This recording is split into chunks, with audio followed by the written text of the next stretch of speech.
Welcome to Fiction Audiobooks. If you enjoy the content, like and subscribing would be greatly appreciated. If you have any recommendations for novels, comment below. Chapter 351, The Black Sanction. March 29, 1995, Black Manor. Arcturus Black sat in his office, drinking a very old bottle of fire whiskey, and reminisced at the remains of his legacy. He couldn't help but wonder why everything had to go to shit without so much of a heads up. His entire legacy was now made up of Narcissa and her brat of a son, and Andromeda's estranged family which wanted nothing to do with the Black legacy. He had observed the remnants of his family very carefully for years. The Malfoy brat was a disappointment enough, and Andromeda's daughter, while showing a lot of promise due to her nature as a metamorphomagus, was out of reach due to her mother's refusal to even meet. He was proud that his granddaughter had done well for herself despite being forced to fend on her own after his foolish son banished her, but he didn't want the spite she held for the Black name to affect his heir. At the end of the day, he resigned himself to the fact that his family name would fade away. Perhaps his crest would end up being unlocked to one of his descendants one day, and he hoped that people would still remember the Black name by then. He decided to just retire and wait for death to take him to see his beloved Melania. At least, he did until he met Harry Potter. It was nothing more than a passing curiosity at first, but it had been the kick in the arse he needed to finally start to hope once more. He thought he had stricken gold with the boy. A descendant of his sister, with enough potential to spearhead the family name into the annals of history, immortalize the House of Black and return it to his rightful place in history. He was quickly disillusioned with Dumbledore and was understandably wary of being used. It took some patience, and it worked. He supported the boy, became his guardian, and he didn't disappoint. He rebuilt his family fortune from scratch. His Gringotts vault probably had more gold than it held for at least a century. He had done this in a single year. However, this had a bit of a side effect in the fact that he started to care once more about the world around him. The inevitable war between Dumbledore and Grindelwald, like every other champion of the light and dark, would be disastrous. It would be on a scale that even the Great War would look like a small battle. The signs were there. The vampires started to become active once more, on a scale unseen since the Great War, ever since Grindelwald was active, and the goblins started to increase their fees and fortified every branch of their bank. Normally, he would have left things as they were, finding no reason to leave his manor. He was old, too old to really care, too old to fight in any meaningful way. He had gotten rusty, and so had his friends.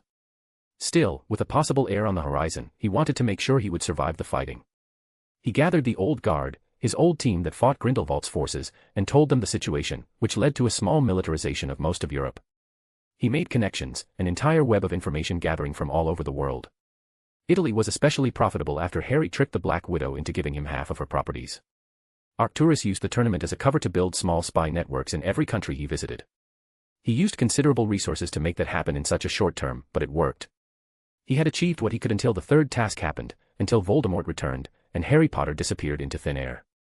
Arcturus found himself without an heir, without his main motivation of even preparing for the war, and with a fucking war happening on his own doorstep.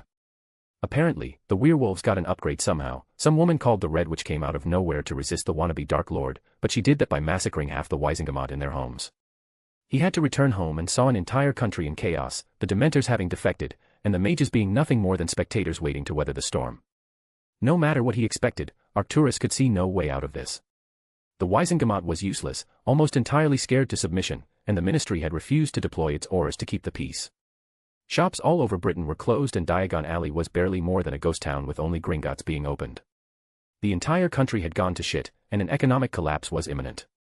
He couldn't exactly keep making connections in the continent while half of his properties were burning to the ground, and he spent the previous few months doing some damage control, saving whatever investments could be in danger while leaving Sebastian Delacour to continue their purpose later. It was going well too on that front. They had been able to identify dozens of vampire nests from all over the continent, and they had planned a lot of coordinated attacks to eliminate them before the inevitable fighting started. The plan was simple, to get as many followers as possible and turn the war into a single battle between Dumbledore and Grindelwald. No wizard was going to follow Dumbledore into a war, not without an ideology to follow. In the Great War, they had done so just to resist Grindelwald's forces, and people followed Grindelwald after decades of speeches and propaganda. So far, the advantage they held was Dumbledore and Grindelwald's secrecy. Harry told him that they were working together, that they weren't planning on fighting, and that might be the case. There was obviously a large game at play. However, the Black Patriarch knew better. After whatever plan came through, Grindelwald and Dumbledore would inevitably have their battle, as every champion of light and dark did. It was in their nature to fight after all. Hopefully one of them would die, giving them an opportunity to take the other by surprise. It had happened before, most of the time due to betrayal or sheer luck, but that was the only hope they had. It was better to turn the war into a single battle between two archmages. An entire army against a wounded champion was the best they could hope for, given the circumstances. It was literally the only path to victory, and even that was pretty flimsy and relied on a lot of optimism that things would go their way. Arcturus had hoped that Harry would have been the one to do it himself since he obviously could hold his own better than an entire army of Aurors and hit wizards. All in all, things weren't going well. His preparations in Britain were in ruin, the country was about to collapse. Harry Potter was gone, probably dead. For the 100th time, he wished that the boy had unlocked the Black Crest instead. It would have immediately made him part of the Black family tapestry, and that would have cleared any doubts in the matter. The boy would have likely appeared when his son would have inevitably unlocked the crest. It tracked the lineage of every holder of the crest, and unfortunately, Harry Potter wasn't one of them. Arcturus spent considerable resources trying to find any trace of the boy and found nothing. The green grass girl had said something about a secret room in Demstrang, but all he could find was a destroyed area with traces of some weird corrosive magic. The hit wizards he had hired were freaked out by it, especially since it destabilized most of the spells they cast. After months of searching and thousands of galleons wasted on diviners and trackers, he had very little hope that his heir was still alive, and with that realization, the small spark of ambition he held left was quickly fading away as well. There was no reason to fight when he had no legacy left anyway. Arcturus took another sip of fire whiskey, the burn reminding him that at least he could still feel something. He leaned back in his chair, his eyes drifting to the old family crest above the fireplace. The black name, so proud and unshakable once, now seemed like a relic of a bygone era, a shadow of its former power. There was a time when the Black family name commanded fear and respect, but that time had long since passed. It died with Sirius and Regulus, due to his son's foolishness. He should have known that Orion wasn't ready. He should have eased him into becoming a competent patriarch. He shouldered a large portion of the blame for his family's circumstances and he accepted that long ago. The weight of his own failure bore down on him as he thought about the ghosts of his ancestors. The entire thing, the war, the subterfuge, it was all a failure. Merlin, the boy. Harry Potter was a bright young man, and he failed him. He promised to guard the boy, his sister's blood, and yet, he was gone. He missed him dearly, far more than he liked to admit. The boy's sharp wit endeared him, and things were never boring with him around. He probably should have tried to rein him in, to give him small boundaries for his own protection. The boy would have resented him, of course, but it was better than him being dead. He took another sip and groaned, "Oh, Melania, if only you were here. You'd have known how to handle the boy. You could have stopped this." A soft voice spoke up from the other side of the office, "Arcturus." Arcturus, even with his reflexes dulled by his old age, cast a blood-boiling curse at the voice in a fraction of a second, only for his curse to fade into nothing. "Well, that's a vicious way to greet me back." The Black Patriarch finally recognized the voice, and the person he had just attacked, and froze. It was the familiar form of a teenager. "When was the first time we met?" "It was in the summer before my second year. You sat next to me in the leaky cauldron and asked me to be your heir. I ended up asking you for books about basilisks." Harry. He looked far better than Arcturus would have expected to be. Well, he expected him to be dead, but the boy looked rested and well-dressed. The boy's green eyes crinkled in amusement, and he spoke up, in the flesh. "I guess you could say the tales of my demise were greatly exaggerated. I always wanted to say that. Where have you been? What happened?" Arcturus asked quickly. "There was a magical accident back in Demstrang. I was trapped somewhere. I just got back yesterday. It's a long story, believe me. How have things been on your end? I heard that Britain has become quite the shit show. You don't know the half of it. The country is most likely to collapse soon, and I don't even think the ICW is going to touch us with a 10-foot pole until the fighting stops. Even then, magical Britain will be beholden to them, completely." The boy nodded gravely. "Yeah, I could gather that. I didn't think could get so bad even without Dumbledore's involvement. So, what are you planning?" "Nothing. I'm in as much of a bind as you are. I could theoretically kill the Red Witch, but then Voldemort would be able to do as he pleases, which isn't exactly ideal, and I can't kill Voldemort without first killing Longbottom, and even then, I'd be breaking a prophecy, and I already experienced how that would happen."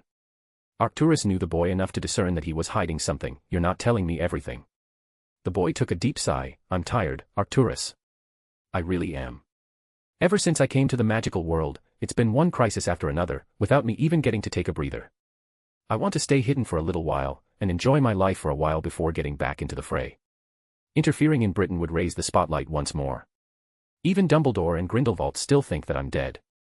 "People will die," the Black Patriarch commented. "Probably, but it's not my problem. A government shouldn't need a teenager to fix its messes." "All right," Arcturus agreed. What? The teenager agreed, looking confused. All right, I won't push you to interfere in the conflict in Britain.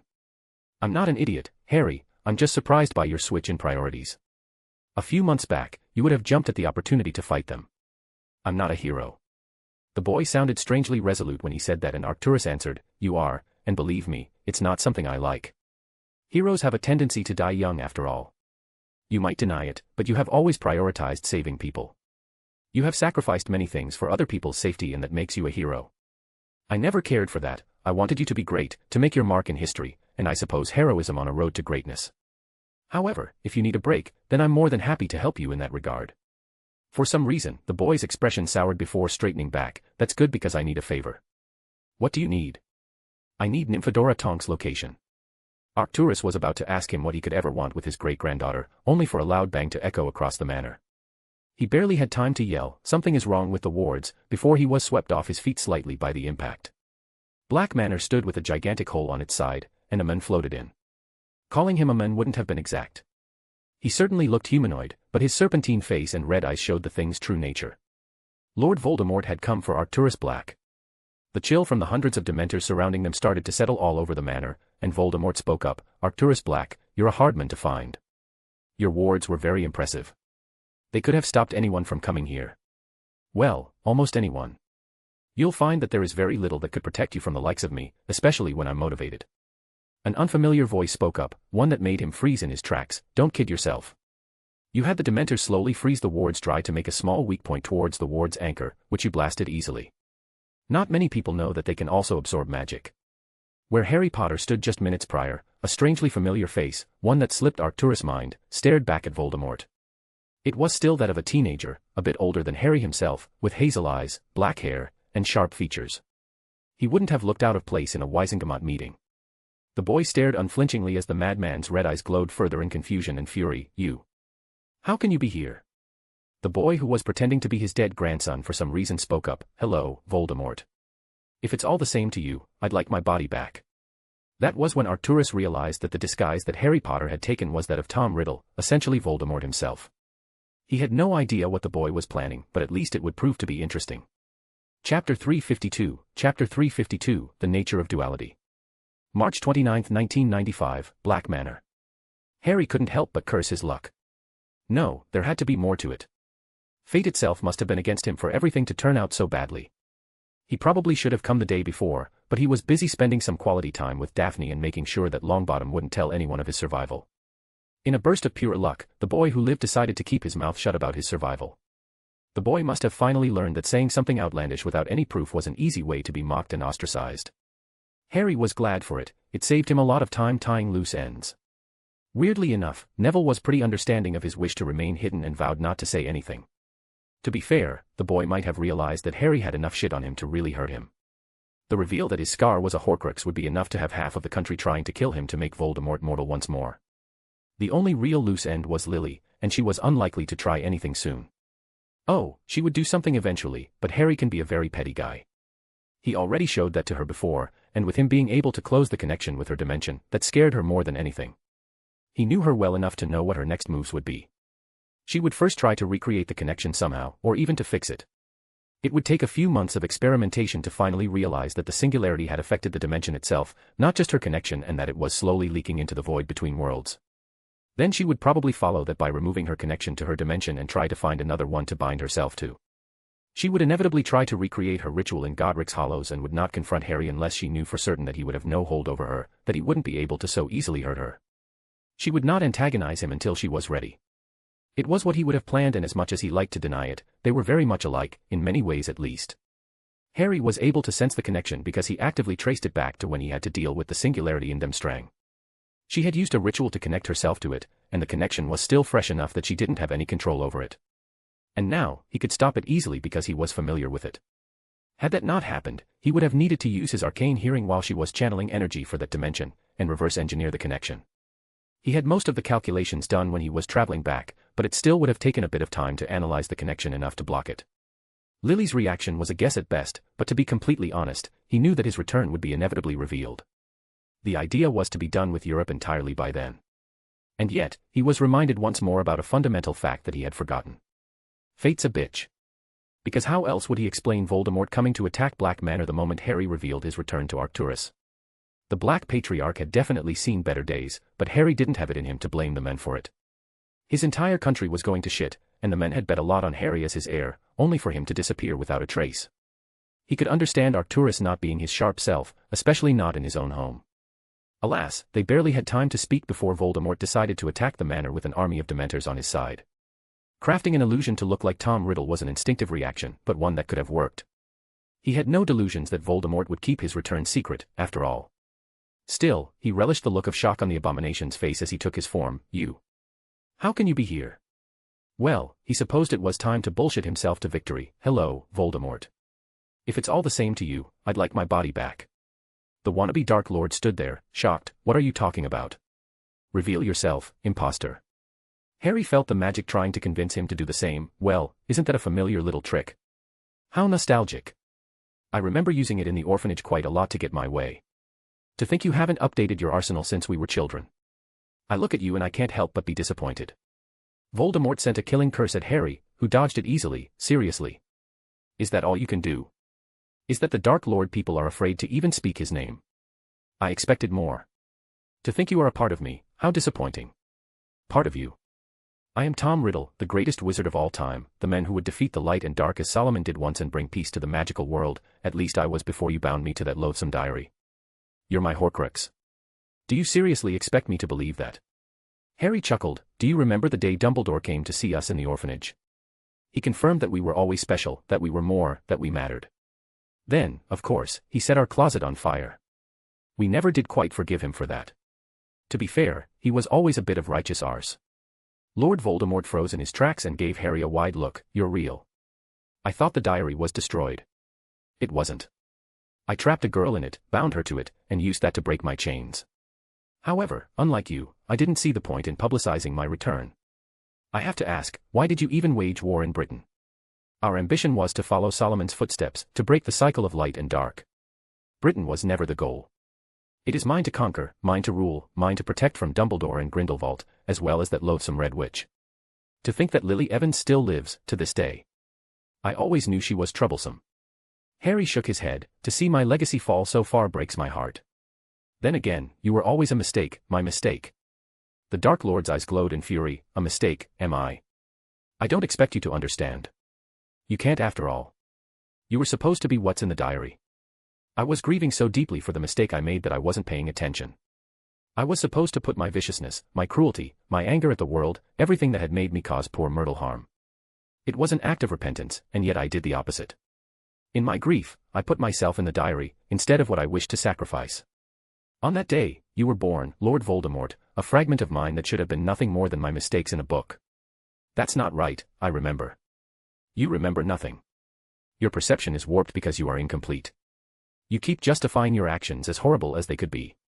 Can't you see that? You are destroying Britain, not for some kind of higher purpose, but because you want to. Dumbledore isn't there to threaten either of us, and yet in the months you have returned you have brought nothing but desperation and destruction. I tire of this, the madman sneered at Harry. A few Dementors advanced towards Harry and he was tempted to use his variation of his Patronus charm to chain them, or even do as he did in the other dimension and trap them in some cave, unable to leave for centuries. However, for the first time in his life, Harry used his arcane hearing on the Dementors and tried to understand what they were. He couldn't help but be surprised by the result. He heard that Dementors were immortal, but he had no idea how right people were. Because as much as the Dementors looked humanoid, they were definitely not. The cloak, even the flesh itself were all just presentation. Their sentience was nothing more than an illusion, no better than the enchantments on a chess set, even if they could theoretically do something autonomously. The only real thing about the Dementors was their mouths, and even then, they weren't really mouths, just a portal to somewhere else. Where to? Well, he didn't really have the time to trace it. The connection wasn't really being used enough for him to trace it easily. If he had to guess, whenever they kissed someone, the energy went there and wasn't that a can of worms on their own. Each Dementor was barely more than a fancy animated spell given form, and every drop of life force they sucked was used to feed whatever was on the other side. It was a very scary thought, and the idea of facing something that was powered by this kind of energy was terrifying. And for him to say that was telling, to say the least. Not now, Harry, one crisis at a time. However, Harry had gotten very good at closing the portal. He cast a black spell at each of the Dementors moving towards him, and they immediately collapsed, leaving nothing more than black veils. He gave Voldemort an unimpressed look. The madman was too busy gawking at the dead Dementors. How is that possible? Unlike you, I actually have the ability to have an original idea. I am what we should have been, well, a fragment of our potential even then. You should have been able to understand what I have just done, but you don't have my curiosity or wonder anymore, do you? And what were you doing here, with Black of all people? Harry simply shrugged. We were here to talk about you, of course. Voldemort froze, his eyes widened. What? Well, I was planning on scheming my way to achieve our goal, to actually kill Dumbledore and Grindelwald, and he was all for it. I was going to leave you alone and try to be obsessed with that Longbottom boy. However, you just had to be a nuisance the moment you came back. I'm impressed, really. It took you less than a few months to set magical Britain on fire, and for no actual reason bar your lust for power sometimes if I should just let you be, as a lost cause. Then again, you are a mistake, my mistake, and it is my responsibility to take care of it. Voldemort raised his wand and sent a beam of darkness at him, only for Harry to use the Elder Wand to absorb the energy. It was a nice trick he had learned when he had gotten the wand. He modified a bit its ability to absorb magic to be able to easily absorb the energy in oncoming spells. It could probably work on a killing curse, but he wasn't really willing to risk it. The man must have tried to channel a lot of energy because the wand warmed slightly, still the man's eyes widened slightly at how casually Harry was negating things. He slowly walked forward as the beam of darkness continued to be channeled, and spoke up, I'm really glad that you're here, now. You saved me the time to track you down, to properly reunite with you. What are you talking about? He sneered back. Harry used the distraction to channel the resurrection stone with what little soul magic he had learned. He hadn't really had the time to research it properly. The stone was as much of a mystery to him now as it was when he had gotten it. He had learned to use it to enhance his spells, to give them a spiritual component, in a way, which could bypass most forms of magical protection. Soul magic was hard, extremely so, and to be honest, he never had the time to study such a field, especially since the returns on investment weren't good in the short term. However, he had learned a few tricks, like for example, using the stone to affect souls. It was barely more than a small nudge, a small form of shaking, but Voldemort's eyes widened in fear as he felt it. He had broken his own soul and was somewhat experienced in his soul being manipulated in different ways. What are you doing? He screeched. Making us one once more, Harry simply replied. The Dark Lord froze in his tracks and immediately turned into smoke, and Harry stopped him slightly. You cannot run, Voldemort. I will keep looking for you, and eventually, I will subsume you, once more. A small telekinetic push sent the entire room wobbling and Voldemort flew away in his smoke form, fearing for his very existence. He left the Dementors behind, who just floated around all over the mansion. Harry turned and spoke to them. I will only say this once. You saw what I'm capable of, what I can do, and this is my only warning. You will not serve Voldemort or any of his followers. You will return to Tartarus and not leave the prison's premises. You will not attack any innocent muggle, wizard, or magical creature. Do that and I will not track every single one of you and wipe their existence like I did the ones who tried to attack me. If you see me coming, my advice to you is to run as fast and as far away as you can. There will not be a second warning. In a surprising show of speed, the Dementors quickly left the property, hopefully back to Tartarus. Harry turned to the flabbergasted Arcturus, having removed his opposition. Well, that ought to give Britain a break for a few weeks, maybe even a month or two. He wasn't even lying. Voldemort would remain afraid of being subsumed by Tom Riddle and had just lost the support of the Dementors. Lily Evans would remain holed up somewhere trying to get back what she had lost, which should take a while. The only issues would be the Lycans, but wizarding authorities should be able to handle them, especially since their leader would be too busy to coordinate their attacks. Harry had a low opinion of British wizards in general, but they had to figure out that the Lycans, while more resistant to silver, were still harmed by the metal. He turned towards the still gaping Black Patriarch and spoke up with a cheerful smile. Now, where were we before we were so rudely interrupted? Ah, yes, Nymphadora Tonks. Chapter 353, Plain Sight. April 2, 1995, Ministry of Magic. Harry's meeting with Arcturus was as fruitful as he had hoped. The man was quick to provide the general whereabouts of his great-granddaughter when Harry assured him that he had no intention of harming her. Apart from Voldemort's brief interruption, everything had gone relatively smoothly. By the time Harry explained the situation, the Black Patriarch was laughing strangely. He already knew about the Horcruxes and understood why Harry needed Regulus Locket, but the thought of Voldemort being threatened by his own soul amused him greatly. It might have seemed like a reckless gamble on Harry's part, at least from an outsider's perspective. However, he knew Voldemort quite well, all things considered. After all, Voldemort was fundamentally no different from Tom Riddle, sharing the exact same fear, death. Voldemort feared dying so much that he tore his soul apart 7 times. And even after all that, the fear remained. Harry hadn't thought he would ever be grateful for his confrontations with Tom Riddle, but without them, he wouldn't have been able to mimic him so convincingly. Voldemort was afraid because he remembered being Tom Riddle and knew, deep down, that if he could, he would have subsumed Voldemort. Harry had taken Riddle's form to frighten Voldemort, to make him hesitate. Initially, it was a tactical move to conceal Harry's survival.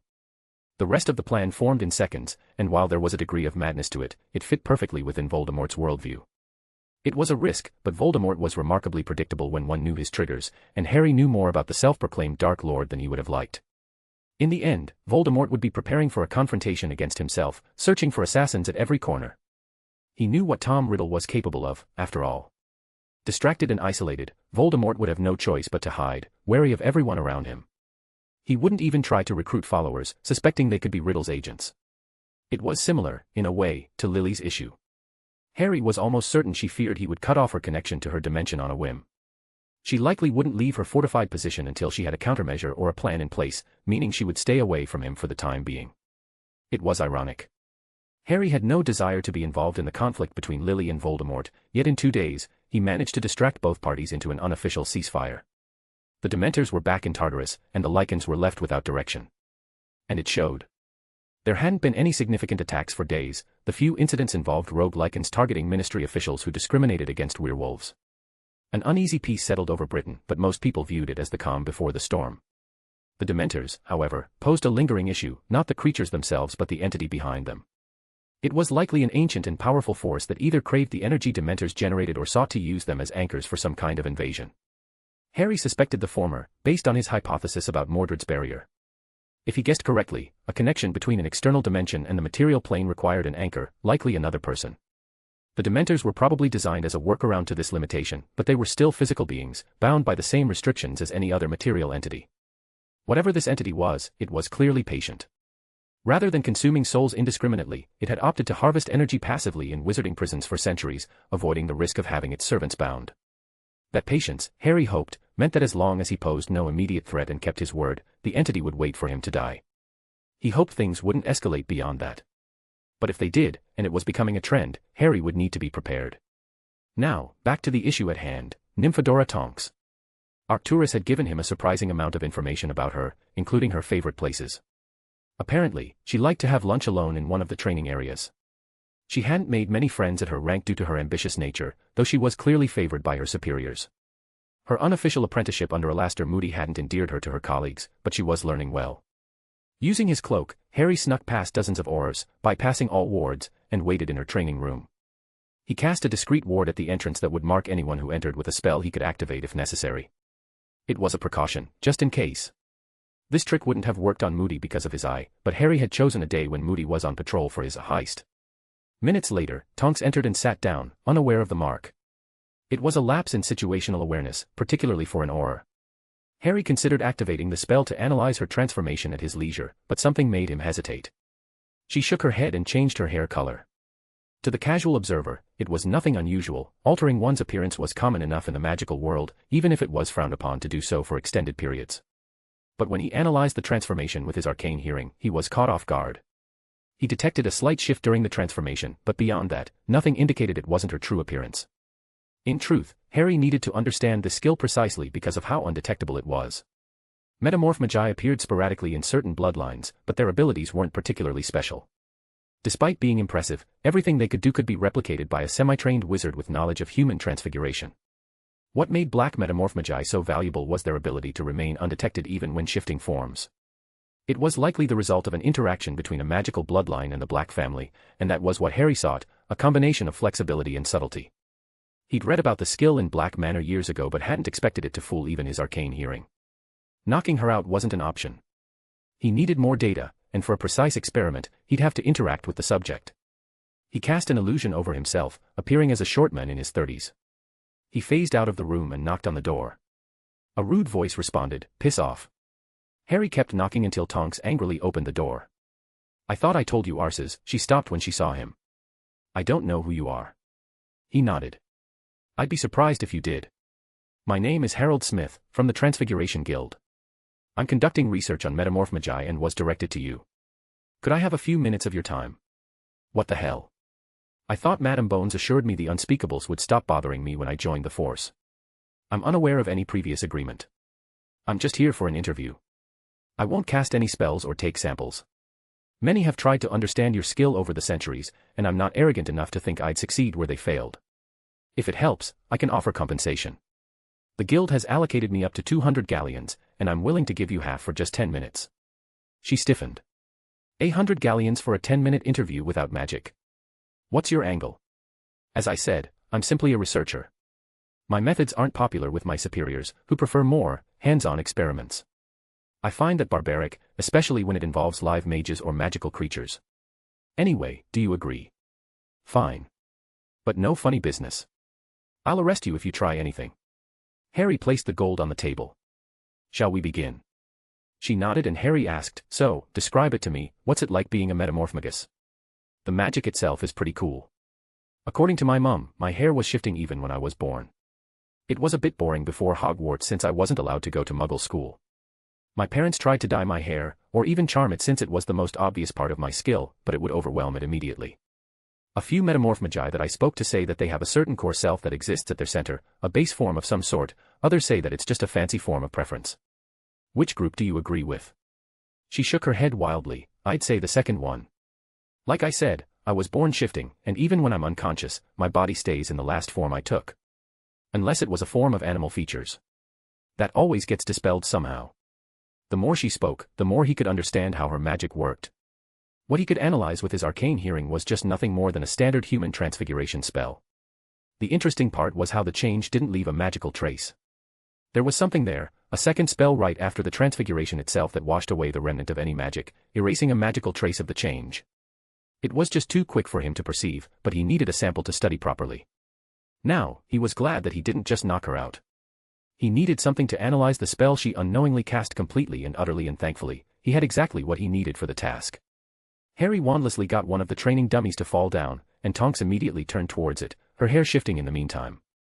Harry used this to slow down his perception of time, take out the Elder Wand and get it to absorb the magic she used in the meantime. He discreetly took a small alchemically altered ruby that he made to hone his alchemy from Flammel's book and stored the entire magical event inside it. He'd always kept one on him since what happened in Demstrang. Things would have been a lot easier if he had one to absorb even fragments of the event. It would have made his calculations far easier, instead of relying on trial and error with what he could faintly remember with his arcane hearing. Well, at least he learned his lesson with that one, that instinct was paying off already. He couldn't really replicate it with his arcane hearing because it was just too quick, but having a sample of the change would allow him to take his time to analyze the spell properly. He put both the charged jewel and the wand away before the embarrassed Auror turned back at him and grumbled, bloody useless things. Now where was I? You were talking about your balance issues, he continued. The conversation continued for a few minutes, where the woman was pretty observant of the pros and cons of being a metamorphmagus. To be honest, he was even surprised that the balance issues didn't come from constant internal changes, but actually a lack of control of the height. The body was built on muscle memory and her muscles just always assumed a certain form. Constantly changing it, especially quickly, would cause her body to adapt badly, hence her clumsiness. This little issue would have probably been solved easily if her mother allowed her to activate the Black Crest. With hundreds of metamorphmagi having been in the family before her having put spells that helped them in the crest, she would have found something to help her adjust. All in all, talking to Tonks was strangely nice after she had gotten a bit comfortable and realized that he wasn't planning on kidnapping her to become some kind of lab rat. They left cordially, with the Auror saying that her break was almost over, and Harry walked out of the department having gotten what he needed to get his plan rolling. He only needed to properly analyze the spell and get someone to impersonate for the tournament. It needed to be someone in the delegation, someone who hadn't gone back to Hogwarts since McGonagall wouldn't let anyone in or out until the final task. It had to be someone who people in the delegation weren't exactly close with, at least not enough to realize that Harry was an imposter. It was a bit of a conundrum since no one fit the description well enough. The only other option would have been to take two different forms, one before the task, coming as a visitor or something, and then knocking out one of the competitors. The issue was that it limited his time with Daphne, who would be there as a competitor, and whoever he knocked out would be a clear point of failure. He needed something better, something a bit more foolproof. Harry suddenly heard a familiar voice shouting from the other side of the corridor, revealing a young man being kicked out of the Auror's office. It took Harry embarrassingly long to remember who this was, Eddie Carmichael. He was a Ravenclaw around a year older than Harry, and who also happened to be in the Hogwarts delegation as well but hadn't competed. Although, he did remember him getting beaten by Daphne in the dueling tournament around a year prior. Had it really been so long?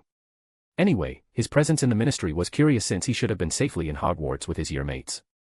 Unable to restrain his curiosity, Harry used one of the basic clairvoyant spells he learned from the alternate Grindelwald's diary and realized what he was dealing with. A smile formed on Harry's face. Yes, he would do. He would do very well. Chapter 354, Chapter 354, Angel's Despair. April 2, 1995, Ministry of Magic, London. The last few months in Eddie Carmichael's life were nothing more than tortuous, even that was an understatement. It made him wonder how things could ever go so wrong. Just months prior, he was in Demstrang, spectating the European tournament alongside his school's delegation. He knew that he had little to no chance of being selected in any of the main events. He'd always been second best, overlooked, especially when it came to his time in school. He barely had any friends, and the people he hung out with could at most be considered close acquaintances. The professors rarely cared about him, especially since Cho Chang was in his year. He was nothing more than a second thought in Ravenclaw, always outshined by someone, never quite making it.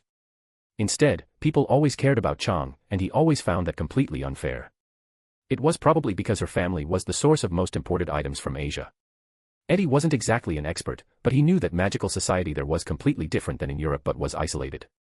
They had ingredients, magical creatures, and even developed magical arts that just didn't exist anywhere else, and that importing these things was quite the lucrative endeavor. That meant that the school had to essentially parade Chang around to show the quality of their education. To be fair, she had a very good showing in the second task. She clawed her way into tying for first place while she was surrounded by more experienced students and massively outnumbered. Oh, sure, she did confess afterwards that the last trick was a ploy by Potter of all people, but even then, she would have secured second place with her own efforts and that was impressive enough.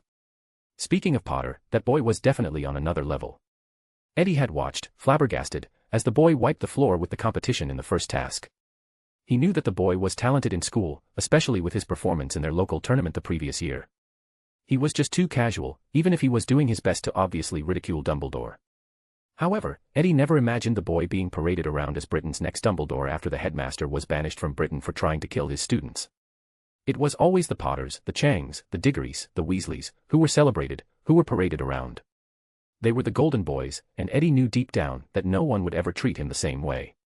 He had entered the Hogwarts delegation fully knowing that at most, he would simply participate in the dueling tournament as one student amongst hundreds. It wasn't exactly the most glamorous position. Still, it wasn't that bad. He attended most of the classes available and learned a lot from the experiences and made a few pen pals in each school. It was nice, and Eddie was able to get a very nice idea of what he wanted to do in the future, and that was broom making. There was a workshop in Beauxbatons about it, and he found that he had a knack for it. Nimbus were always looking for new talent, as long as they had a newt in enchanting, charms, and transfiguration. He still hadn't done his OWLS, so he had time to specialize properly. He had thankfully taken the runes and arithmancy electives in his third year and would do his best to be the best candidate around. He wasn't from an old family or anything, so he couldn't really rely on nepotism. Muggleborns always thought that being a pureblood was an easy way to get advantages and never even entertained the thought that it was nepotism, not some kind of blood segregation that moved the magical world. The sad truth was that older families just held more connections and most likely more gold than any Muggleborn or new family could come to achieve, and they relied on these connections and donations to help their family members. Being a Muggleborn had nothing to do with it at all. Eddie's father was an obliviators in the ministry. His mother was a secretary in an accounting firm. They barely had any disposable income after their expenses, especially since they had 3 children, Eddie, Mary, and Emily. Eddie was the oldest but quite the margin. Mary and Emily wouldn't go to Hogwarts for a couple of years. They lived in a small home in Hogsmeade. It wasn't much, but it was enough for them. Eddie had dreamed of winning a task in the tournament and giving them the gold to help them out a bit, but it was a bit far-fetched. But one could dream. Of course, that happiness didn't last. The war between the Dark Lord and the Red Witch reared its ugly head. An attack on Hogsmeade killed both of them when Eddie was still in Demstrang. He found himself alone with 2 crying young girls, in an empty house, with a missive from Gringotts to make arrangements to repay a loan his father had taken a few days after the funeral.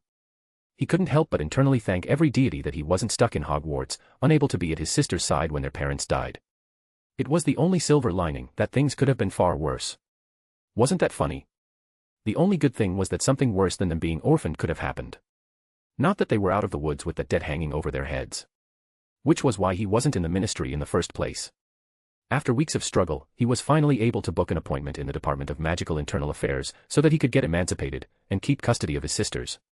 The woman in the office was tired and kind, but her answer was the same with every plead. Mr. Carmichael, I understand that you are in a delicate situation, but I cannot give you a license to work in magical Britain without having your OWLS. Then let me sit them. I'm ready to do them right now, he growled. I'm afraid that the next exam session is next June. I have a meeting in Gringotts in 2 weeks. If I don't show them a source of income, they're going to repossess our house. Please think of my sisters. They're 9 for Merlin's sake. The woman's eyes softened once more. Again, I understand your position, but there's nothing I can do. It's literally not in my power to help you, as much as I want to. The best I can do is to send your file to the Wisengamot and petition for you to receive your work license, but... She didn't have to continue her sentence. Eddie understood the rest. The Wisengamot members were being hunted down by either the Dark Lord or the Lycans. Sure, the attacks had slowed down in the last couple of days, but most people assumed that it was the calm before the storm. The Wisengamot would meet for months at the very least, the members fearing for their lives. Look, ma'am, it's not right to declare me to be an adult but refuse me the opportunity to feed my family. You know how the goblins are. I'm sorry, young man, I truly am. But there is nothing I can do. I'd recommend trying to find a safe place for you and your sister to stay and try to convince the goblins to wait until you get your OWLS and get your official license. Yeah, right. The goblins would rather cut off their own hands than delay any form of payment. The woman and Eddie kept going back and forth. He might have lost his temper, even if he knew deep down that the woman wasn't at fault. In the end, a couple of Aurors came and escorted them back to their office. He spent hours there being processed and was promptly kicked out later. He was about to be escorted out of the ministry, having lost any hope of saving his sisters, until a wizard spoke up in his favor. Why don't I take him out instead? I'm already leaving. The overworked Auror nodded and both Eddie and the stranger walked in silence until they came out of the ministry. The men spoke up for the first time in almost 15 minutes. So, Eddie Carmichael, I understand that you're in a bit of a pickle. How do you know my name? The younger wizard spoke up, stiffened. It's my job to know things, young man. And you, Eddie, are in a no-win situation. Eventually, in 2 weeks, Gringotts will repossess your home, and that would mean that the ministry will revoke your emancipation and your custody over your sisters. Who knows where they will end up? You're probably tough enough to handle a few rough months until you get your OWLS and apply for emancipation once more, but that doesn't mean you'll get custody over your sisters again. Eddie growled, what are you getting at? My client was interested in your situation and is inclined to help you out. Help us out. The man nodded, his facial expression being stony. That's what I said, help you out. Why? That was the question that wouldn't leave his head. Why would a complete stranger help him? He thought that it might be a scam of some sort. It definitely didn't seem legal from the way the men waited until they left the ministry to speak. Eddie was desperate enough to agree to almost anything, as long as his sisters were safe, of course. The person's smile widened, because you're in a position to help him as well. I don't think I'm in a position to help anyone, Eddie grumbled. Oh, but you are. The European tournament. I understand that you haven't participated in any task so far. That made Eddie stiffened. He forgot about that little detail. His parents' death meant that he skipped the dueling tournament. He was contractually obligated to at least compete in a task.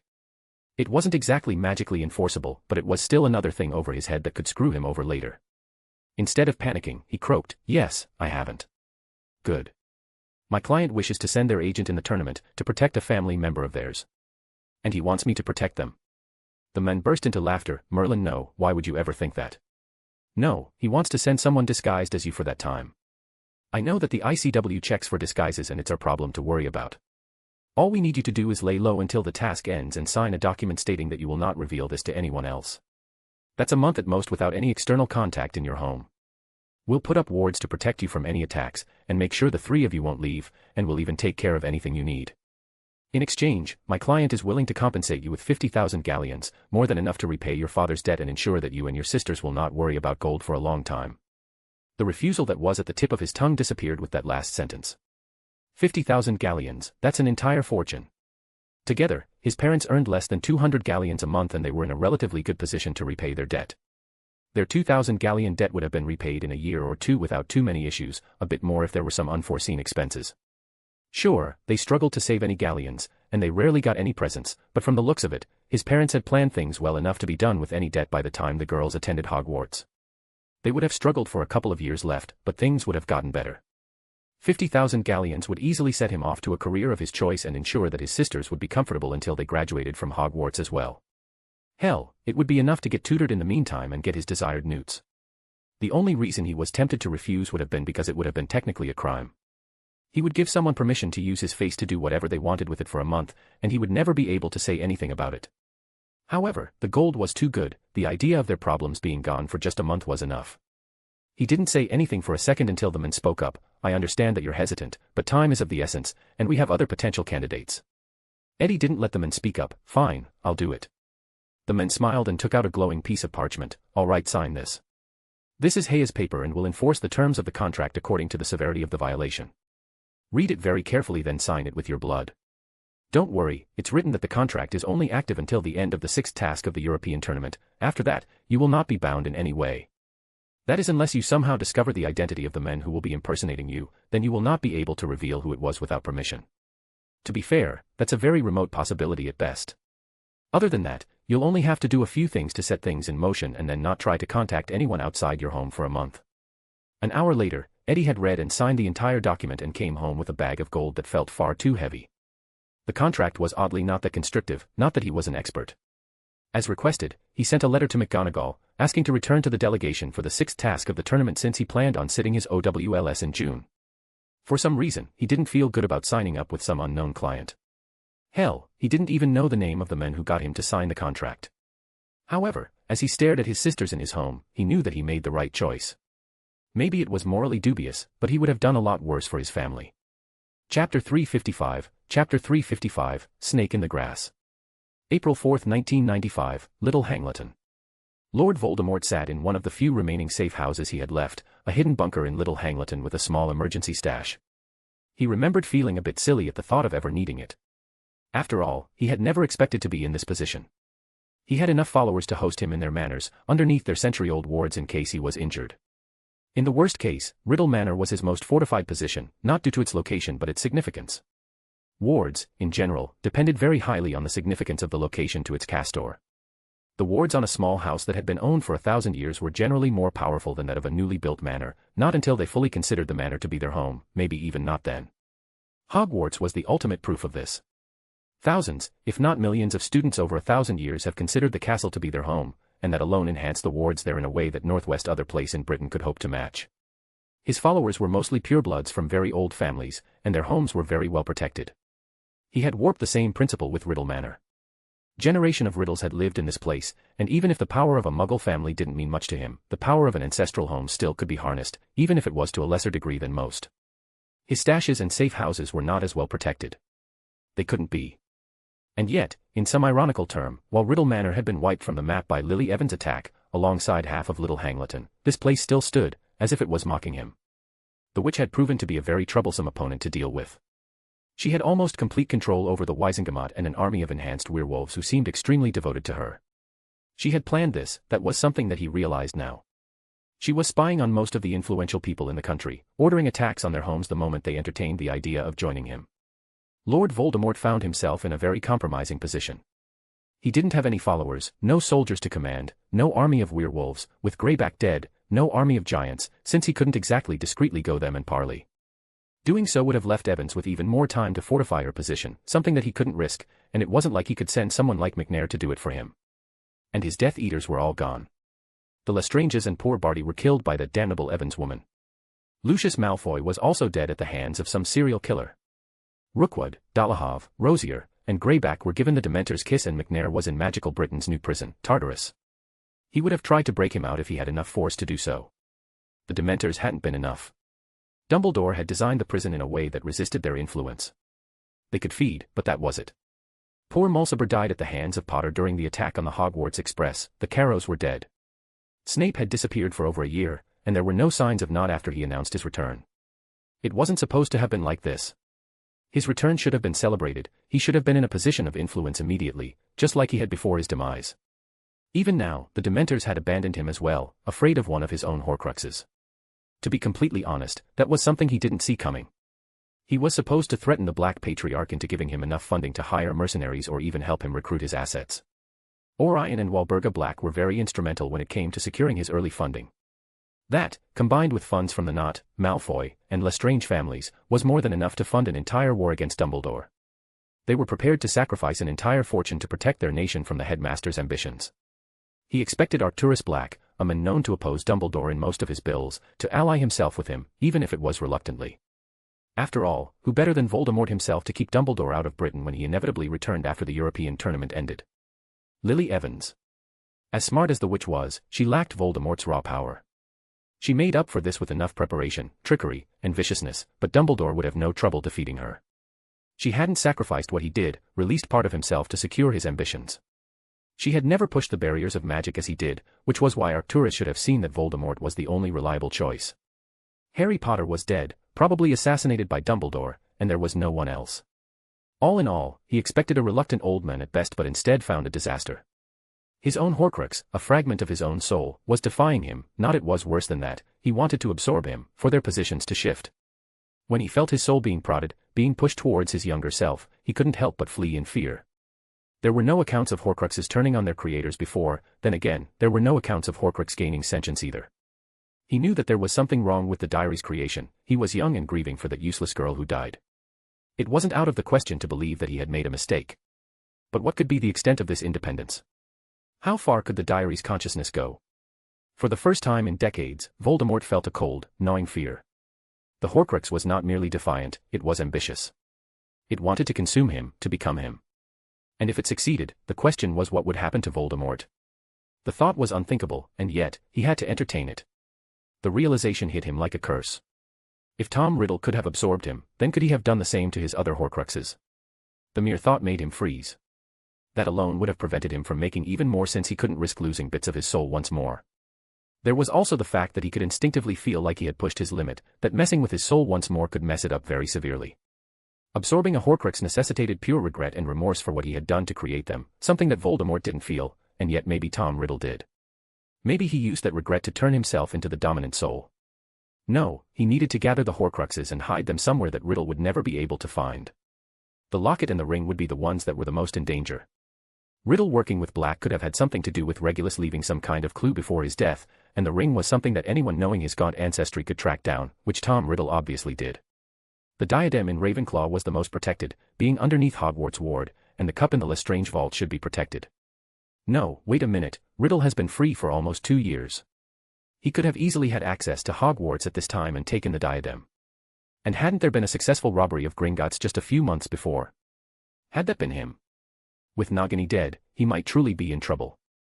Had his own Horcrux orchestrated all of this? All this time, he had been focused on Evans, but he had a far more insidious enemy in mind, specifically himself. No, he needed to check for himself and the ring was nearest. Voldemort apparat to the Gaunt Shack. It was a pathetic building, but its wards were stronger than most people would ever expect. He quickly bypassed them as if they didn't exist. He quickly walked up the stairs to the room and summoned the ring. A box floated towards him, and he commanded it to open, revealing the ugly black ring of his ancestors. Voldemort took a sigh of relief, even in the cast of a Horcrux being absorbed back, the object was always destroyed. However, he decided to be thorough, this situation was unprecedented and there was nothing that could help him with it. He quickly dispelled the compulsion and the withering curse with a flick of his wand and frowned as he noticed that the ring didn't exude any magic. He had put on some enchantments to obscure the object's magical nature, but they shouldn't have worked that well. He tried overpowering the detection charm and found nothing. He hit it with a dispelling charm, also to no avail. He couldn't help but be curious as he touched the ring and nothing happened. Could it be a fake? Had Riddle taken it and replaced it with a fake, hoping to fool him? Angrily, he decided to put it to the test and destroyed the ring with a curse. If it had been a Horcrux, then it would have been intact from the simple spell, but the ring was shattered. That should have been it, however, a raven made of some kind of black mist appeared from the remains of the ring, flew towards him, and was swallowed up under his skin. Voldemort froze as he felt it, a curse unlike any he had ever before, impacting his very soul. He had always been very good at sensing magic. It was perhaps one of his greatest strengths. He could feel it, like a small rot, that affected the connection between his body and his soul, like some kind of slow-killing curse. Normally, it wouldn't have worried him, his Horcruxes would have been his safeguard, but he couldn't trust them anymore, especially with Riddle having gone rogue. He could see it now, this had been a trap, one obviously designed by Riddle against him. He knew deep down that being hit with this curse would diminish his soul and make him far easier for Riddle to absorb. Without a body, he wouldn't have been able to fight back. He knew that Voldemort would be here, that he would try to gather his Horcruxes once more, and he used it as bait. Voldemort was forced to accept the fact that the Horcrux knew magic that he did not, even if it should have been impossible. If he had any doubts when Riddle killed the Dementors that attacked him, he didn't have any now. And that also meant that he did not know how the curse worked, only that it utilized soul magic and what its effects were, and that made it almost impossible to stop or even halt. He needed help. He needed a lot of help and quickly, and there was one person he knew could ever hope to help him. No, he had sworn to himself that he would never come back to this place, not after what happened, not after the men betrayed him, the way his mentor, the only men he ever respected, saw him as nothing more than a pawn. After tracking down his family artifacts while working in Borgin and Berk, Voldemort decided to travel the world, to see how magic was practiced in other societies. It had been a very learning experience, even if he wasn't always welcome. He had learned arts thought lost to most of Europe and saw incredible and horrifying things, but nothing had ever compared to that castle in Albania. He came there out of curiosity more than anything. He could feel the magic there, and there were so many rumors of the darkest magics being practiced there. He had been pretty disappointed at first. He hadn't encountered anything other than vampire thralls and the occasional vampire lord, but that was it. He had been almost tempted to leave if he hadn't stumbled across its greatest secret. Voldemort activated his emergency portkey out of reflex. It was one that he enchanted decades prior, in case of emergency, but he knew it would work and found himself standing before the intimidating but familiar castle. Voldemort stood before the castle, its towering spires and jagged battlements shrouded in mist. It loomed against the darkening sky, its black stone walls weathered and ancient. The castle's silhouette was harsh and angular, almost claw-like, as if the very architecture sought to ward off intruders. Its windows, narrow and pointed, gleamed with an eerie, dull light, giving the impression that the structure itself was alive, watching his every move. The entrance was a massive iron gate, adorned with runes that pulsed with dark magic, which also happened to open without any prompting from him, with a loud creak. As he limped inside, the courtyard stretched out like a desolate wasteland, littered with the bones of men, women, children, and even magical creatures. Every shadow seemed to twist and writhe, and yet he couldn't help but feel bitter and nostalgic at the sight. The castle door opened again, revealing his former mentor's mocking smile. "Well, if it isn't little Tom. It's been a while. I'm not Tom anymore." The man's grin widened. "Oh, right. You're the dreaded Lord Voldemort now. Such a ridiculous nickname. To think my student would actually use it. So, what brings you here after all this time? Your exit was certainly dramatic, with all the yelling and swearing at never coming back to this place." "I need your help," Voldemort growled. "No one else can." The man's smile turned predatory. "Of course, Tom. But you know how this goes, my help won't come free." Voldemort certainly wasn't eager to deal with Vlad Dracul again. Unfortunately, he had run out of options. He could only hope that Dracul wouldn't ask for something drastic, but knowing the vampire, that was unlikely. Chapter 356, Chapter 356, The Lonely Mountain. April 8, 1995, Hogsmeade. Harry entered the Three Broomsticks disguised as Eddie Carmichael and couldn't help but feel slightly nostalgic at the sight. The familiar warmth hit him the moment he stepped inside, though the place seemed a little quieter and darker than he remembered. The smell of butterbeer was still there, and Madame Rosmerta was still taking orders as if there wasn't a war out there. To be fair, there were signs of the difficult times. There were fewer customers there, and no young students had snuck out of the castle to arrive. The atmosphere was a bit more subdued than it used to be. As far as he could tell, Hogsmeade wasn't one of the places that the Lycans attacked. Lily obviously didn't want the people coming after her in case there were any children around. Getting the fighting to happen far away from Hogwarts was the right decision, but that didn't mean that people didn't suffer. Students lost their parents, their siblings, their friends in the attacks all over the nation, caught in the crossfire of a pissing contest between a mad monster and an insane witch. Even now, that Harry had tricked both Lily and Voldemort into an unofficial ceasefire, people were waiting for the shoe to drop, or simply just properly mourned their losses. He could see it in the corner of the Three Broomsticks, men and women just drinking their sorrow away. It all just felt so meaningless. This was a fight between an insane man who tore apart his own soul in fear of death and a woman who was prepared to sacrifice her own son for power. Both of them thought that they knew better. Both of them thought that they could bring a new age of peace and prosperity to magical Britain. That was exactly what made them so dangerous, the sheer confidence in themselves being right. It made them ignore the consequences of their actions, justifying them as necessary sacrifices, unwilling to realize that it was all meaningless, in the end, that if anything, they were making things far worse. If there was something Harry learned in this life, it would be that no one ever thought themselves to be the villain of their stories, and that had to be the most tragic thing in human nature. His thoughts were interrupted by a familiar voice speaking up from behind him. "I know you said that you'd find a disguise, but how the hell did you convince Carmichael of all people to keep quiet about this?" Daphne Greengrass, his girlfriend, and wasn't that weird to think that, was obviously teasing him, but she did have a point. Harry didn't really care enough to learn about Eddie Carmichael, but he knew that he was a pretty proud guy, enough that he'd find the idea of someone impersonating him to be very unsettling. And combining that with his frankly rash behavior, the Ravenclaw would have made a fuss, at the very least. "I gave him a pretty generous deal and assured him that I would protect his family in the meantime. His parents died, which was why he isn't in the castle right now, and I saw that he was in a bit of a hard spot, so I offered to help him." The blonde's eyes narrowed. "There's something more to it." Harry rolled his eyes. I might have used geas paper to make sure he wouldn't blab. Not that he had anything to blab about, he doesn't even know that I'm still alive, and the contract will only be active until the task is over. After that, he's free to do whatever he wants. Daphne looked like she wanted to protest, and Harry didn't really blame her on that front. Magically enforced contracts were a big taboo in Britain. They were illegal in most of Europe, even because of how easily they could be misused. Many families lost their fortunes, or even found themselves enslaved by being forced to sign a magical contract. They were pretty popular in the Middle Ages until some idiot activated a loophole in some hidden magical document that wiped out over a dozen ancient pureblood families. Ever since then, magically enforced contracts have been illegal and often considered very distasteful. Harry using one just to make sure that Eddie wouldn't make a nuisance of himself was a bit over the top. The only reason she wasn't fully blowing up at him was probably because of the contract's temporary nature and the fact that Harry did his best to avoid putting Eddie in a position where breaking the contract was even possible. He probably shouldn't have sprung everything at her like this. Harry had done his best in the previous few days to not burden the blonde with his problems and just snuck around Greengrass Manor to hang out with her.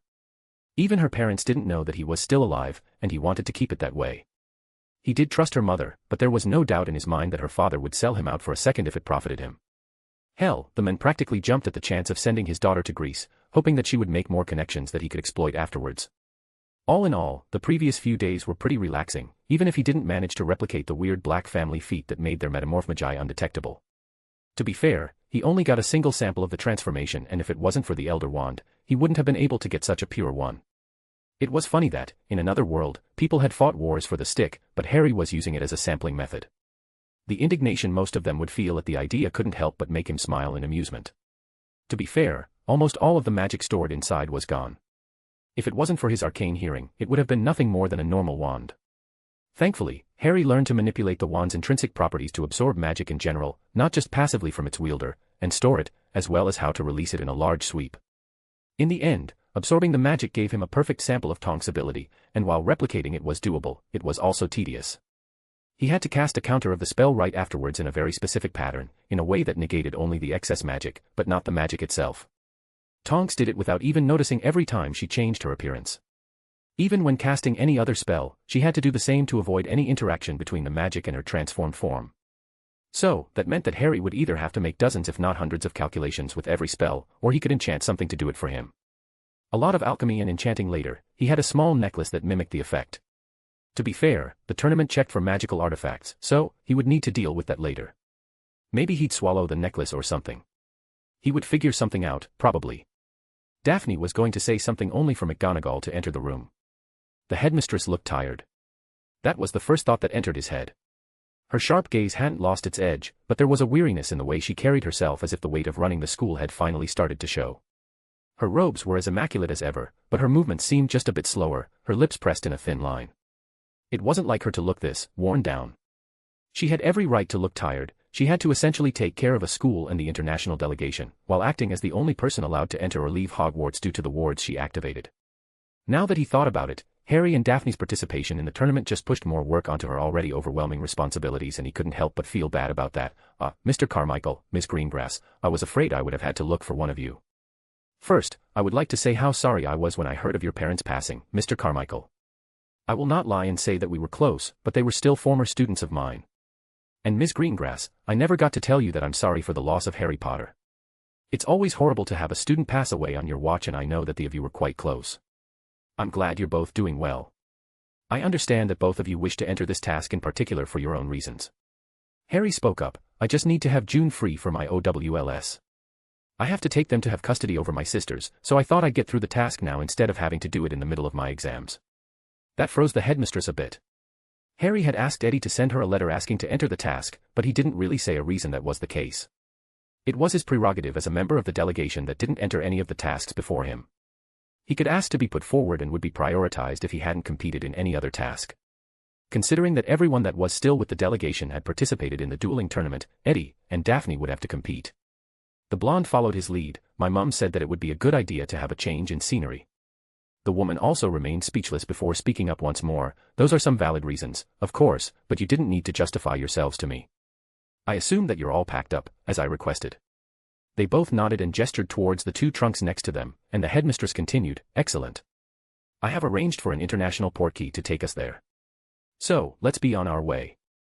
No dragon this time, Professor, Harry asked cheekily. I'm afraid not, Mr. Carmichael, she answered dryly, levitating their trunks with a twitch of her wand and motioning them to follow her. Harry and Daphne shared a look before doing as the woman said.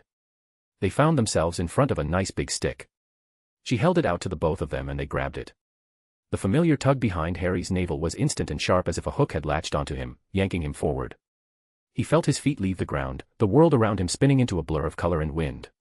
Daphne's hand tightened slightly on the portkey as they were pulled through the magical vortex, their bodies weightless but still being propelled forward at a dizzying speed.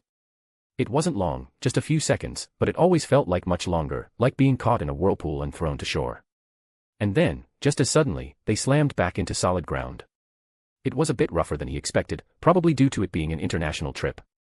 He was about to comment only to freeze at the sight before him. He barely noticed McGonagall giving them a small smile in their shock. Welcome to the Olympus Magical Academy. The academy was beautiful, sure. It stood like a grand Greek palace, all white marble columns and intricate carvings, with expansive courtyards filled with lush greenery and statues of ancient magical figures. But that was about what he expected. However, none of that compared to the sight of the mountain behind it, the true marvel. Towering endlessly into the sky, the mountain stretched so high that it seemed to merge with the heavens themselves. There was no visible peak, just an awe-inspiring expanse of rock and mist, as if the mountain were infinite, disappearing into the clouds. It felt like the academy was cradled at the very base of eternity. McGonagall cleared her throat. They don't call it the Olympus Academy for no reason. Olympus, one of the most historically significant locations, was a place that the ancient Greeks considered to be the home of the gods themselves, and he could see why. It was a place probably filled with as many secrets as Hogwarts, maybe even more. Yes, coming here was the right call. This was definitely going to be fun. Chapter 357, Chapter 357, Heaven's Gate. April 8, 1995, Olympus Academy, Greece. Olympus, one of the most historically significant locations, was a place that the ancient Greeks considered to be the home of the gods themselves, and he could see why. It was a place probably filled with as many secrets as Hogwarts, maybe even more. Yes, coming here was the right call. This was definitely going to be fun. Daphne was gaping at the sight for what seemed to be at least a couple of minutes, and Harry couldn't really blame her. The mere sight alone would bring awe to whoever gazed on it, and that wasn't even considering the marvel of magic that this mountain was. The blonde finally spoke up. This is amazing. The headmistress seemed to enjoy the response and went into teacher mode. Oh, yes, it's quite the magical marvel. No one knows the true origin of the enchantment, or even what they are. All we do know is that it's been there for thousands of years. Many have tried to climb the mountain to see what was at the top of infinity, but no one ever returned. To be fair, the most common theory is that there's some kind of modified expansion charm that makes the mountain spread into infinity. It literally has no peak, and anyone who tries to reach it will simply eventually run out of food or water. Nevertheless, the sight was magnificent enough that the Muggles in ancient Greece considered it to be the home of the gods themselves. So, there aren't any gods up there? Harry asked with a mixture of curiosity and amusement in his tone. He mostly wanted to know if there were any legends about the mountain. The beings who had proclaimed themselves to be gods left after the first war between the light and dark, having sealed them away into their own dimensions. They retreated soon after. The age of gods started to wane when Atlantis fell and officially ended when the Fae banished themselves away to defeat Merlin and Morgana. Still, it would have been interesting to know what the locals thought about the mountain, mostly because most likely, their coming task was probably going to involve it in some way. The Transfiguration Mistress chuckled, not likely. Yet, no one knows what's up there. The school was set up long ago and stopped anyone from entering, claiming that it was for their own protection. If I had to guess, it would have been because of the resources the mountain provides them. It's full of magical creatures and magical herbs, some of them even unique to the mountain, and it's an immense source of wealth to whoever has control over it. What about the gods of Olympus? Daphne asked leadingly. From whatever meager sources we have of that time, they seem to be nothing more than very powerful wizards and witches that were worshipped as gods, which was relatively common at the time, and they died thousands of years ago. As much as this school tries to get inspired by their tales, it's very likely that any tales of divine intervention are nothing more than that, tales. Still, they like to call their students heroes, and only invite people from very old Greek bloodlines. The rest of the population are either forced to enter some lesser school in Greece or even go to another country to be guaranteed a better education. To their benefit, while the Olympus Academy doesn't graduate a lot of students every year, those who do tend to be some very powerful wizards. Harry was going to ask something else, only to be interrupted by the headmistress. I believe that this has been enough talk about the school. I have to go meet some of the other headmasters. I've been trying to convince the ICW that the situation in Britain is far more volatile for Hogwarts to host the final task of the tournament, but they seem to insist upon it. You know who is fighting an army of enhanced werewolves, and for some reason, they don't think that this is concerning. Minister Fudge foolishly agreed to pay a very significant fine if they asked to withdraw Britain from the tournament last year, and the ministry is not in a position to pay something like this, especially with the state of the economy. Her Scottish accent had gotten very heavy at the end and had run out of breath by the end of her rant. She seemed to have noticed her misstep. I apologize. I shouldn't have said that. I've been under a lot of pressure in the last few months, and I guess my temper has gotten the better of me. Harry gave her a sympathetic look. It's all right, Professor. We all need to yell at the world sometimes. She smiled back. Thank you, Mr. Carmichael. Now, why don't you go meet the rest of the delegation? I asked Mr. Diggory to show you around and inform you of any detail you might need to know. He noticed that they were near a familiar metallic dragon, the Hogwarts Express, and just nodded. Thank you, Professor. Daphne echoed his words and the woman disapparated with a pop. The blonde gave him a good look. So, Dumbledore is forcing the ICW to hold the task in Hogwarts. Harry nodded. It seems like the most likely scenario. He probably already has a prophecy ready there and he can't exactly wipe out years of planning because magical Britain has suddenly become unstable. The blonde looked like she wanted to say something, only to start coughing for a few seconds. Harry jumped at his girlfriend, his wand ready to see if she was hurt or something, only for her to raise her hand. I'm fine, Harry. Daphne, that didn't sound fine. It's nothing, I just choked on a bit of my saliva. Harry gave her a concerned look. Are you sure? For fuck's sake, Harry, I'm not made of glass. It's just an accident. Harry was about to say something only to freeze a bit on the expression on her face. She looked weirdly angry, especially about something this benign. He didn't really want to push her, but her reaction was still strange. He didn't have time to think more on it since Diggory's familiar voice spoke up in front of them. Oi, Greengrass, Carmichael, welcome back. McGonagall asked me to show you around the academy a bit. Put your luggage in a compartment and get changed. You'll need to choose your classes here as well. Now, get on with it, we're already late. The older wizard then turned and left them neat at the entrance of the express. Daphne mumbled, well, Diggory's certainly gotten pricklier. A voice responded to her, don't worry about him, he's grumpy because he lost his place in the next task because of you too. He's been trying to clear his name and honor after his performance in the previous task. They turned and saw Fred and George Weasley smiling mischievously at them. The other twin continued for him, apparently, causing your school to finish last and getting us down to second place makes a person lose their popularity. He thought that without Potter overshadowing him he would get the chance to shine. He could understand Diggory growing frustrated with his performance in the tournament. He probably thought that he was Hogwarts' best student. He was in his 7th year, with very high grades, good in Quidditch, and obviously tutored in dueling. The professors sang his praises, and he relished it. He reminded Harry of the people who peaked in high school, who never considered the fact that the real world was just fundamentally different. He was a decent enough wizard, that Harry would admit, but that was really it. There was nothing remarkable about him, he was just a relatively attractive popular boy that's good in school and sports. He was told by everyone that he would be Hogwarts' only chance at victory, and that must have put a lot of pressure on him and expectations that he just didn't live up to. In the first task, Harry was, by far, the main source of attraction. In the second one, Cho Chang was the one whose efforts were celebrated. In the third one, his victory was overshadowed by Longbottom saying that Voldemort was back. In the dueling tournament, he came in behind both Weasley twins, and he flopped hard in the 5th task. McGonagall must have lost a lot of faith in him for that last stunt and chose to replace him for this task when she was forced to put in Daphne and Eddie, and that must have stung a lot. That's not to mention that it was unlikely that Diggory would get to compete in the last task, especially since she'll have to get younger students to compete since a few of them didn't really get to do so, being forced to return to the castle when Voldemort officially revealed himself. There were 5 students from each year in the delegation, starting from the 4th years, of course. In Harry's year, only Susan Bones remained as a student who wouldn't have competed in the final task, with Granger, Longbottom, Daphne, and himself as the rest of the delegates in this year. However, Cho Chang was the only 5th year who had the chance to compete, and with Eddie Carmichael participating in this one, that left 3 students who still had to contractually compete in the next task. It was funny, they were all so forgettable. He only barely remembered that Katie Bell and Cormac McLagan were part of the delegation, and even then, he had to think back a lot. Well, Harry was never good with names. Anyway, since the rest of the delegation participated in any task, that sort of forced the 4 students to be champions in the next task, which McGonagall was probably going to make sure to have, at least, 4 champions.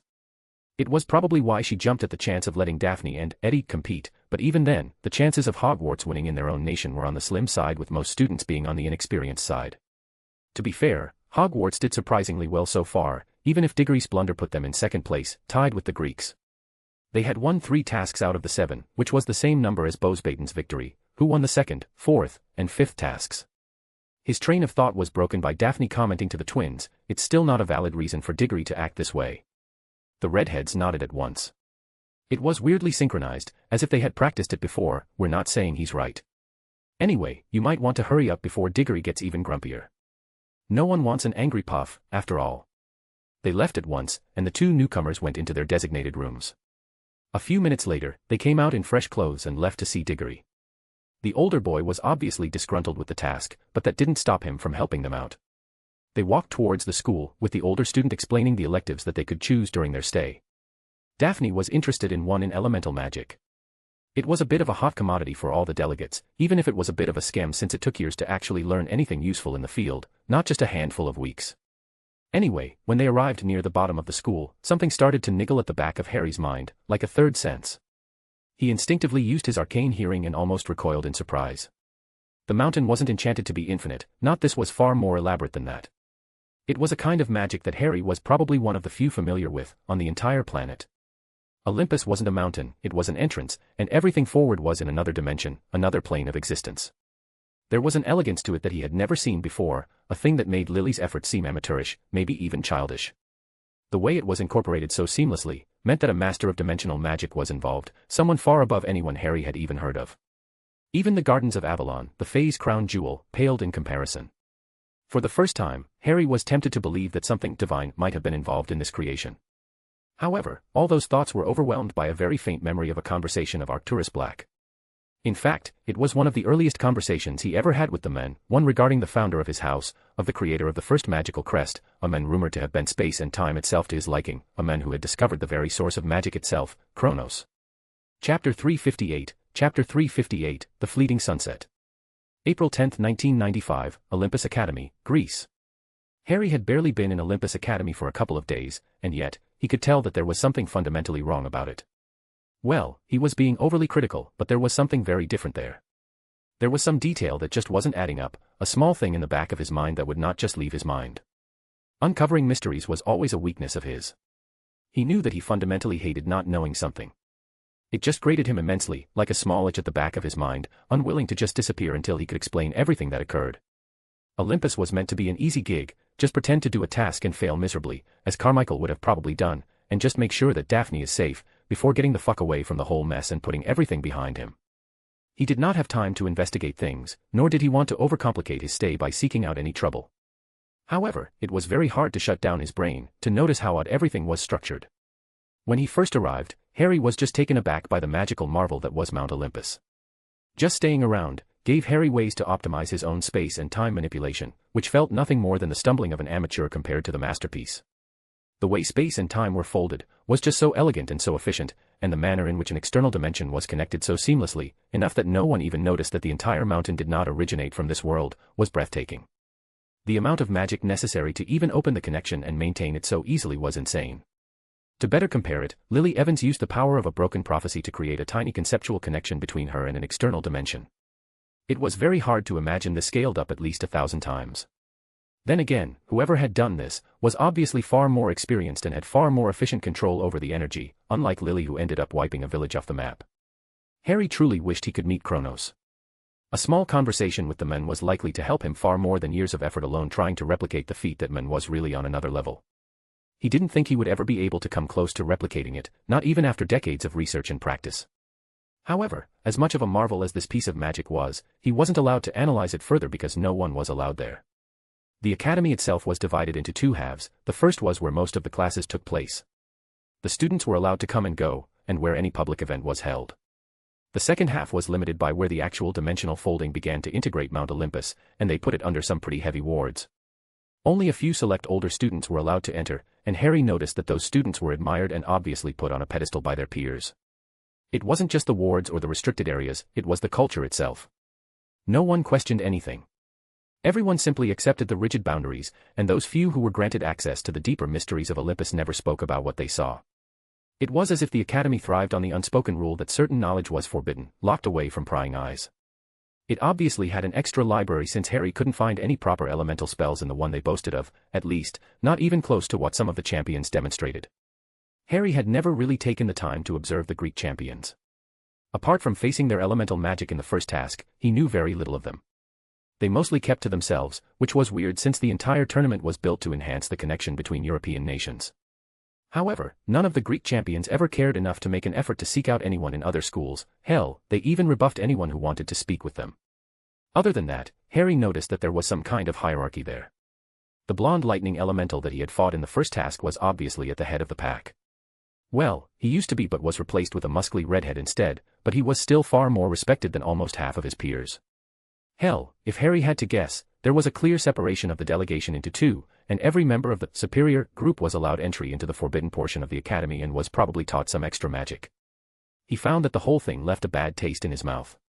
The disguised boy walked with the rest of the delegation into the school's great hall. As perplexed about how the school was run, the actual building itself was a marvel of Greek architecture. The school looked like something straight out of an ancient history book, massive marble columns, intricately carved statues, and grand archways that seemed to go on forever. It had that timeless feel like it had been standing there for centuries without a single crack or chip. The way the sunlight hit the stone, giving everything a warm, golden glow, made it even more impressive. It was obviously enchanted to be like this, but the effort to do this for every single piece of stone was just breathtaking. The great hall was huge, with a ceiling so high it felt like it might touch the clouds. Rows of long tables stretched out endlessly, and the whole room was lit by massive chandeliers that floated overhead, glowing softly with magical light. There was a table with Hogwarts symbol on it, and they walked and sat there. Like in Hogwarts, the long tables were assigned to a single house, but that seemed to be a lot more serious there. All in all, there were 5 of them: the House of Athena, the House of Artemis, the House of Apollo, the House of Ares, and the House of Hera.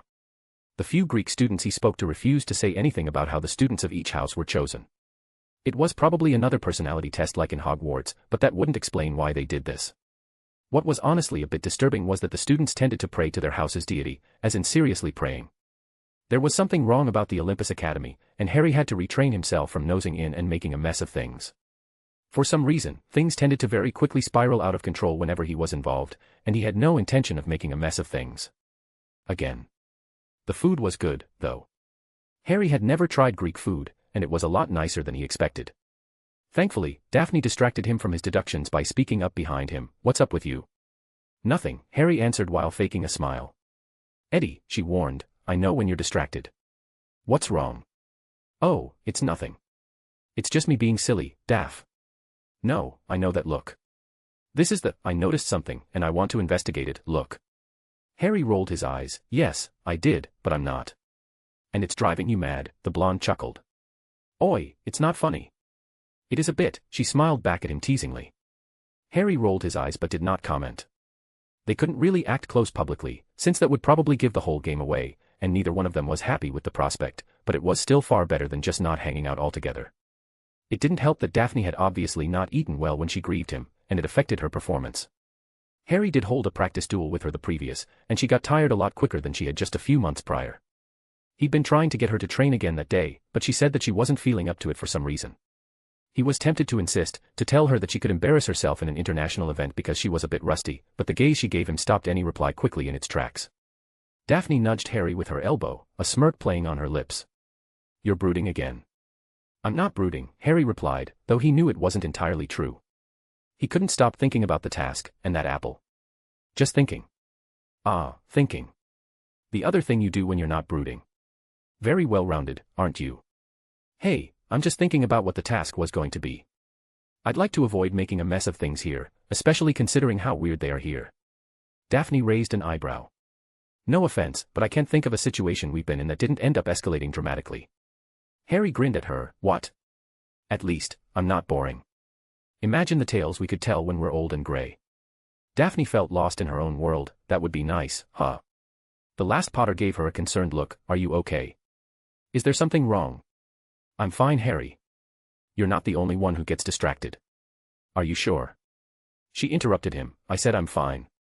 He was tempted to broach the subject once more, but the Academy's headmaster stood up, silencing all conversations in the hall. The man was tall and imposing, but not in a flashy way. His silver hair fell past his shoulders, and his deep blue robes gave him the look of someone important without overdoing it. He had sharp features, but there was a relaxed confidence about him as if he was certain that nothing would ever hurt him. He spoke with a heavy Greek accent, but his voice was calm, but it carried, effortlessly reaching every corner of the great hall. "Students of Olympus Academy, and our esteemed guests from across the world," he began, his tone measured and deliberate, "you have all come here for a competition, expecting the usual trials of skill, cunning, and bravery. And while those qualities will certainly be tested, let me be clear, this year's task will not be like any other." A murmur swept through the hall at his words, but the headmaster didn't pause. His eyes gleamed with a subtle challenge as he continued. "Each school will send 4 champions, as is tradition. However, let me dispel any illusions you may have. Though you come in groups, there will be only one winner. One victor. The others will not walk away with glory, for this task is not just a trial, but also your reward." Well, that was unusual, even for a task, and probably a fancy description. Harry had to give it to him, though. The man was definitely a good orator and knew how to get people excited. He could feel the tension growing in the room as students whispered to each other in hushed tones, trying to decipher the meaning behind the man's words. The headmaster raised his hand, and the murmurs fell silent once more. His voice dropped lower, taking on an almost ominous tone. "Your task is to explore the very heart of this academy, the true Mount Olympus itself. The mountain that stands behind this school is not merely a symbol, nor is it an ordinary peak. It is a gateway, a realm of endless possibilities and perils. Within its twisting paths, you will find challenges unlike anything you've faced before. Some of you may not return unchanged. The goal," the headmaster said, his voice now rising slightly, filled with gravity, "is to retrieve a golden apple from within the depths of Mount Olympus. But know this, there is only one. One apple. One prize. The golden apple of the gods." A collective gasp echoed through the hall, mostly originating from the Olympus Academy students. To be completely honest, Harry never knew that those things ever existed. He'd only ever heard from ancient Greek mythology, the apple of the gods, the fruit of immortality, coveted by gods and mortals alike. He'd never heard of its existence before, and from the looks of it, most of the other schools hadn't either. However, the Greeks seemed to have known about it. The headmaster must have noticed that lack of reaction from the other delegations and continued, "A golden apple is a fruit that grows on a tree on Mount Olympus. It's often a sign of changing time, of a shift of destiny. A single apple grows suddenly, without any reaction, but the tree could spend centuries without a single apple falling. Not much is known about them, only that they hold immense healing properties, with a single bit capable of healing any ailment, regrowing limbs, and even banishing any curse. However, there is a rumor that if one were to consume the fruit completely, then they would join the realm of the gods, and become immortal. It's just a legend, but legends have been proven to be correct before. Either way, whether you win or not, whether you eat it or not, the fruit itself is priceless." The moment Harry heard the confirmed properties of the golden apple, specifically the healing aspect, he looked at Daphne, who was gazing at the headmaster with an expression of pure hope. She was probably looking at the answer to her prayers, to finally achieve her life's ambition of saving her sister. Yeah, that settled it, they were going to get that apple. "You will not find it easily," the headmaster continued, his gaze sweeping over the assembled students. "The mountain does not give up its secrets to the unworthy. You will be tested, physically, mentally, magically, in ways you cannot yet comprehend. And when you stand at the precipice of success or failure, you will face a choice that may define your destiny. Only the most skilled, the most daring, and perhaps the most fortunate will claim the golden apple. The task begins in a week," the headmaster announced, his tone final. "Prepare yourselves. Only one will triumph, and the rest will leave empty-handed. Olympus will judge you, and the mountain does not show mercy." The blonde turned towards Harry with an expectant look on her face. "Change of plans." Harry nodded his agreement, not trusting himself to say anything. While he liked seeing the hope in Daphne's eyes, he knew that hope could be just as dangerous as it could be kind. Chapter 359, Scattering Petals. April 12, 1995, London, England. Lily Evans knew before she even married James that she would never be a good mother. Something inside her broke in her time with the Department of Mysteries. Her parents had just died mysteriously. It could have been a Death Eater attack, only that there wasn't a dark mark, and it happened around the same time she started defying the department openly. She was afraid that anyone she got closer to would die as well. She practically ignored Petunia, not wanting her to be involved, not that it was hard to do because of the woman's obvious resentment and jealousy, and picked James Potter to act as her shield. It was mostly out of convenience more than anything. The Potters were firmly in Dumbledore's corner, so they were better protected from any retaliation from the department, and there was also the fact that he was still besotted with her, for some reason. She did grow to like him. He was nice in small doses, but she always kept a few barriers out of her own protection. James was her shield, and shields had a tendency to get hurt. Still, she was planning on leaving him the moment she had a concrete plan in place to escape Dumbledore's and the department's reach. Lily hadn't planned on marrying him, let alone birth his children, but one night, he had gotten drunk and bragged about being the subject of some prophecy being given to his father. He was babbling incoherent things about it, but that alone made her drop any plans of running away. One of her plans was to connect herself to an external dimension, and she needed to sacrifice something to have the energy release necessary for it. She had found out about it from some old tome she discovered during one of her missions for the Unspeakables. She was assigned to clear out some old Mesopotamian ruins before the local magical government sent their own teams to investigate. Apparently, they wanted some artifact there, some kind of golden armor, and they couldn't really interfere in another country's affair without a war being declared. They were wrong about there being any armor. Still, she returned with a few pieces of enchanted jewelry, but she had kept the few tomes around. Well, she called them tomes. They were old scrolls that she spent months translating into a tome. It explained what they called the realms of the divine, and that a few people learned to forge a connection to and channel its magic. Apparently, they assumed it was some kind of divine entity, not an actual connection to an external dimension. Still, from the feats they described, the blessed were supposed to be forces of nature, and she wanted some of that power. No, she needed it to be free, to help Britain achieve this freedom as well. However, she needed the energy required to replicate the feat first. She had planned on spending years moving around the world, using blood magic to remove curses and store the magical release into a far larger curse she was creating.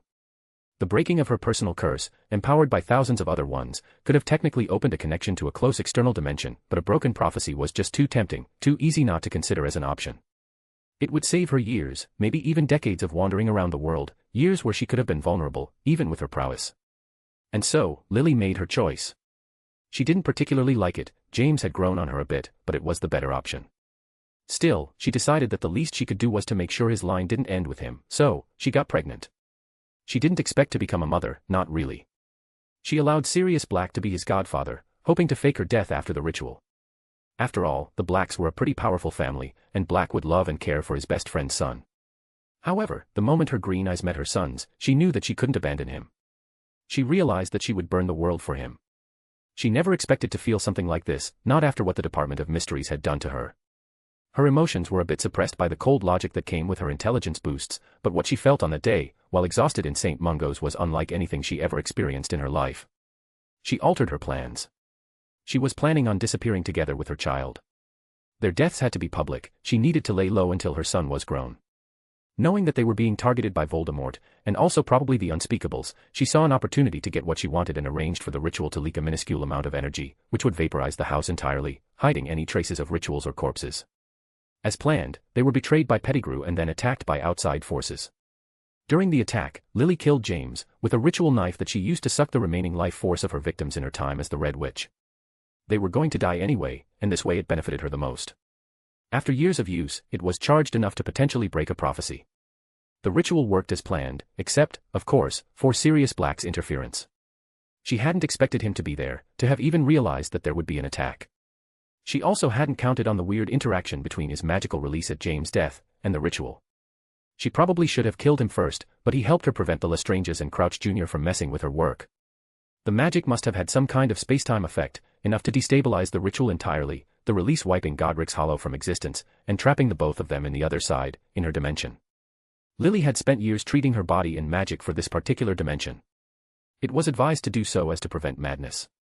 Apparently, a few dimensions had inhabitants, developed consciousness, and used a connection to their realm to possess their champion. Lily was protected in the realm of fire and ash, but Sirius Black was not. He ended up being split between both worlds, in complete agony. She couldn't help but feel vindictive as she heard him constantly scream, being torn apart and put back together again and again for years, maybe even more. Time was weird in her dimension, and she didn't exactly have a way to keep track of it. Still, at least the idiot proved himself to be useful. She allowed him to express himself better in the material plane. He obviously had help from that side, but she could have stopped it if she wanted to. He made such a useful pawn. A physical manifestation meant that he could be hurt on the other side, that he could die, and she postulated that if she killed him at the exact same time, it would create a temporary connection, something that she could use to come back to the material world. Being in that dimension was unlike anything she had ever experienced. She was trapped, yes, and yet she was free. She could make anything, everything. It was her realm, her true home. But she was lonely. She wanted to see her son, who had stayed unharmed in the warded area she put him in during the attack. Her plan worked and Black's death allowed her to fully follow him to the other side, but she found herself cut off from her home. It felt wrong. She felt weaker and emptier than she ever had before, and she vowed herself that she would redo the ritual, and have her connection to her home once more. And she achieved this, at the expense of almost killing her son. She hadn't planned on it. She temporarily worked with Dumbledore because she needed to utilize his broken prophecy and leveraged her assistance to protect her son from the former headmaster. The ritual was supposed to be it. She would have asked Harry to not participate in any of the other tasks, maybe even move back to Britain, hoping that they could reconnect once more. She would have gotten everything she'd ever wanted, her son, her home, forever. She would have convinced him to forge a connection of his own to her dimension as well, and they would be together for all eternity, untouched by death and the machinations of the light and dark. They would have been free. Looking back at it, she should have spoken to Harry, even knowing that he'd probably refuse. In the end, they fought, and her son paid the price. When he asked her to take his place, to sacrifice herself in his stead, she was just so frozen. It was like the world took a deep breath and she just couldn't do it. She wanted to, but something primal inside of her just stopped her, and she ran away, knowing that her son would perish for her own mistake. The months she spent mourning her decision were the worst in her life. She tried to distract herself by trying to fight Voldemort, by taking her rage and self-loathing and channeling it at the monster in human flesh, while she burned from within. The connected to her dimension was faint, sluggish, and a bit underwhelming. She assumed it was because it was newly formed, that it would grow in time, and she would obliterate Voldemort from existence, but it wasn't the case.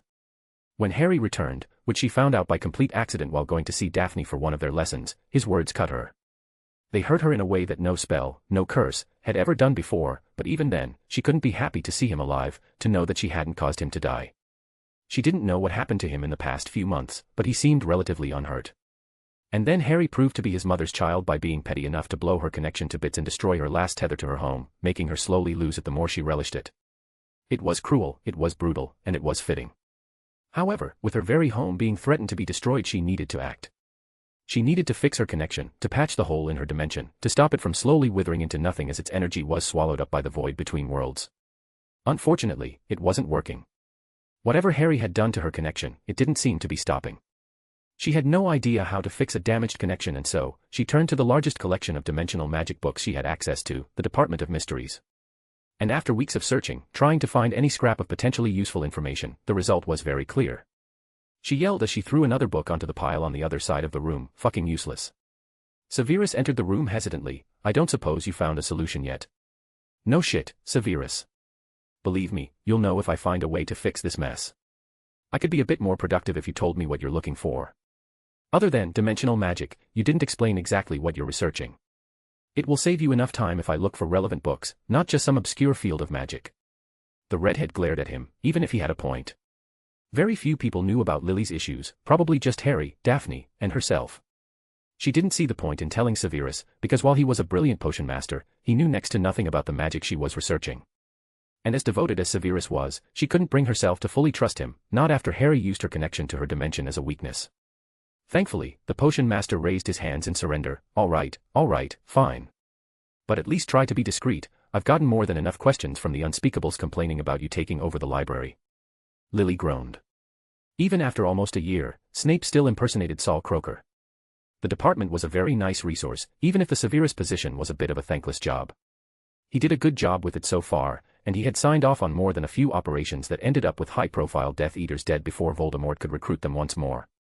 If only Remus could be this successful. Lily had given him everything he ever asked for. The werewolf race was almost extinct, only the lichens remaining in Britain, and after the mess with Voldemort was over, she was planning on getting the new and improved Wisengamot to vote in a law giving them the exact same rights as a wizard. It wasn't like they could even be a threat anymore since they couldn't reproduce, but that was far in the future.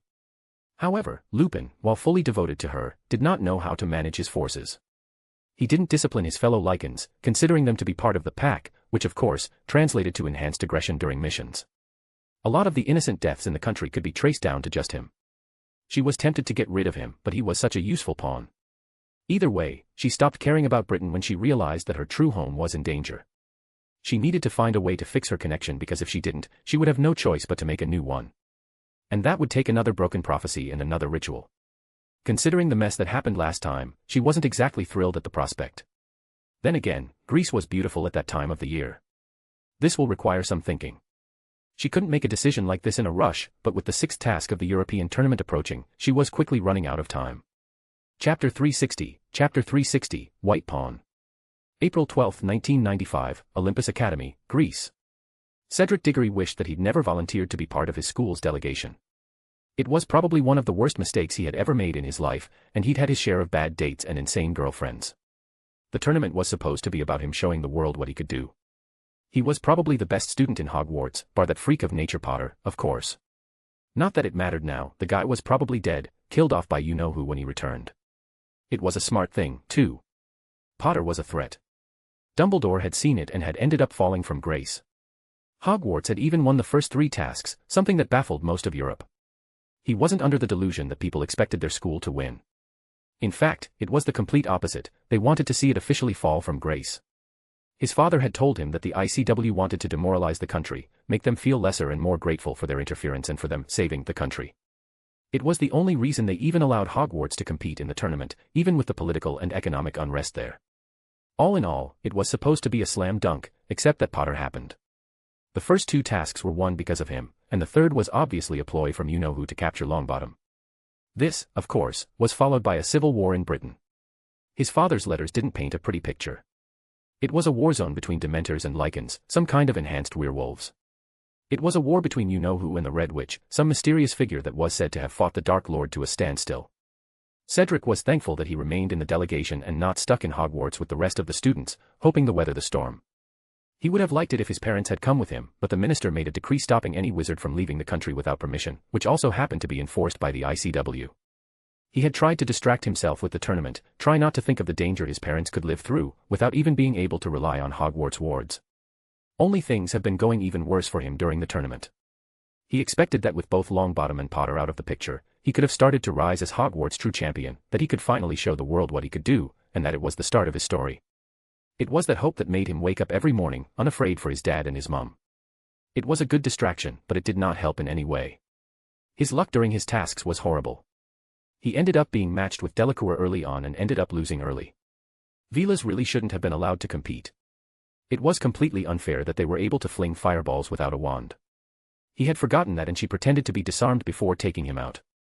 It wasn't that much of a big deal since the girl ended up winning the entire tournament, except that Fred and George Weasley of all people ended up doing very well. They were strangely efficient with some very weird combination of prank spells that just worked. The crowd definitely loved them, as they shamelessly promoted their idiotic prank shop. They were trying to open back him. They were able to start it with the gold they won in Hogwarts' local tournament the previous year, and they also won a fair bit of gold for being in the final 10 competitors in this task. They were pretty set, financially at least, and couldn't have been happier for it. Well, at least they were away from their mother who had apparently tried to get them to spend their gold wisely in the previous summer. Then again, the Weasleys did waste a large portion of their lottery money the year before on a trip to Egypt to visit their eldest. It was a nice thing to do, but not when their budget was that miserable. To be completely honest, Cedric never really liked them. They were too chaotic for his taste and never took anything seriously, but he wished them the best. With the state of the economy in Britain, very few people could afford to buy joke items, and the war didn't even help them. Still, things hadn't gotten really bad until the 5th task. It was a miserable experience all around. For one, David Abbott, a Hufflepuff a year lower than him, asked to compete in the chariot race, having said that he took the Enchanting elective in school. Of course, what that meant was that they took a couple of classes before going with the tournament and hadn't bothered to learn anything more. He probably should have asked the Weasley twins to participate, but he felt just a bit jealous of the attention they got with their performance in the previous task. It was petty, but Cedric didn't need to be perfect all the time. Hogwarts didn't obviously score well as they had fewer duelers than the rest of the schools, with half of the delegation being gone. Unfortunately, he didn't know that at the time and picked the rest of the team to be able to fight other students in the air. It was probably a mistake, but he chose people who specialized in charm work to pick up the slack in case something went wrong with the enchantments mid-air. It was a solid plan, only for David Abbott to not be able to enchant shit, and them needing to take turns levitating the stupid thing. They ended up being so far last that they were mocked publicly by the crowds. Even his father started to send him fewer letters, each one having less information than the ones before. McGonagall had lost all faith in him with that stunt, and Cedric had hoped to try to regain some of it by doing a good job of representing Hogwarts in the 6th task. There were only 10 of them left, after all. There was him, Roger Davies, Lucian Bowl, Angelina Johnson, Beatrice Haywood, the Weasley twins, David Abbott, Patricia Stimpson, and Kenneth Towler. He expected the headmistress to still pick him, since he was still one of the best students she had in her school, even if he disappointed her many times. The Weasley twins were a given if they accepted, that is, plus maybe Bowl, Davies, or himself. It depended on how many champions there were in the task anyway. Of course, that opportunity was snatched by the children, Greengrass and Carmichael, who decided out of the blue to compete. He didn't know why they weren't under Hogwarts wards, or why they even cared enough to come while there was a war on their doorstep. He didn't know much about them, but they had to have parents and siblings, right? Anyway, with the task being announced as a quest for immortality, of all things, and there are only 4 champions per school, he wasn't exactly optimistic about his chances. He imagined McGonagall would choose the Weasley twins, Greengrass, and Carmichael as champions and hope for the best. His chances had gotten a lot smaller, and that only left the final task, where the priority would just get to the dozens of younger members of the delegation who still hadn't gotten to compete. He was angry. It just wasn't fair. And like he always did, he took out his anger on some invisible targets while calling it a training exercise. He sent a blasting charm at a wall, feeling a bit vindicated, only for a familiar voice to speak up behind him. That's a lot of anger in a single spell, young Cedric. The young Hufflepuff turned in panic, his wand clenched in his hand, before freezing. In front of him was the familiar form of Albus Dumbledore, giving him a mischievous smile. He didn't know how to act around the former headmaster. The man was a hero, at least he used to be before he ended up being outed for trying to kill a student and a million other things, especially with that mess with the fake Grindelwald. He stammered in panic, "Headmaster, I mean, Professor. Sorry." "It's fine," the man answered with a kindly voice, "I suppose I'm not your professor anymore, young Cedric. Albus will do, for now. I think I'll just stick to Professor." "You've been the headmaster for so long, it would be rude not to," Cedric replied before asking, "How have you been?" It was a bit of an awkward question. Then again, how would one ask a person how they were handling being banished from their home country after years of service? To be perfectly honest, Cedric had no idea why that was the case. Apparently, Dumbledore tried to kill Potter and then kept spouting that Grindelwald had escaped from Nurmengard, before being told in no uncertain terms that he wasn't welcome in Britain anymore. Now that he thought about it, he could see Potter's fingerprints all over it. It was something he would have done, tried to outsmart someone into becoming their own downfall. The whole matter wasn't really investigated properly anyway, and that was suspicious enough. The man chuckled in response, "I've been quite well. I haven't traveled around Europe since my youth. It's funny how a single country could tie you down so much. I don't suppose you share that sentiment, considering the state of the room." Cedric scratched the back of his head nervously. "Yeah. It's amazing to see all of this, but I have to say that things got a bit frustrating. I suppose that your streak of bad luck would have made anyone feel anxious. You really are a good student and a good wizard. It really is a shame that no one could see that. I suppose you have 2 other tasks to show the world just that." "Not much, with Greengrass and Carmichael competing, I don't think McGonagall will let me compete." The man hummed, "I suppose I could help with that slightly. Minerva was a very close friend of mine and I can be very convincing." Hope burned in Cedric's chest. "You will." "I don't see why helping a former student of mine display his true potential can be considered a bad thing. Speaking of help, I was wondering if you could do me a favor." "A favor?" the young wizard asked apprehensively. "Nothing really despicable, believe me. This place, Olympus, is a very dangerous place. Even that is a massive understatement. It's a very old place, steeped in magic and treachery. This entire monument is considered to be a testament to Kronos' sons betraying him, and I have always been worried about the Olympians. They've always been the secretive sort. Giving out a quest for a golden apple for a school competition is too much of a prize without some kind of ulterior motive. Golden apples are as coveted as Nicholas Flamel's Philosopher's Stone, only that they are consumables and more finite than the stone. What I wish for you is to keep an eye on the situation and keep me appraised as I am being summoned back to Britain." It made sense, of course, using immortality as a prize for a school tournament was a bit much. But that whole thing felt like a bit like spying for his taste. Before he could think of it, he processed that last part. "You're going back to Britain, sir?" "Oh, yes. Cornelius was quite apologetic for the whole misunderstanding a year ago and asked me to help rein in the chaos there. I'd like to think that I'm a powerful wizard and that the entire war wouldn't have happened had I stayed in Britain." The prospect of the war ending and his parents being safe was very enticing, but ever the Hufflepuff, he responded, "I'm sorry, sir. I don't think I can do that." The man nodded graciously. "I suppose I'll have to keep an eye on everything myself. I'll have to tell Cornelius that I won't come back. What a shame, I was planning on taking a detour in St. Mungo's and helping heal your mother." The younger wizard stiffened at that. "My mother?" "Oh yes. She was hurt during an attack, somewhere around the 5th task. It wasn't the lichens, thankfully, but she was especially susceptible to the Dementor's presence, or it activated some kind of curse. I suppose Amos didn't tell you, not wanting you to distract himself. He's been quite distraught, I'm afraid. I had been planning on taking a look at her condition during my trip back to Britain, but it seems like I'll have to cancel the entire thing altogether." "I'll do it," he stammered. "I'll do whatever you want, just please save my mum." "I'm very glad that you were able to see reason, Mr. Diggory. Now, just to make it official." Cedric was barely able to think until the deceptively fast old man suddenly touched his chest with his hand, which glowed a blinding white. Cedric was confused for a fraction of a second until the burning started. It was like liquid lava, spreading all over his body, as if everything inside him was being purified. His vision blurred as pain and heat surged through every nerve, but then, just as suddenly, the agony subsided. Cedric gasped, collapsing to his knees, drenched in sweat. The glow faded from the old man's hand, and Cedric felt lighter, as if a heavy weight he hadn't known he was carrying had been lifted. The despair he had been feeling about his mother's condition, about his father's obvious grief, lessened slightly. He would ask the men in his next letter, just to make sure that she was all right, that Dumbledore would do as he said and heal her. He gasped, what was that? Just some insurance, something to help you in your task and keep you safe in the meantime. Good luck, Mr. Diggory. And with that, the older man left the room, leaving a sore student who for some reason, felt renewed purpose inside him. It was like any form of indecision was gone and he had this secret guiding hand helping him out. He could see what the next step should be. He had to know why Carmichael and Greengrass chose to compete in this task specifically, especially since the dueling tournament had been obviously the safer choice to compete in, yet they hadn't done so. Perhaps they knew about the prize beforehand. There were too many unknowns, but it was a good first avenue to investigate. With renewed purpose, Cedric Diggory returned to the Hogwarts Express. He would not fail Dumbledore, not with the man holding his mother's fate in his hands. Not that he would have denied the man otherwise. After all, it was for the greater good. Chapter 361, The Slayer's Ascent. April 14, 1995, Olympus Academy, Greece. Perseus was used to being worshipped in the halls of his school. He was the scion of the Old Ones, rumored descendants of the gods themselves, and that alone would have brought him enough prestige to make him part of the upper nobility in magical Greece. Nobility had ceased to be a thing in Europe, and in a way, it didn't exactly exist in his country. However, power mattered, and the old families had power to spare.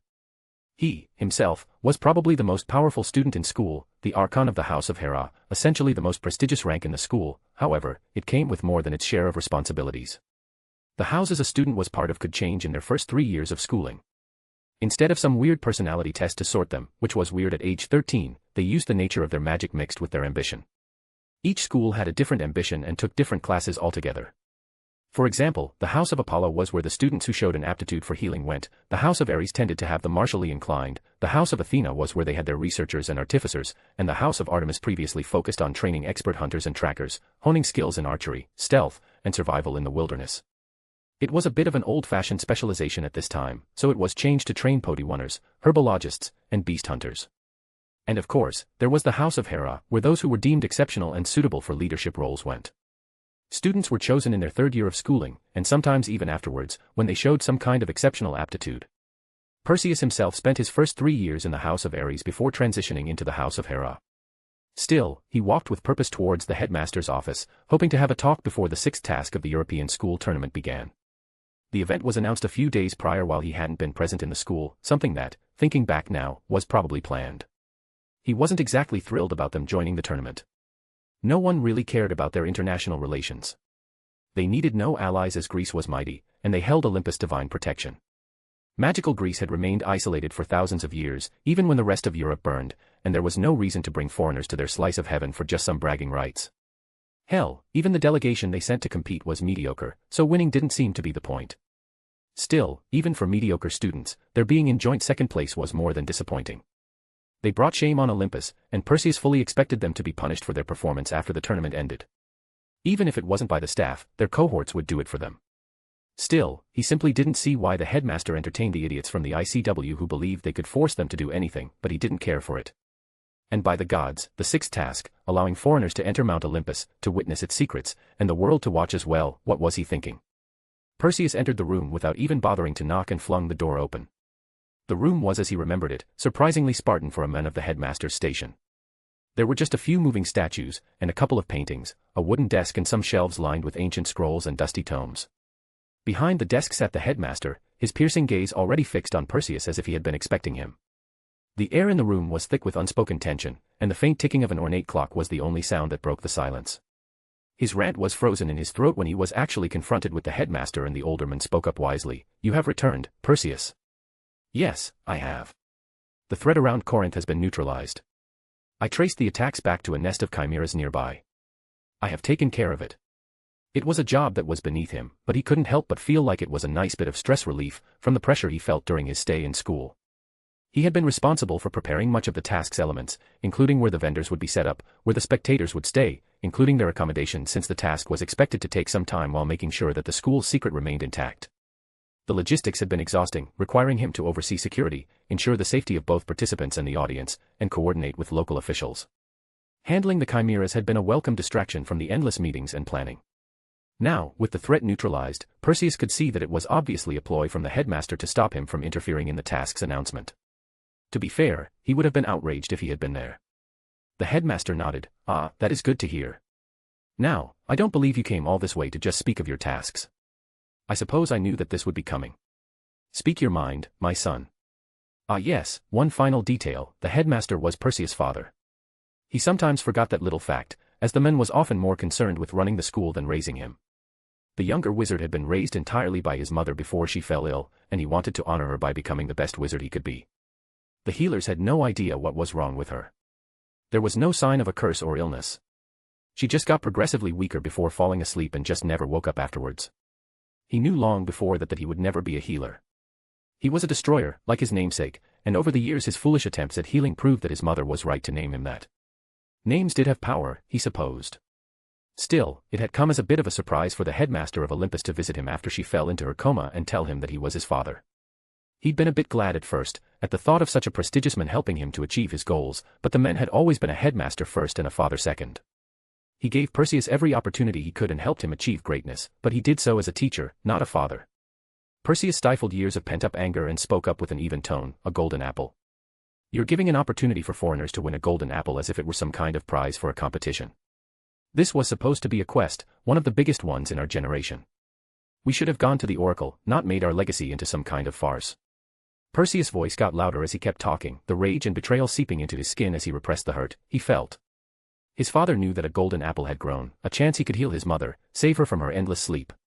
And yet, the man chose to parade it around as a prize for foreigners instead of issuing a quest that would have his son have a chance at saving his mother. "That's enough, boy," the man raised his voice, and a loud crack of thunder almost shook the entire building. There it was, Olympus headmaster, the strongest storm elemental in history, a person who could wipe out a small village in minutes. In magical Greece, society was built on power, and there was no one stronger than the Stormbringer himself. The ground stopped shaking and the noise disappeared as suddenly as it appeared. Sometimes, he still marveled at the man's control over his magic. Perseus hoped he would never develop such a mastery over his magic one day. "I did go to the oracle, boy. This is what was decreed," the man stated calmly. "I knew that you'd object and that I'd be forced to silence you, removing a lot of your authority in the school. I didn't want to do that publicly." That little fact just made Perseus freeze in his tracks.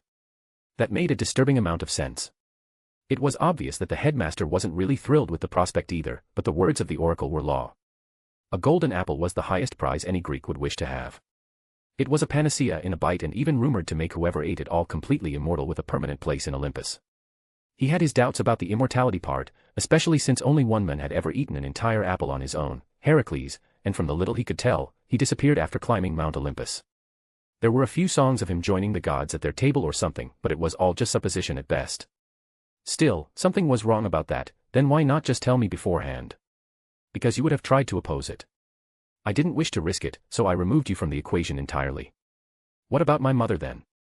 Did you not consider that I might have wanted to know that there was a chance that I could heal her, that a golden apple has grown in Hera's garden? The man nodded. "I did, but it is the will of the gods. One does not simply defy them. The oracle has spoken, and there is no changing that. Then I will join the delegation, I will find the golden apple and use it to heal mother." Unexpectedly, the headmaster nodded. "You will. This was why I put your name as one of the champions representing our school." That just took him a bit to register that. He didn't know how to really reply and just said, "Thank you, father. I know that I have been distant, but I am not cruel. Do me and our school proud, my son." Perseus choked up but he steeled himself and asked, "Father, there is also the matter where you're letting strangers enter Mount Olympus, a sacred ground, for a school competition. I don't see this going well, from both our nation and the foreigners. We're both making a mockery of our legacy, of our beliefs, but we are also putting their champions in danger. This is Olympus, father, we cannot protect them there. You and I both know the manner of beasts there, the strange magics and enchantments. The chances they could get hurt, even killed, are quite high. And considering that the other tasks were relatively harmless, the school is going to have a lot of backlashes from both sides." His father slumped slightly, "And that will be my burden to bear, but the will of the gods is absolute." "Father." Perseus started. He was interrupted by the man's jovial tone. "Don't worry about this, old man. I have handled more than my share of political issues, I'll manage. Now, I believe you have a quest to prepare for, and a mother to save. Give me a list of your chosen teammates by the end of the day." Perseus nodded and left the room, his mind entirely on the task ahead. He had a few candidates in mind. He wasn't going to take any risks with his mother's health being at stake. Regardless, from what he could see of the other champions showing so far, he wasn't that concerned with them getting ahead of him. Most were weak, sometimes even a bit clever, but the only one who had stood out was the Potter boy, but he disappeared during the third task and was assumed to have died. It was a shame, he hadn't had a worthy opponent in a while. Then again, Mount Olympus was more than challenging enough, and a quest for a golden apple was bound to be filled with dangers. He did feel bad about his fellow champions. They had no idea what they were in for, probably too blinded by the prize, not that he could blame them. After all, what a prize that was. He hoped that there wouldn't be any deaths, but he wasn't that optimistic. His father was probably going to get a lot of heat from the task, but the man's hands were tied. One could not simply deny the will of the gods. Either way, he was going to win this thing. It was his chance at finally saving his mother and he wasn't going to let that go, ever. Chapter 362, The Clock Strikes 6. April 17, 1995, Olympus Academy, Greece. Harry stood amongst his fellow Hogwarts champions feeling oddly apprehensive about the whole task. It was weird, to say the least. He had fought so many other monsters. Hell, he just faced Voldemort and made him run away in fear, a wizard whose name people still feared. And yet, there was something haunting about the task before him. Mount Olympus was probably the most magically dense location he'd ever been to, and the way space and time were folded made him truly think that he was stepping into a different world entirely, one with entirely different rules. If he had a choice, he wouldn't have chosen this task to compete in, especially how unknown it is, but Daphne was resolute on her quest for the golden apple, her quest to save her sister, and that meant that he had to be there to protect her. His cover as Eddie Carmichael had worked so far, but he couldn't exactly have an impressive display of magic while staying hidden, and considering what was at stake, he didn't think his cover would last for long. To be fair, it was a shot in the dark at best, which was destroyed the moment the headmaster of Olympus Academy revealed the reward, and with it, got Daphne's undivided attention. The original plan was to stay hidden, get eliminated quickly and disappear afterwards. The disguise, while useful, was mostly to hide from Grindelwald. From what he could gather, the Dark Lord's divination was vision-based, and a disguise would theoretically trick him. Of course, it was enhanced by his connection to his alternate selves, each acting as nodes to make his visions far more powerful than they had any right to be, but they were all still vision-based. Gellert Grindelwald wasn't likely to find out that Harry was still alive if his only interference was in someone else's skin. He was still working on a way to neutralize his divination, which was, by far, his most powerful asset, and that alone would be an amazing boon. He'd been making some headway with his analysis of dimensional magic and a bit of alchemy, but he was still far off pulling it off. His arcane hearing wasn't something that could help him with that, as divination doesn't really leave any traces of active magic. Still, all things considered, he was prepared to lose his disguise if Daphne became in danger. It wasn't like he did anything illegal. He was a delegate of Hogwarts and was allowed to compete, the rest was just semantics. Harry turned towards his fellow champions, trying to do his best not to roll his eyes. For some absurd reason, McGonagall had gotten Diggory, Johnson and their teammates, while talking about the 4 houses of Hogwarts representing the school or something equally as absurd. They weren't exactly bad mages, but their performances in the tournament were pretty disappointing all around. Honestly, the Weasley twins would have been a better option, even if they would have probably tried to prank them halfway through the Endless Mountain. Of course, Diggory spoke first. All right, this is it. I know that we'll probably go our separate ways later, but for now, let's just stick together. Just because there's one winner, doesn't mean that we have to do this alone. Until we eliminate the other contestants, it'll be better if we stick together. The older boy's words made sense if only he wasn't obviously lying through his teeth. If he couldn't really analyze Diggory's emotions with his arcane hearing, he would have believed the older boy. Unfortunately, everything about him radiated that he was fully planning on betraying them. There was a certainty in it that worried Harry a bit. Diggory was different. His sound was a bit stricter, and more ordered, and a lot of his self-doubt was gone. Normally, it would be a good thing, a sign of growing up, but something just didn't feel right. Johnson spoke up, fine. We'll stay together at least until tomorrow morning. We already planned everything until then. Greengrass, is the jumper charged? The blonde nodded, charged and ready. We'll fire at the moment the task starts. They ought to give us a head start. As if waiting for the signal, the cannon fired, and the task began, with the champions confidently implementing their plans to get up the mountain. The French champions enchanted some kind of glowing floating horses, which they rode up. The Demstrang delegation enlarged a pretty large boat, similar to the one they owned, which slowly started to float away. Similarly, the Spanish used flying carpets to fly up, the Nebelheim students some weird small boat each, and the Romans built a chariot that was enchanted to fly. They were really taking advantage of the fact that they were allowed to bring whatever enchanted items they wanted, which was why Harry didn't even need to remove the necklace that hid his true appearance. While this did simplify things, it actually wasn't a good sign. It meant that they expected the task to be hard enough that cheating by flying was impossible. Harry already could tell that fundamental magical and physical properties were just different out there. The mountain had no peak, it was infinite, and that meant that going up really didn't help matters. It wasn't exactly a race, but the Greeks must know enough about the mountain to have a better guess than anyone else. Most of the schools seemed to have prioritized getting up the mountain as quickly as possible. It was probably a mistake since they needed to conserve their strength.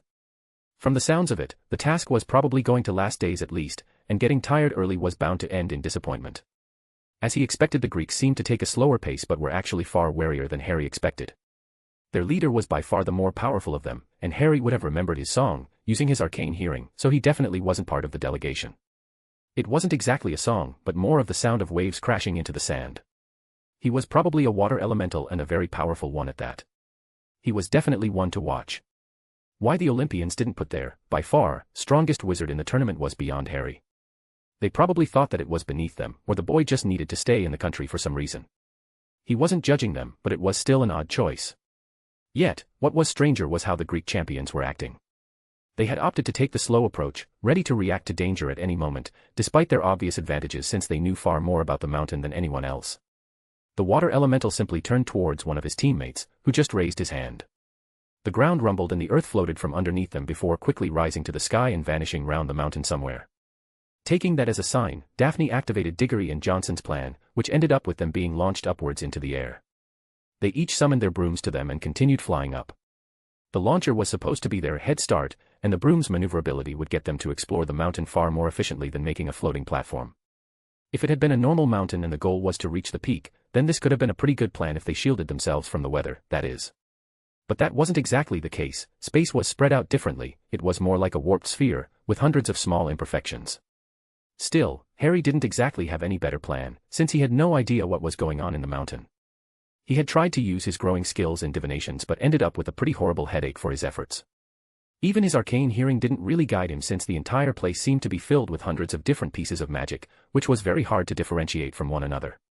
They soared through the thinning clouds on their brooms, the wind whipping past before Harry heard a sharp noise with his arcane hearing, which was followed by a strange whistling sound filling the air. Harry glanced over his shoulder just as dark, fast-moving shapes shot through the mist behind them. "What is that?" Daphne shouted, eyes narrowing as she tried to make out the source of the noise. Harry couldn't see whatever it was properly, only knew that there were a lot of them, and they were coming very quickly. He squinted, catching glimpses of wings, but these weren't ordinary birds. The creatures were moving too quickly, their feathers flashing unnaturally in the fading light. Then, one of them swooped by, close enough for him to see. The feathers weren't feathers at all but sharp, metallic blades. Stymphalian birds. Harry realized, his voice tight with urgency. "They're made of metal. Get down, now." But it was too late. Before they could descend, the birds attacked in a coordinated strike, bronze feathers raining down like arrows. Their brooms jolted violently as they dodged, but the birds were too fast. One cut across Johnson's broom, causing it to spin out of control. Diggory had gone all one wolf and dodged the feathers pretty impressively, trying to get to the mountain, probably to build some kind of shelter. Harry immediately made a shield around Daphne, just in time to stop dozens of metallic feathers banished expertly and conjured a rope that was able to grab Johnson from falling to her death. He animated it to stay connected to his broom and then took out some pieces of metal from his pocket around him that transmuted into spheres, quickly enchanting them to negate the bird's very own magic. Harry dodged as one of the birds tried to ground him and threw the enchanted spheres in one of the bird's mouths. When the enchantment activated, the bird just froze entirely, its magic being negated completely, before falling to the ground, probably being pulverized by the impact. Harry threw a few others at the coming birds, which fell to a similar fate. The rest of the birds tried to attack him at once, only for Harry to quickly transmute the spheres into a giant net charged with his negating magic. He levitated the net and charmed it to be physically unbreakable, turning it into a shield that protected them. It was just in time for Daphne's shield to break and he redirected a metallic feather that could have killed her. However, it still hit her broom, destroying it as well. He caught her with another rope, but the weight was a bit much and he had to get down safely. They landed in a small flat space near the mountain. There was a cave nearby that they could use as shelter while they took a breather. Looking back, Harry saw that Diggory was landing towards them as well, the coward. Still, since the birds seemed to stop attacking them, Harry made the net stop at the entrance, just in case they attacked once more. "Is everyone all right?" he spoke. They all looked around one another, and Johnson spoke up, "We're all good." "That was some quick thinking, Carmichael. Didn't know you had it in you." "What was that?" Harry decided to bend the truth a bit. They're rusting balls. I bought them in case the Romans tried to get after us or something. It's supposed to work on all metals, so I took a chance. I'm glad it worked, and after that, I just transfigured a few into a net to protect us. It was a bit of a white lie Harry came up with in a vain effort to hide his identity. Instead of casting any form of impressive magic on his own, he would make small balls that he would enchant and say that he bought them before the task. After all, it was an allowed strategy, and it was perfectly possible to portray Eddie Carmichael as the master of being prepared for anything. The older girl smiled and was about to say something, only for Daphne to interrupt her response, sounding shaken by the experience. What the hell was that? We could have died. Diggory nodded. Yes, something isn't right. You're right. I don't think this task is as safe as the others. I don't even think the Academy have any control over this place. We can't assume that we'll survive things, just for being here. And once more, Harry's arcane hearing started to warn him once more. Something was waking up inside the cave, something big and pretty magically powerful. This was, of course, followed by a roar, and a wave of fire, coming from the depth towards them. Harry quickly made a hole through the ceiling, and redirected the fire towards it, missing them entirely. They ran out of the cave, almost as quickly as it came in, thunder roaring in the background. With a blasting charm, Daphne got the entire place to cave in, hoping that it would stop whatever it was that was coming. However, something was wrong. Harry couldn't put his finger on it, but there was something that he was missing. What was it? Thunder roared once more. Oh, right, it wasn't raining. Harry turned and saw a giant head looking at them, its neck turning around the mountain. It was joined with another and then a third. Each head was gigantic, almost twice the size of the dragons that attacked the Express. They were serpentine in nature and Harry quickly recognized what he was facing, a fucking Hydra. It was so big that Harry had assumed that magic was that of the mountain itself. It was coiled around it, like some kind of giant serpent, and even if Harry was facing only 3 of the heads, there were probably dozens, if not hundreds all over the mountain. Diggory sent some spear of light at one of the heads, which splashed and did absolutely nothing. Well, all 3 heads hissed at once, and their maws opened with lightning crackling inside, ready to be unleashed. Well, that explained the sound of thunder. He knew that he was missing something. At least that was over, now he had to deal with the fucking Hydra. They weren't even 2 hours in. Who the fuck would ever come up with this shit? Chapter 363, Warren's Peak. April 17, 1995, Mount Olympus, Greece. Well, that explained the sound of thunder. He knew that he was missing something. At least that was over, now he had to deal with the fucking Hydra. They weren't even 2 hours in. Who the fuck would ever come up with this shit? Harry couldn't help but feel awed at the sheer scale of the beast before him. He knew that he was seeing nothing more than the tip of the iceberg. The creature had to be almost as large as an entire castle for the heads alone to be this large. As the 3 heads opened their maws and released a stream of lightning, Harry replied by creating bronze spheres that he threw in the air. The moment a few of them fell to the ground, the rest were magnetized and kept spinning very heavily. In the meantime, all 3 of the heads released their beams of lightning, which converged into one stronger beam coming at their frozen faces. The creature probably expected them to be fried in seconds, and yet, Harry's floating circle of bronze metal balls absorbed the impact and seemed to electrify the ones on the floor, acting like a lightning rod pretending to be a shield. Nevertheless, the Hydra, not having expected any resistance, kept its beam of lightning coming. A start of a plan started to grow in his head, but he was too preoccupied by Johnson's gasping, "What the fuck was that?" "Their balls enchanted to act like lightning rods," he lied. "I thought they might be handy against some Greek mage that specializes in lightning magic. It wasn't really all that expensive, to be honest, and I'm certainly glad I bought them." "How many balls do you have?" the girl asked once more. "Enough," he replied cheekily. Diggory seemingly didn't like what was happening and growled, "I'll take care of that." "No." Harry explained, only for Diggory to send a spear of light at one of the heads, killing it. To be completely honest, Harry didn't think that Diggory had anything in his arsenal capable of hurting a Hydra in any meaningful way. He wasn't being mean, but it was simply the sad truth. He hadn't wanted them to engage the Hydra since his plan was to transfigure the mountain a bit and trick the creature into thinking that it had succeeded in killing them. Of course, one of the few times Diggory was able to be competent at something, he screwed it up.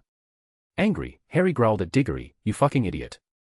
"What the fuck, Carmichael," the older boy exclaimed, "just help me take out the rest. It's a fucking Hydra. You kill a head, and 2 others will take its place. It's the most basic thing, you moron." Exactly as Harry was describing, the head had visibly started to wither and fade into dust, only for 2 heads to grow in its place. He turned towards the blanching Diggory, "See, you made it stronger."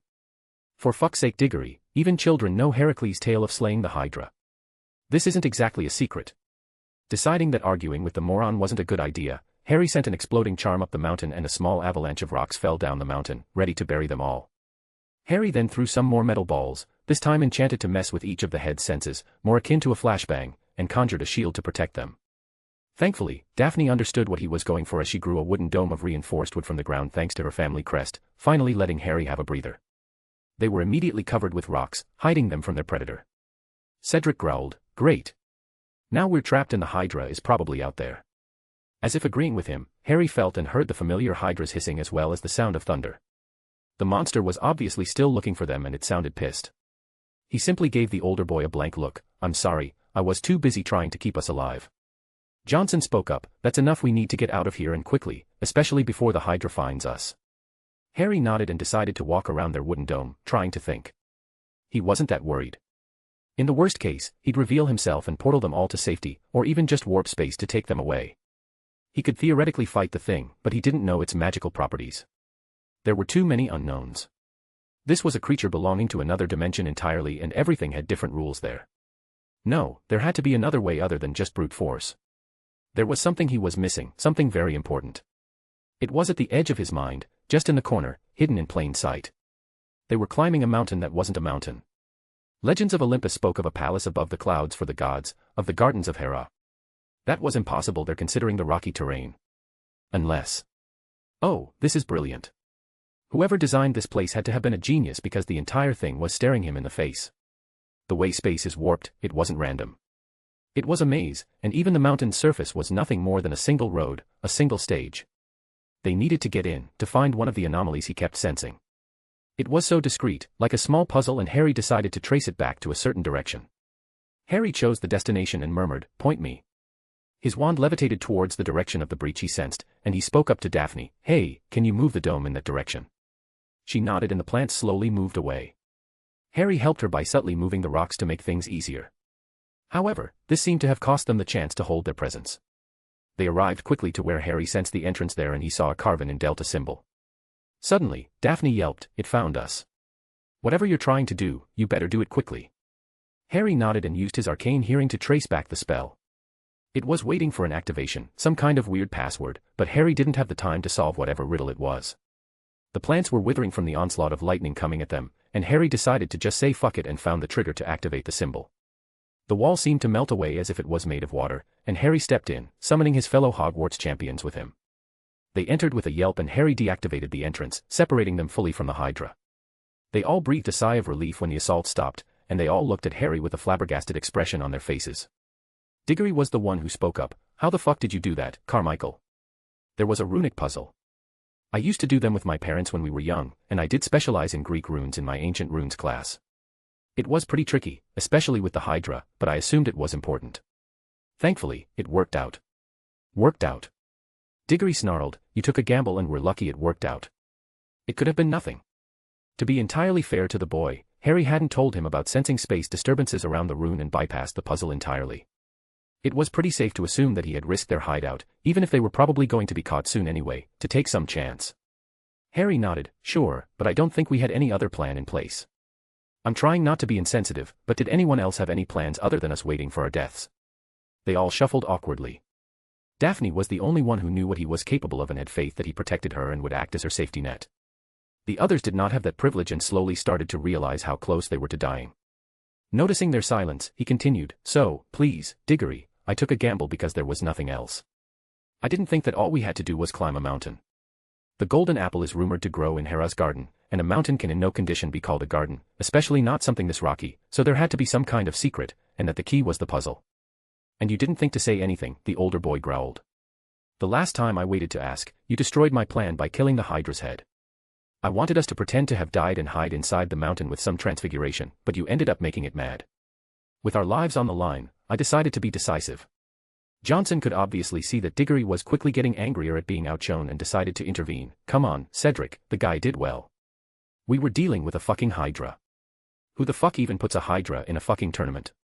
And those birds? We could have easily been killed." Daphne quietly muttered in response, "I don't think anyone put them in there. I think it's what's normally in Mount Olympus. I don't think the Greeks are taking our safety into account with this. There's something really odd about that. They can't have been seriously trying to kill us, right?" The Gryffindor spoke up, looking scared. I don't think so, Harry commented. I think they just didn't care enough to put safety measures, or more like can't put any. This is a quest, not a competition, not for them at least. Do you remember the old tales of Greek heroes? They weren't exactly given safety nets either. These challenges, they weren't made to be fair, heroes either succeeded or they didn't make it back. Cedric's frustration simmered, but Johnson's intervention had softened the tension. So, what are you saying, Carmichael? We're just supposed to hope for the best. No, Harry replied, we're supposed to be clever. Greek heroes didn't win because they were stronger or faster, they won because they outsmarted the gods, the monsters, and the challenges. Like I said, we need to stop thinking of this as a competition and more like a quest. It's not about winning a tournament, it's about proving ourselves against the mountain. That's what a quest for immortality is supposed to be like. Cedric finally sighed, some of the anger draining from his face. Fine. But next time, just tell us what you're planning before you throw us into the fire. Harry gave a small, apologetic shrug. If we make it through this, I'll be sure to ask for a group vote next time. The older boy suddenly became serious. Now, that's enough slacking off, we're in the mountain, presumably the next step. Hopefully, we're ahead of everyone else, but we can assume that the Greeks already knew that. It's their school after all, so we need to step up our pace and find a way through. What is this place, anyway? They were in a relatively narrow stone pathway that seemed to twist and turn. There weren't any sources of light, but they could see, nonetheless. As his first instinct, Harry used his arcane hearing to analyze the magic further, and what he heard was nothing more than awe-inspiring. He could hear the magic shifting, spreading like some kind of spider's web, space and time morphing into knots and shifting every few seconds. The intricacy of it all inspired him. Harry's breath caught as the realization hit him. The complexity of the magic, the way space bent and twisted, it wasn't just a passage or some enchanted tunnel. There was only one thing in all of mythology that could be this complex, this impossibly intricate. We're in the labyrinth, he muttered, his voice tinged with both awe and apprehension. The one built by Daedalus. Chapter 364, Into the Maze.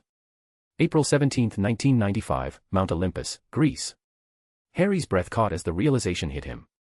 The complexity of the magic, the way space bent and twisted, it wasn't just a passage or some enchanted tunnel. There was only one thing in all of mythology that could be this complex, this impossibly intricate. We're in the labyrinth, he muttered, his voice tinged with both awe and apprehension. The one built by Daedalus. Harry wasn't really one to be surprised. He'd been through enough bullshit that he learned to just go with the flow, but other than the fucking world serpent, this had to be the most bullshit thing to ever happen to him. To think he only did it on a whim, hoping to help Daphne be done with the tournament fully, deciding that it was better to just go away and not deal with the inevitable fallout of whatever Dumbledore and Grindelwald were planning. It wasn't really a good plan, now that he thought about it. Harry had decided to enter out of desperation and not as a calculated move, and now he was stuck in whatever hell this place was. To be fair, he had no idea what the fuck the Olympus Academy was thinking to bring them to this place. It was beyond dangerous, and he fully expected there to be causalities for other schools. The average student wasn't used to living without safety nets, and it showed. Diggory and Johnson would have died easily in this task, and if he had been completely honest, Daphne relied a bit much on him. She was a bit less prepared than she used to be before. Oh, they had trained like maniacs, hidden from sight, to shake off whatever rust she accumulated during her mourning, and while there was some improvement there, it was less than Harry expected. To be fair, he was fully committed to saving her, and even making sure she got the golden apple for her sister. He would talk to her about this later when they were in private and the world wasn't watching. Hopefully, her sister would be healed by then and she'll be more open to that conversation. Speaking of Daphne, Harry could see her clenching her fist, obviously irritated. He could see why. He had to admit that Diggory and Johnson's arguing was quickly getting on his nerves as well.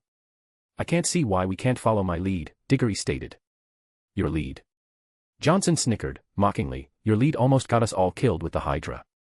For fuck's sake, Diggory, you need to accept that this good guy routine, while charming for the girls in school, doesn't actually work in the real world. Like you're any better, the Hufflepuff stated, and probably continued to whine about something else. Harry was doing his best to tune them out, trying to figure out the logic behind the maze's movement. Very few things in life were truly random, and there had to be some logic to how everything kept getting shifted around, some kind of pattern. His thoughts turned to his fellow champions and he couldn't help but feel bad for them. Apart from the Greeks, he didn't think any of them were even aware that there weren't any safety nets in the task. Each task had started with some dramatic speech about how dangerous they were, and the delegates probably thought that this would be no different. That was honestly the biggest crime in Harry's eyes, the fact that they weren't transparent about the task. There was a difference between doing something while knowing that it presented an active danger to you and doing it unaware of any serious consequences that might occur. It wasn't like people weren't going to sign up. A golden apple was an insane prize, but there would have been fewer useless deaths. There would be a reckoning for this. The ICW was definitely not going to let this pass, especially with a lot of dead underaged wizards and witches. All of that aside, the idea of a genuine challenge was something that excited Harry.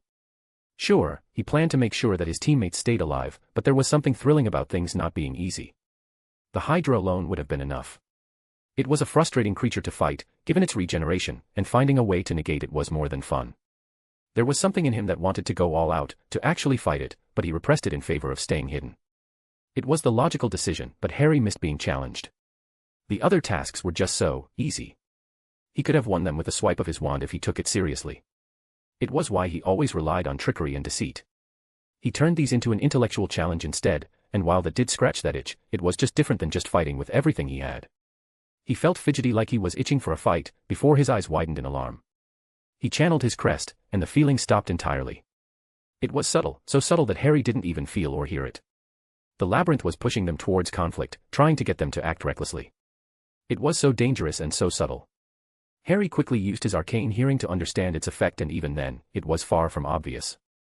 It was so subtle, like a small tune, hidden behind an orchestra of magic and warped space, a very small spell whose main feature was to be accumulated, for the effect to grow with exposure. It was a nasty thing and something that gave Harry ideas to implement other types of subtle attacks. It was subtle enough to bypass the inherent protections of his family crest, even if he and Daphne were obviously more resistant, as they were not at each other's throats like Johnson and Diggory were. Still, Daphne was obviously affected, considering how she was clenching her fists, a mark that she was getting frustrated. Deciding that he had enough, Harry made some new metallic spheres that he enchanted to negate the spell whenever it was near them. When he activated it, the difference was very noticeable, and they were all drained of energy. Daphne gasped, "What was that?" "A very subtle curse. It was supposed to make us violent and reckless." Diggory gave Harry a dirty look. "Seriously? And you didn't think to tell us?" Harry simply shrugged. "I was waiting for the spheres to charge up to negate the spell. I got one for everyone in case we got separated." He threw each of them a metallic ball. "These should ward off the effects." I have to say, given the legends of the Labyrinth, I didn't expect our first challenge to be something like this. Daedalus, in the legend, was quite proud of his intelligence. It's quite odd to rob his challengers of their intelligence before even seeing any of the challenges. Daedalus, Johnson reacted. "You said this name before, I think it was familiar." Daphne nodded. "Yeah, Daedalus. He was a genius inventor in Greek mythology, built the labyrinth to hold the Minotaur. King Minos of Crete wanted the Minotaur locked away in a maze so no one could escape, and Daedalus made it happen. But here's the thing, he got trapped there too. Minos locked him and his son, Icarus, up because he didn't want anyone else to know about the labyrinth. At least, that's how the legends went, I think. So, it's a fancy maze and we just have to fight another Minotaur. At least the worst was behind us, Diggory stated. Harry shook his head. "I don't think so. This place is a lot more dangerous than it looks. And let's not forget about the Hydra outside. We need to be very careful." Without looking back at them, Harry decided to properly analyze the maze's structure. To say that it was a work of art would have been an understatement. It was obviously designed as a prison of some sort, considering how the entire space was warped so intricately. It didn't have any edges, no beginning or end, but there were obviously passages to somewhere outside, and Harry guessed that the golden apple had to be on the other side of one. However, considering the countless forms of ambient magic involved, the labyrinth had obviously started to act independently. Harry waited for the labyrinth to shift, trying to listen to it with his arcane hearing. It was the most important thing to do. Afterwards, with some good control over the environment, he could finally find one of the exits, or maybe explore it a bit more, to find a clue to where the famed apple was. Unfortunately, as if the maze itself knew what he was trying to do, the entire thing remained unchanged. He was tempted to groan in disappointment until he felt something coming, something big and very fast. He opened his eyes and yelled at them, "We need to run, now." Harry had barely finished talking when something immense came at them. They were able to dodge, but with some kind of agility that was honestly unnatural for the creature's size, it turned towards them. Diggory chuckled. "It's just a Minotaur, nothing really serious." He was right, in a way, the creature was a Minotaur. Given its bull-like face, and huge, curved horns, it was the right conclusion to make. However, this was unlike any other Minotaur they had ever seen.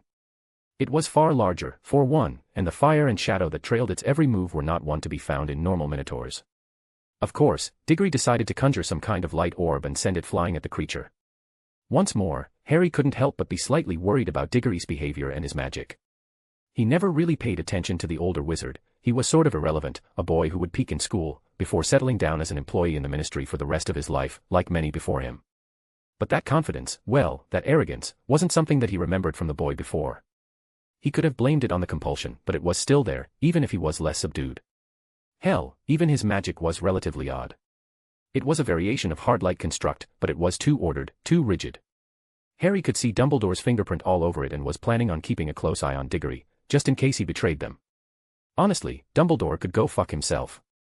The former headmaster was probably more focused on breaking some kind of prophecy than some miracle cure. Even if he was, trusting Diggory of all people to take the apple was a foolish endeavor. Even with his new magic, the boy would be defeated in seconds by the Greek water elemental. And Harry, himself, was going to give that apple to Daphne, if only to release the weight that she's been carrying all her life, from her shoulders. As for the Minotaur, when the light faded from their sight, his skin had reddened slightly, as if sunburnt, and he had been sent back about a foot. Diggory just stared at the creature in pure disbelief, and Harry used that to throw a couple of exploding metallic balls at the Minotaur's eyes, before conjuring a hole in front of it. Temporarily blind, the creature fell in it and Harry nodded at Daphne who conjured thousands of vines that bound it. It wouldn't hold for long, so Harry cast an exploding charm at the horn, breaking it before Daphne conjured another vine, which grabbed it and impaled the monster in its chest. The monster looked at them, confused, before slowly fading into golden light. With his resurrection stone, Harry could tell that the creature's soul hadn't moved on. It had simply gone elsewhere, still bound to the labyrinth. That had to be the most terrifying thing he ever experienced, and that alone made him all the more insistent on making sure everyone was alone. People couldn't escape the labyrinth, even in death. Diggory gasped in exertion. What the fuck was that? I fought a Minotaur before, it wasn't anything like it. You fought a Minotaur, this is the Minotaur, the original, you might say. I think the others were man-made creatures, hoping to mimic the legend with alchemy and blood magic. This thing was different, it was, more. And the horn. The Greek hero Perseus killed it with its horn in the legends. I noticed that its magical and physical resistance were insane, but that it was tied to its skin. The horn was more vulnerable, and it's a common theme for magical creatures in general being vulnerable to their own personal magic. The protection thinks that it's their own and doesn't try to negate it. But we need to get out of here and quickly. And do what, exactly? Diggory sneered, we don't even know where the apple is. Harry shook his head in disappointment and looked away. He was trying to find an exit, any exit really. Just staying in the labyrinth felt wrong given the obvious consequences of dying there. It was a fate that he wouldn't wish on anyone. He continued hearing the labyrinth's magic with his arcane hearing, trying to find an exit. It was like trying to hear a single conversation that was far away in a loud and full concert.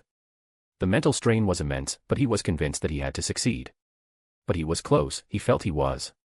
There was something there on the edge of his perception, something very hidden and sneaky, something that acted like a space-time gate. It was probably the way out of the maze and into the next challenge that they had to go through to get to Hera's garden. Just as he was about to celebrate, the labyrinth shifted once more, as if it knew that someone had solved its mystery and was outraged at the thought. But in a way, even if he wasn't getting out, he did get a very nice advantage at that. He had heard how the maze shifted with his arcane hearing and could shift it back to the exit. Of course, that was when a giant beast of fire and ash appeared from behind the section of the wall that had disappeared with the shift. The creature emerged, a towering fusion of rage and flame, with serpentine tails writhing at its back, each one snapping and spitting embers into the air. Its body was wrapped in scales that glowed like molten rock, cracked and pulsing with fiery veins, while shadows of ash swirled around it in a thick haze. Two twisted horns jutted from its head, reminiscent of a demonic crown, and its eyes burned with an unnatural, smoldering light. In one hand, it held a massive, barbed whip, glowing red-hot as it uncoiled and lashed the air with a crack that echoed through the labyrinth. What the fuck is that? Johnson muttered. Diggory, looking pale, responded, I don't know, but good luck with that. They had barely any time to respond before Diggory conjured some kind of banishing light that blinded them all and pushed them, including the beast, back. Harry was able to shield himself and watched as the foolish boy ran away further into the labyrinth, unknowing that he had sealed his fate. Harry let him, feeling that Dumbledore's pawn being away from him was probably a good thing. He had wanted to keep the boy safe, to make sure his soul wouldn't be bound to this place in death, but Diggory did try to betray them. Instead, he walked up to the monster of ash and fire and pointed his wand at it, noticing the creature's obviously amused gaze. There was an intelligence there that wasn't in any other magical creature he had seen before. It knew what it was doing and obviously liked seeing them suffering. It wasn't just some foolish creature he could easily trick either. It was powerful, and it knew that. Still, Harry stood there, in front of both Daphne and Johnson and spoke in a very clear and even voice, we only wish to leave this place. There is no need for us to fight. The creature's amusement obviously spiked and it conjured a ball of fire and threw it at them. With a wave of his wand, Harry negated it entirely, so, be it. Chapter 365, The Fiery Pit. April 17, 1995, Mount Olympus, Greece. Still, Harry stood there, in front of both Daphne and Johnson and spoke in a very clear and even voice, "We only wish to leave this place. There is no need for us to fight." The creature's amusement obviously spiked and it conjured a ball of fire and threw it at them. With a wave of his wand, Harry negated it entirely, so, be it. The monster leapt forward with remarkable speed, its fiery whip making them all duck. Harry countered by making everyone duck and threw a metallic sphere that dropped the temperature of everything it touched. The ball seemingly slowed it down for a fraction of a second, countering its heat, only to be overwhelmed immediately by the sheer heat, and the creature sent a beam of fire at them, which Harry shielded against. Using his arcane hearing, he felt the creature run at them, probably hoping to physically overwhelm the shield. Instead, Harry cast an illusion, making them look frozen, while they sneakily walked by the sides. The creature leapt at the shield charm, breaking it, only to phase through their forms and be impaled by the invisible metallic spikes that Harry had conjured seconds prior. Harry hoped that would have been it, only for the creature's tails to immediately turn towards them and try to impale them with some kind of stingers that appeared made of ash. Harry could swear those things weren't there before, but he didn't have time to process that, as he simply shielded against them, not confident that Johnson and Daphne would be able to dodge them appropriately. While Johnson stood there, frozen, Daphne, thankfully, reacted to the danger by conjuring hundreds of vines that bound the impaled creatures even further, probably hoping to finish it off somehow. As the tails tried to kill them once more, somehow stretching their size as they tried to reach them, Harry ducked behind one of them and conjured a steel blade that cut off the offending limb. The creature growled in pain and released a massive shockwave of fire and ash, which Harry was barely able to shield against yet was still blind to it. When the dust and ash settled down, Harry saw the monster just turn towards them slowly, its previously injured tail looking intact, and the holes in its chest slowly closing off. There was a rumbling sound, a bit like it was amused. The creature's rumbling grew louder, echoing off the labyrinth's walls like distant thunder. Its molten eyes fixed on Harry, a sinister grin forming as flames licked around its jagged teeth. Harry's mind raced. Hiding his capabilities was a bit of a crutch, one that he decided to disregard entirely. This was getting too serious to mess around, especially with Daphne and Johnson there, with a high risk of getting hurt. He didn't particularly like Johnson, nor did he know her, really, bar her role in Gryffindor's Quidditch team, but she didn't deserve to die for his recklessness, her soul forever bound to this cursed place. A plan started to grow in his mind, however, before he had the time to relay it to his teammates, the creature slammed its fiery whip into the ground, sending a fissure of flame racing toward them. "Move!" Harry shouted, grabbing both of them as they narrowly dodged the searing heat. "I have a plan. Daphne, try to keep it in place. Johnson, cover me." They barely had any time to respond when he shielded them from another barrage of fire, which splashed harmlessly through his shield. The creature seemed to want to overwhelm their shields once more, only for Daphne to release a beam of ice at the leaping demon. That seemed to take it off guard, at least not expecting the impact, as it froze in its tracks. Daphne then pressed her arms into the ground, making an entire forest appear from the ground, its strong roots binding the creature next time. Johnson was doing her best to try to hit the monster's eyes, hoping to blind it. Out of sheer physical might, the creature pushed through the roots and vines binding it, only for 5 more to appear the moment one of them was burned off. When Johnson hit the creature's eye with a dark cutting charm, the beast roared in fury, but this was followed by a few of Daphne's vines being overtaken by shadows and impaling it. The obviously cursed vines kept it bound and furrowed into the ground. The creature was about to reply, only for Daphne to cut her palm and touch her plants with her bloody hands. The protection strengthened and she yelled, "I can't do this for long." Harry didn't even have time to yell anything back, as the beast released another shockwave of fire and ash, rendering their corridor into nothing more than a small hellscape. Both Daphne and Johnson were thrown back by the impact, and the beast ran to finish them off, only for Harry to finally release his spell. A wave of cold mist appeared from his wand, freezing everything in sight. The demonic creature walked into it, expecting to bypass it easily as it had the previous attacks, only to start freezing with every step it took. It was an improvement on his Ice Age spell, the one he had used on Sirius Black.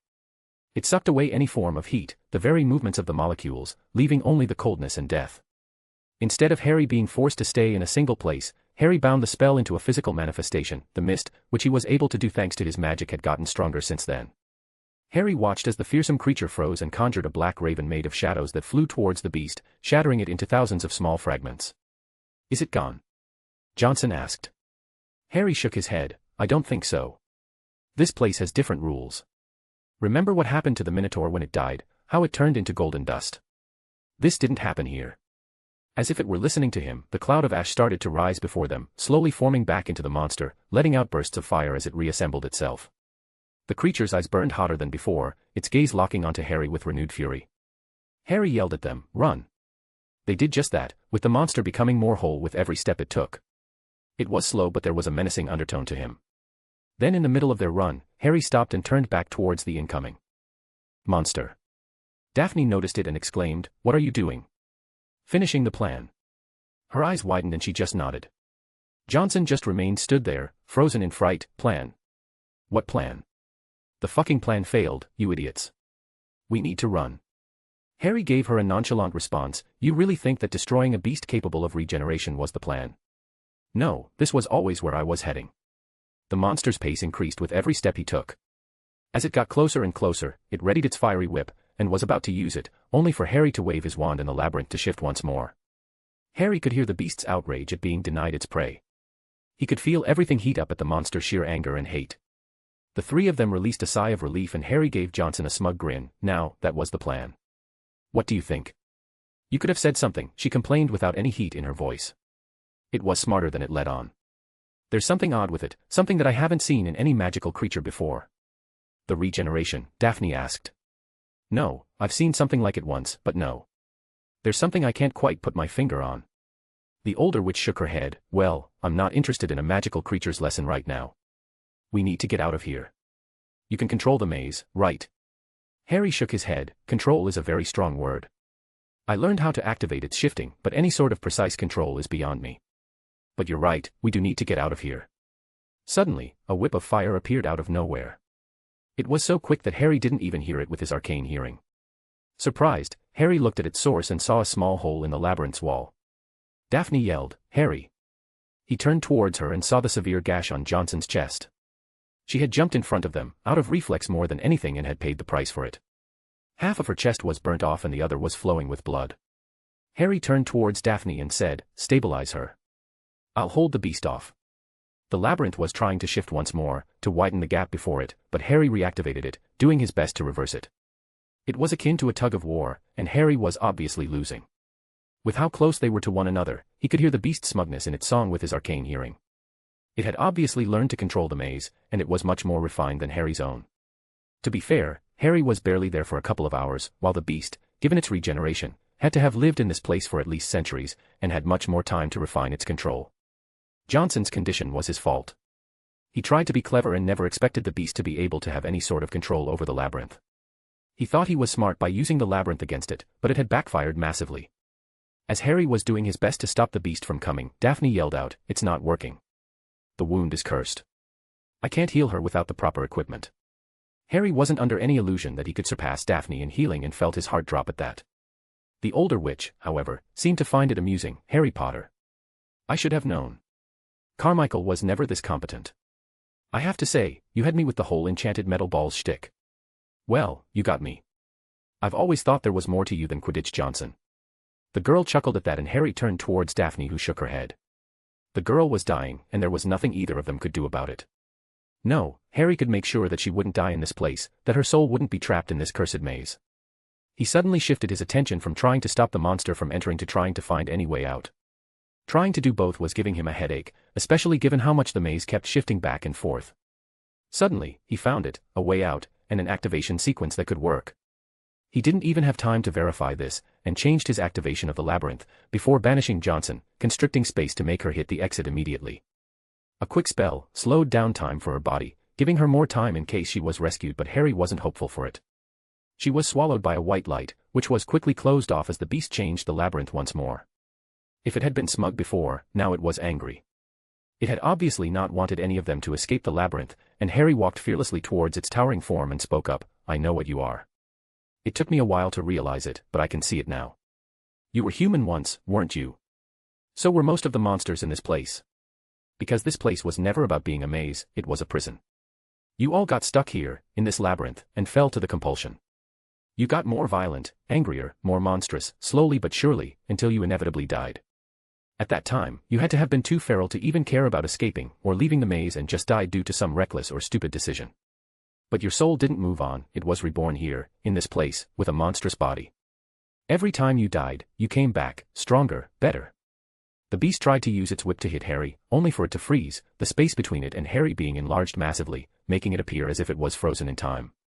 Instead, Harry continued, "You're probably one of oldest ones here, and until you were granted enough regeneration to resist the compulsion, to become essentially immortal. You stopped being feral and you learned instead. You figured out how to control the labyrinth, and that meant that you had more than enough time to escape, but you didn't want to escape, did you? You liked being here, to sadistically punish those who come before the gods. Harry shielded against a jet of fire coming at way and ducked as the monster tried to punch him. He pointed his wand at the monster, bypassing any of his resistance, and banishing it far away in the corridor. The beast got up as Harry slowly walked towards it, but you see, this is where you made a mistake. I was perfectly willing to let you continue whatever you were doing. Live and let live and all this crap. But you just had to kill someone I liked. Well, I mostly tolerated her. She was a good person, and she didn't really annoy me. Believe me, that's rare, at least for me. And well, the most important thing is that the gloves are off. The beast ran at Harry before being lifted in the air, gravity itself pressuring it outwards, before suddenly imploding and being turned to ash once more.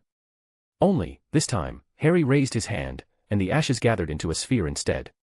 He could feel the beast resisting his manipulation, but Harry overwhelmed it all the same. Remember this name, Harry Potter. This is the name of the person who defeated you, and imprisoned you in your own body, unable to move, to do anything really. When you slowly lose your reasoning, I want this to be the last detail remaining in your soul before you succumb to your madness. Farewell, beast, for no one will ever see you again. Harry alchemically controlled the ball of ash and made the ball of ash the beast's permanent form in exchange for cannibalizing the monster's fire magic. With a wave of his wand, Harry made a hole in the ground and put the ball inside. He then filled it up once more, before turning back to his flabbergasted girlfriend. Let's go. Before she said anything, Harry controlled the labyrinth once more, found another exit and stretched space between them. Harry walked forward into the glowing gate, Daphne following silently behind him. Chapter 366, Chapter 366, Ocean's Song. April 17, 1995, Mount Olympus, Greece. Perseus rolled his eyes as he cut through his seventh harpy with a simple jet of water, before conjuring a wave from thin air and pushing through the rest of the monsters coming at him. He conjured spears of water, impaling them easily into the single eyes of the Cyclopes trying to attack him from behind. He then took control of his water by turning it into razor-sharp whips that encircled him, killing everything around him in a single attack, with dozens of creatures perishing in seconds. He took a deep breath, feeling the residual energy of his water magic coursing through his veins. The battlefield around him was momentarily silent, littered with the fading forms of defeated monsters. But Perseus knew better than to let his guard down. He had been separated from his teammates in the labyrinth, not that he was expecting for them to stay together during the entire quest, given what the prize was.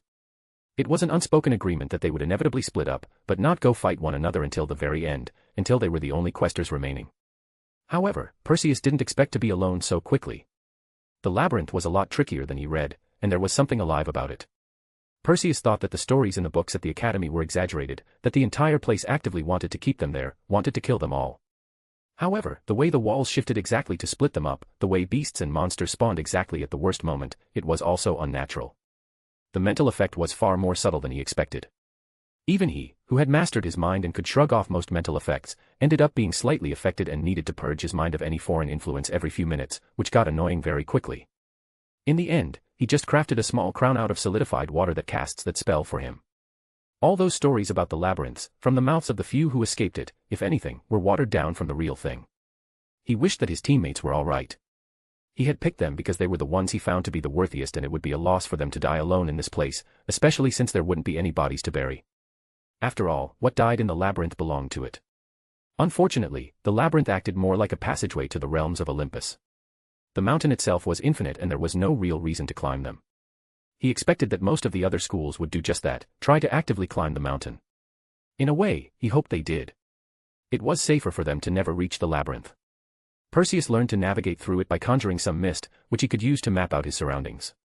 It was frustrating to keep doing it as the labyrinth shifted, but he eventually found one of the exits. Still, it was a clever trick of his father, making them all so distracted trying to win an impossible race, to forever keep the golden apple out of their reach. There were probably enough challenges up the mountain to keep them occupied as he finished the challenges themselves. The realm he had found himself in was definitely not Hera's garden. If anything, it felt more like a hellscape than anything else. It was just a barren expanse stretching endlessly beneath a blood-red sky. The ground was cracked and desolate, with plumes of steam rising from fissures that glowed with molten heat. Jagged obsidian rocks protruded like the broken ribs of some ancient beast, and the air was thick with the scent of sulfur and ash. In the distance, twisted silhouettes of dead trees stood as lonely sentinels, their branches clawing at the oppressive sky. Suddenly, the jagged stone next to him began to move again, the massive stone blocks grinding against each other with a deep, resonant groan. Perseus braced himself, muscles tense, as he watched the corridor ahead twist and reshape. From the shifting walls, a figure emerged, stumbling, almost falling, into the dim light. It was a girl, her dark skin marred by deep gashes that crossed her chest, each wound oozing dark, coagulated blood. Severe burns covered portions of her body, the raw flesh a painful contrast against the uninjured skin. Her clothes were tattered remnants, barely clinging to her battered form. She moved with the sluggishness of someone teetering on the edge of consciousness. Without even thinking, he ran towards the dying girl and used a part of his water magic that he rarely ever got to exercise. Some of the most controlled water magic masters could heal using it. Perseus wasn't one of them. He was a destroyer, just as his name suggested, and his raw power came at the expense of his refined control. However, he did learn how to slow down the progression of injuries with water.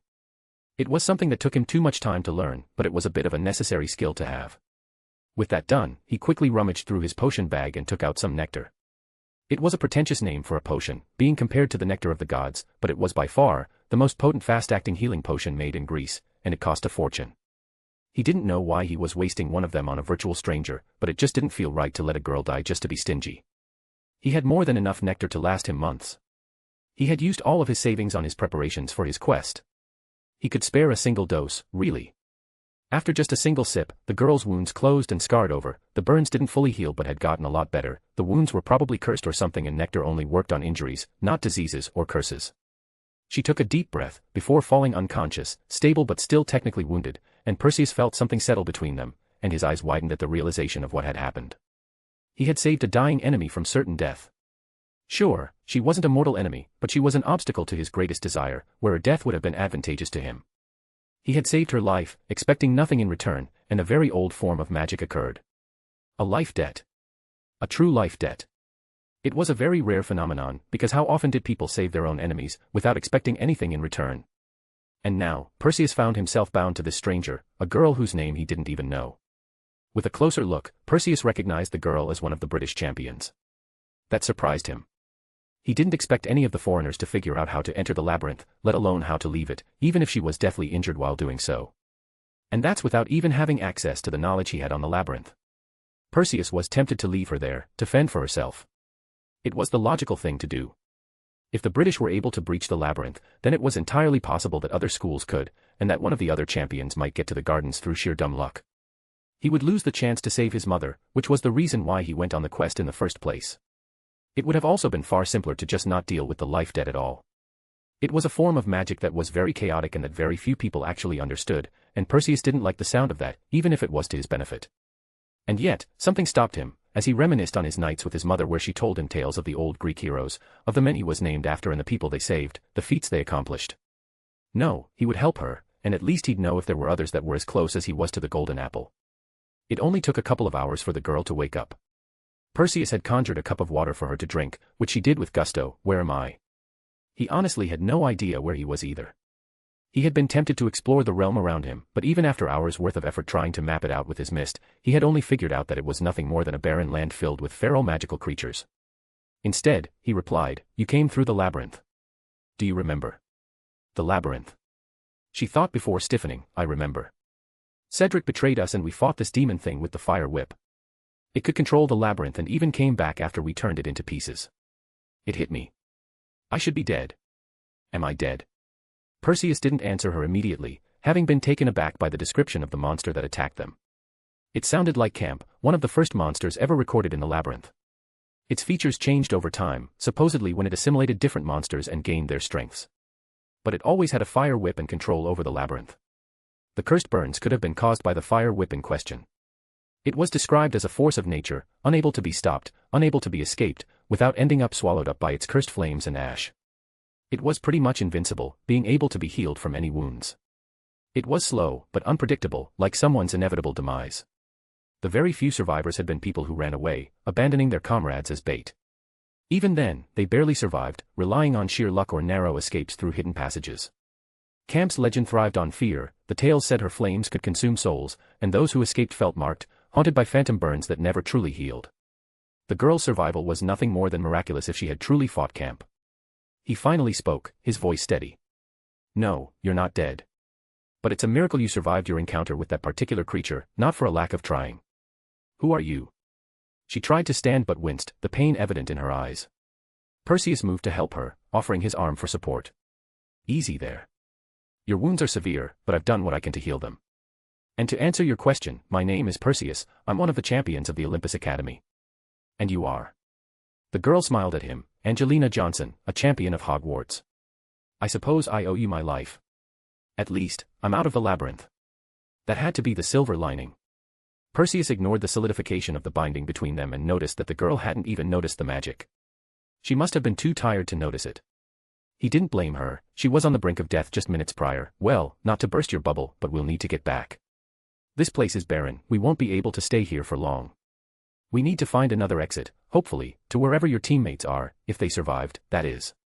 Yes, he would deal with the whole life debt thing after he healed his mother. He needed to focus on his goal and ignore whatever distractions that came his way.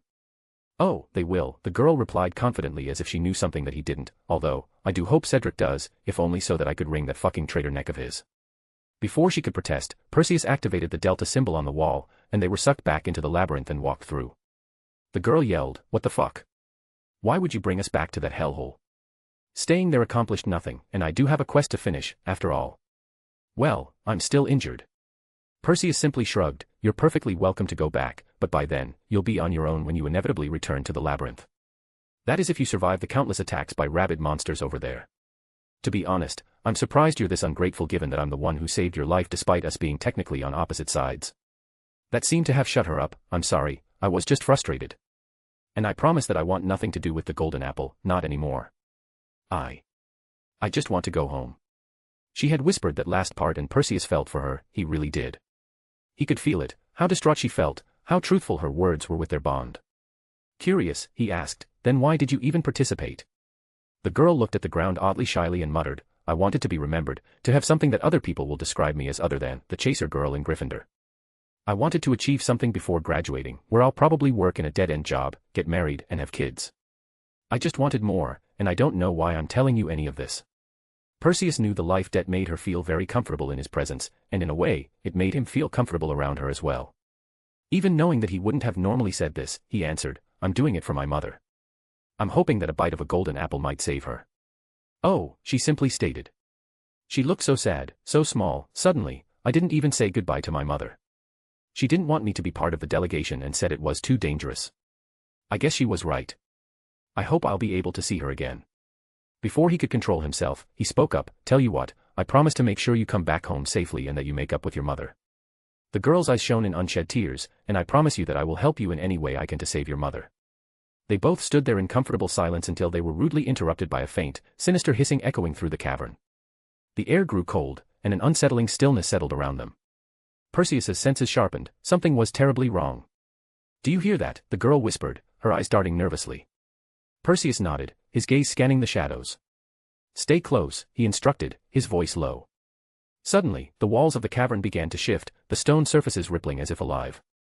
From the darkness, slithering sounds grew louder, accompanied by a chorus of eerie whispers.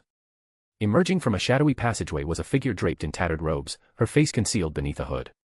But beneath the hood, glimpses of serpentine hair writhed and twisted, a telltale sign. "A Gorgon," Perseus muttered, "whatever you do, don't look into her eyes." He closed his eyes and conjured a wave of mist, allowing him to map out his environment. Thankfully, it also blinded Angelina, so she couldn't really see the Gorgon accidentally. Without warning, the ground beneath them trembled. From fissures in the rocky floor, more serpents emerged, their scales shimmering ominously. The creatures advanced, encircling them and cutting off any chance of escape. "Get behind me," Perseus commanded.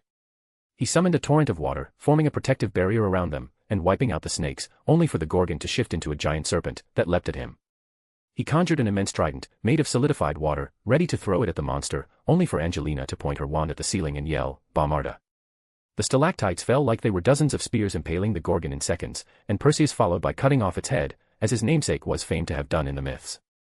Afterwards, he quickly cast a giant shield to protect them from the debris and gave the girl an incredulous look that was beyond reckless. "How did you even know where the Gorgon was?" "I didn't need to know where it was, only its general direction." "And it worked, didn't it?" she answered cheekily, "Come on, we have a golden apple to find." Chapter 367, The Sea of Monsters. April 20th, 1995, Mount Olympus, Greece. Harry dodged the giant tentacle going at him, building a magic circle that acted like a platform, pushing him in the air. He cast another one, being sent to the side, before creating a giant magic circle that rained beams of ice at the roaring kraken, before landing on the small island alongside Daphne. The blonde followed his lead by conjuring vines from around the island, trying to bind the gigantic creature. It was relatively unsuccessful, but it gave Harry more than enough time to conjure dozens of magic circles that traveled like saws, cutting off the offending tentacles.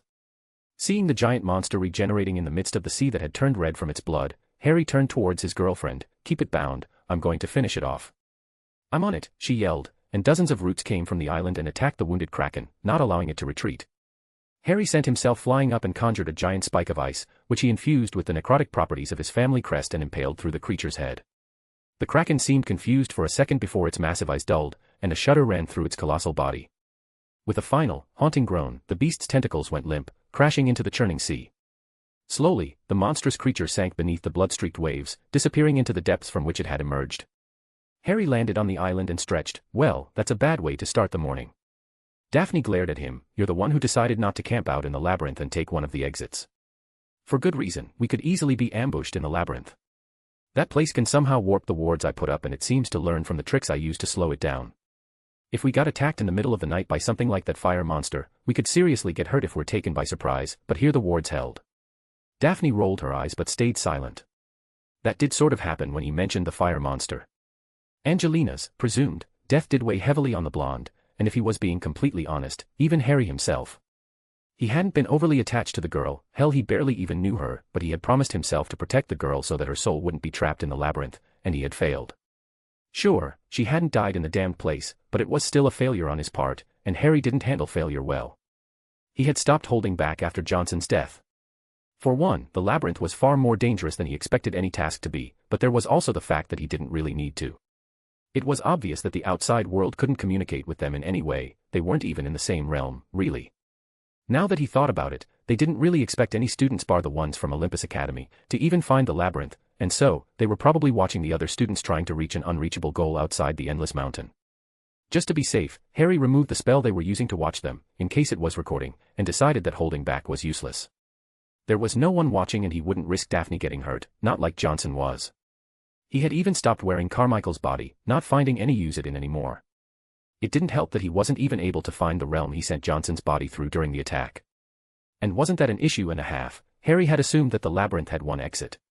He was proved to be mistaken when, after defeating that fire demon thing, he found himself in some kind of weird jungle, and had to fight his way through feral beasts, to find another entrance to the labyrinth. That was another kink in the labyrinth. The entrances and exits were at separate locations. Sometimes, they were close to one another, sometimes, they were not. Harry was lucky enough to be able to detect space anomalies and could find them easily enough. This, coupled with his growing ability to control the labyrinth, made their journeys a lot easier. Every day, after waking up in some realm or another, they got up and entered the labyrinth, trying to explore as many realms as possible, trying to find Hera's garden or at least a clue to find the damn place. So far, they were very unsuccessful, hence why they still continued their search. Harry turned towards Daphne. "All right, I'm going to locate the entrance to the labyrinth. Can you make a wooden boat in the meantime?" Daphne grumbled, "Things would go a lot quicker if you used your portals. I said it before, the laws of space and time are different in every realm. It'll take me hours to adapt my spells enough to make a portal here, which is longer than just going to find the labyrinth entrances." It was a common complaint of hers, and Harry had to admit that he wished he could use portals so easily. Unfortunately, while each realm had the same fundamental properties of spacetime, meaning that he could stretch and contract them, they had different base constants. That made crafting a portal spell be a unique endeavor for each realm, and a pretty time-consuming one at that. Even the quality of the stretching and contraction of space and time depended on those constants, even if the effects were universal. The only place he even bothered to study properly was the labyrinth itself, and that was an emergency more than anything. It was a good way to escape if they were under threat, even if he wouldn't be able to use it too many times. A very disturbing fact about the labyrinth was that it learned. Harry found that out the hard way when a pack of hellhounds somehow had the property to phase through the exact wards he put in place in their first night there. The labyrinth was definitely an entity capable of thought, and it obviously wanted to kill them. Sometimes it even resisted being controlled, even if Harry overpowered it often. It was like a game. It figured out new ways to resist being forcefully controlled, and Harry tried to keep up with every visit. Unfortunately, they still had to go back there, for Daphne's sake more than anything. They had to find that golden apple for her to be completely free of her hang-ups, to finally save her sister from her curse. And so, Harry used his arcane hearing to sense the familiar disturbance in space of a labyrinth entrance. 5 minutes later, Harry and Daphne were riding a pretty big boat, going very quickly considering how he was stretching the space in front of the water. They should arrive in a few minutes at this pace. Of course, that was when Harry heard something big approaching them with his arcane hearing and created a magic circle that banished them to the side. Immediately, a giant head came from the water. It wasn't just any sea creature, this beast's gaping maw seemed to swallow the very ocean around it. The waters began to churn violently, spiraling into a massive whirlpool that threatened to drag their boat into the depths. The roar of the swirling vortex drowned out all other sounds as the creature's endless hunger pulled everything toward it. Harry's eyes widened at the sight. "Hold on tight," he shouted to Daphne, his voice barely audible over the tumultuous waves. He conjured a magic circle beneath them, sending the boat flying into the air. He then conjured a bolt of lightning, sending it into the maw of the beast beneath them. The monster seemed to thrash in pain as the very sea was electrocuted. Harry followed by altering gravity slightly to hold the beast in place and conjuring an ice ball with runes carved all over it, and he channeled his crest through it. With a flick of his wand, he banished it through the monster's mouth, who swallowed it, probably without even noticing. 5 seconds later, an explosion shook the very seas, creating very large waves, which Harry used to propel the boat even faster. They were sent towards the location of the entrance, with a dead giant sea monster whose body was already starting to rot, and Daphne turned towards him and burst into laughter. Harry gave her a confused look. "What's this for? Sometimes I forget just how bullshit you are." This thing was massive. Everything has a weakness, Daph. Size doesn't always mean that it's invincible. The blonde shook her head, as they finally landed on another island, which probably held where the labyrinth entrance was, considering that it was the only other piece of land that seemed to be an endless ocean, filled with sea monsters. As Harry and Daphne stepped onto the island, they took a moment to survey their surroundings. The island was unexpectedly lush, with vibrant flora and the distant sound of cascading water. It was a stark contrast to the treacherous seas they'd just navigated. "Well, this is different," Daphne remarked, her eyes scanning the verdant landscape. Harry nodded. "Keep your eyes out. There's some kind of weird effect surrounding the entire island." He wasn't joking, the magic on the island was extremely thick, and even to his arcane hearing, its sound drowned out most of the fainter magics that he could still tell was there, but only just that.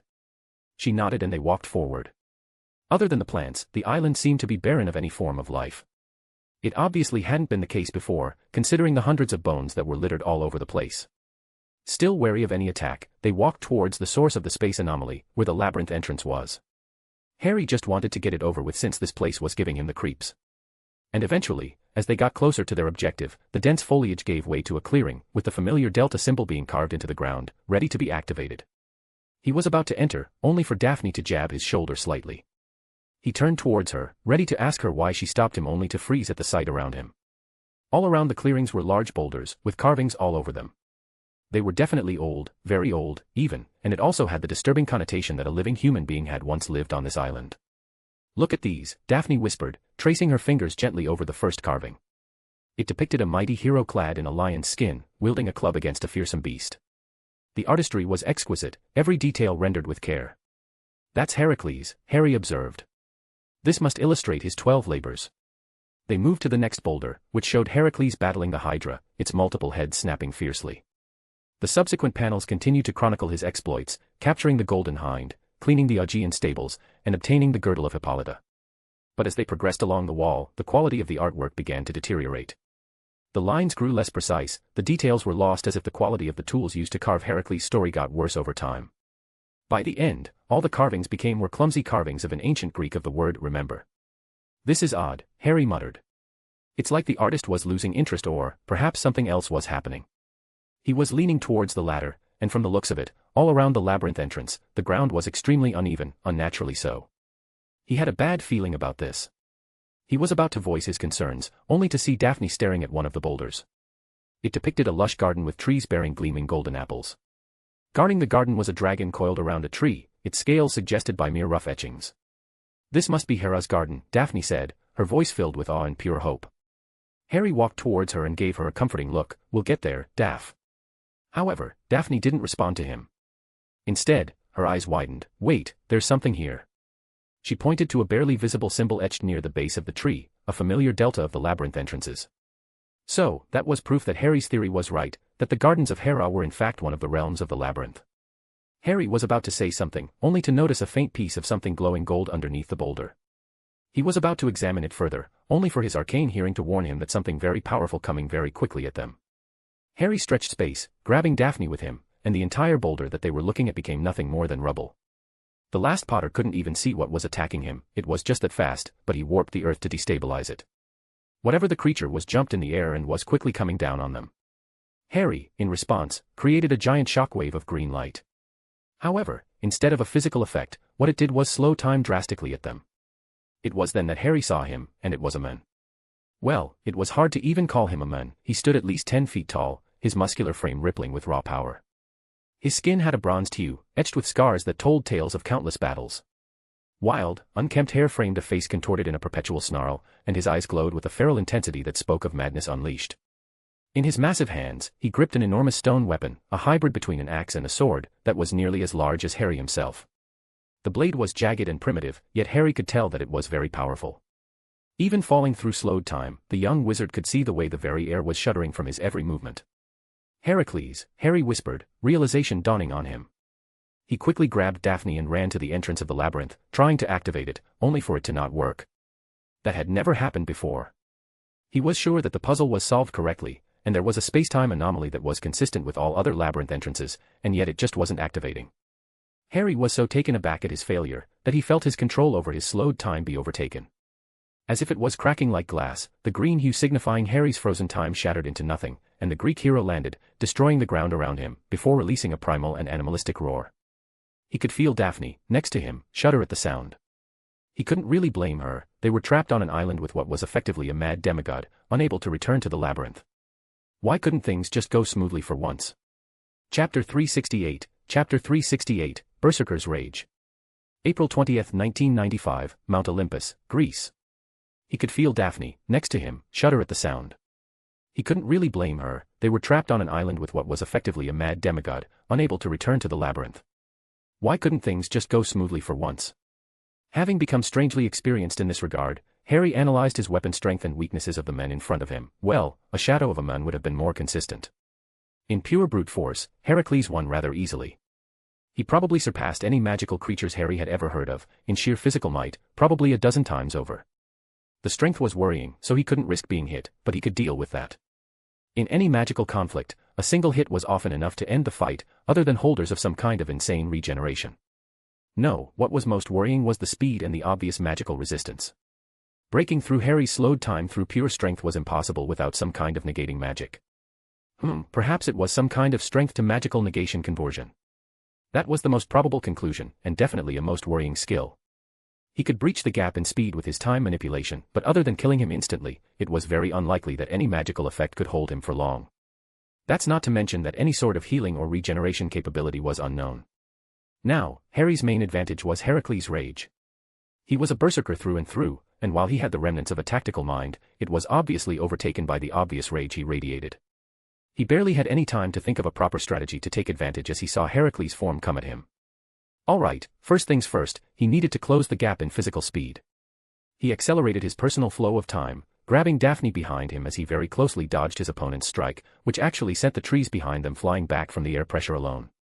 He threw Daphne to safety, making her personal flow of time match his own, before dodging a kick from the Greek hero and creating a ball of concentrated space that banished him away.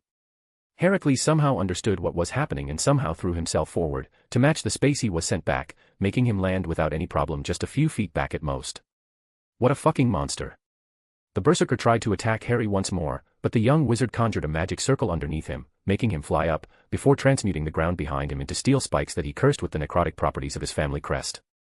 Daphne followed by making giant roots rise from the ground, binding the Greek hero's legs, and that gave Harry enough time to conjure a giant magic circle that fired hundreds of cursed spikes at his enemy.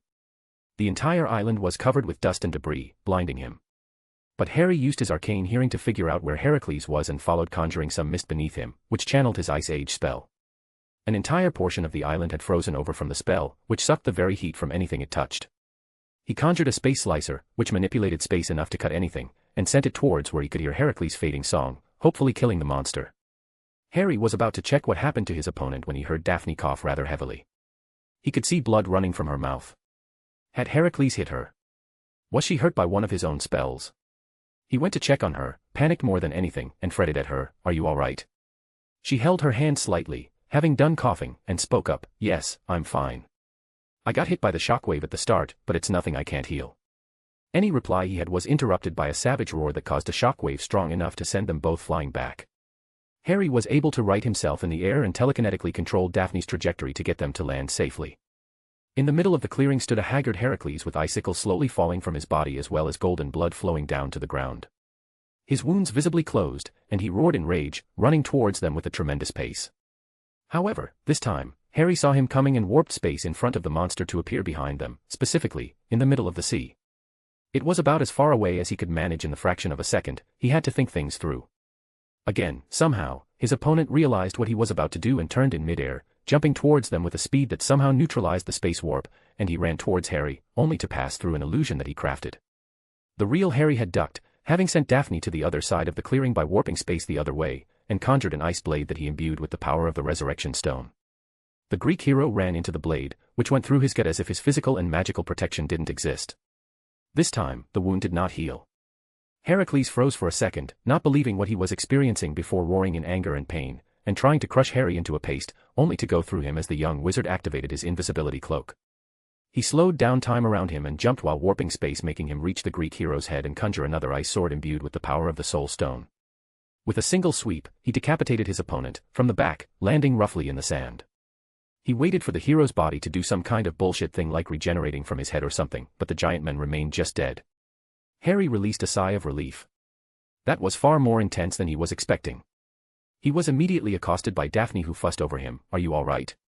"Yeah, I'm fine." "You're the one who was bleeding." "Don't worry, I just healed myself," she reassured him before turning towards the decapitated head. "Is he dead?" "I sure hope so," he muttered. "If he can heal after me doing that, then I don't know if I could do anything to keep him down." She nodded. "Why didn't you just open the gate to the labyrinth?" "It wasn't working for some reason. I didn't have the time to examine why it wasn't." "Let me have a quick look to see why it wasn't working." They walked towards the destroyed clearing, and Harry knelt down at the entrance, deciding to focus on the magic surrounding the space-time anomaly. Without being in a hurry, Harry finally understood why it wasn't activating. It was very simple. It was already activated. Someone had manipulated the gate to be open permanently, but only a very minuscule, almost imperceptible gate. It was near impossible to realize it without being a very skilled mage, who understood how the gates behaved generally. It was obviously made on purpose, and considering the location of the island and the countless monsters around, it was very easy to make a conclusion. This was a prison, specifically made to hold Heracles. No, it was more than that. Whoever had done it was beyond cruel. It specifically allowed the compulsion from the labyrinth to seep through, slowly warping the Greek hero's mind into the berserker that they had to fight. What a horrible fate to have. Assuming that Heracles knew very little of delicate and complex magics, he would have had to stay on this island for thousands of years, slowly becoming a monster in human skin. The carvings on the boulders had a different meaning now. He was obviously trying to make himself remember, by carving his life out into the boulders, trying to use them as a way to stay human. It had obviously not worked. Before he decided to modify the gate, Harry saw from the corner of his eye, the gold-glowing thing that had caught his eye before the fight. He walked towards it and saw that it was a piece of golden string. At least it appeared that way, but he couldn't help but gasp when he used his arcane hearing to realize what it was. It was so beautiful, a piece of divination whose magic seemed to match the labyrinth. Whoever had created this place was probably the one who made the string. Daphne was staring at the string from behind him. "What is it?" "A way to navigate through the labyrinth. There were legends of an enchanted thread. I think it was called Ariadne's thread, which was used to guide people in the labyrinth. I think it was Theseus who used it to slay the Minotaur, but if the legends had some nuggets of truth to them, then it's entirely possible that it existed beforehand. I'm not exactly sure about the details, but I can sense that it's a very strong and very unique form of divination that guided people to their desired destination in the labyrinth." To be completely honest, he was downplaying just how impressive the artifact was. It was optimized in a way that made it connected to every single part of the labyrinth and found the shortest path to the destination, adapting as the labyrinth shifted. Of course, there was nothing about the path being safe, which was something he could see the Greek gods from the myths do. After all, it wouldn't do to make their champions' lives easy, would it? Even then, what he was seeing was just a piece of the thread. The enchantments, while impressive and original enough to give Harry ideas on how to adapt them in the real world, were also incomplete. However, it was obviously not done on purpose.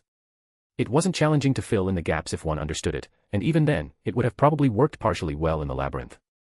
If Harry had to guess, it would be that Heracles had probably ripped up a small part as a safety net, if he ever managed to escape and open the entrance to the labyrinth, which he was unfortunately unable to do.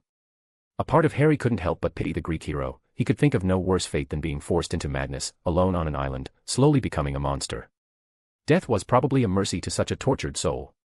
All in all, Daphne's eyes lit up as she realized what they held in their hands. "We can use it to find the golden apple. Oh, this has been so worth it. We're so close now." Harry nodded before kneeling down to the gate and slowly coaxing it to open up. It took a bit longer than he expected, around 30 minutes, but he managed to do it eventually. It was definitely altered on purpose to stop people from affecting it. If he had any doubts that Heracles was imprisoned, they would definitely have been gone by then. Finally, in a flash of light, they found themselves greeted by the familiar darkness of the labyrinth. Deciding to finally activate Ariadne's thread, Harry did a rush job of patching in the enchantments on the piece of string, before instinctively throwing it in the air, mentally asking it to guide them to the golden apple, and muttered, Ariadne apparito addis. A bright golden light appeared from the string and projected forward like an illusion. The golden light formed a shimmering pathway that wound its way through the darkness ahead. Harry exchanged a glance with Daphne, who nodded, her eyes reflecting the luminous trail. Looks like it's working, he murmured. They stepped forward, the ethereal glow casting long shadows on the ancient stone walls, leading them through twisting corridors and steep inclines, always adjusting, always one step ahead of the shifting labyrinth. It was too quiet, and Harry knew for sure that something was about to happen, that the labyrinth would try to trap them inside, to take them by surprise. They arrived at a dead end, only for the labyrinth to shift once more, a passageway appearing right where the glowing light showed it should be. Damn, could it even predict the labyrinth's shifts? Harry wished he could just figure out where exactly they wanted to go, and he would shift the labyrinth himself to get there quickly. Alas, Ariadne's thread didn't work like that, and he had to take the long and slow way. Right as they were about to step forward, the wall on his right shifted and a torrent of water came towards them at a speed fast enough to crush them. Harry telekinetically cut the water in half, making it go around them, and prepared to attack whoever was on the other side. However, he was taken aback when a familiar voice spoke up, Potter. Daphne gasped as she saw the scarred but still alive form of Angelina Johnson. Thank Merlin you're still alive. Harry stayed there, wary of another trick, and saw that the Greek water elemental that he saw on the platform was behind her, just as ready for an attack as Harry was himself. The man relaxed when he saw Johnson recognizing them, only to freeze, his expression turning into awe when he saw the golden light following them. Is that Ariadne's thread? Yeah, things just got a lot more complicated. Chapter 369, The Road to Heaven.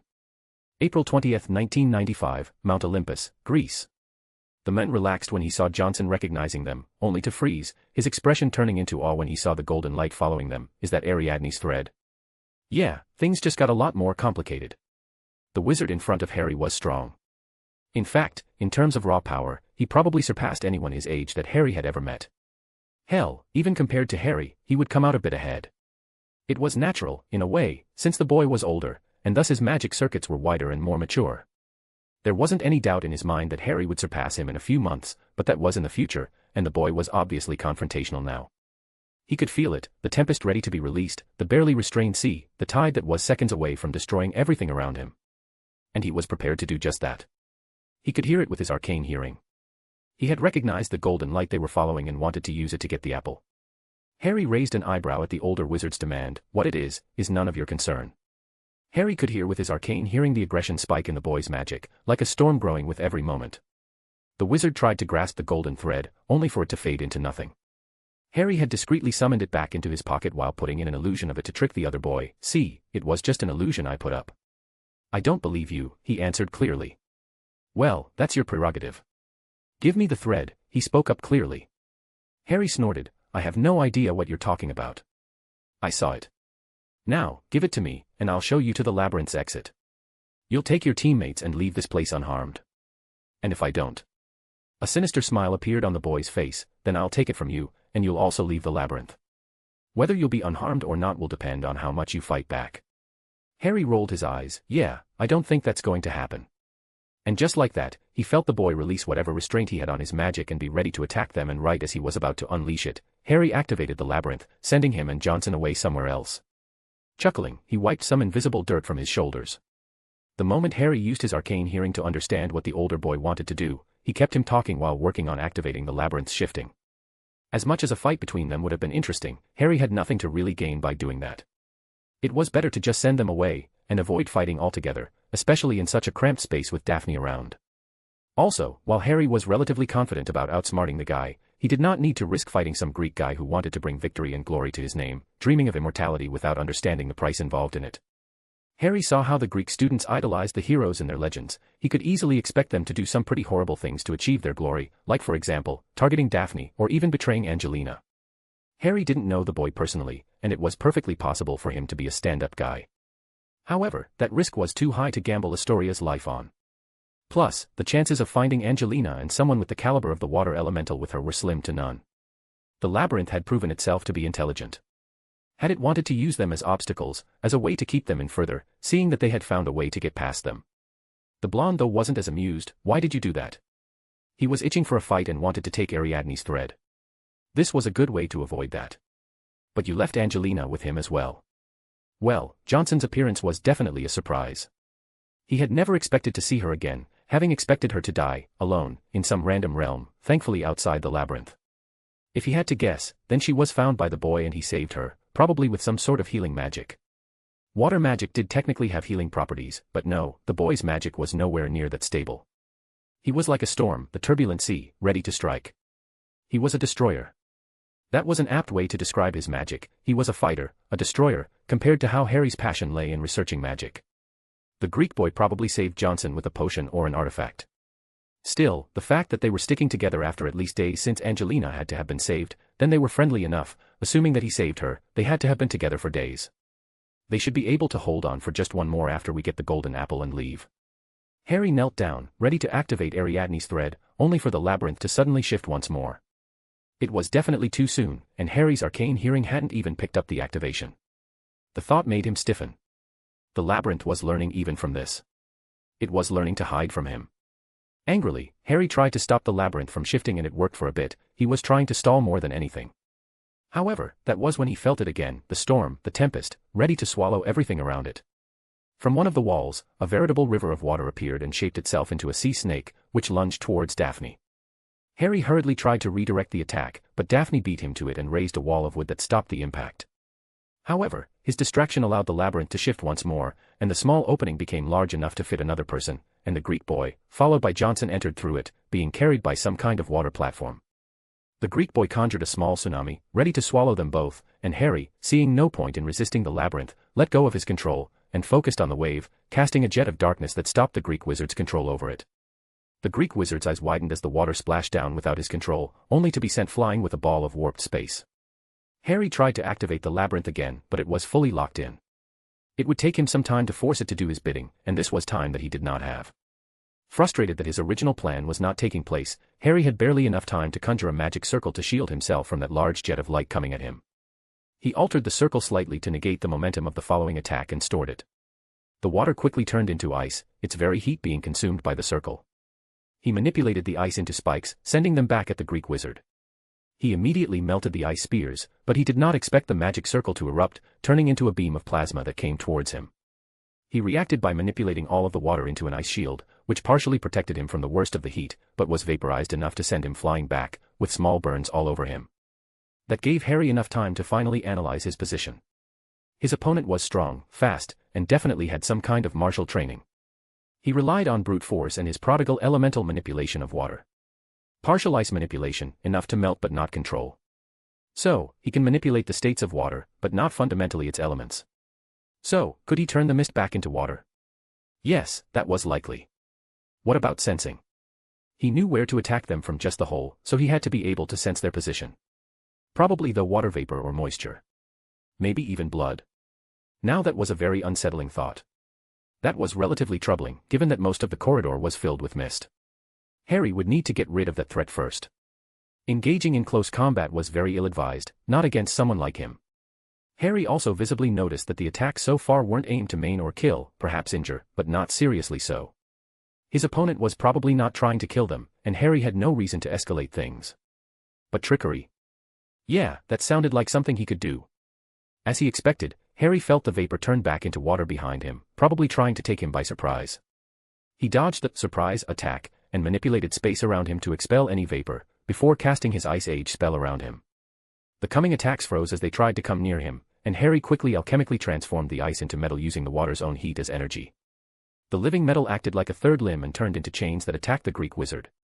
The boy dodged them, conjuring a giant trident of water, which somehow turned into some weird metal, that cut through the chains as if they were made of paper, before being propelled in the air by more water, and fell towards him, his weapon raised, with a miniature river behind him. Harry smirked as his conjured an illusion, in which his alchemical metal acting like some sort of physical shell, was filled with water. Harry then activated his invisibility cloak in its phase mode. That alone would have made his presence completely impossible to detect. The metal he controlled was sent back, the illusion still holding, and the Greek boy had its fake neck between two prongs of his trident. He spoke up with a very confident tone, "You fought valiantly, but I will not let you steal my only chance at healing my mother." Oh, well, that changed things a bit. Harry thought that the boy just wanted to become immortal, which would necessitate eating the entire apple. Still, there was no need to risk that. Deciding that enough was enough, he activated the trap, which held the runes he had carved sneakily, which bound him in glowing chains, and stopped any water elemental magic from happening in the array. Immediately, the trident dissolved into water, and the veritable wave behind him splashed, drenching the entire corridor as if there had been a flood. The older wizard's eyes widened as he realized what had happened, which turned into a glare towards Harry. Yeah, that was definitely a guy who didn't like Harry's underhanded tactics. To be fair, as much as the position was stupid, the guy probably never needed to rely on them, overwhelming them with his magic. The fight was much easier than Harry expected because of that, despite the fact that their raw power was relatively equal. Well, that should at least teach him the importance of control. Still, he couldn't help but be slightly disappointed. In some measure, it was rare to see someone so young with so much raw power, and in a way, he expected the boy to be an equal, or at least close in some measure, and yet for all his masterful control over water, there was really nothing else to it. The boy had focused his entire magic on just mastering one element, and even then, had been very reckless. Sure, he was probably used to physically overwhelm his opponents, but that last charge was stupid, and he had been caught in a pretty basic plan, really. He just expected more. Harry was about to knock the boy out and leave him somewhere, maybe one of the empty realms he was in. He'd go back and get him later. Unfortunately, Johnson ran and stepped in front of him. "Please don't, Potter. He was the one who attacked me first, Johnson, and relax, I'm just knocking him out." She relaxed slightly, but still stood resolute. "No. I owe him. Perseus saved my life, Potter. The least I can do is to help him save his mother." Harry's eyes widened slightly at that, especially when he recognized a life debt between the two of them. It was a rare thing, but it meant that this Perseus, a very fitting name considering the nature of his magic, had to have saved her without expecting anything. Still, as kind as that was, it was Johnson's problem to pay her debt, not his own. However, as he was about to deny her, Daphne spoke up, "We could share the apple. A single bite would be enough for his mother, and for my sister. We don't need to fight." That was odd. The Daphne he knew would have burned the world down to save her sister. She had taken lessons from Lily Evans to do so, essentially made a deal with the devil, learning one of the most dangerous fields of magic, all for Astoria. And yet, she was risking it all now for some stranger. No, there was something wrong. Harry decided to use his arcane hearing to figure out what was wrong. He did so, expecting some kind of mental manipulation, only to see her feeling pure sympathy and pity at the boy, mixed with a bit of guilt for some reason. Did the boy remind her of herself and her endless quest to save her own sister? She was right, of course, they could just share the apple since none of them needed more than a bite or two. However, there was always a risk to it. Harry was prepared to argue with Daphne slightly at her recklessness, but her resolute eyes froze him before he could say his first word. He knew that she wouldn't change her mind. He gave her a sympathetic look. "Are you sure about this?" She nodded and he asked once more, "There's no going back." "I know, but it's my decision. I'll deal with the consequences." Harry turned towards the bound water elemental, "And do you agree to share the apple should get it?" The boy nodded resolutely, and Harry took a deep sigh. "So be it." A pulse of magic erupted when he spoke up, and the carved runes faded away, letting the bound wizard go. The water elemental spoke up while kneeling, "I will never forget this." Harry rolled his eyes. "Yeah, whatever. Just don't make me regret this." He didn't really know why Daphne made that decision, only that it wasn't influenced by any magic. And it was her decision to seek the golden apple, her lead, really. It was her sister's life on the line, and it was her call, even if he didn't agree with it. He would keep her safe and protect her from the aftermath. They were already so close. With a sigh, Harry took out Ariadne's thread and activated it, the golden light guiding them through the labyrinth. It was oddly silent. There were no monsters that came to attack them, something that alone was very odd. But coupled with the fact that it didn't even shift once, it rubbed Harry the wrong way. The boy he had just fought decided to make some conversation. "It's too quiet, right?" "Yes," Harry replied, "I would have thought we'd have been swarmed by monsters by now. The labyrinth really wants to keep us inside. This is really odd. I will be vigilant." "You're Harry Potter, right?" "Yes," he answered. Harry had no need to deny it, with Johnson loudly calling him Potter in front of the boy and whatnot. "You fight well, but I was holding back. I'm Perseus Marinakis, by the way." "Nice to meet you," Harry replied, doing his best not to roll his eyes. The guy didn't even land a single hit and ended up bound and chained. Whatever interest he had in continuing the conversation disappeared when he noticed the golden light pulse and flicker away, the string returning to Harry's pocket. Whatever confusion he felt was overwhelmed by the door of light that appeared in front of them. Daphne spoke up with a disbelieving tone, "Is that it?" She had a point. So far, they had fought a Hydra, a fucking fire demon thing, a kraken, some weird water monster, a fucking mad demigod of all things, and yet, entering the door, they weren't met with some kind of insane challenge. He couldn't sense anything different with his arcane hearing, and for some reason, he was waiting for the other shoe to drop. Hesitating slightly, he entered through the door and closed his eyes as the light threatened to blind him. As the blinding light faded, Harry opened his eyes and felt his heart skip a beat. They were standing on a rocky cliff jutting out from a sea of swirling clouds, the ground beneath them solid yet strangely soft. Off in the distance, rising majestically above the endless expanse of white was a mountain. It soared into the sky, with a peak this time, which held a palace that shimmered like a beacon. The place looked like an incredible mix of gold and ivory, with towering spires and huge domes reflecting the sunlight brilliantly. Even from afar, Harry could see the amazing details, statues of gods and mythical creatures decorating the rooftops, massive columns holding up ornate archways, and waterfalls of what seemed like liquid gold flowing down the mountainside. Behind him, Perseus gasped with awe in his eyes, Olympus, the realm of the gods themselves. "I never dreamed of ever being here." Harry had to agree, but for a different reason. He had asked Ariadne's thread to take him to the Golden Apple. He expected it to take them to the Gardens of Hera, as he had seen in Heracles' carvings. But why were they here? Why were they in the true Mount Olympus? Oh, shit, there was a chance that the Greek gods were still alive, isn't it? Yeah, that definitely wasn't a comforting thought to have. And to make things worse, the exit from the labyrinth was up the mountain. He could feel the familiar disturbance in space-time. With a deep sigh, he walked forward. Hopefully, things were going to work out. Oh, who was he kidding? With his past experiences, something was probably going to go wrong eventually. Chapter 370, Malicious Augury. April 20th, 1995, Mount Olympus, Greece. With a deep sigh, he walked forward. Hopefully, things were going to work out. Oh, who was he kidding? With his past experiences, something was probably going to go wrong eventually. Harry couldn't help but feel apprehensive about what he was about to face. They were walking up a spiral of solid clouds towards the palace at the top of the mountain, and that gave him time to really think things through. There was something deeply wrong with what was happening.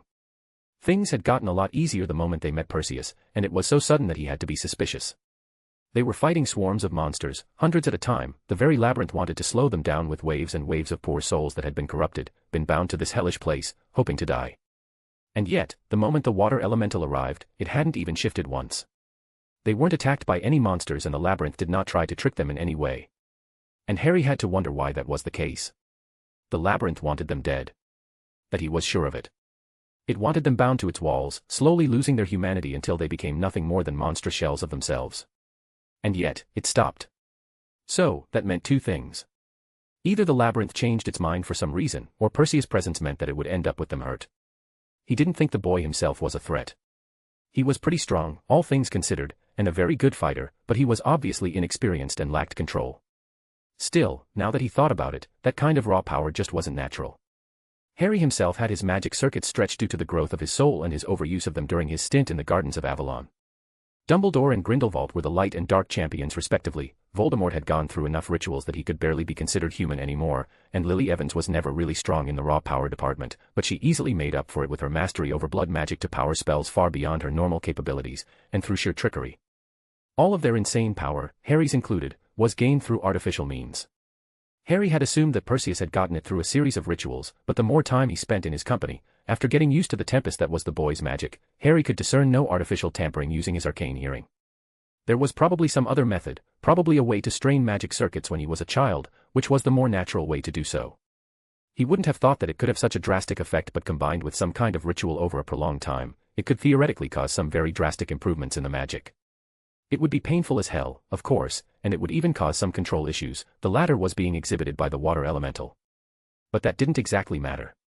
As powerful as the boy was, his lack of control was more than enough for Harry to beat him. He had obviously never fought anyone that he couldn't overwhelm with sheer force, and that was a pretty drastic weakness. Back to the issue at hand, Harry could not discern any sort of dishonesty or intentions of betraying them, and as much as that was comforting to know, it did make Harry paranoid about when the inevitable shoe would drop. Assuming that Ariadne's thread worked, the golden apple should be in this realm. So, that was the goal, and if Heracles' carvings were accurate, then Hera's garden was around the labyrinth entrance, which from what he could sense was somewhere in the palace. The objective was very clear: get the golden apple and leave as quickly as possible. He had a feeling that they would need an escape plan, so Harry slowed down his perception of time and started analyzing the world around him. He needed to crack this realm's space-time constants for him to be at his best. In the worst case, he'd have gotten a headache over nothing, really. The climb was already pretty long anyway. It took hours for them to arrive up the mountain, seeing a giant gate in front of them. Harry was about to open it, only for it to do that by itself. That little action destroyed whatever hope Harry had of this place not being inhabited. A young woman with brown hair and green eyes ran up to them. "Oh, you must be visitors." "Oh, how wonderful.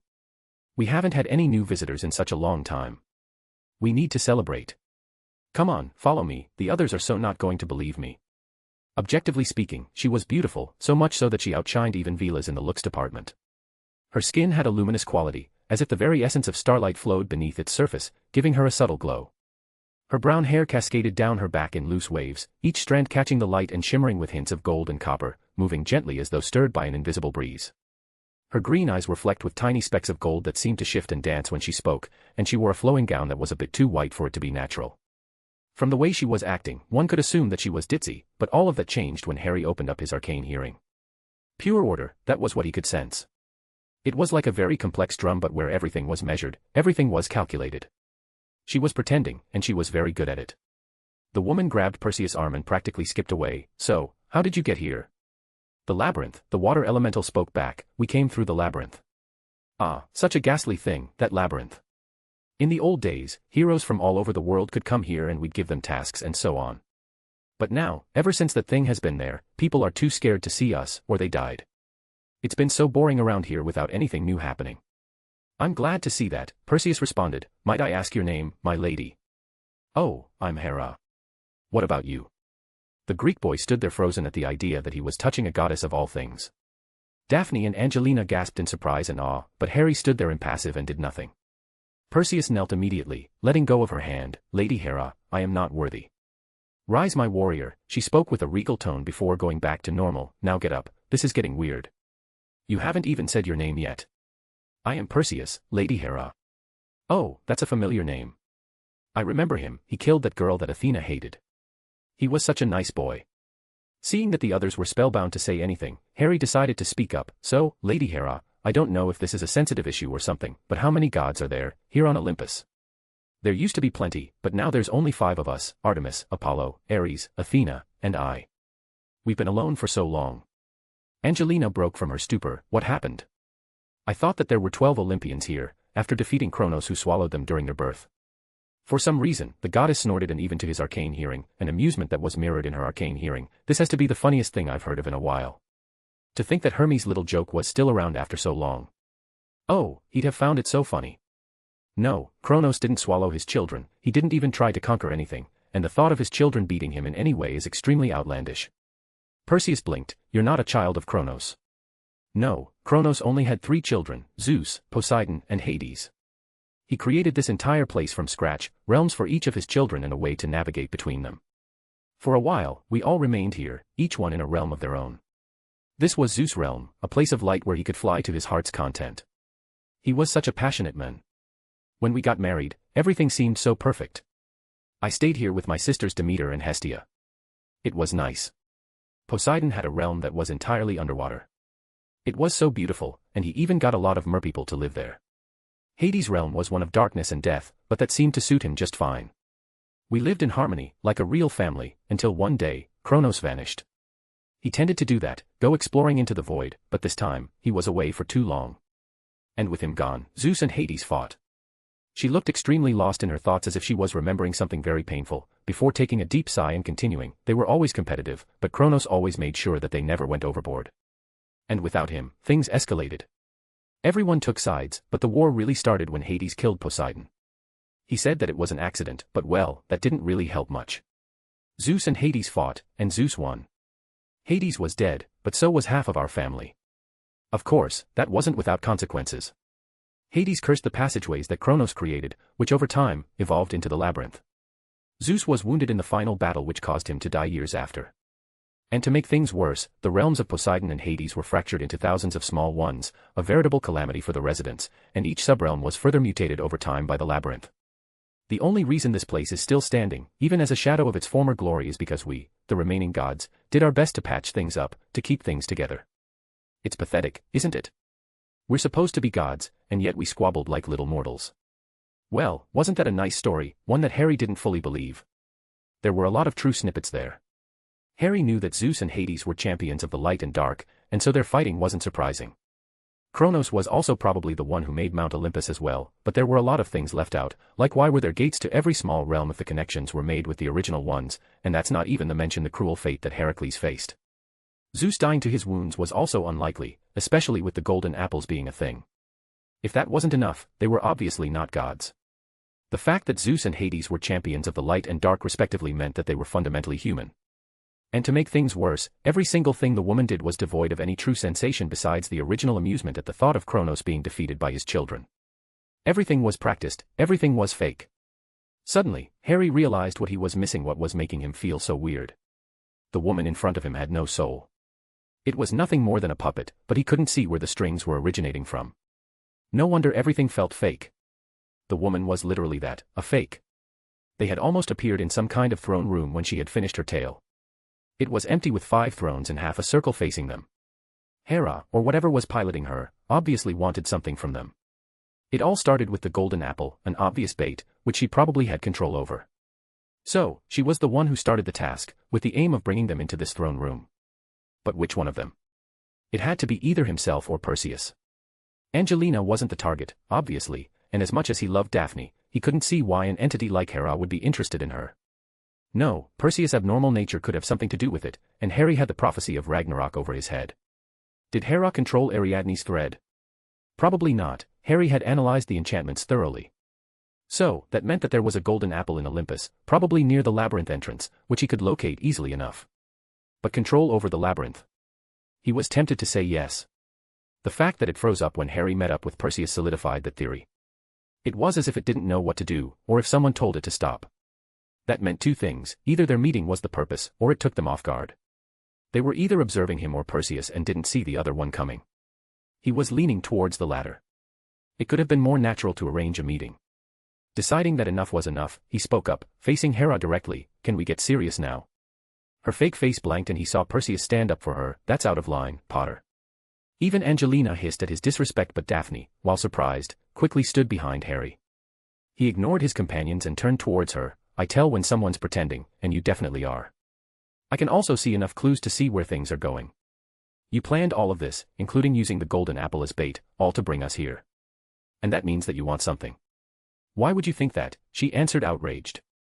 "Well, if you don't want anything from us, then I suppose you'd be willing to let us get the golden apple without any issues, right?" She stayed silent, and he continued, "See. You arranged for all of this, the least you can do is save us some time and get straight to what you want so that we can get the apple and leave." The fake body lost its lifelike movement, and its movement turned mechanical. So be it.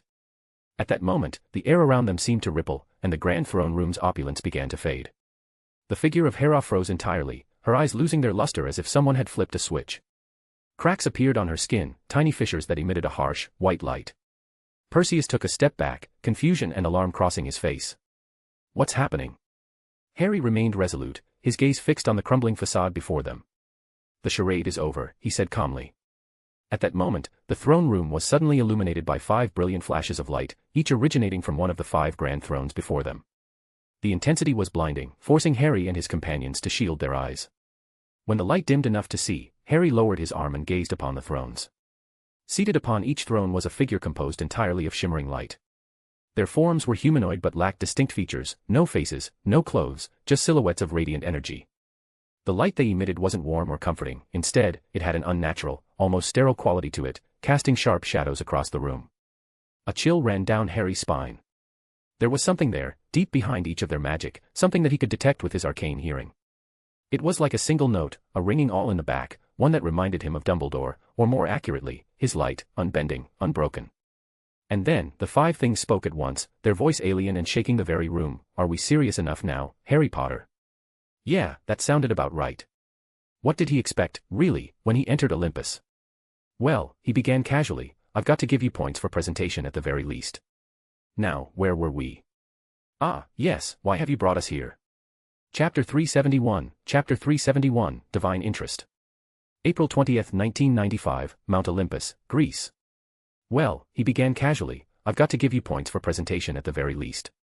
Now, where were we? Ah, yes, why have you brought us here? They stayed silent at that, and Harry couldn't help but grin slightly.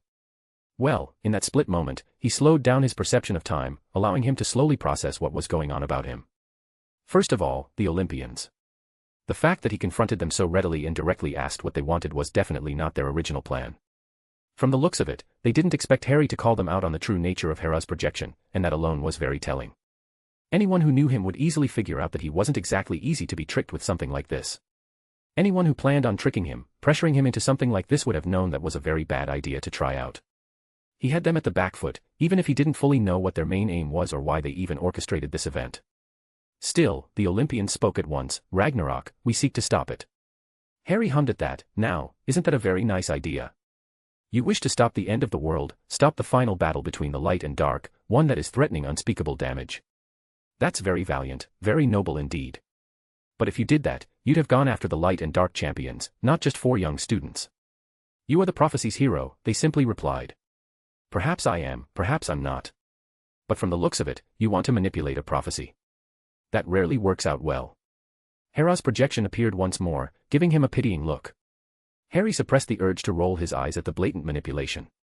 To be fair, it was pretty useless to attempt to convince someone of something as a faceless being of light. Convincing people is easier when you are relatable. We're not planning on forcing anything on you, Harry. It's just an offer. We can tell that you don't want Ragnarok to occur either. We wish for you to join our ranks, to finally realize your full potential. As an immortal, the prophecy would either pass you over, freeing you from its shackles, or it would stay frozen forever. You could save the world. At the cost of staying here forever, he simply replied. You would be a hero. You would be the hero. Immortality is but a small sacrifice for this outcome.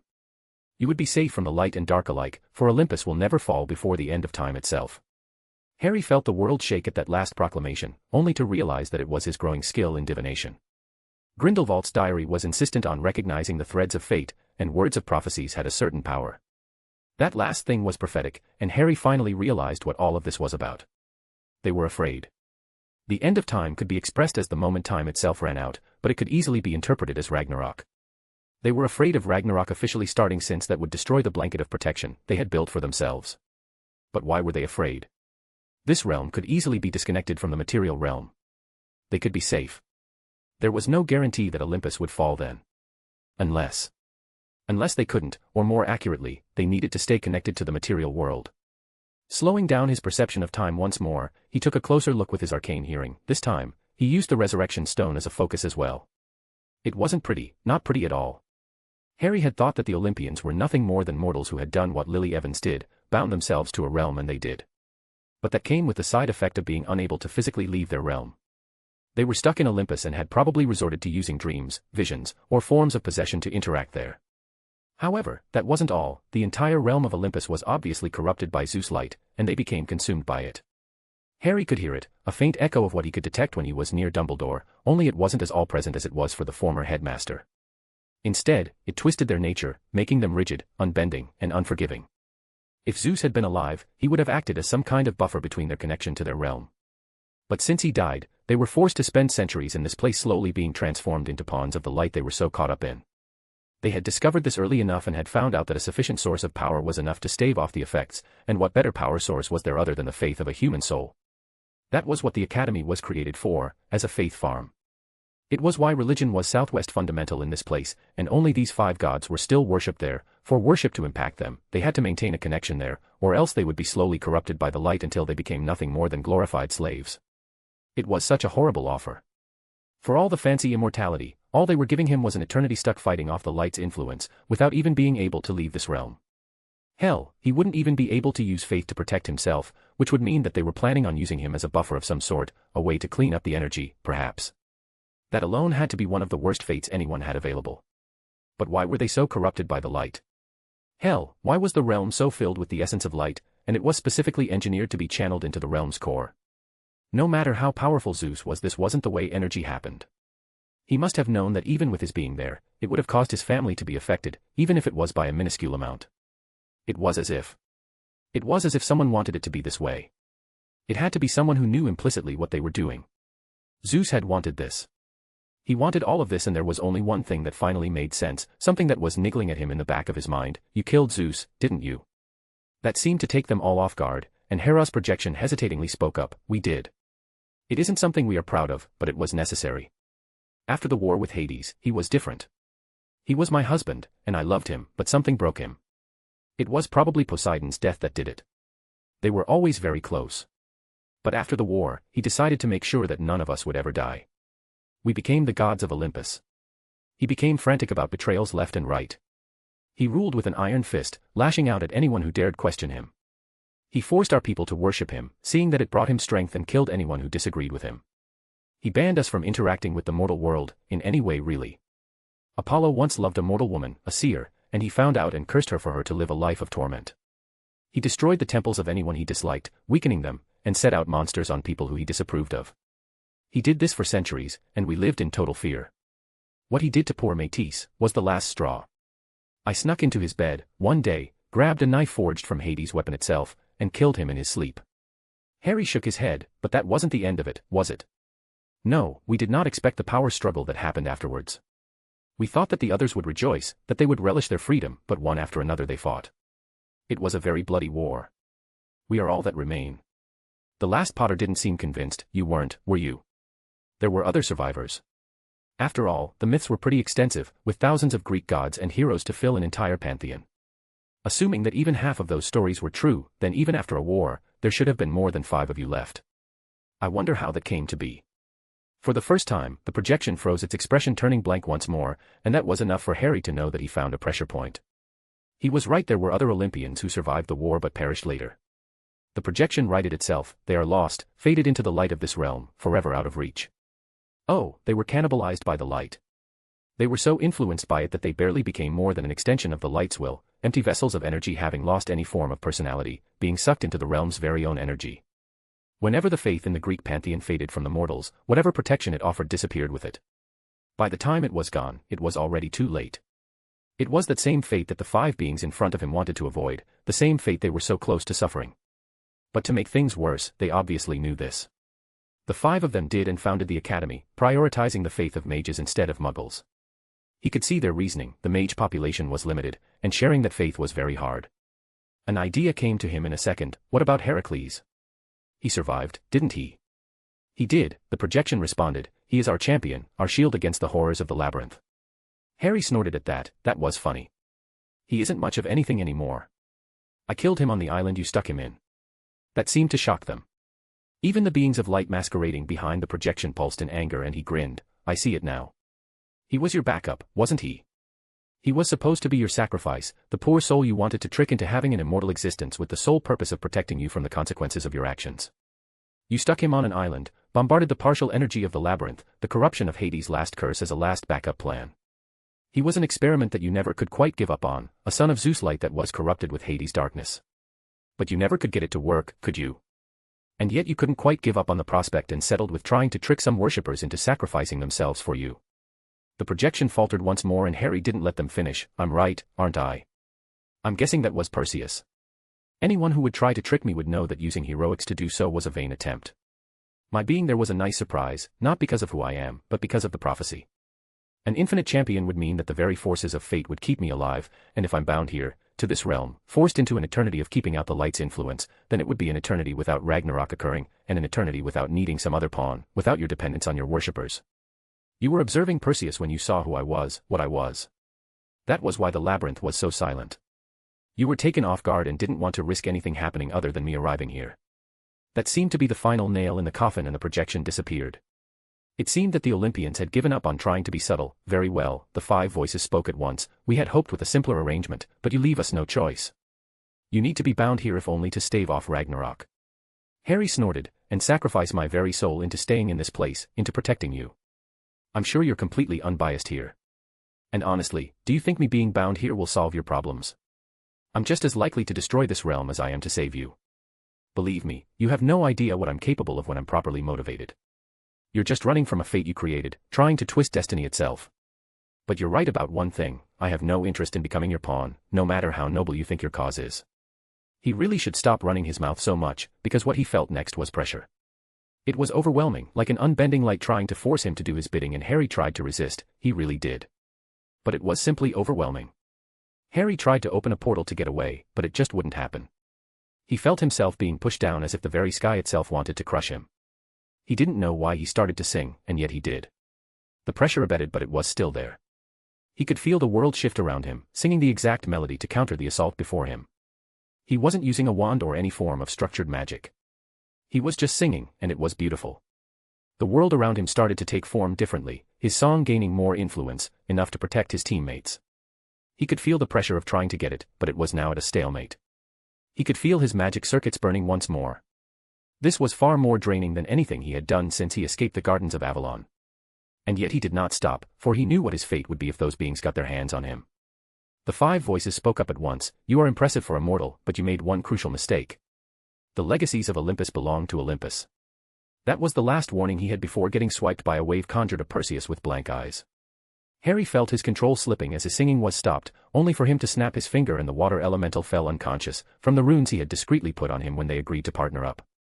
He wasn't stupid after all. However, the stalemate was still broken, and when Harry returned to his singing, the pressure was far more powerful than it used to be. He stood there, with Daphne and Angelina behind him, who had grabbed Perseus' unconscious body, and he knew that he needed to do something, to find something. And as he tried to run through thousands of doomed plans in his head, something happened, and for the first time, it seemed like fate was on his side. The world around him shook, the pressure disappearing for just a fraction of a second. However, it was more than enough for Harry to conjure a portal. Harry escaped with his allies through it, and the last thing he saw before the portal closing was the very palace of the Olympian was shattered into a giant explosion of light. Chapter 372, Pawn's Promotion. April 20th, 1995, Mount Olympus, Greece. Cedric Diggory ran as fast as he could, trying not to be overwhelmed by the dozens of giant wolves made of shadows trying to overwhelm him. He didn't know how much time he'd been in this cursed labyrinth, but it had to be at least a few weeks, maybe even months. It was time to really measure time in the labyrinth. There were no days or nights, and even his Tempest charm just didn't work for some reason. For a moment, Cedric wondered if his parents assumed that he had died, alone, in this place. Thankfully, that thought faded away over time, prioritized by his possible survival. He spent most of the time just walking around the place, changing direction as the labyrinth shifted over time. He was thankful for the small orb that Carmichael gave him. He wasn't sure it worked as advertised, since he was getting a bit freaked out by the loneliness of his adventure, but he would persevere. Something deep inside him reassured him, told him that he would get out of this place and be finally recognized, that his shame would finally be over. It was that thought that pushed him forward. As he found himself doing more, he channeled a bit of the energy inside him, somehow knowing the exact spell he needed, and sent a shockwave of light, sending the feral beasts away. He ran towards a crossroad, and something urged him to go right. He followed those instincts, as he usually did. He learned to trust that gut feeling, to treasure it. It had saved his life many times, even before he had gotten rid of the dead weight that was the other Hogwarts champions. It had helped him when he fought the Minotaur, when he fought the Hydra, and when it told him to run as he saw the giant fire demon thing, he did while using his teammates as bait. He didn't want to do it, not really, but a small gut feeling inside him told him that it was the right choice, the right answer. As much as he mourned their deaths, it was inevitable. The labyrinth wasn't a kind place, and they were as good as him. Carmichael was just a braggart with a few enchanted metal balls, Greengrass was useless without Potter around to save her, and Johnson, while somewhat decent, wasn't really anything really special. They weren't like him. They weren't as important. He wished they were still alive, but life was rarely that kind. As proof of that, he heard dozens of monsters coming at him. He conjured some white flames, incinerating the corridor they were coming from, before running the other way towards a familiar symbol that he activated immediately. In a flash of light, he was somewhere else, specifically some kind of plain filled with rocks, ash and magma. For the first time in hours, he could finally relax. That last spell was pretty draining, at least it strained his magic circuits a lot. It was dead useful, but he needed a break. As much as he liked releasing the growing pressure inside him, his body could only handle so much, at least that was what his instincts told him. Feeling tired, he waved his wand and conjured a small hut that would act as a shelter, before letting out a small pulse that acted as some kind of ward when he rested himself. For some reason, his instincts told him to only sleep and rest outside the labyrinth, and yet it also pressured him into going there the moment he was better. He opened the bag he was wearing and from it, took out a day's worth of food. He was starving, and it was known that magic just couldn't conjure food. He had gotten this handy thing from a Greek champion that he ambushed in the labyrinth. It was such a stroke of luck to find him. Or well, his instincts pushing him towards it. The moment he saw the blonde guy, he hid in the perfect spot and hit him in the back with a spear of light, killing him. And as they always did, his instincts did not fail him. The boy had provisions to last months which sated his breath. He even had some cooked meals that he kept preserved, as well as hundreds of rations that made Cedric feel full whenever he ate one. Still, for some reason, the Greek boy's body was swallowed by the labyrinth's floor though, but his gut feeling told him that it wasn't a constructive avenue of thought, and Cedric was already stressed enough with the labyrinth as things were. As if the world was listening to his inner thoughts, a giant reptile attacked his location headfirst, trying to shatter the ward he had just set up. Cedric knew that it could do so eventually, but that it would take a while to happen. Instead of attacking, his instincts suggested staying in place and healing up. He did just that and waited until his magic circuit stopped burning. To be honest, Cedric had never really had to strain his magic circuits, and them burning was pretty uncommon, but he remembered that it used to take at least a day to be able to cast again, and yet, for some reason, he was fine after a few minutes, and for some reason, he could feel that he could cast better afterwards. Still, he decided not to think too much about it. He would go to a healer after he was done with this task. For now, he needed to figure out how to get back to the labyrinth like his instincts told him to. He looked outside his makeshift hut and saw that 3 lizards were circling the ward, trying to overwhelm it physically. Well, that wouldn't do. Cedric connected back to the ward and controlled it to break and release a burst of white energy, sending them flying back. With them being overwhelmed, he conjured a few light spears, killing the lizards with a single blow. Finally, having rested once more, he let his gut feeling guide him once more and somehow knew exactly the path he had to take to get back to the labyrinth. For a fraction of a second, he thought about just ignoring it. He spent so long doing the exact same thing. Going through the labyrinth, discovering a gate to some realm, relax for a bit, before returning to the labyrinth through another entrance. It was so repetitive, and for a fraction of a second, he couldn't help but think that it was some kind of weird punishment. He had been alone for so long, with only the faint humming of his instinct giving him company. Didn't the Greeks have this myth about some guy being forced to roll a boulder up a hill, only for it to roll down the other side, making him have to do it again and again, for an eternity? Was he in the same situation? Was he forced to just go from one realm to another, day after day, without any sign of the golden apple? It was as if his instincts weren't even interested in the golden apple at all, because if it was, he would have found it by now. Nevertheless, he was still stuck in the labyrinth, with his gut feeling as his only ally, and over time, it soothed his nervousness. Seriously, what the fuck was wrong with him? Considering his instincts as a person of their own, how ridiculous. And yet, he couldn't help but make the parallels. His gut feeling was like a faint whisper in the back of his head, which sounded strangely like his mother's voice, telling him that everything would be fine, that everyone would know his name, and that he wouldn't be some forgotten wizard amongst thousands of others. That mere thought banished any doubts he could have had. He walked forward towards the entrance to the labyrinth with renewed purpose. The weather in this realm was hot and dry, the very sky was filled with ash so much that Cedric couldn't see the sun. He supposed that there might not even be a sun and that he was only seeing thanks to a weird quirk of magic. When he was near the exit, he felt an urgent warning and he rolled to the side. Where he used to be was a giant spike of black glass, obsidian, he recognized, that would have easily killed him. However, his instincts failed him for the first time since he entered the labyrinth, at least partially. He hadn't died, but a small spike of obsidian was impaled in his gut. For some reason, he didn't feel in pain, at least not overly so. Instead, his gut feeling guided him to dodge as a few other spikes of obsidian fell towards him. Finally, he was able to see his attacker, some kind of dragon that was covered with obsidian. Another warning from his instincts told him to conjure a shield. He obeyed and it was proven to be the correct decision as a jet of black fire was conjured from the creature's maw and tried to burn him alive. Cedric then created a beam of light and fired it exactly where his gut feeling guided his hand, and after a small, pained screech, he felt the ground shake. The dragon was dead, and Cedric had survived another day. He limped his way to the labyrinth entrance but froze for a second as he remembered that he was injured. Should he truly return to the labyrinth of all places while he was still injured? He should stay in this realm, behind wards, until he was healed enough to continue his quest. For some reason, his instincts didn't seem to agree with that. There was a sense of urgency there, one that promised that he would be fine soon. His instincts hadn't steered him wrong so far, and he listened to them once more. He took out the piece of obsidian that was impaled in his gut and walked towards the labyrinth entrance, only to notice that something was wrong with the symbol. It looked fractured, for the lack of a better word. Yet, for some reason, his instincts urged him to activate it, and he did so with his bloodied hands, while also channeling some of the energy inside him exactly as it told him to. This time, he didn't appear in the labyrinth in a flash of white light, or through some weird gate like a few entrances did. No, the road was far bumpier, and he saw space and time fracturing all around him. It was very hard to describe, but he didn't know how long the trip was, or what the distance he took there, just that he stood there frozen, for what seemed to be an eternity of spacetime being folded over itself. Finally, he arrived, and instead of the familiar sight of the labyrinth, he was met with a giant cavern of glowing crystals. No, glowing wasn't exactly the correct term. The crystals gave off a faint, pulsing light like they were breathing, filling the cavern with shades of blue, violet, and green. Shadows shifted and stretched along the walls, making it hard to tell where the crystals ended, and the air began. The place had a strange, electric feeling to it, almost like he could feel the energy prickling on his skin. With each step, he heard a soft echo, and the crystals seemed to react, glowing just a bit brighter like they were watching him somehow. He wasn't sure what this place was, but it definitely felt different from the usual twists and turns of the labyrinth. This was something older, hidden, far more primal. His instincts were blaring at him, yelling at him that he was so close to his objective. Was the golden apple there? He didn't know. The faint thrumming beneath his skin, the growing energy inside him, started to vibrate. That was when the pain started, or perhaps, that was when he realized just how much pain he was truly in.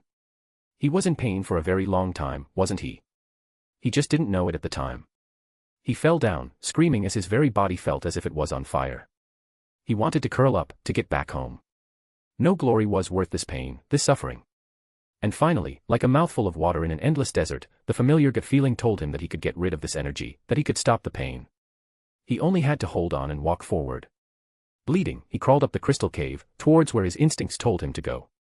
Every breath he took was accompanied by mind-numbing pain. He could barely function, and yet he knew deep down that he had to crawl. He didn't know how long he did this for. He must have passed out at least a dozen times, but he finally found his destination.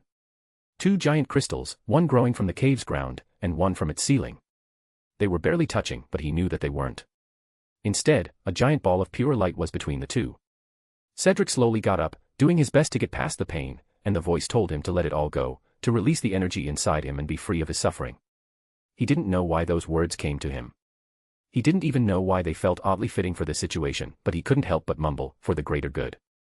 Something primal inside Cedric, a voice that reminded him of his father, was telling him not to do it, to not listen to his instincts, but the pain was too much. He needed it to stop. He really wished his father and mother had been there to see him off. He could barely remember what they looked like anymore. The pain was too much to get a clear picture of them in his head.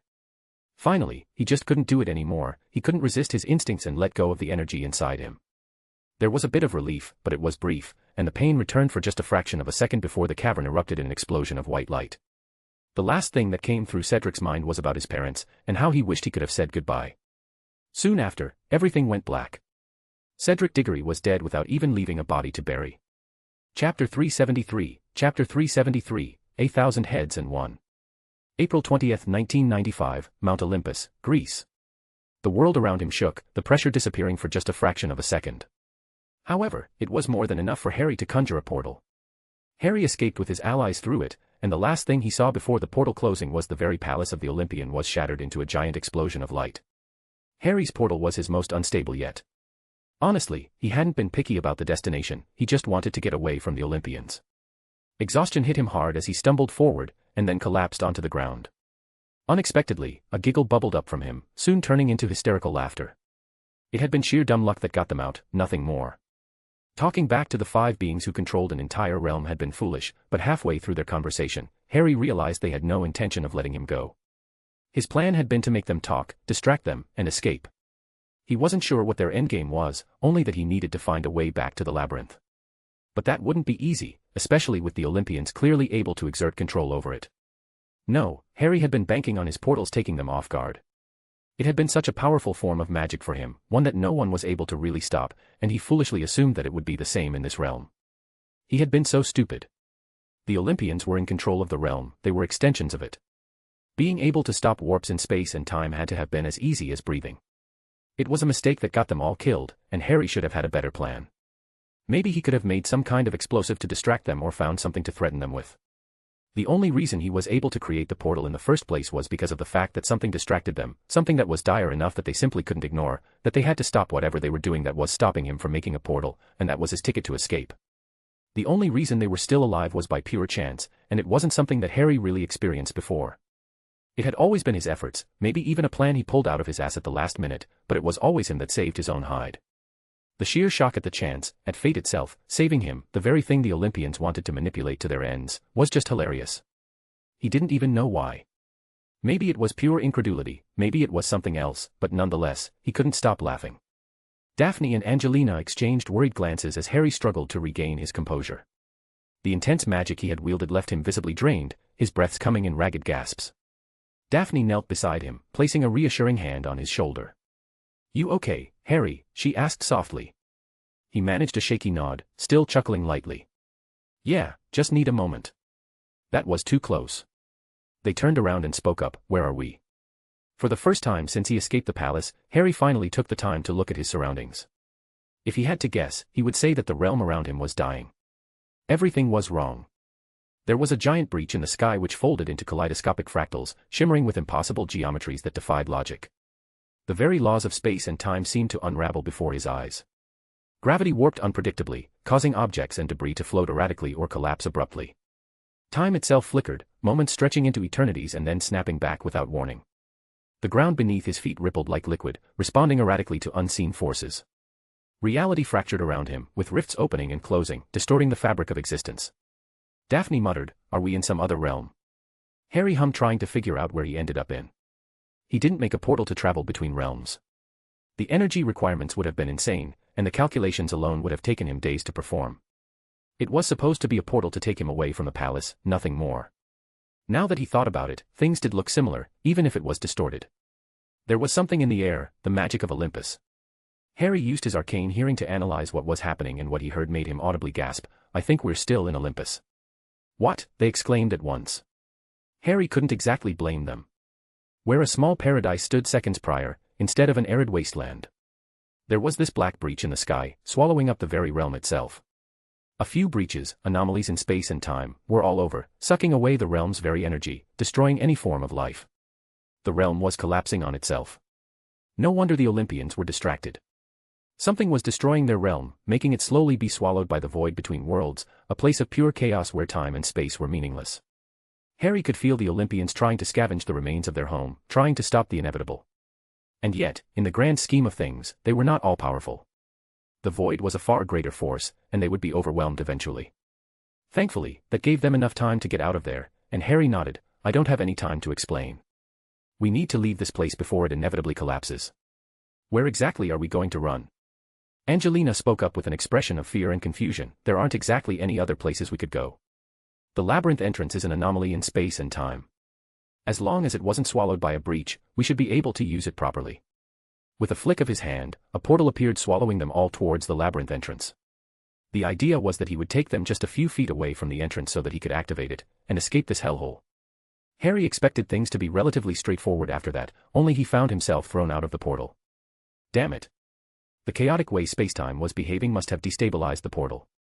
He really should have expected that, but it was, by far, the quickest way to get to the entrance, and it was definitely worth the risk. Thankfully everyone was fine behind him. Perseus groaned, clenching his head. What happened? He left the explanation to Angelina while he used his arcane hearing to track down where the labyrinth entrance was. However, he was immediately warned by a giant head trying to eat him alive. He warped space between them, the head missing, and immediately retaliated with a pulse of gravity, sending it away. He looked up to the sky only to freeze as he saw the monster above them. It was about as large as a small mountain, a dragon with hundreds of heads, each as large as the Hydra they fought before. A dozen heads went towards them, having noticed him injuring one of theirs. Harry capitulated by conjuring a giant ward, hoping to give him enough time to ensure their escape. He didn't know if he could defeat the creature quickly enough before the realm collapsed, or the Olympians noticing, at the very least. However, as the heads touched the ward, it noticeably got weaker. It wasn't exactly his best work, but they were anchored with runes that were powered with ambient magic. It shouldn't have exactly run out in a place like Olympus. So, it absorbed any form of structured magic. That was tricky, but Harry rarely needed to affect his targets directly. Perseus seemed to have gotten the memo as he conjured a small lake from thin air and used it to banish the giant creature. Harry followed by conjuring his strongest Ice Age spell. White mist appeared in front of them all, slowly growing to cover the entire creature. Harry created a small dome to protect his allies from the freezing mist, before stumbling slightly, collapsing from exertion. After all, he had just covered an entire mountain with a spell that would suck the heat out of anything. It was that last thought that got Harry to push beyond his limit and finally try to find the labyrinth entrance so that they could escape this nightmare. Thankfully, it wasn't that far away, just a couple of minutes away from them. The bad news was that it was just next to the body of the giant multi-headed dragon that was just frozen over. Well, at least the spell worked well enough. Harry motioned to the others to follow him, this way. We're almost out of here. Thankfully, they seemed to notice the impatience in his tone, as well as his tiredness, so they just walked behind him. At least, they seemed to have done so until the white mist started to fade slightly, revealing the gigantic frozen creature before them. However, as Daphne gasped, she wasn't really looking up, awed at the size of the creature, but at something that seemed to be near where the entrance was. The dragon's body was curled around it like it was its nest. It was a tree. It was gigantic but still dwarfed by the dragon's body. The tree was dead, totally drained of any life. Its wood had turned dark, almost like solid ash. The branches were all twisted and gnarled, stretching out like creepy skeletal fingers reaching for the dim light. At the base of the tree, there was a faint, eerie glow coming from a hollow. Inside, a golden energy pulsed softly. It was an apple, glowing with a strange light that stood out against all the surrounding decay. Daphne recognized it for what it really was, the golden apple. She immediately ran towards it, the reason they had even come to this cursed realm, the very embodiment of her life's goal, of her desire to heal her sister, and Harry didn't have it in him to stop her. He had thought that the golden apple was some sort of lie, some trick the Olympians used to lure them all to Olympus, to get their sacrificial lamb into preserving their existence once more. He was glad to be wrong. If the apple was real, then their suffering wasn't for nothing. Sure, he wasn't going to let Astoria use it without him examining the thing very thoroughly, but it was still a massive win for Daphne. The moment Daphne grabbed the apple, it pulsed with golden light and the tree turned to dust. She was smiling, happy tears in her eyes, and it was one of the most beautiful sights Harry had ever laid his eyes on. Of course, whatever that golden pulse of magic was, it seemed to somehow get the giant dragon to overwhelm Harry's spell, and 100 jets of light came towards them, having gotten the attention of all the heads at once.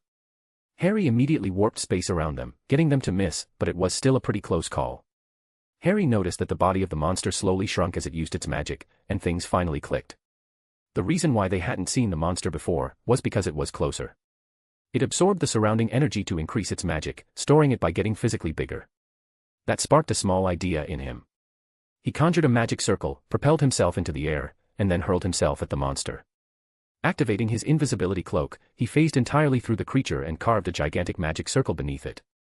Enhanced by his family crest designed to absorb magic, the circle began to take effect. When the monster attacked again, activated the circle, making the monster shrink far more effectively.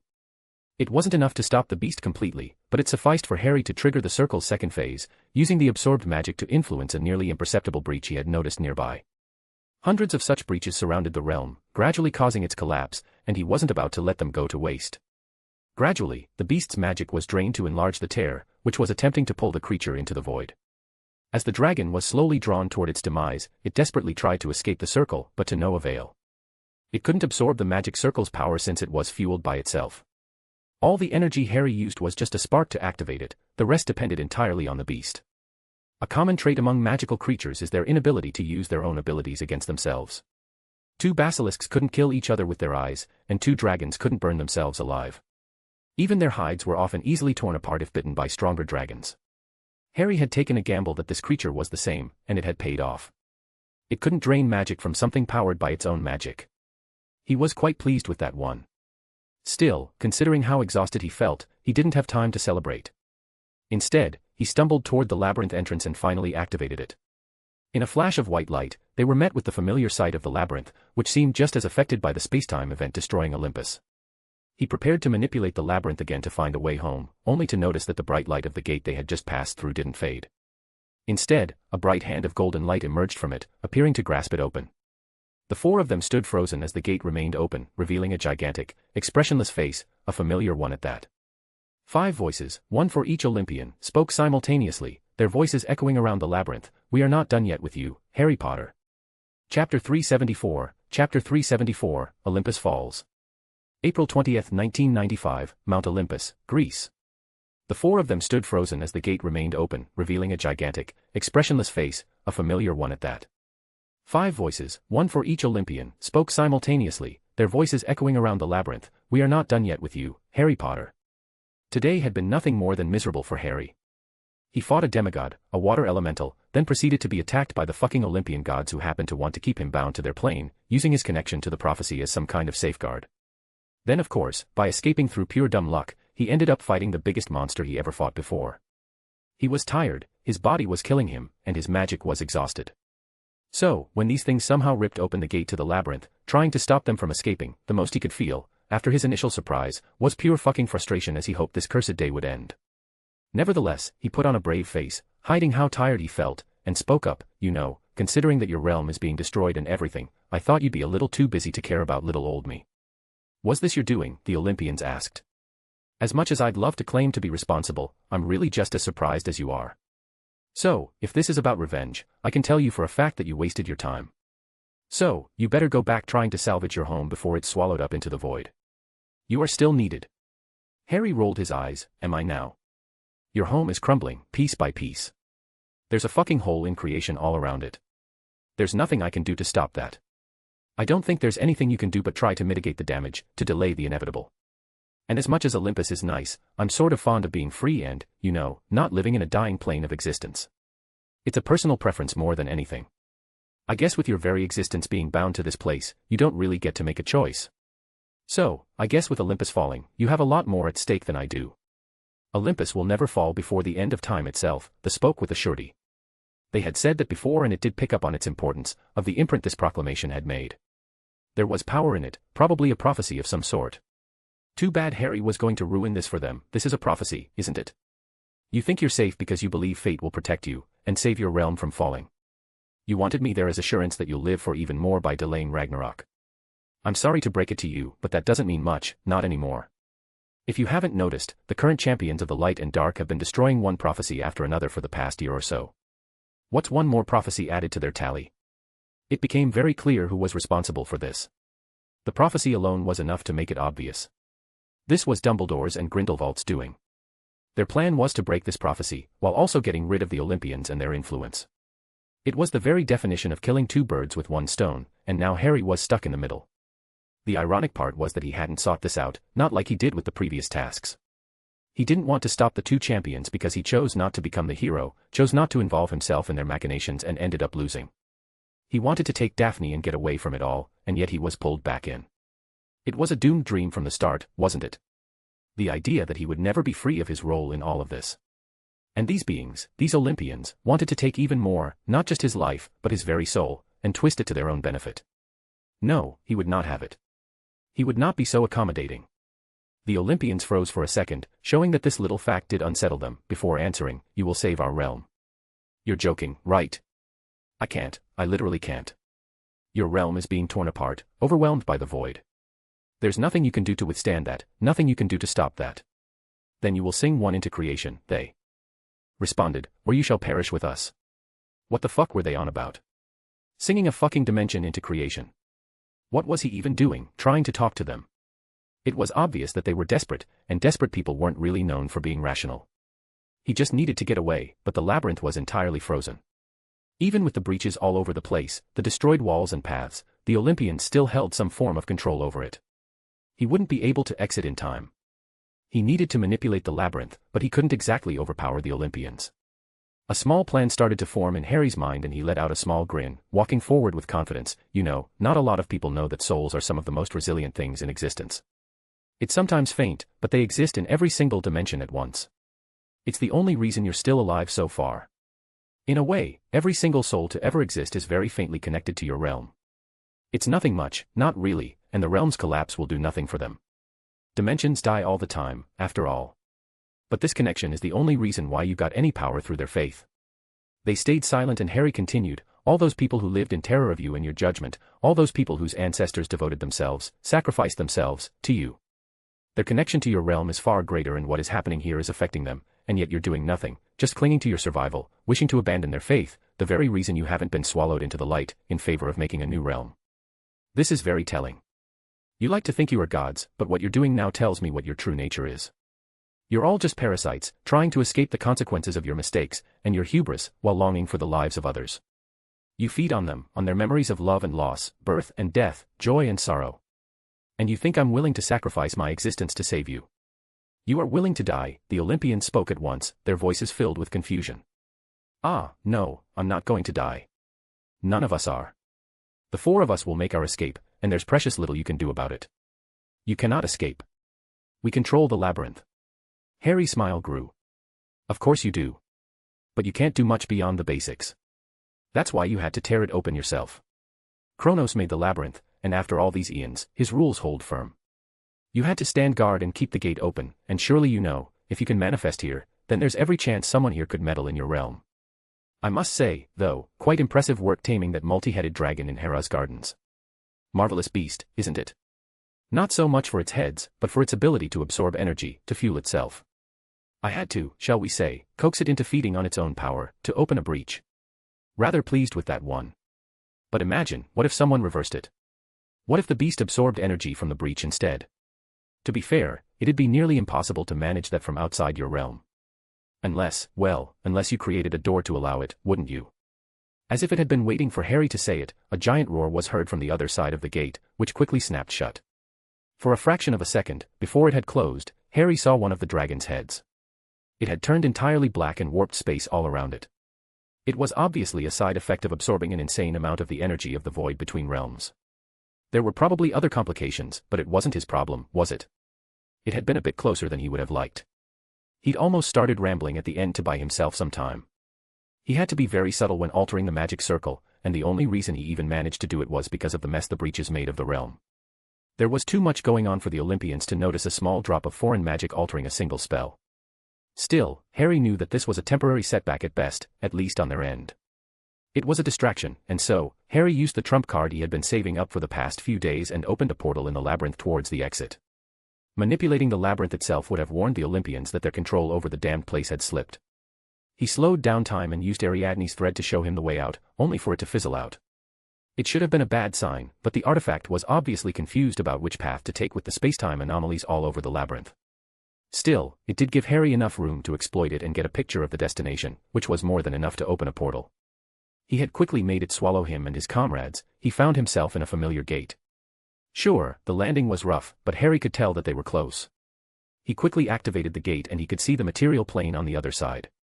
However, Harry's arcane hearing warned him that something was coming. Something was closing the gate, and Harry instinctively pushed the others out of the way, before it slammed shut. A gigantic golden hand appeared from one of the breaches trying to smash him, and Harry activated the cloak to phase through it, before sending himself to the other side of the unstable columns. A breach of the ceiling allowed the gigantic hand to pry it open and try to grab him once more, but Harry was quick enough to avoid it and send a spear of necrotic energy into the limb. He was about to run the other way, only for a gate to be pried open. "You cannot escape us, Harry Potter." Harry heaved, the sheer stress of what he had been through finally catching up to him. The Olympians' voices continued, "The gates to the material world have been sealed. You cannot leave the labyrinth without our permission." Desperate, Harry opened his arcane hearing, trying to find a way out, before bursting into laughter. It was an ugly thing, a mixture of pure incredulity and hysteria. The Olympians froze as he just couldn't stop laughing. "Your permission? That's funny. Do you seriously think that I need your permission for anything?" And just like that the laughter stopped and Harry's face turned serious. "I am the last Peveril, the Lord of Space and Time, and you really should have run when you had the chance." Before they could even process what he had said, Harry raised his hand, summoning a familiar orb. It was the one where he had sealed the soul of the weird fire demon that almost killed Johnson. He used the resurrection stone to channel the despicable soul itself into a spell, which he sang into existence while relying heavily on his family crest to do the heavy work. And then, he did it, he let it go, into a slash. A veritable kaleidoscope of colors appeared around it, distorting space and time in a very familiar way. It was an attack that bypassed all dimensions thanks to the intrinsic properties of souls, something that could kill anything, but Harry didn't want to kill anyone. Instead, he aimed it at the connection between Olympus and the labyrinth. It was a bit of a conceptual thing, rather than an actual bridge, but it was still there. And just like that, the gate closed once more, and Harry knew that there was nothing that could even forge a connection with Olympus ever again. He had never done anything like that before. It was a mixture of how he created the Colt and how he created a multidimensional portal to another universe. Even then, it had only worked because the soul was so easily accessible, malleable without a body anchoring it properly, and it had been old, powerful enough to cause that kind of damage. Still, he was absolutely exhausted and had pretty much nothing left in the tank.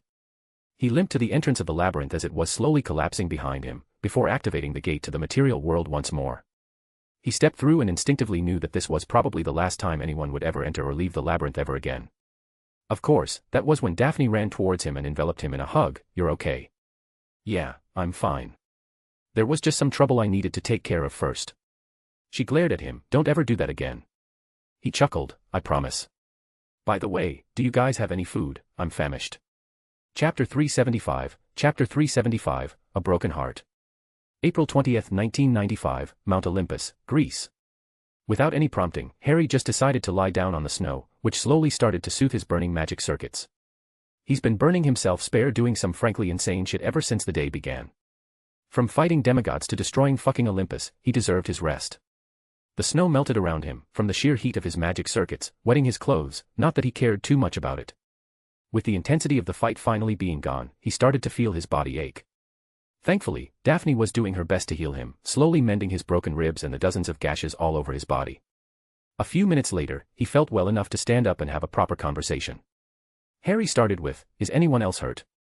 They all shook their heads in denial and Harry breathed a bit easier at the thought, before finding himself at a loss on what to say next. Thankfully, Perseus was the one who spoke up, "Aren't you worried? You went through a lot of hoops to make sure that no one knows you're still alive. The observation charms should be back now that we left the labyrinth." Harry shook his head. "I dispelled those charms while we were still in the labyrinth. And there's really no need to hide, not anymore. What I did here left a mark, one that a few skilled people will be able to figure out easily, which also happens to be the people I wanted to fool in the first place. I made too much noise for hiding to be an easy way out.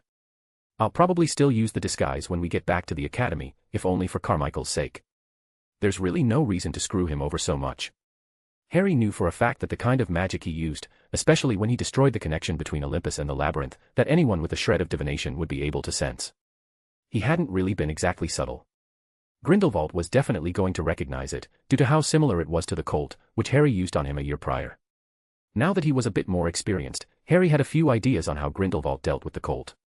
Somehow, the Dark Lord used some sort of conceptual destruction to shield himself against the bullets, which was terrifying since it had to be something that destroyed souls, something that Harry didn't think was even possible.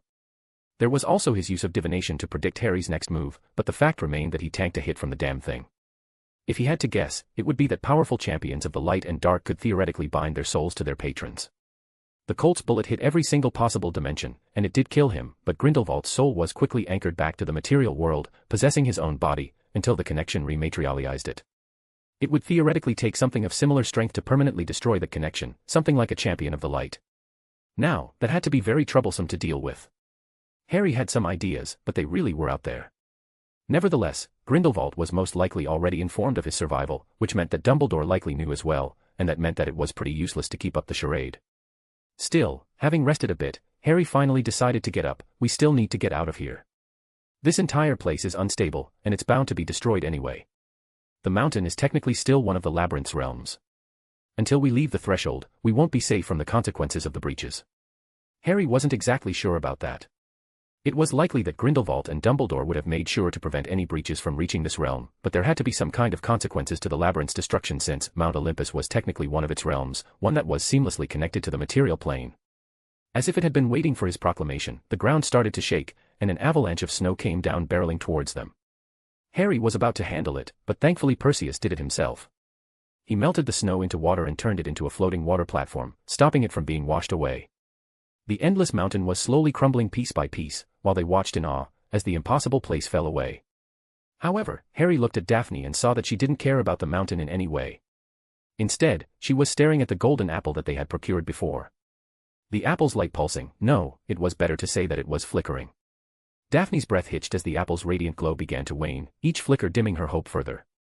Her usually steady hands hovered uncertainly above it, trembling with a mix of fear and desperation. "No, please," she murmured, her voice cracking under the weight of her anguish. Tears welled in her eyes, reflecting the fading light as the apple struggled to maintain its brilliance. Harry reached out, placing a comforting hand on her shoulder, but she pulled away, unable to mask the pain etched across her face. "I needed this," she whispered, her voice barely audible over the sounds of the collapsing mountain. "The apple is connected to Olympus, and it's falling. The Olympians are failing at containing the breaches, and that means that the apple has nothing really powering it." Harry didn't mention how he thought that the apple was how they bound people to their realm, using them to fend off the light's influence. Each bite would be a connection between a soul and Olympus, and eating a full apple would make a person one of them, their entire soul bound to this plane as theirs were. Maybe it was how Zeus offered them immortality, while also securing his hold on them. Whoever ruled Olympus would control every soul bound to the realm, after all. Still, this information would have done nothing to help Daphne, and instead, he chose to remain silent, watching as the last flicker died out, leaving the golden apple dark and lifeless in her palm. Daphne sank to her knees, clutching the now powerless artifact, her anguish a stark contrast to the awe-inspiring destruction around them. This time, she let Harry finally get closer to her and he murmured, "This is just another setback. I spent enough time to get an idea of how the apple worked. It'll take some time, but I think I'll be able to replicate the feat." For some reason, that made her sob even harder. I don't have time, Harry. What do you mean?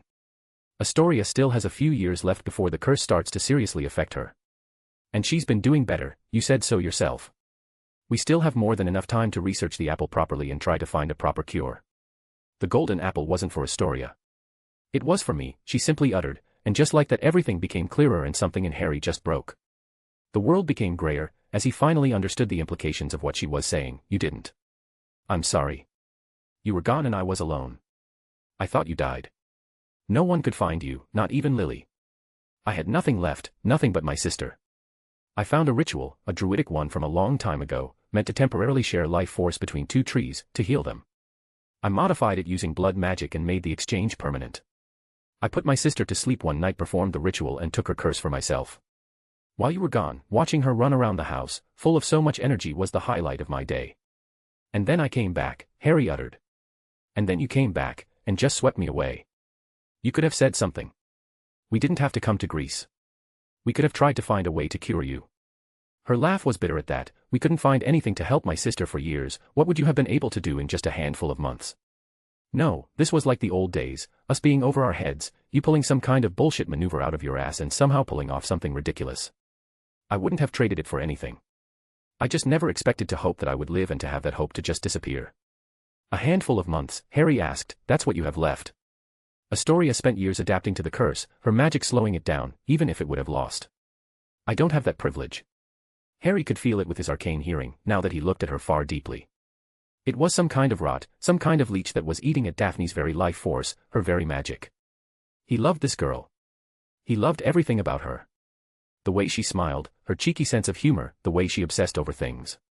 He loved her and she was dying. Finally, the golden apple became completely black, devoid of all magic, and at that time, the mountains trembling became even stronger. Olympus had officially fallen, the prophecy was broken, and the world held its breath. It was a very old prophecy, one that was at least 1,000 years old, and that magical release was going to be insane. They were still in the middle of it, in Mount Olympus, and he knew it was coming. But he didn't care. He didn't care about Dumbledore's and Grindelwald's plans. He didn't care about the consequences of the broken prophecy. Instead, he looked at the wonderful girl next to him, trying to memorize her face. Harry had never seen her look so defeated, without even a shred of hope in her eyes, and he couldn't take it. He refused. He would not let her die. A mad idea came into his mind, something that was so insane, especially with such little preparation to pull it off, but he didn't care. The entire world slowed down as Harry decided to pull off something impossible. Ignoring his strained magic circuits, he created a gigantic magic circle, surrounding the circumference of the entire mountain. Its role wasn't exactly complex, it simply routed any form of violent magical release to a certain point, specifically where Harry was. It was very difficult to keep up, if only because of the sheer scale of it. The control needed to keep it together was very draining, but as he looked at Daphne, he could stop. He just couldn't do it. As the magical release came, the circle glowed and destabilized slightly, but Harry held it. Instead of absorbing the magic, he simply routed it towards his wand, specifically the Elder Wand he had picked up from the other universe. He had done something similar to make a rip between worlds, but this prophecy was far more significant than one that was barely a few decades old. The Elder Wand thrummed in his grip, resonating with the magic being funneled into it. The ground beneath them trembled violently, cracks spiderwebbing across the surface as the mountain's core destabilized further. The prophecy's culmination was imminent, and the magical release intensified, threatening to tear the very fabric of reality apart. Harry could feel the Elder Wand nearing its limit, and finally rerouting the energy, satisfied with what he had already achieved. He then quickly followed by pointing the Elder Wand at Daphne. He didn't exactly know how he wanted to achieve it. What did the Olympians say again? They wanted him to sing them a new realm, and he looked back at the teary blonde, and he started to do as they said. He started to sing. It was instinct more than anything. He was singing along the magic itself. What came out of his mouth couldn't exactly be described in words. The air shimmered with his voice, harmonizing with the chaotic energy swirling through the mountain. As he sang, the Elder Wand responded, its light intertwining with the sound waves, amplifying his song into a force that reached deep into Daphne's being, and finding the rot in there. It was obvious now, like an annoying ringing in the back of his mind. It was far clearer than it ever was before. Everything was, really. Had he done the same with Olympus? No, it wasn't the time to think about any of this. Instead, he wished for the rot to disappear, as if he hated it with a passion, and in a way it did. A gigantic beam of white light appeared from the Elder Wand, slowly starting to overwhelm the curse, to burn it. It took almost all of the energy stored in the wand, but finally, it was over. The curse was gone, and he cut off his magic. Suddenly, Daphne fell down, as if her strings were cut, and Harry ran towards her and sighed in relief as he felt her still breathing. She gasped and opened her eyes suddenly, before murmuring, "I can't feel it anymore. It's gone." Harry gave her a faint smile and nodded. She just ran at him and pulled him into a kiss. Their lips barely met when they heard a familiar voice. "Well, isn't that sweet?" Harry shivered as he turned towards a sight that still gave him nightmares, Gellert Grindelwald. "Harry Potter," the younger wizard gulped as he heard the hidden anger in the Dark Lord's tone, "it seems that you've made a nuisance of yourself." Chapter 376, Dark Tides. April 20th, 1995, Mount Olympus, Greece. Harry shivered as he turned towards a sight that still gave him nightmares, Gellert Grindelwald. "Harry Potter," the younger wizard gulped as he heard the hidden anger in the Dark Lord's tone, "it seems that you've made a nuisance of yourself." He did his best to appear confident even if he knew that he was completely outclassed. "What can I say? I have that effect on people." "Do you have any idea what you've done, what the consequences of your actions are?" the Dark Lord hissed. "I think I have an idea. You didn't get as much power and you needed to power that elaborate ritual of yours, you know, the one you and Dumbledore have been making for a year, destroying one prophecy after another. Dumbledore was reassured by your mother that you'd no longer be a threat after your interference in Rome. It is, without a doubt, the reason you're still alive. It seemed that this was a mistake." Harry made sure not to show his nervousness. "Would it make you feel any better if I said that this was never the plan? I actually wanted nothing to do with you and your plans. I wanted to disappear into the wind." There had to be a sense of irony to it. The only time Harry had been able to mess with Dumbledore's and Grindelwald's plans was when he wanted nothing to do with it. When he had healed Daphne, he didn't think about the consequences of his actions at all. He just wanted her healed and whole, nothing more, nothing less. The Dark Lord chuckled bitterly, "But we rarely get what we want, do we?" Just like that, Harry knew that he wasn't going to talk himself out of the fight, not this one. Time slowed down as he analyzed his position. His main goal would be to make sure that Daphne would be safe. He wasn't under any illusion that distance would stop Grindelwald if he was determined to hurt her, but at this moment, she was more likely to get hurt by a stray spell than anything. Grindelwald's main advantages were the fact that Harry was exhausted, his magic circuits were beyond strained, and his comrades were easy hostages to have. The older wizard was also a far more powerful and experienced wizard, a champion of the dark and very skilled in using divination when fighting. Harry's advantages weren't as many. There were the remnants of the prophecy's energy in the Elder Wand, maybe his mastery of space and time, and the small pieces of insights in the other universe's Grindelwald's diary. He knew from there that the Dark Lord's greatest strength lay in his divination, in using his counterparts from other universes to make predictions about the world itself, and that provided him with an opportunity. The Dark Lord prepared to throw some form of shadow lance at Harry, who simply turned and banished his comrades from the solid water platform they were standing on. Harry then discreetly conjured a portal beneath them, while also dodging the attack.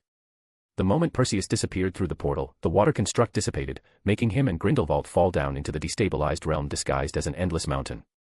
As they fell, Harry warped space so that a giant boulder would strike Grindelwald in the back, only for it to dissipate into thin air, as the Dark Lord foresaw it using his divination. Harry used this to turn into his animagus form, a raven, to guide his fall a bit better, before turning back in his fall and conjuring a bolt of lightning at the Dark Lord. Grindelwald conjured some kind of weird black shield that seemed to have been powered by the bolt of lightning, turning it into a beam of pure destruction, being sent barreling at blinding speed towards Harry. Thankfully, the young wizard warped space around him to redirect the attack, but he did so in a way that destabilized a chunk of ice that fell towards him. Harry activated the invisibility cloak, phasing through it, before telekinetically pushing it towards the Dark Lord, discreetly carving a giant exploding rune inside it. As he was falling to his doom, something clicked, something that he hadn't thought of before. Grindelwald should have seen this coming and should have known that Harry would have messed with things. He was a seer, probably one of the most powerful ones to ever exist. He should have seen this coming, except he didn't. Something stopped him. Something about Kronos realms made his divination malfunction, or maybe it was something that was messing with Grindelwald's connection to his alternates, significantly weakening his divination. Still, in midair, Harry decided to test out a theory he'd been having throughout the encounter with Grindelwald. He released a pulse of space and time, one that didn't really affect anything physical, but temporarily disrupted faint dimensional connections. It wasn't really anything powerful. It was like making a small splash in the water that lasted seconds at best. It would do nothing to an ocean, but something small, like a bathtub, would be completely disrupted for a moment. It was a bit of a useless piece of magic really. It wouldn't do anything against a champion of the dark, their connection was extremely deep and durable. However, the countless small connections with other universes, ones that had to be weak to be accessed properly, well, Harry theorized that they could be severely impacted by it. As he expected, Grindelwald destroyed the chunk of ice, only for it to explode. That seemed to have taken him off guard, as he was sent flying towards an avalanche. Harry used it to turn back to his raven form to find the Dark Lord. He would not get a chance to take him off guard again. As he dived, hoping to go for the kill, he felt the coming avalanche freeze completely, a complete mastery over magic that he had never seen before.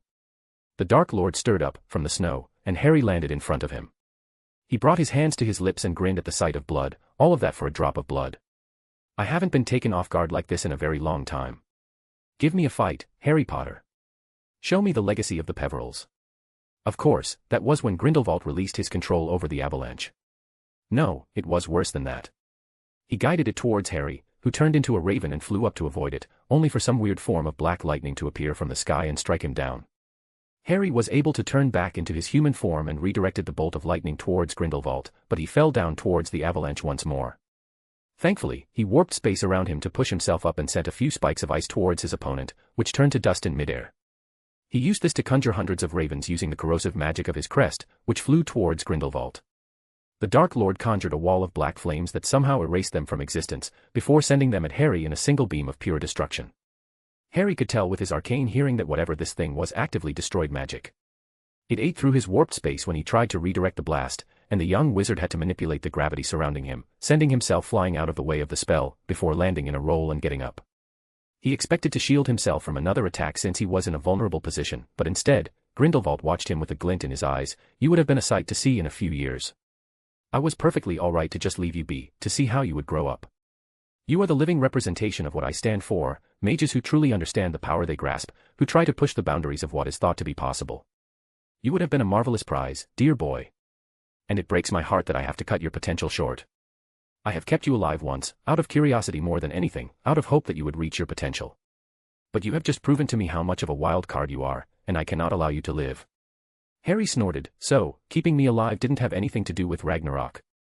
The Dark Lord froze at the response before bursting into laughter. I'm very rarely taken off guard, boy. Truly, what a shame. Then just like that, the Dark Lord snapped his finger, and a gigantic rock fell towards Harry as if it were a meteor. He was so taken aback by the sudden action that he barely had enough time to redirect the projectile by warping space around it, making it miss. He was then accosted with a gigantic hole that seemed to swallow everything within, which Harry barely transmuted into broken shards of glass, which he turned on the caster once more. A gigantic purple hand appeared from the mountain, trying to crush him, only for Harry to send himself up and use the invisibility cloak to phase through it. He used his arcane hearing to send a pulse of magic that destabilized the construct and barely was able to dodge the incoming bolt of black lightning by conjuring a magic circle to change his direction. With a flick of his wand, Grindelwald conjured his black fire once more, only this time, he manipulated it into a veritable wave originating from himself. Harry didn't know how to counter that form of conceptual destruction and conjured a magic circle so that he could stand on it, without landing on the burning ground. He wasn't going to win if he continued like this. Harry knew that for a fact. He was far from his best shape, even at the start of the fight, but now, every spell he cast had a cost on his body. He was very doubtful that he could match Grindelwald's spell to spell normally, let alone when he was tired and injured. He didn't even know if he could kill Grindelwald even if the Dark Lord stood there unmoving for an hour. A small idea grew in Harry's mind, and he suppressed a grin. He didn't have to kill him, did he? Harry sent a volley of spells which Grindelwald casually dodged, before the man conjured a gigantic beam of red energy, sending it towards his opponent. The young wizard closed his eyes and tried to replicate what he did with Daphne. He sang and a white light shield came out of nowhere, stopping the attack in its tracks. Harry then sent a pulse of spacetime to mess with Grindelwald's divination, before activating the gigantic runic trap that he had been carving discreetly since they landed. The trap was supposed to stop any form of dimensional magic, which was essentially stripping Grindelwald of his connection to the dark. Well, it wasn't exactly effective. It was like trying to stop a flood with a few sticks, but it was inconvenient enough for Harry to channel a spell to slow time around the trap completely. Grindelwald looked frozen as Harry then gathered whatever remained of the broken prophecy's energy inside the Elder Wand, and sent a beam of light at the Dark Lord. Somehow, the Dark Lord's eyes pulsed with power, breaking the frozen time, and shattering the runic trap, before dodging the beam of white light. He conjured a slash of red energy, which ran towards Harry, only for it to have been an illusion. He then gasped as a sword of black ice, enhanced by the resurrection stone, impaled him through his gut from an invisible Harry. Suddenly, everything froze as the Dark Lord gave him a disbelieving look. The young wizard capitalized by sending the Dark Lord flying back into the breach that Harry had created earlier. The beam of light was never meant to be a physical attack but used the energy to create a breach back to the labyrinth. The energy contained in the Elder Wand wasn't nearly enough to send him to another dimension, but it was more than enough to create a new portal to the Labyrinth, a collapsing realm that was being overcome by the void between worlds. As the Dark Lord flew back, Harry thought for a fraction of a second that he might have won, only for the Dark Lord to freeze in midair, and the breach to collapse into itself with a loud crack. For the first time since the encounter began, the Dark Lord began to glare at him. His chest turned into some kind of shadow before turning back into flesh, healing him without the injury that Harry had given him. His eyes turned completely black, with a mixture of black and red energy enveloping him completely. Suddenly, Harry couldn't breathe, and the Dark Lord waved his hand, sending him flying back into multiple trees. Grindelwald walked confidently, some sort of protective cloak of energy surrounding him. He seemed more than he was before, messing with my battle precognition to land a soul-based attack and trying to trap me in a dying dimension. That wasn't very nice, was it? Harry ducked as a swipe of black energy threatened to cut him in half, only to be sent flying back, landing on a bunch of rocks. The Dark Lord continued, "This has been the best fight I've had in a while, but it's time for the fun to stop. This is the end of the line. Goodbye, Harry Potter." The Dark Lord conjured a spear of energy, ready to send it flying at him, only to conjure a shield as a cloud of flames of ash materialized out of thin air, ready to swallow him whole. Grindelwald conjured a black shield which stopped the attack with a loud bang. For a fraction of a second, Harry thought that luck was on his side until he stiffened as he saw the familiar red hair swaying to the winds in front of him. Lily Evans glared at Grindelwald, her crimson hair glowing with tendrils of flames and ash swirling around it. "Stay away from my son." Chapter 377, The Scarlet Angel. April 20th, 1995, Mount Olympus, Greece. Lily Evans knew that she was a bad person. For one, she had killed her own husband and almost caused her son's death. She was responsible for the deaths of thousands, if not tens of thousands of people, in magical Britain with the war that she started. She had lied, manipulated, and caused misery in general to most people who had ever had the misfortune of meeting her. She accepted that, all the bad things she had done out of desperation, out of hope that she would finally be whole once more. She wanted to restore her connection to her home, to her dimension, and was willing to do anything to do that, even betray her own blood. She didn't think she was capable of doing that when she left Harry to die in them trying to save her own hide, and yet she did it. Sure, she had nightmares later and felt horrible about the entire thing, but the sheer relief she felt when using her connection to her dimension, even if it was sluggish, soothed the pain. It still wasn't enough, though. When she left her son to die, she felt something fundamental shatter. She felt as if she had broken some sort of magical promise, one that went against her very nature. There didn't seem to be a price, at least not one that could be put into words. The world just became grayer, wrong, in a way that she just couldn't describe. She supposed it was a form of grief, something that she thought was immune from feeling, from her time with the unspeakables. It seemed that a parent's child dying would even make a sociopath feel something. When Harry returned, there was something inside her that felt so much relief that she put that into words. Despite his cutting words, despite him wanting nothing to do with her, Lily felt happy that she hadn't killed her own son. It didn't exactly make any sense. He had personally done more to hurt her that day than anyone had ever done before. He had messed with her connection to her dimension, even affecting the realm itself, dooming it with a slow death as its energy was slowly being drained into the void between worlds. All her life, Lily longed for freedom. She wanted to be free of the Department of Mysteries, free of Dumbledore's machinations, free from anyone who tried to keep her down. She found a way to achieve this freedom by forging a connection with a dimension, ascending, in a way, into a being unlimited by the mortality of humanity. She had been so close, and yet her son's meddling put her life's work into jeopardy. A part of her wanted to take revenge at that, but a much bigger one was just too tired, unwilling to involve Harry in her affairs once more. She destroyed everything around her, and she had already almost killed her son. So, seeing that he was fine, that he would leave Dumbledore and Grindelwald be, she decided that her priority was to forge a new connection with her realm, one that wouldn't snap the more she used it. The answer to that was obviously the sixth task of the tournament in Greece. Dumbledore and Grindelwald probably had some insane thing ready, using the magical releases of broken prophecies to prepare for the end of times or something. She didn't know if these men were delusional or if there was an actual threat, but there was very little she could do about it. It wasn't really something that affected her. Her soul was bound to her realm.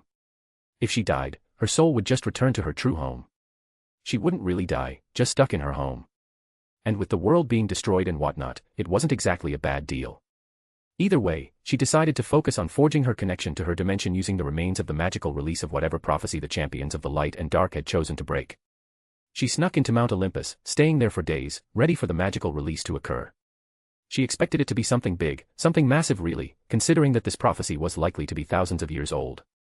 However, as the endless mountain trembled, shattering with some form of strange space-time breaches, as monsters that were as large as castles died from just the impact, the magical release was nothing more than pathetic. Her original plan was to reforge her connection to her dimension and try to patch the hole that Harry left there, but there was barely enough to do the former. Even then, she had to cannibalize her already spotty connection to do that. It was a patch job, that worked, but it wasn't nearly what she had planned to do. Still, the comforting warmth of her true home filled her veins. She had reversed the most immediate consequence of Harry's spiteful actions, but there was more to do. Thankfully, she wouldn't be pressed for time. Still, to say that she was surprised by the disappointing magical release would be an understatement. Something had definitely messed up with Dumbledore's and Grindelwald's plans, and Lily couldn't help herself, deciding to see what that was. Imagine her surprise, as she saw her son, standing on a platform of water, somehow channeling the majority of the energy from the magical release towards his girlfriend, vaporizing her curse out of existence. Lily had noticed what the foolish girl had done months prior. To be perfectly honest, the magic itself was pretty good, aside from the massive blunder, of course. She was very efficient and used what she learned from Lily's blood magic lessons to shift her sister's curse to her. Lily had known that the blonde was severely affected by Harry's death, but that was really reckless, especially since she forgot about her body needing to adapt to the curse.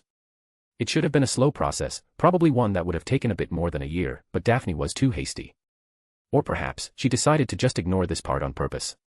The blonde had really not taken Harry's death well, so it was a possibility. Despite what Harry had done to her, Lily had not said a word about what Daphne had done. She was really tempted. It was at the tip of her tongue, but something stopped her. For some reason, she didn't have it in her to cause Harry so much pain, not when she had just found out that he was alive. It seemed like he found out anyway and had done something insane to help her. He used enough magic to rip a hole in the very fabric of reality, enough magic to pull off a miracle and use it to destroy a curse. She hadn't even known that it was possible to overwhelm a curse the way he did, and yet it worked. He was also singing. Well, calling it singing was an understatement. It was more akin to a melody that shaped magic itself, which he was somehow directing to purge a blood curse that was centuries old. The most unbelieving thing was that it had worked. She couldn't feel the presence of any curse on the young girl, but Lily knew that what happened was definitely not going to be left unnoticed. She was proven right when Grindelwald emerged from the shadows and fought Harry. Gellert Grindelwald was someone that Lily was wary of fighting. It was practically suicide. And yet, Harry was holding his own. Oh, it was obvious that the Dark Lord wasn't taking this as seriously as he should, and to be fair, Harry was obviously exhausted, but their battle would have definitely been counted as legendary. They fought in midair at first, as the mountain collapsed around them, before landing on the collapsing mountain and continuing either way. The fight had been going well enough until Harry actually almost killed Gellert Grindelwald. He created some kind of space-time breach and impaled him with a sword made of black ice, injuring him enough not to heal. That seemed to be the trigger for the Dark Lord not to hold back once more, and Lily felt her body move on its own. It was stupid. Harry had asked her to specifically stay out of his life. He had caused her more misery than any single person had before. He had used her weakened connection with her realm hostage, telling her to leave him alone. She should have been vindicated to see him fail as she could have helped him, and yet, something primal in her didn't want to see him die. And so, Lily probably did the single stupidest action in her entire life and stood before one of the most powerful Dark Lords in history and her son, using her reforged connection to her dimension to stop the men from executing Harry. "Stay away from my son," she snarled at him. She ignored the pain she felt at the sight of Harry's obvious wary gaze at her back, deciding to stay in front of Grindelwald, doing her best to appear fearless. The Dark Lord's previously furious face turned into an amused one. "Lily Evans. This is very much unlike you." "Don't presume that you know me, Grindelwald," the redhead replied. "You know, people always say that human beings are complex creatures. It's in my experience that we're not really. When you strip down all the falsehoods, everyone is very simple. You, my dear, are very easy to read. Your entire life, every single decision in your life, was made out of fear. You probably fooled yourself into thinking that it was all for some grand purpose, to be free of the world's cruelty, but it isn't. All your actions stem from the single idea that you are afraid of being subjected to the cruelties you experienced in the Department of Mysteries once more. There is something sad about that even after you took over the damn place, you're still scared of it. You're still the little girl who they turned into their weapon." Lily stayed silent at that, not denying a single thing, and the Dark Lord continued, "Come on, my dear. There's no need for us to fight. There's no need of a witch of your caliber to die today." The redhead's answer was simple: "You will not touch my son. You son. You betrayed him, left him to die, for your ambition, for your fear. Do not kill yourself trying to pretend to be a good person or a good mother. You are neither. Look at him. Do you think he will ever consider you to be his mother? Do you think he will ever love you?" Lily shook her head. "No. He will never love me. He will never consider me to be his mother, and the blame for that falls on me and me alone. All my life, I've spent running. You're right, I am a woman driven by fear, and it's time that I stop. You will achieve nothing, girl. You will die and he will follow you in death. You're assuming that you're going to win, Lily retorted with a subtle grin. The Dark Lord's eyes turned black, and a cloak of darkness surrounded him, so be it. Grindelwald was definitely trying to stall for time, as a gigantic pillar of destructive energy came from the very ground they were on. Thankfully, Harry had the foresight of conjuring a magic circle and throwing himself away. Wings made of ash and fire appeared from Lily's back, letting her fly out of the way, and she used her connection to her realm to power a piece of blood magic. It was a lot easier with a dimension worth of power behind her, but channeling this much needed time, which was why she was also preparing in her banter with Grindelwald. After all, blood magic was built on the idea of making a contract with the world and using energy, channeled through blood as its binder. This energy was often made through a sacrifice of some kind, but she didn't need any of that. She had her realm after all. When Lily rolled and landed on the ground, she cut her palm, and released her program, making the destructive magic unable to affect living beings. It was a surprisingly costly contract, but it was enough to take Grindelwald by surprise by flying through a stream of his conceptual destructive magic and appearing unharmed by the other side. She conjured a blade of ash, channeled by her own realm's power, trying to impale the Dark Lord, only for the men to turn to shadows, making her pass through him. He conjured a giant hand of shadows, grabbing her, only to be destroyed by a wave of golden light by Harry. Then Lily felt something strange. Something was messing with her connection. It wasn't really that hard, more like a poke or something. She shrugged it, sending a beam of ash at the Dark Lord, who shielded against it. Then Lily felt Grindelwald trying to overpower her contract and grinned slightly. Instead of channeling more magic to stop him, she let it happen, which caused a powerful magical release, which she manipulated into turning into an explosion of ash and flames. The Dark Lord was barely able to shield against it, only to barely dodge a slash from Harry's black ice sword. Still, he didn't leave unscathed as a small cut appeared on his cheek. Grindelwald glared at them and released a giant explosion of pure darkness. Lily felt herself be pulled away into safety by a magic circle, courtesy of Harry. Grindelwald slowly rose into the thin air, his cloak of darkness slowly growing around him. Lily was prepared to attack, only for a Hydra that was as large as a castle, to roar behind them. It was covered with that same darkness as Grindelwald, with black lightning obviously growing in each of its dozens of heads. Damn it, Grindelwald must have distracted them, trying to surround them with the monster that he somehow commanded. And so, mother and son found themselves surrounded by one of the biggest and deadliest magical creatures that she had ever seen and one of the most dangerous Dark Lords in history. Yes, things didn't look good, but for some reason, Lily had the largest smile she ever had on her face. Chapter 378, Chapter 378, The Blooming Rose. April 20th, 1995, Mount Olympus, Greece. Damn it, Grindelwald must have distracted them, trying to surround them with the monster that he somehow commanded. And so, mother and son found themselves surrounded by one of the biggest and deadliest magical creatures that she had ever seen and one of the most dangerous Dark Lords in history. Lily had always dreaded to be in this position. She was always careful to only get into fights with high odds of victory. If she didn't like the odds, then she made up for them with pure preparation. Most of the time, the most prepared fighter won, and Lily had always taken that to heart. Entering the fight with Grindelwald without any preparation was reckless, and the redhead had no doubt that she would think of her own motivations for months, if not years, after the fight. Thankfully, she didn't really have time to reflect at the moment, especially as the Hydra finally began to fire hundreds of bolts of lightning. Lily covered herself and her son with a cloud of scarlet ash, preparing to bank the hits, only for a giant circle filled with runes to light up and merge with her ash somehow, releasing a very powerful pulse of magic that disintegrated everything around them. The Hydra was mostly fine, with a few heads perishing at the most, with Harry having thankfully cauterized the cuts, meaning that the heads wouldn't regrow. Lily didn't have time to enjoy this small victory as a giant blade of shadows came towards them, courtesy of Grindelwald. The Dark Lord was definitely not messing around, and Harry raised his hands and warped space in front of the attack, hoping to make it miss. However, the black flames that the sword was coated in somehow disrupted the warped space. Thankfully, Lily countered with a gigantic blade of ash of her own, which stopped the blade in its tracks. It took a fraction of a second for Lily to understand what the attack was, and that it was a weaponized form of the conceptual destruction the Dark Lord liked to use so much. She had to actively conjure more ash for every second their blades clashed with one another, but that was definitely not something she could do for long.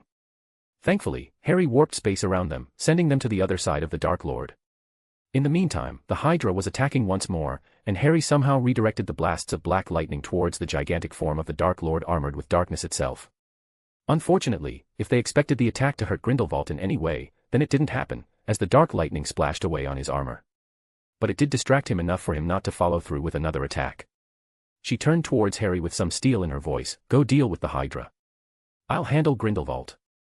"Are you sure?" he asked. "He's the bigger threat, by far." I think I can hold him off until you get rid of the Hydra. Her son had a complicated expression on his face but nodded his assent.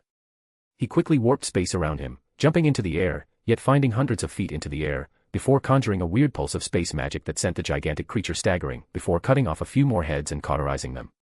Seeing that Harry seemed to hold his own, she focused on Grindelwald, who seemed to be ready to send some form of black orb at the young wizard.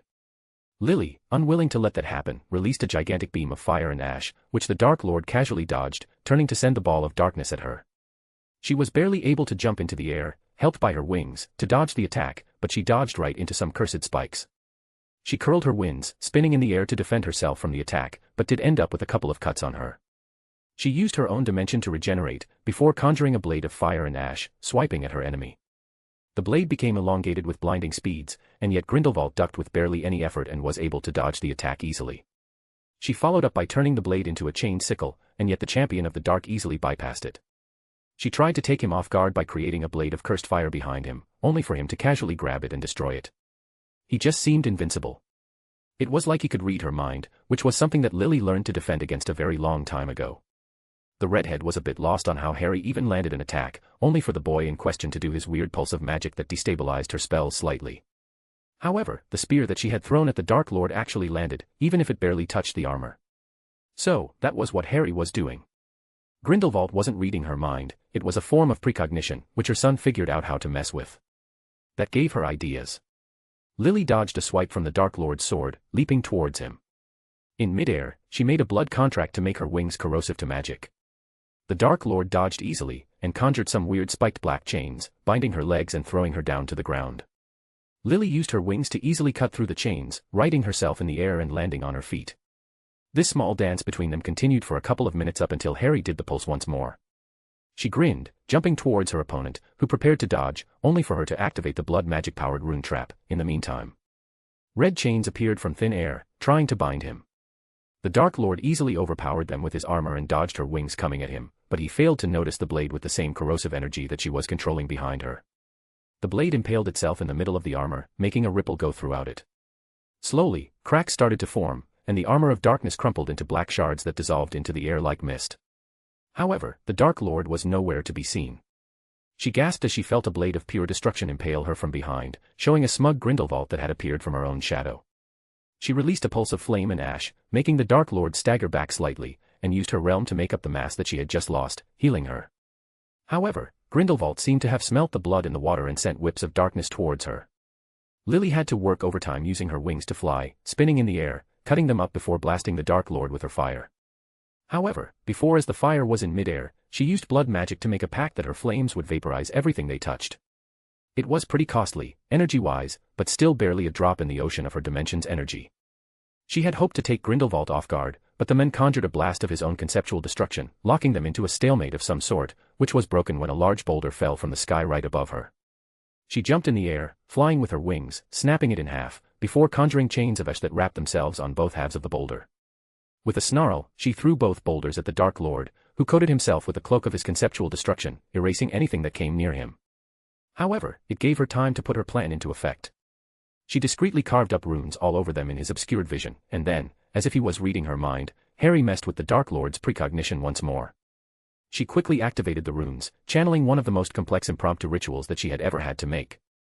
Like all blood magic, it was based on the idea of equivalent exchange, and in its region, it stopped any form of connection to outer dimensions in the areas delimited by the runes. She had to sacrifice a pretty significant chunk of her realm's energy to make that happen, something that she probably shouldn't have done with a rip in her dimension that already leaked enough energy to be worrisome. Honestly, it had taken almost as much energy as the magical release of a single broken prophecy. Sure, people could say that having an entire dimension's worth of energy was cheating, especially after having mastered blood magic, but it did put things into perspective regarding how costly what Grindelwald and Dumbledore were planning was. It was far more efficient to just break prophecies than to drain entire realms for their fancy ritual, which had to have some kind of dimensional component to necessitate that much magic. Still, the sacrifice was more than worth it when she saw the look on Grindelwald's face. For the first time since Harry had almost killed him, the Dark Lord's eyes widened, as his control over his conceptual destruction evaporated. In the meantime, Harry seemed to have defeated his enemy as the Hydra's final head was finally cut off, the wound vaporizing. However, instead of just dying, its body started to dissipate into some kind of golden dust, which gathered into Harry's palm. His fingers curled around the gathering energy as it solidified into a shimmering, translucent prism, its surface fractured like glass as if it existed across every possible reality at once. The strange, glowing object hummed with power, each facet of it distorting the space around him, bending dimensions in a way that felt unnatural. The attack shot out from his hand with blinding speed, forming a razor-thin line of crackling, kaleidoscopic light. As it flew forward, reality itself seemed to ripple and tear apart in its wake, each dimension feeling the strain of the attack, as though the fabric of existence itself had been sliced. She could even feel it in her own dimension, which was almost unbelievable. As the blade of light connected with Grindelwald, it felt like the world was splitting in two. Grindelwald's form flickered and fractured. His body was cracking apart, and Lily decided to help as she unleashed a cloud of her disintegrating ash directly towards the Dark Lord. Harry warped space and arrived near her, and Lily landed nearby. She was glad to see that he was all right, even if she was a bit frightened by that attack of it. It would have killed her, anchored to another dimension or not. A part of her was impressed by that. She couldn't see anyone surviving this, even a champion of the dark, especially one that was cut off from his source of power. She didn't know what to say to Harry, or how to start the conversation. There was so much that she wanted to say, so much that she wanted to make up for. She wanted to say that she was sorry for hurting him, that she wished that she'd never fought him in Demstrang. She was sorry that she clearly manipulated a young woman that she clearly cared for, that if she could go back, she wouldn't have performed that ritual in Godric's Hollow, that she would have preferred to raise him, to watch him grow up. She wanted to say that she was proud of him, of the man he had become. Instead of saying anything, she just remained silent, and simply stated, "Do you think he's dead?" Harry seemed to be as lost for words as she was and replied, "I don't know. What I do know is that he's pure bullshit, so be careful." He stayed silent for a fraction of a second before replying, "Thank you, for coming." Her response was interrupted as her glowing runes, signifying her blood magic, started to glow black and purple instead of crimson. She could feel them slowly fracturing, and conjured a shield of ash in front of them. With a gigantic explosion, her pact with reality, enforced with a prophecy worth of energy, came undone. Lily and her son were sent flying back and watched in both awe and despair as a mass of shadows slowly took the form of a man, before turning into flesh. In seconds, Gellert Grindelwald stood before them, completely unharmed, aside from the black gash in his chest, where Harry's attack hit him. If he had been angry before, he was furious now, and it showed. An entire cloud of darkness appeared from him, overlapping the entire mountain, maybe even the school itself. No, it was even worse than that. He hadn't conjured some kind of darkness but brought the dark itself into being, making the entire mountain become its very domain. The sound of the avalanche and of the collapsing mountain disappeared, the boulders all turning into dust the moment they fell. The silence was deafening compared to the constant noise that they had gotten used to during their fight. Their surroundings were instantly swallowed by the abyssal void, the once vibrant colors of the mountain and the school fading into an oppressive blackness that seemed to consume every trace of light and hope. The air grew thick with an unnatural chill, each breath becoming a struggle as the darkness pressed in from all sides. Lily felt the weight of Grindelwald's power bearing down on her. He spoke up, his voice barely more than a murmur but resonating all around them. "Did you think that my connection to the dark could be interrupted by something like this? It might have worked in my youth, but not as I am now. Still, you came close, far closer than anyone else bar Albus, and for that I commend you. It would have been a wonder to see you both grow. I wish I could let you live. I truly do, but I cannot, not anymore. You are a threat to my life's work. At the very least, you may pass on knowing that I acknowledge you both as worthy opponents." His tone was soft, but there was an undercut of anger there, and suddenly something stiffened and she felt the very darkness surrounding them turn into flames, suffocating them, killing them. She tried to access her dimension to shield her, but she couldn't. She was going to die, she was sure of it. She grabbed her son's hand. She didn't know why, but she wished for it to be her last act. However, against all odds, Harry started to sing, and the pressure disappeared. It was different to see up close than from outside. She could feel the power coming through it. He released the energy from his wand, which had been used to absorb the magical release of the prophecy and used it to shape something that seemed to slow down the darkness coming at them. She realized what he was doing. Harry was technically making a realm.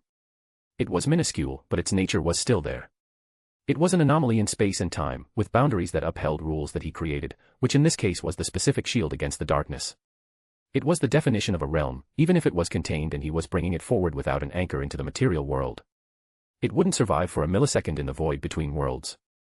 Hell, even the material world would have overwhelmed it, but it was still the single most impressive piece of magic she had ever seen.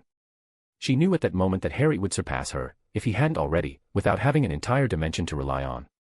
However, she also knew that all of this was created fully powered by the wand somehow and that it would run out. He was probably performing the single greatest feat of magic that anyone had ever made in over a century, and it was all to buy them some time. She could see it in his eyes, the desperation, as he was trying to figure out what to do next and failing miserably. Something niggled inside her head, especially about Grindelwald's injury. It hadn't healed. He had survived being completely disintegrated but not the injury from Harry's attack. An idea came towards her and slowly started to take form. They hadn't broken the connection between Grindelwald and the dark, but Harry's attack, one that specifically targeted multiple dimensions, had damaged it. It was probably barely more than a chip, but it was there, and that was an opening. She had researched for months about what Harry had done to her, about how her connection to her realm was affected, and she couldn't help but feel vindictive about what she was about to do. She yelled at Harry, "On my mark." Mess with his precognition. Her son seemed confused but nodded in agreement. She ran forward and raised her hand right as she was about to leave the borders of Harry's realm.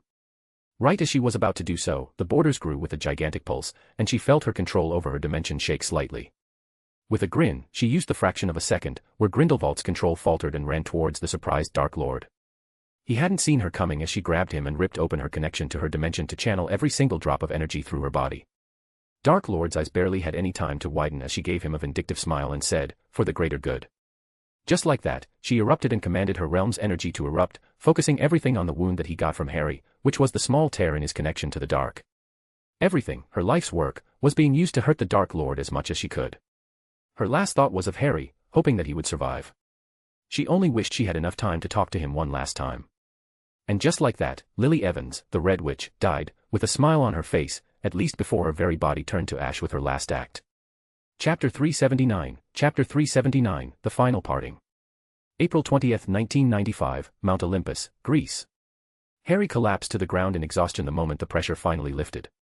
He gazed skyward, marveling as the veil of darkness slowly unraveled, revealing the clear blue sky once more.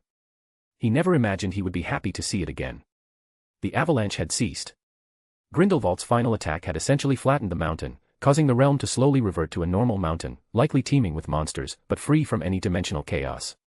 It was official. Kronos' ultimate masterpiece was finally destroyed and erased along with his children's legacy. Harry couldn't help but wonder if any of the other champions had survived.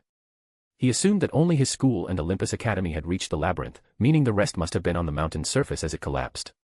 He didn't have many friends at other schools, perhaps only Fleur Delacour, and even then, she probably still believed he was dead, and she didn't participate in this task for some reason. However, that didn't mean he wanted them to perish because Dumbledore and Grindelwald had chosen to destroy Olympus' remaining gods, and the Academy had ignored safety regulations, instead sending students to a mountain filled with dangerous creatures. It was ironic, Harry never expected this particular task to be the most perilous. Honestly, he had fully anticipated that the final task at Hogwarts would result in many deaths. Strangely enough, Grindelwald's last attack, which transformed their surroundings into a realm of pure darkness, had likely eliminated any other survivors. For the first time in what felt like an eternity, the air felt lighter and breathable, though it still carried the bitter tang of ash. Harry's gaze shifted downward, his chest tightening as he stared at the spot where Lily had stood. There was nothing left but faint traces of her magic, like fading embers in the wind. He had never been so challenged in a fight before and knew that things could have gone disastrously many times. He couldn't help but let out a bitter chuckle. He had been warned repeatedly that actively trying to thwart Dumbledore's and Grindelwald's plans was a bad idea and that he would earn their wrath. And yet, the moment he ceased trying to stop them, he had caused irreparable damage to their schemes and ended up having to fight them. All he wanted was for Daphne to be safe. Seeing her so vulnerable and hurt made his body act on its own, striving to ensure her well-being. He needed a break. This day had been nothing but one mess after another, leaving him barely any chance to process anything. He stood up and stared at where Lily and Grindelwald had been. He had been hesitant to trust the redhead initially, having experienced nothing but betrayal from her since she entered his life. She was a complex person, he knew that. She was selfish and extremely unstable, but also brilliant, and he could justify many of her personality quirks, if he could call them that, as products of what the Department of Mysteries had done to her. Nevertheless, he wanted nothing to do with her when she abandoned him at Demstrang, proving her words were just that, words. And yet, when he was exhausted and battling Grindelwald, something far more powerful than him, while he was drained from repelling what were effectively gods, she came to help. He never expected to see her again. He hadn't even wanted to. He wasn't foolish. She had obviously come because of the magical release Grindelwald and Dumbledore were planning, probably hoping to restore her connection to her dimension. Yet, after achieving her objective, she stayed and fought off Grindelwald for him. To say he was confused would be an understatement. He didn't know how to feel.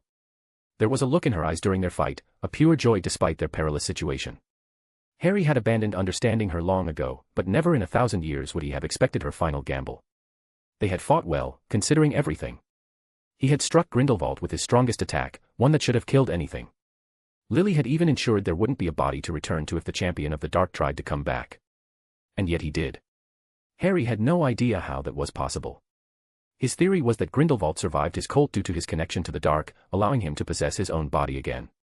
Yet, there wasn't a body to possess in the first place. Did the darkness manifest somehow in a way that crafted Grindelwald a new body to possess or something? This was completely new ground, and what he heard with his arcane hearing was completely alien, so much so that he had no idea what was happening. It was like whatever happened was in some sort of fundamentally different language, one that Harry could not understand. And yet, as he sang, fully consumed by his arcane hearing, he stopped it, he staved it off. Somehow. He didn't even know how he did it, and while that raised a lot of questions, it was proof that he could defy the dark. Which also meant that he could defy the light as well. It was a step forward from being unable to even perceive the light and dark champions properly with his arcane hearing. Being near Dumbledore gave him a headache since his arcane hearing could only perceive a very loud ringing, and Grindelwald was more akin to a void, swallowing everything that came near him. Being able to recognize their magic beyond these two characteristics was already a very big advantage. It was how he knew that Grindelwald, whatever Lily had done, there were no traces of Grindelwald anywhere. He wasn't sure what she did, really, he was too focused on staving off the darkness at the time. However, he didn't think she killed him. He would have felt that just like he felt Lily die. It was a completely instinctual feeling, knowing that the red had perished, which was odd since she was supposed to return to her realm. It was why she had anchored herself there initially, a way to cheat death through ascension. He wasn't really a fan of this idea. It felt fundamentally wrong, unnatural. Human souls were not supposed to live for so long, and there would have been consequences for defying death. Still, he didn't know why he knew that Lily died. The resurrection stone felt heavy on his finger. It was as if he noticed it for the first time since the fight ended. Using it to summon Lily shouldn't work. She wasn't bound to the material realm, not anymore, and yet, something inside him decided to take the chance. He channeled his magic through the resurrection stone, and motes of golden light began to appear before him, forming the shape of Lily Evans. She gave him a sly smile. "Hello, Harry. I'm glad to see you're all right." "Lily. How? You were supposed to return to your dimension." Her smile turned sad. "I've been trying to resist the pull as much as possible. That's why you were able to summon me. To think you had something like that up your sleeve. You never cease to surprise me, Harry." "Why wouldn't you want to go back?" he asked.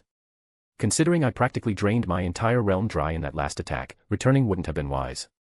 Normally, realms recycle their own energy over time, but since someone punctured a hole in mine." Harry slumped as he grasped the implications. He wasn't an expert in outer dimensions, but he knew Lily's realm would leak whatever energy she had left into the void between worlds, including anything bound to it, like her soul. It was a fate worse than death. She wouldn't have an afterlife or a chance at reincarnation. Instead, she would remain in the void, surrounded by nothing but chaos, being slowly unmade for eternity. He paled slightly, realizing this fate was due to his decision. "I'm sorry." "Don't be. Death has a way of putting things into perspective. I suppose I'm not dead yet, and yet I am. What a weird concept. But it was also my choice to execute that final attack, and I knew the consequences." "What did you do exactly?" Harry asked. "What you did to me. It's funny, isn't it? How things come full circle. I used every drop of energy I had to sever his connection to the dark as much as possible. You already created a crack with your attack, right before. But why? You could have caused much less damage and bought yourself and your realm more time. He tried to kill my son." "He almost did," she simply stated as if it was a fact of life. "I know that we have never been close, Harry, and that was mostly my fault. I had my own reasons for everything I did, even if they probably wouldn't make sense to you, but I look back and I can't help but wonder what I could have done differently. I suppose ever since Durmstrang, I had to reshuffle my priorities a bit. You sacrificed yourself for me that day, for everyone really. I can't really let my own son overshadow me, can I?" Harry gave her a grin. "Well, that last attack of yours is definitely a very fitting final hurrah. Yes, I sacrificed my life's work and didn't even kill him. It's a very humbling experience, really. You did the same to me while improvising and under duress without even killing yourself in the process. To be fair to you, this was probably the most Grindelwald had ever been injured in his entire life. I don't even think that Dumbledore did that much damage to him during their duel." She snorted. "Lily Evans, the bane of Dark Lords. I like that. I wonder how I'll be remembered. Would it be as the Red Witch? I don't suppose a lot of people even know that I'm still alive after the fire of Godric's Hollow. I guess I'll never know." Her tone was joking in the end, but Harry could hear the fear in her voice.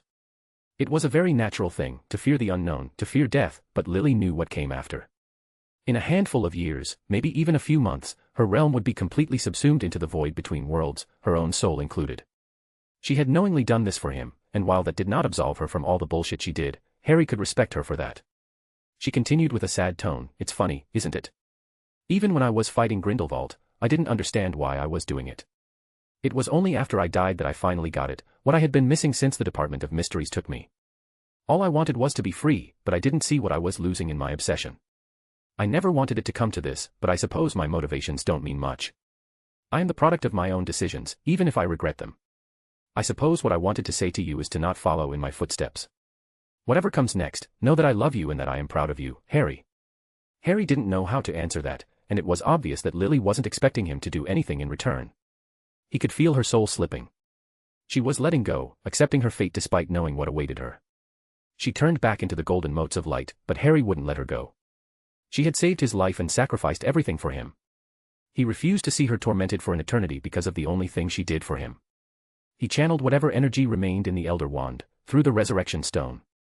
The stone glowed and released a pulse of golden light, which illuminated her soul. He felt his family crest heat up, as the tether that bound Lily's spirit to the fractured realm was snapped. He felt strangely warm as he felt the surprise in her soul turning into gratefulness before he let go of whatever hold he held over it with the Resurrection Stone. She slowly faded away to the afterlife, and something felt fundamentally right as the natural order was restored. "Despite knowing that, I hope you like my last gift. Farewell, Lily." It might have been a trick of the wind, but he heard Lily's voice murmur, "Thank you." As the last of the golden light dissipated, Harry felt a deep tranquility settle over him. He took a deep breath, the ash-laden air now feeling lighter and more hopeful. The fight was finally over, and now he only needed to deal with the consequences. He had something now to go on, a weakness to exploit, in the fight against Dumbledore and Grindelwald, and that alone gave him hope. He took a deep breath and created a portal, taking him back to where he left Daphne and the others. Chapter 380, The Reluctant Play. April 21, 1995, Olympus Academy, Greece. Cornelius Fudge sat in his room in the Olympus, reeling at the sheer disaster that happened. It was like there was some grand entity that wanted to make sure that everything that could go wrong would go wrong. He had a fucking civil war to manage in his own country, and now they had an international incident on his hands. Thankfully, for the first time in a while, his country wasn't to blame for this.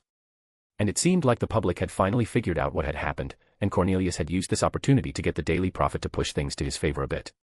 He had to admit that he was happy with the result. Tragedy on Mount Olympus, Secrets, Sacrifices, and Shadows. By Rita Skeeter. Greece, what was meant to be a showcase of magical prowess and international camaraderie turned into a nightmare on Mount Olympus during the sixth task of the European School Tournament, hosted by the illustrious Olympus Academy. The quest to retrieve the legendary Golden Apple, revered not only for its unparalleled healing properties but also rumored to grant immortality, quickly spiraled into chaos and tragedy.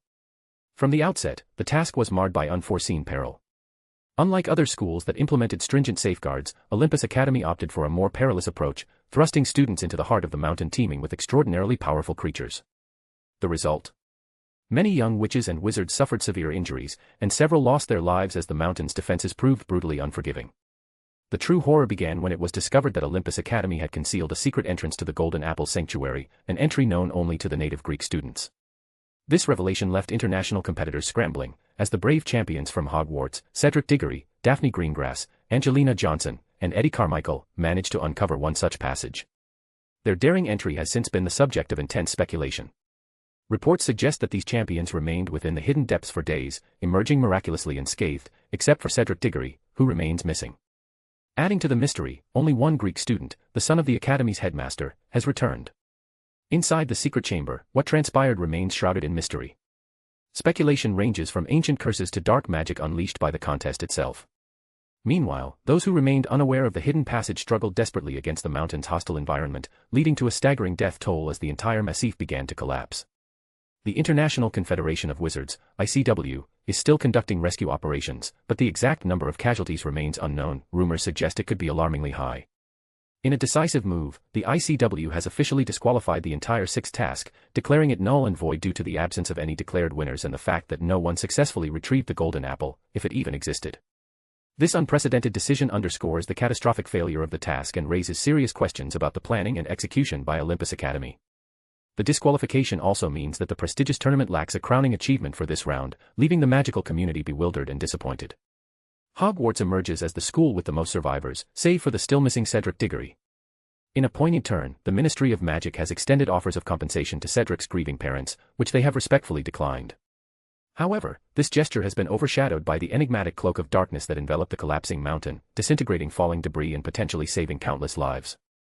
Yet, this very phenomenon raises alarming questions. Was this a deliberate act? Could the cloak have inadvertently claimed more lives, including those of the very students it was meant to protect? The controversy intensifies as whispers of a targeted attack surface. What exactly were Olympus Academy's intentions? Was this an orchestrated effort to eliminate competition or a misguided attempt at securing the Golden Apple's power? The international wizarding community is abuzz with theories, each more unsettling than the last. In light of the disaster, a grand funeral is scheduled to honor the fallen students in Greece next week, with subsequent ceremonies planned at each participating school. Delegates are set to return to their institutions in preparation for the final, 7th task, which will take place at Hogwarts. However, there is growing chatter about the potential cancellation of this final challenge. Minister Fudge was conspicuously absent from the public eye, attending to matters in Greece. An anonymous member of his administration has expressed strong disapproval of the current situation, further fueling the fire of controversy. The safety protocols were blatantly ignored, the source revealed. Olympus Academy prioritized prestige over the lives of young wizards.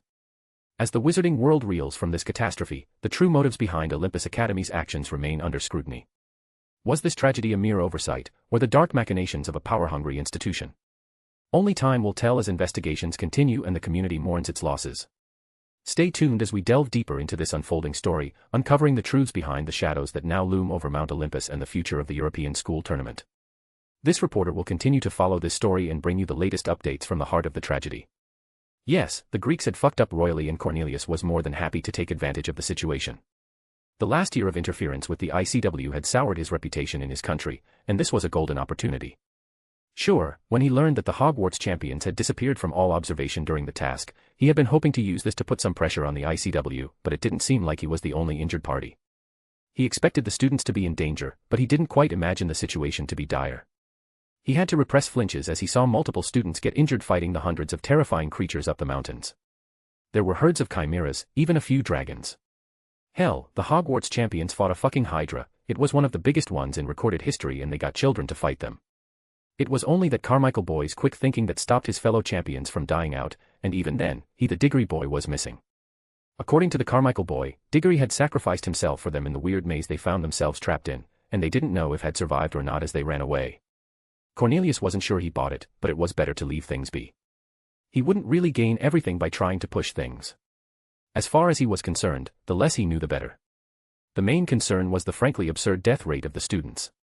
It was one thing to have causalities because of some unforeseen security issues, like the whole mess with the Quidditch World Cup, but it was something completely different to knowingly send children to their deaths, ignoring even the pretense of safety. Apparently, it was all the headmaster's idea, and no one even tried to protest because of how powerful he was. Marinakis, or whatever his name was their version of Dumbledore. Cornelius was disturbed by the comparison. Even if they had kicked Albus Dumbledore out of Britain, it was only after the man tried to kill a student and had also run Hogwarts like his own personal kingdom. His train of thought was interrupted by a knock. Expecting this to happen sooner or later, he answered, "Come in." A familiar figure entered the room. It was a bearded wizard, which he immediately recognized as Heinrich Eberstadt, a Swiss delegate of the ICW. He was glaring at the British minister while holding a crunched copy of the Daily Prophet in his hands. "What is this, Fudge?" "Oh, I didn't know you subscribed to British news." "This is your doing," the ICW representative stated, with his eyes practically glowing from fury. "I have no idea what you're talking about. I've had my own trouble keeping secrets from Rita Skeeter. I have to say that while I do dislike her dramatics sometimes, she is surprisingly competent at finding stories. You're making a mistake antagonizing the ICW over this." Fudge rolled his eyes at that. "Look, I'm not one for fancy words, but I think that ICW is in trouble enough as it is. Greece is already barely part of the ICW and the death of children, while very tragic, will never be enough for them to give up their headmaster. At most, they'll fire him and hope that he remains quiet until people forget, and there's nothing you can do about it. Magical Greece will be able to pay off whatever fees you ask from just the materials they could harvest from the corpses of the hundreds of dead creatures scattered around what remains of Mount Olympus. You need stability, and for that to happen, you need my help. The ICW controls Britain. Oh, you foreigners forget how us British think. You have influence over my administration, parts of our task forces, and even our legislation, but you'd be delusional if you thought for one moment that you have any sort of power over the people. Believe me, if I could exert that much control politically, then I'd have done it. It sure beats having to do damage control over one mess after another.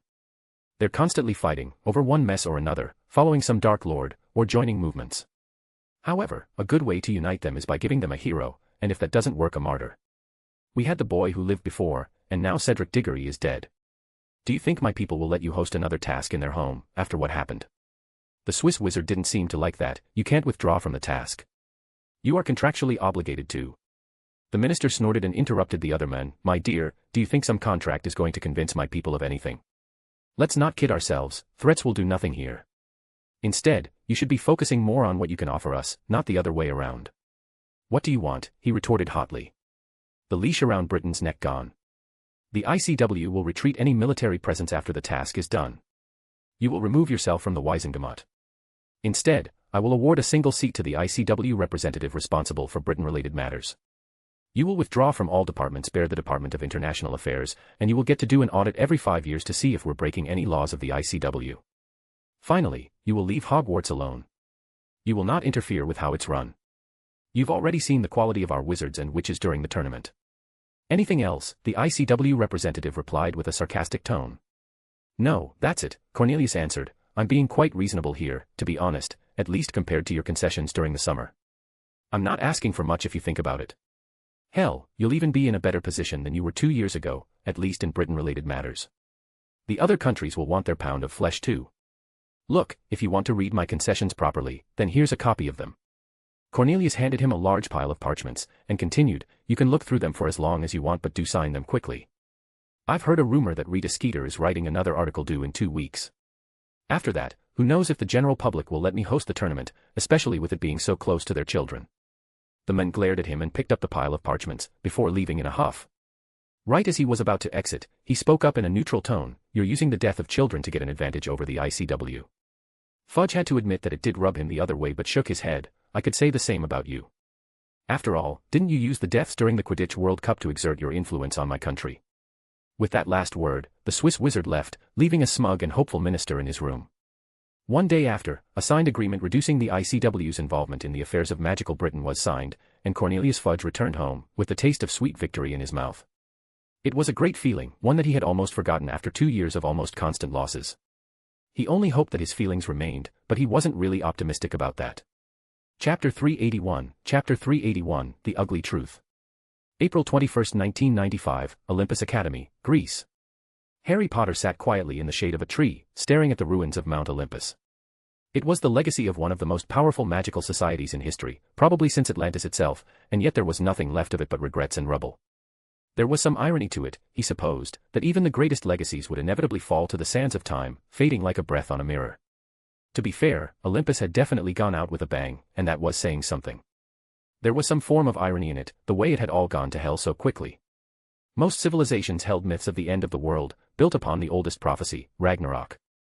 And yet, the Olympians had the exact opposite, a guarantee of their survival, that they would triumph, and yet it was destroyed, with Olympus fracturing into nothingness and the symbol of their power in the material world collapsing into itself. What happened had shaken the entirety of Europe, but mostly the citizens of magical Greece. They had been brought up worshipping the Olympians for centuries, and with Olympus falling, a core part of their lives was gone, just like that.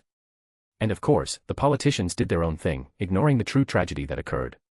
The ICW wanted to secure a foothold in magical Greece, but it was failing to get the people to persecute Perseus' dad, who was taking the blame of most of the fiasco.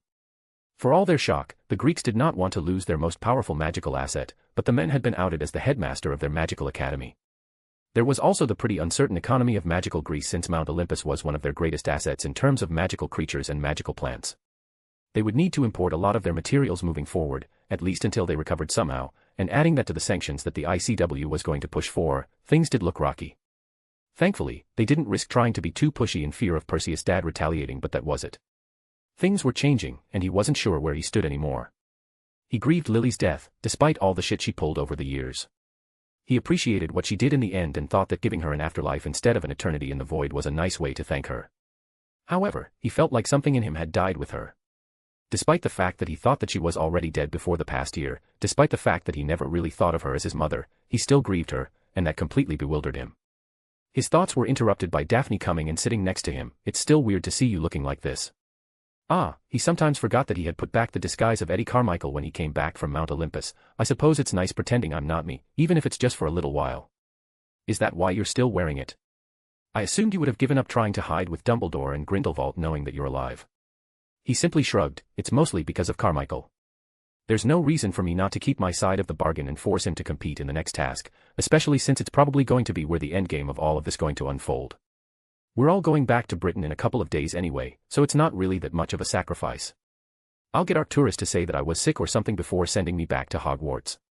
You think that Grindelwald is still alive, especially after what Lily did to him.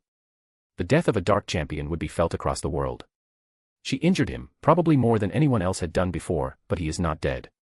Daphne hesitated for a bit before speaking out. You've been avoiding me, Harry. Harry had no way to really answer. She was right. He was avoiding her. He was avoiding everyone, really, lost in his thoughts. What was he supposed to tell her?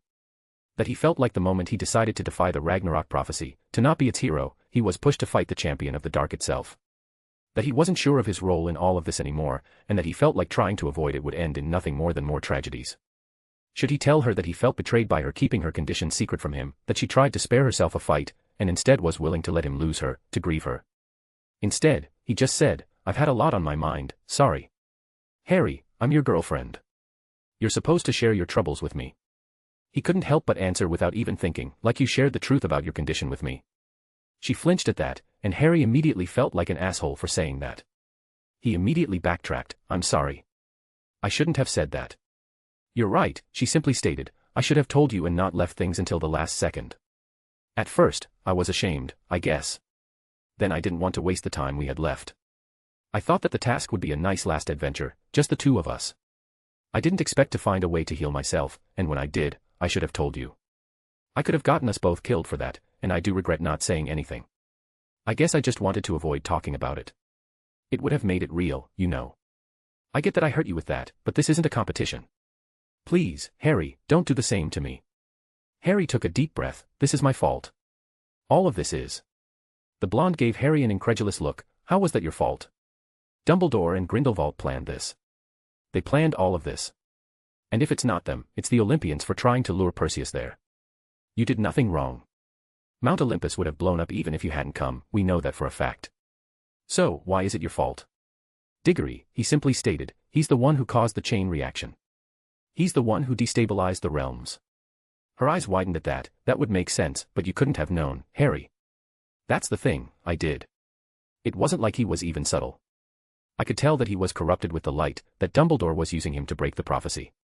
I did my best not to think about it, but I chose not to do anything. I chose to keep hiding myself, if only a little bit longer.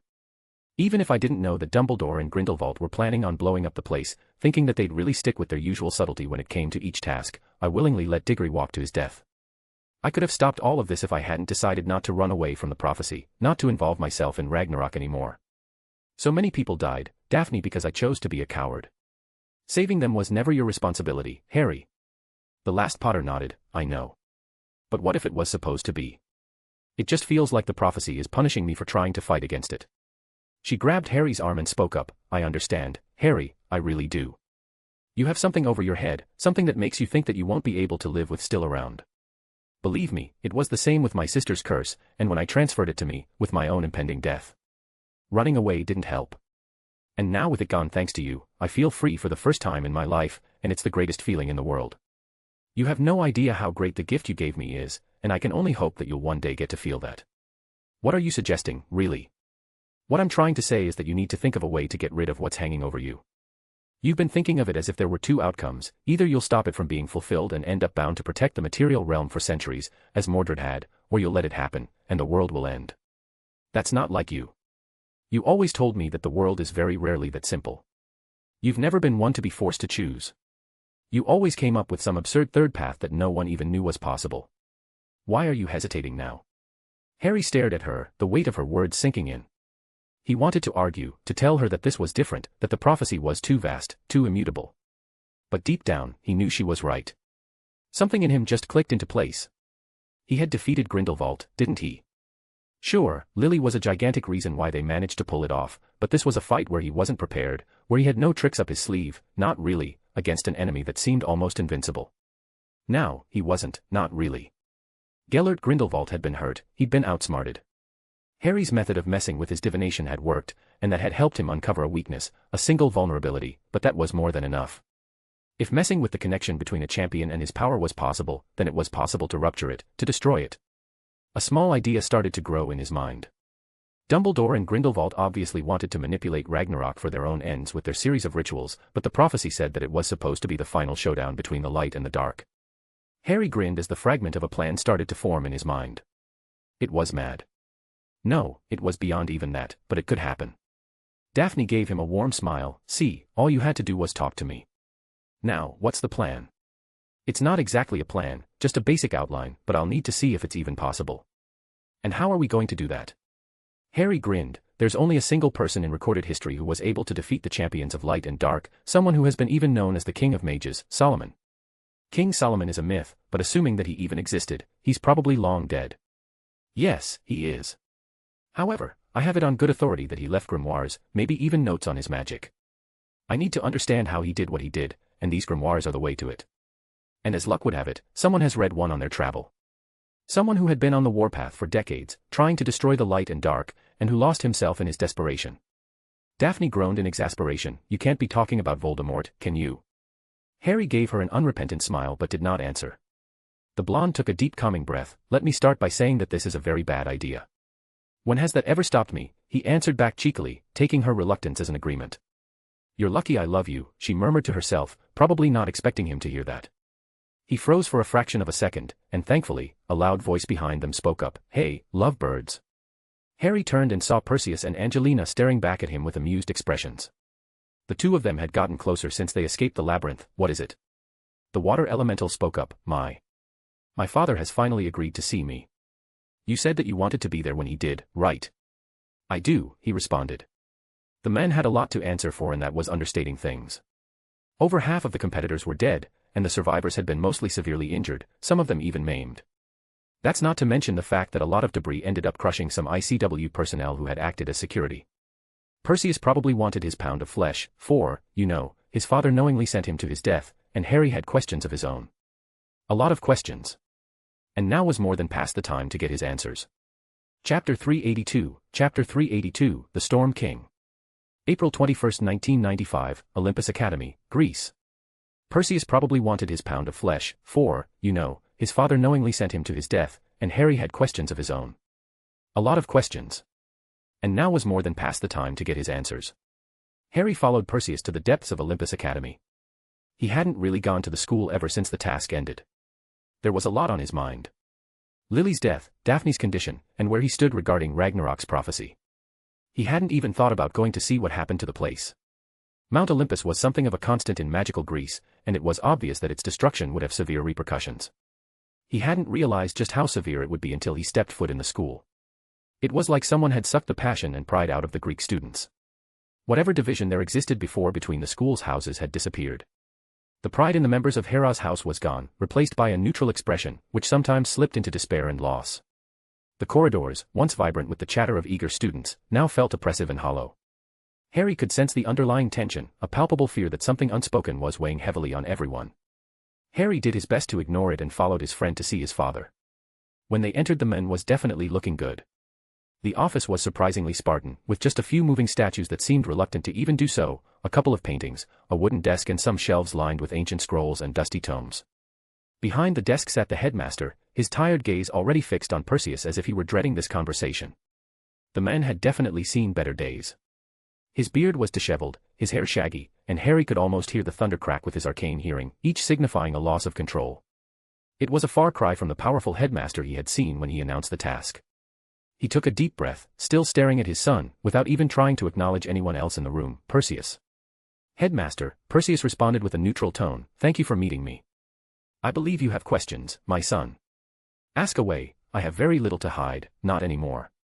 You sent me to my death, the water elemental stated. I would like to know why. I have done exactly that. I will not deny it, and the answer is very simple. It was the will of the gods. I saw them, I spoke to them. These things were not gods, not even close. The former headmaster spoke up, looking at one of the paintings among him. What is a god, really, but something abstract, something powerful beyond imagination. You may not call them gods, but they could see everything in Greece through the grace of Apollo, make plans beyond mortal comprehension with Athena's wisdom, wage war on a scale that mortals simply couldn't comprehend through the battle lust of Ares, and hunt down any mage disloyal to them through Artemis. Who are we to argue the specifics, when we are so much below them? Harry nodded his comprehension. The nature of godhood wasn't exactly important when those beings could easily squash you like a bug. However, Perseus didn't like that answer. That's not the important part. You sent me there as a sacrifice. You knew that I would be tempted by the golden apple and that I would find my way in Olympus. I am your son, and yet, you were ready to just kill me without even a second's thought. Without a second's thought, the man asked mostly to himself, is that what you think?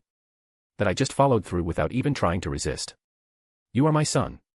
You are my flesh and blood. But like you, I am of Olympus, and thus I must obey its gods. I tried to resist, I truly did, but I could not. Harry remembered how Perseus had turned on him in the middle of the fight against the Olympians. Harry thought that it was just some form of mind magic, but from the way the older man spoke of it, there was a lot more to it. The water elemental seemed to also understand that, and took a deep breath. They made me turn against my allies with nothing more than a command. Is that how it happened to you? Have you ever noticed how we're different, the two of us? We are far more powerful than most mages would ever hope to be, and that's not through the whims of fate. That's because we are not human, not really. Over the centuries, the Olympians realized that their control over their worshippers was waning. Rome was rising and we had a veritable risk of being invaded. People stopped truly worshipping the gods. To solve that, they found small fragments of the realms destroyed during the war between gods and used them to empower mortal children. These children were powerful, absurdly so, struggled with control, and were mighty indeed. In exchange for this power, when they grew up, they became the champions of the gods, the enforcers of their will. Their very essence came from Olympus, and so they must obey the Olympians. At first, they were enforcers, but a few unlucky ones became sacrifices to the Labyrinth. It was the role they were designed for by the gods. And I am one of them, Perseus uttered.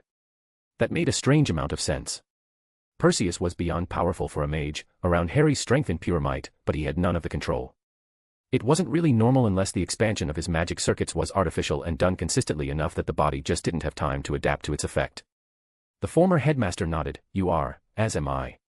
They always have one of us act as their voice in the material world, making them rise to the post of headmaster of the school, making sure that people would never stop believing in them. You were meant to be a sacrifice, my son, from the very day you were born up until Olympus was destroyed. It was why I left you and your mother, to let you have a childhood, up until the consequences of birthing you started to catch up with her, and she fell sick. You know why she's sick? The older wizard nodded. I do. I never wanted to burden you with this little fact. Birthing people like us require a lot of energy, specifically a lot of life force. Your mother was far stronger than I ever expected. Mine died the day I was born. I hoped that she had lived through it, but she must have had an abnormally large amount of life force, which gave you a good few years with her before I took you in. I knew from the moment you were born what you were meant to be. I tried not to get attached, I truly did, but I never could quite manage to do that. It was then I decided that even if I couldn't stop you from dying, I would at least make it mean something. I could not stop you from becoming their sacrifice, but I could make it so that it would cost the Olympians more than they would have ever allowed. Suddenly, something clicked in Harry's mind. This whole thing was a trap. Even if they had gotten Perseus, something was bound to go wrong. For the first time, the headmaster looked at Harry. You are correct. A small trap in his soul that would have, instead of protecting the Olympians with the light with Perseus' very essence, would have channeled the dark instead. It would have been subtle and definitely slow. But in a couple of centuries, Olympus would have become a new battleground between the two powers, which would have ripped the realm apart. It might have taken more time, but Greece would have been free of their taint, of their influence, and it would be all because of my son. Then why make it so the task was in Mount Olympus? Why proclaim that the prize would be the golden apple? The Olympians had already wanted to use the golden apple to lure Perseus. I wasn't even sure if there was one or not. However, the rest of the task was my decision. That much activity around the labyrinth was bound to distract them. Even if it would have barely made a difference, it would have helped them not notice the trap within Perseus, which would have made the entire gambit more likely to succeed. At best, it should have barely resulted to a few injuries for those that didn't discover the labyrinth, and the few that would, well, that makes for an even better distraction. Angelina growled, You're a monster. Perhaps, but what were a few deaths in the face of a magical Greece free from those gods? No, free from those parasites that did nothing but take and take from us, without even giving back a single thing. They wanted to take my son. Well, I made sure that they would pay the price for that. Sure, I expected a few injuries, like there was at the start of the task, At the most, I expected my school's champions to perish. I did not expect that the champions of the light and dark were already planning on destroying Mount Olympus and blowing up the entire place. If I did, I would have taken more precautions. I would have done things differently. Yet, I cannot say that I am unhappy with the results. Magical Greece is free for the first time in thousands of years and my son still lives. Even if he hates me, even if my own country despises me, this outcome is more than enough for me. Perseus looked like he was frozen solid, but Harry could hear the conflict inside him with his arcane hearing. Seeing that the water elemental didn't say anything, Harry voiced his mind. No, you're not telling us a lot. There are a lot of loopholes there. The Olympians wouldn't have really cared about the other students around Mount Olympus.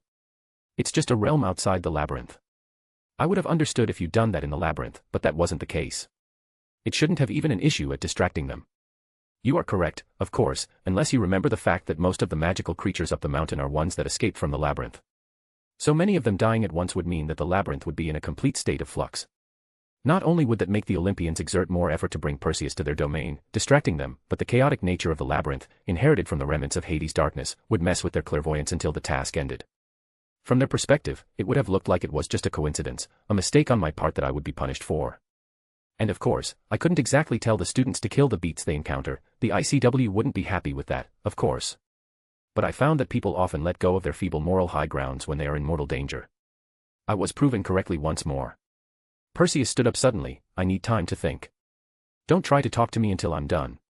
Angelina followed him quickly, but Harry wasn't really done. That's a very nice story and all, with a lot of theories involved.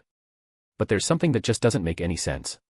If you're just a pawn, like you're presenting yourself as, you shouldn't have even entertained the idea of rebelling. You shouldn't have even known about the labyrinth's true nature, let alone the involvement of the light and dark in Olympus creation. The Olympians didn't strike me as people who would have just told you that.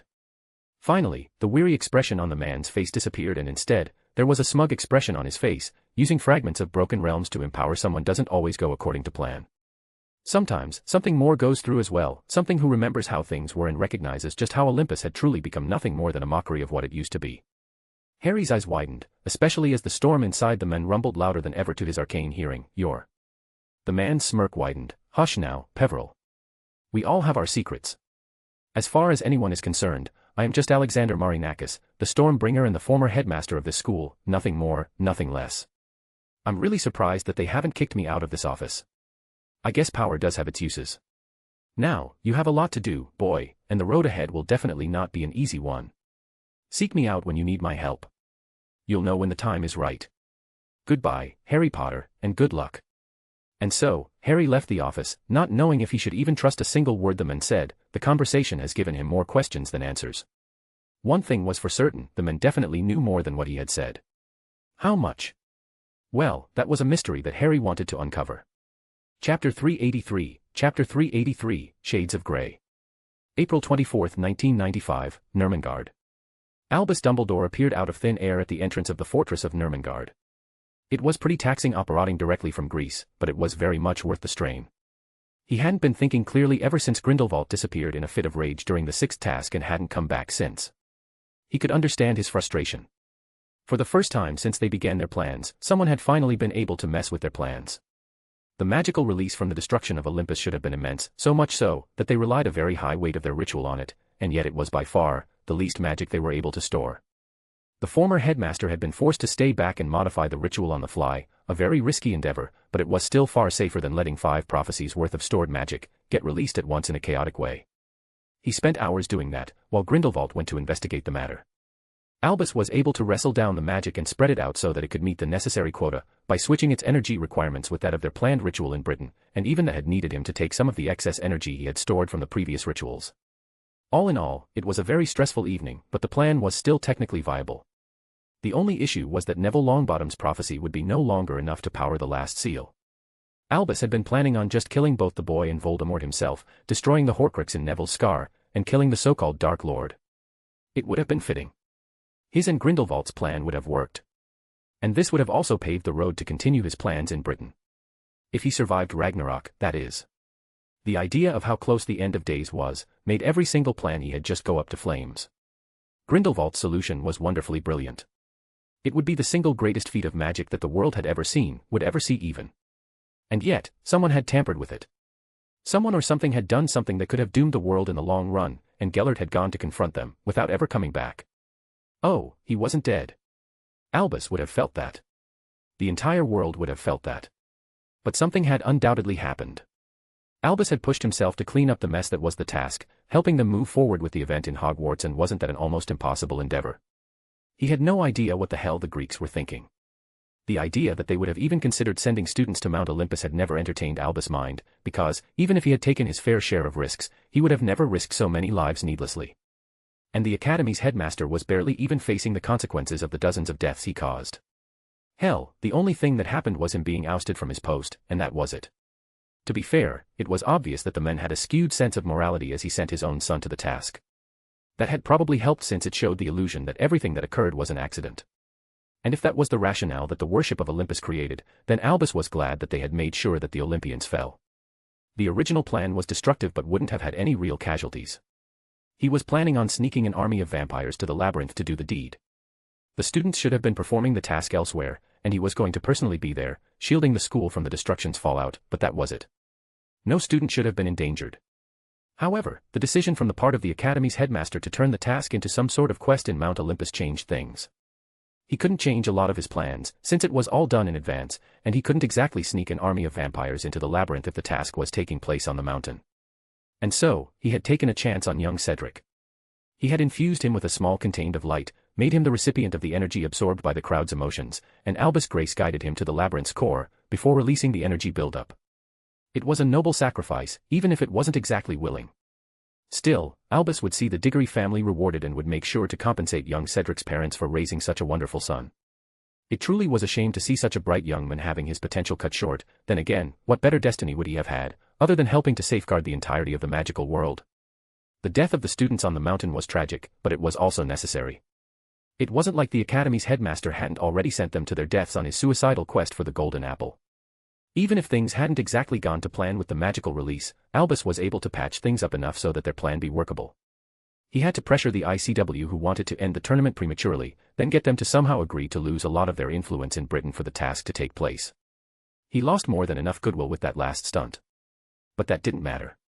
It was all for the greater good, after all. In a way, he was happy that he was distracted with trying to keep their plan together. It was better than worrying about what happened to Gellert.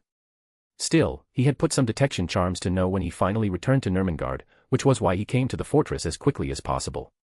He ran towards where he could detect Gellert's office, ignoring the hundreds of vampires who flinched from his sheer presence. He had let go a bit of his control over his magic, but he hadn't cared. He finally opened the door and suppressed the urge to gasp as he saw Grindelwald's appearance. He could barely recognize the man, if he could even be called that.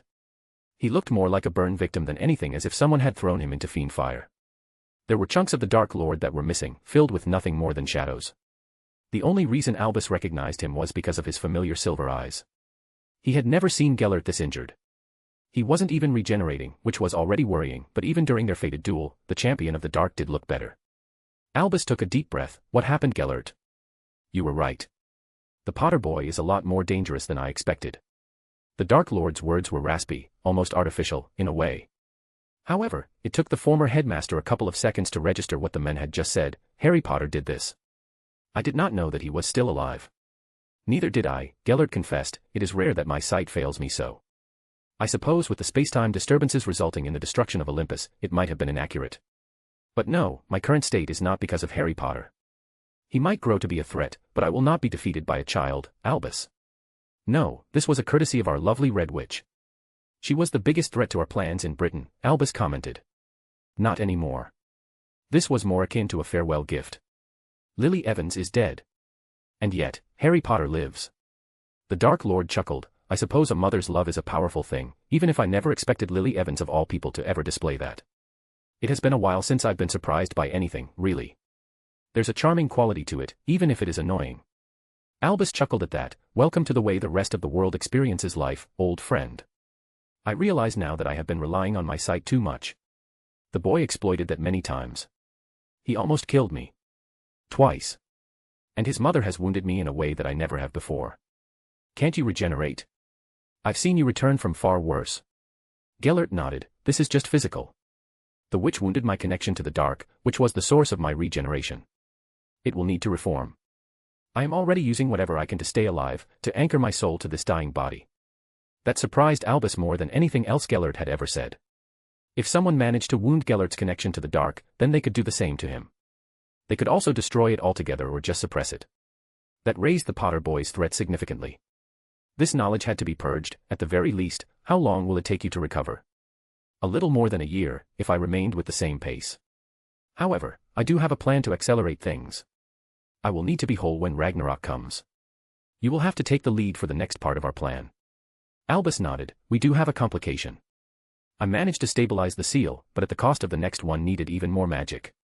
And yet you already have more ideas. There are more active prophecies in Britain or even powerful curses. Do the arithmancy and make your decision. I trust that you will not fail. What about the boy? Albus asked. He's proving to be far more dangerous than even I expected. You said he was almost able to kill you. The boy must die, Grindelwald answered decisively. It truly is a shame for the Peveril bloodline to end, but he is a threat. We cannot allow any more mistakes. We simply cannot, and the boy being able to circumvent my divination makes everything around him inherently chaotic and unreliable. That's a large shift to your previous position, the former headmaster commented. He was my candidate as Ragnarok's hero and hoped to use him when the end of days finally came. A Peveril would fulfill the prophecy perfectly, especially one that killed the world serpent and signaled the start of Ragnarok. Perhaps it is because he is the prophecy's chosen hero that makes his existence so chaotic. In the end, my choice of letting him live was incorrect, and it will be up to you to correct it, old friend. A prophecy as old as Ragnarok will find another candidate for its champion and the wheel will turn once more. Albus hummed. He had to admit that he was pleased with Grindelwald finally giving up on his plans on the Potter brat. The boy had cost Dumbledore more than he could have ever imagined, helped destroy his very dream and killed the world serpent, which was what prompted Grindelwald to resurface once more. At least the Red Witch was gone. That, alone, made implementing his plans in Britain far more likely. Lord Voldemort was barely more than a single wizard, a very powerful one but still a shade of his former might at best, without any support. He didn't have the resources to perform demanding rituals on the fly, nor did he have powerful artifacts that he used to enhance his own might and that of his followers. The only powerful force in the country was the lichens. An idea bloomed in Albus' head, and he had to suppress a smirk. This could very well work. It would even be fitting in a way. His musings were broken by Grindelwald speaking up. You seem excited by the idea of killing the boy. I suppose I am looking forward to finally being vindicated. Don't lose yourself to it. He is a very tricky opponent. My current state is the living proof of that. Albus nodded. I won't. He was going to leave the room and continue his planning. He had a lot to do and figure out, after all, but he froze as he was halfway out of the room and asked without looking back, do you ever wonder if we're in the wrong, in all of this? We're trying to manipulate the very first prophecy ever uttered, the most powerful one. Historically, it rarely ever ended well. Albus could hear a hitch in Gellert's voice when he answered, I have asked myself this question for decades before even the world serpent perished. I saw what was coming, Albus. I saw the dust and ash that remain of our beautiful world, and I can tell you with absolute confidence that whatever the consequences of our actions may be, it will not be worse than what is meant to be. We are not doing this for power or for strength but for our very survival. We are the will of humanity, Albus, the shields that guard it even if they hate us for it. We are the architects of our own destiny and only we have the knowledge and the foresight to guide humanity towards a future where it thrives, not succumbs to oblivion. It is our duty, as it is our burden, as much as we wish it wasn't. This is not the time for doubt, old friend. Ragnarok is coming, and we will need to be ready for it. Albus nodded resolutely and left the room. He had a lot to do after all. Chapter 384, The Last Ballad. April 25, 1995, Olympus Academy, Greece. The conversation with Alexandros Marinakis had left a lot of things on Harry's mind. There was a lot that he missed in this conversation, he knew that for a fact, and he kept replaying the conversation in his mind again and again, trying to uncover something more to it. If the man was telling the truth, then he had a shard of one of the Olympians whose realm was destroyed before or during Hera's coup. It was obvious that he would be looking for revenge, but there were a lot of connotations to something like this. Why did he retain a fragment of the former ego of the realm's owner, and not anyone else before him? Was it purely by chance or was there something more to it? It was a mystery that Harry was prompted to solve, but he had to admit that it wasn't the biggest problem on his plate. Sure, the man had personally caused the death of dozens of students, and that's not to mention the number of ICW security personnel who also perished from the avalanches and debris. They were pretty leery at releasing an official number, but as Harry stood in the burning sun, as the funeral of the students who had fallen had taken place, he couldn't help but count how many graves there were. From the looks of it, around half of the champions had died. Hogwarts had the least, with only a single death in Diggory. There were the 4 Greeks that had come with Perseus. Demstrang and Beauxbatons lost 2 each, where the only one Harry recognized by name was Victor Crumb, which, alone was going to have a ton of effects when it's officially released to the public. The death of Bulgaria's Quidditch star was bound to cause an outrage, maybe even internationally. Harry had no idea why someone of his fame and fortune would ever volunteer to be a champion of Demstrang. Maybe he thought that the safety measures would be enough, but there had to be some chance of getting hurt and ending his career prematurely. Most of the other schools had lost 2 as well, at least considering the number of graves he could count. All of the survivors were people who had been injured somewhere around the mountain and had given up, returning to be healed. There was a twisted sort of irony, where the brave had died, and the faint of heart lived. In a way, it was a cruel show of realism, of the fate of heroism that their society treasured so much. There weren't even bodies buried. There weren't any found in the rubble. Grindelwald's last spell had probably vaporized them if there were anything left of them, and even if there were any remains, the mountain was huge and still had enough foreign magic to mess with most detection spells. Even then, it would have been more fitting for funerals to take place in their home countries, with their friends and family, not with so much press around. This was more like a symbolic gesture, or more likely, a publicity stunt from the ICW and Greek Ministry of Magic. Arcturus had obviously used this opportunity to release news of Harry's survival in the middle of the general public reacting to the fiasco. It was a smart thing, to let the news be overwhelmed by the international incident and its repercussions, than a young boy having recovered from being sick. And yet, the way the ICW was handling things sickened him in a way he didn't expect. There was no sign of respect for the dead and their families, just damage control. Harry ignored the droning of the ICW's representative and stared at Cedric Diggory's grave. Amos Diggory and his wife were staring blankly at it again, looking more lost than anything. It was the sheer loss and pain he could feel with his arcane hearing that made Harry feel this much shittier. He could have saved Diggory. He could have done it rather easily, but he had chosen not to, and now he was seeing the ramifications of that choice naked in front of him. He thought he understood grief, but this paled in front of what Cedric's mother was feeling. It was indescribable, a mixture of loss, pain, and sorrow. She was in denial and yet she knew she was wrong but hoped nonetheless that this was nothing more than a dream. Even that was barely more than scratching the surface. Harry didn't think she would be able to survive this. He didn't think he would if something like this ever happened to him. It was a sunny day. If it wasn't for the grave, it would have been a beautiful day to go on a swim, which made things weirdly darker than he expected.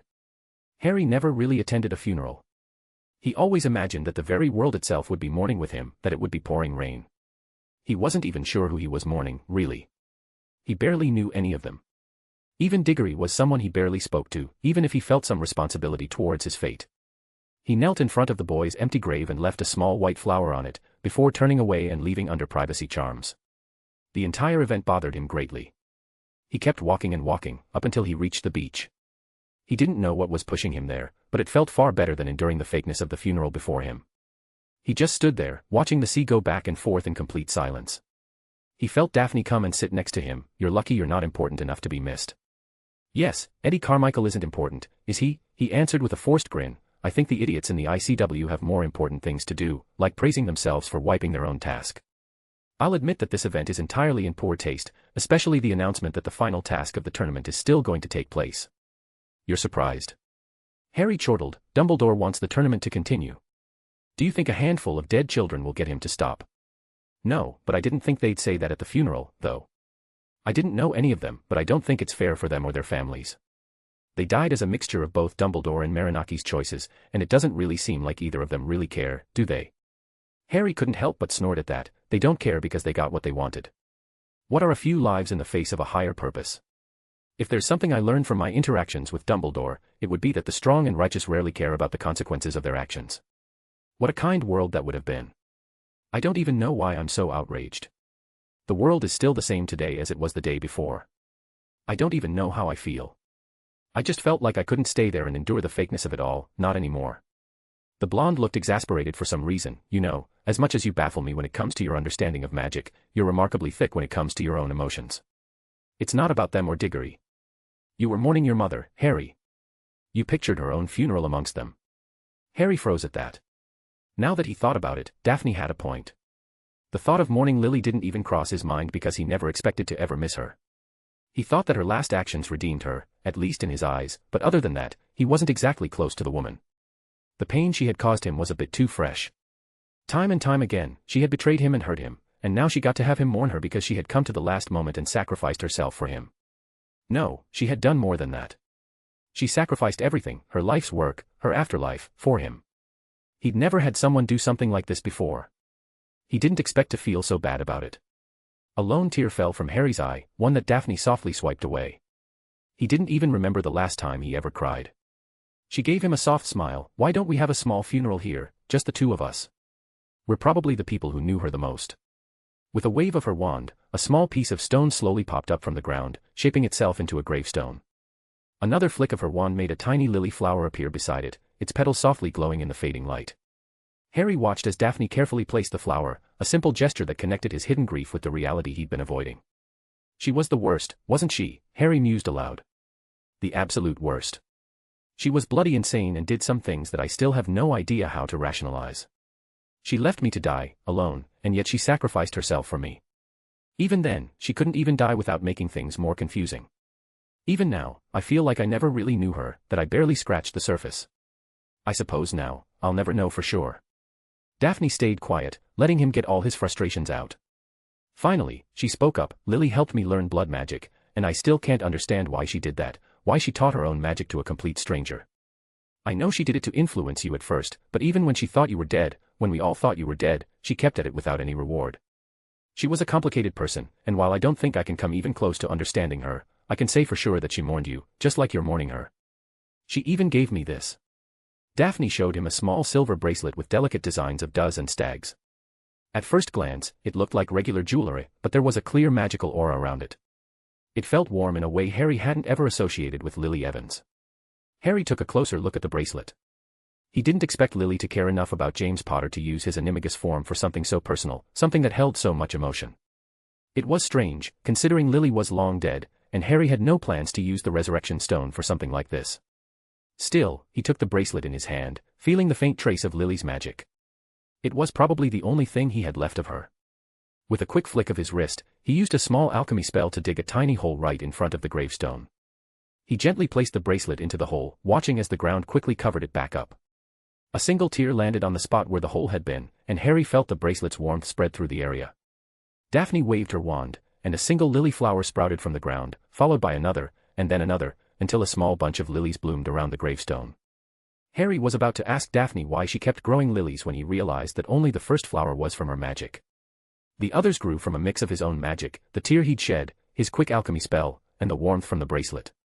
It was like Lily herself was saying goodbye, a beautiful bit of magic that captured their complicated relationship.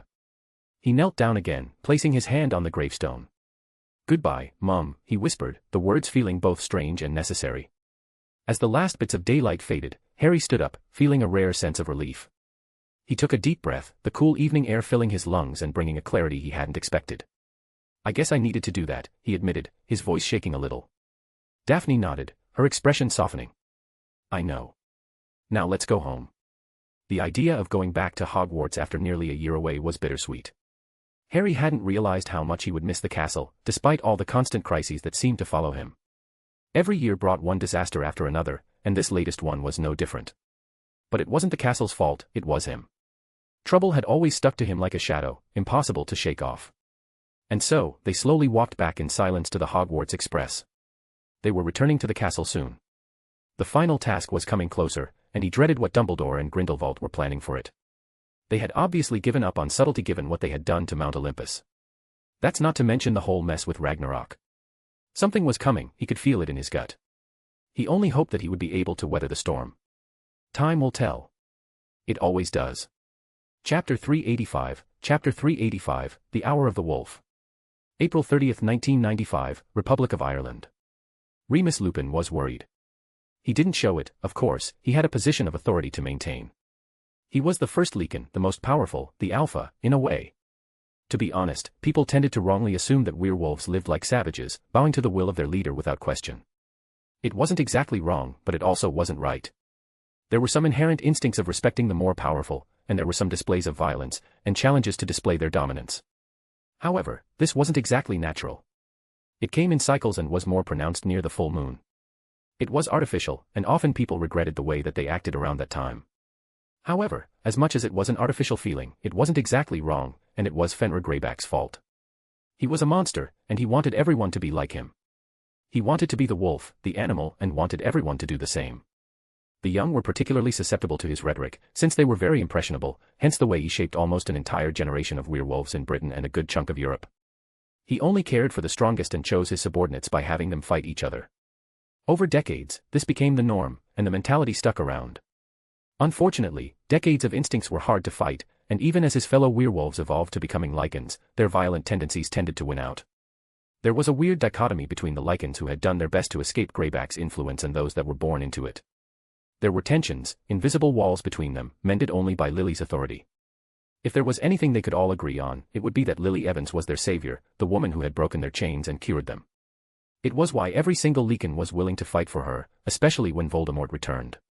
Of course, there were incidents, far more than he liked to admit, where some of them, those who were influenced by Greyback, became overly violent in their attacks. Lily's goal was to stop Voldemort's influence and to kill his allies. However, Remus could see that her heart wasn't really in it. She had gotten everything she had ever wanted, but her son's death had broken her in a way that he thought that Lily herself didn't think possible. Without her active disapproval, the lichens started to let go of the countless years of repressed anger at the people who prosecuted them.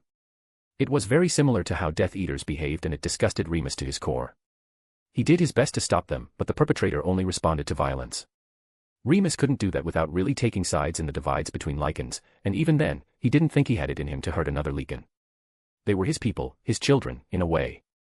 Every single lichen was a miracle in his eyes, a product of decades of work on his side, and Lily's genius on the other. They were the living representation of everything he had ever wanted. His people were free, no newborn would ever be cursed with lycanthropy. People didn't have to live in fear of them because of their nature, not anymore. But it all felt so bitter, because now, people didn't fear their nature, but their actions, and that was far worse.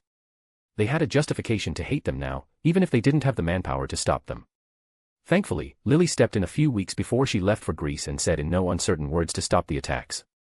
They had won, really, and Voldemort had gone to hiding. The Dementors returned to Tartarus, there was no one to fight, not anymore.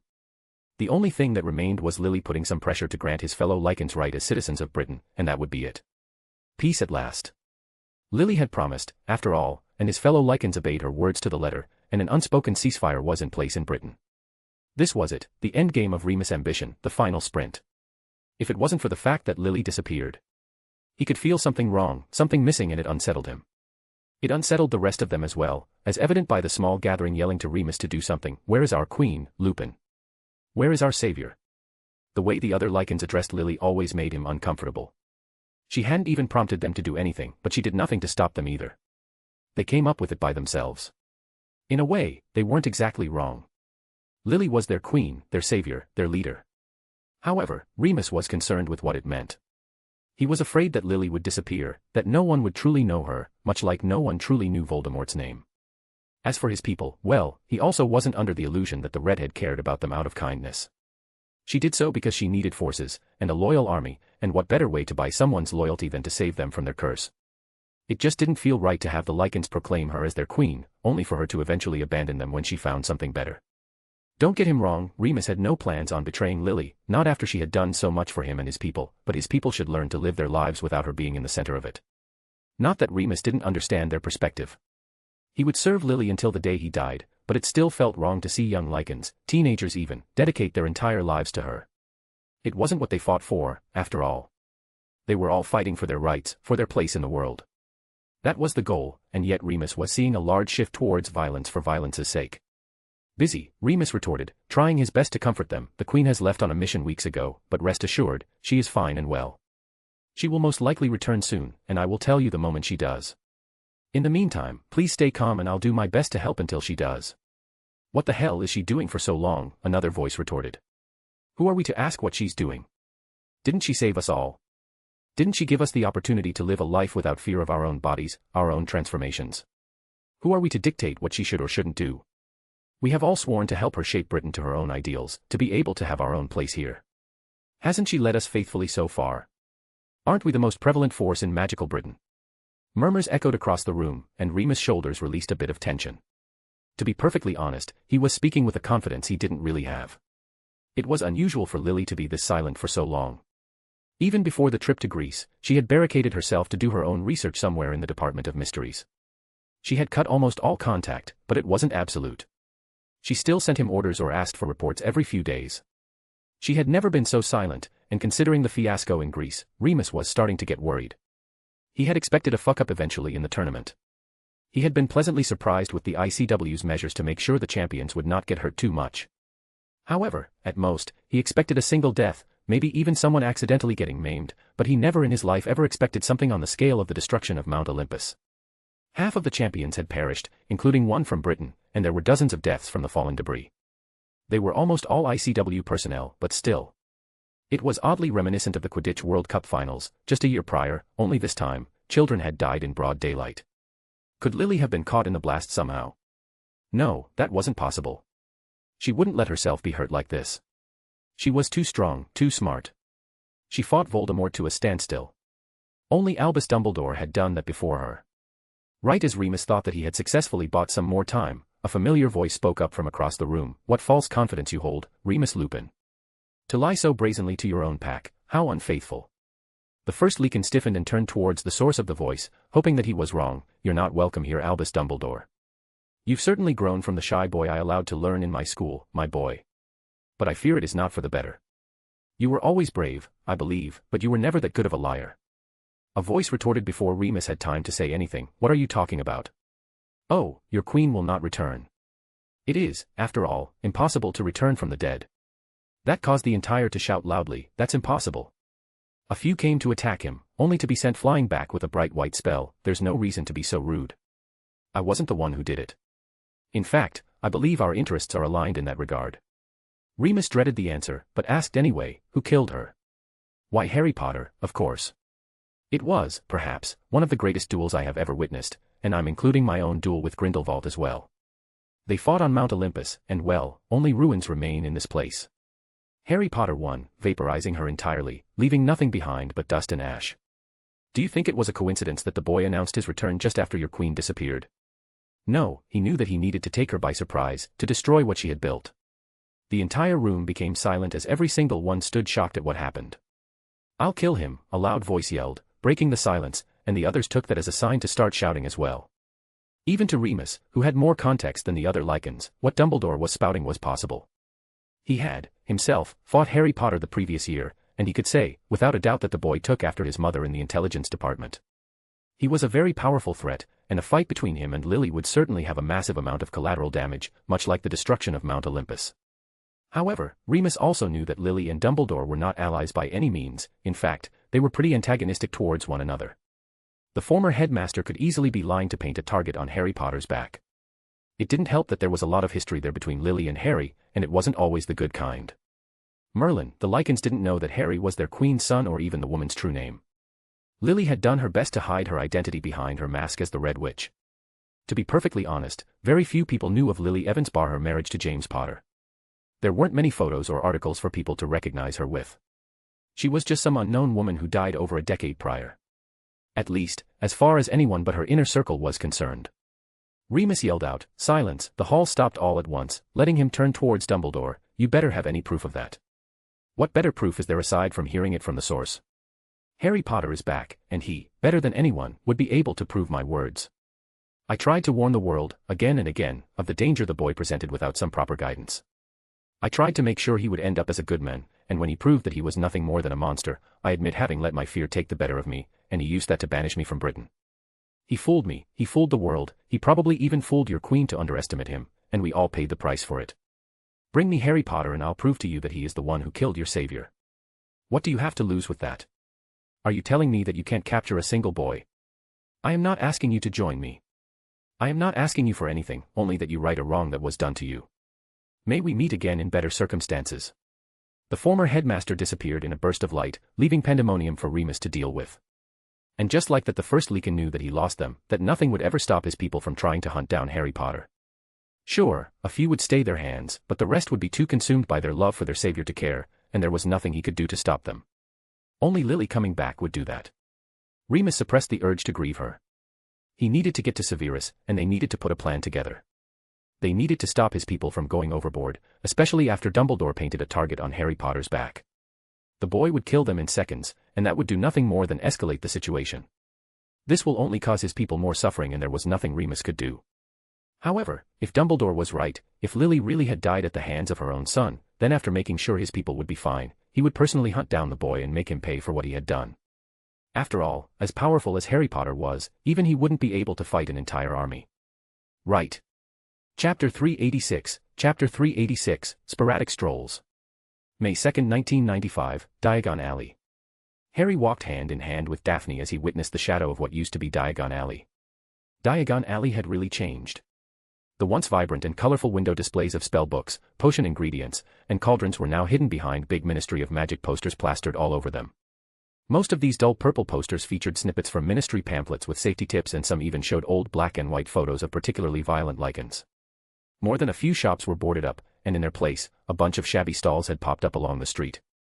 The closest one, set up outside Flourish and Blots under a stained, striped awning, had a cardboard sign that promoted some fake amulets and charms. The wizard was about to jump at them trying to make a sale, only for Harry to glare at the men, who stiffened and returned with slumped shoulders.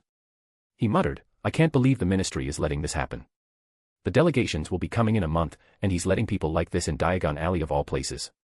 I'm dreading to see what Nocturne Alley is like, to be honest.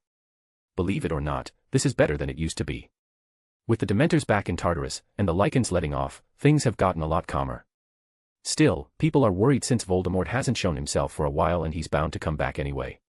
He won't be alive for long if Dumbledore decides to kill him to break his prophecy with Longbottom.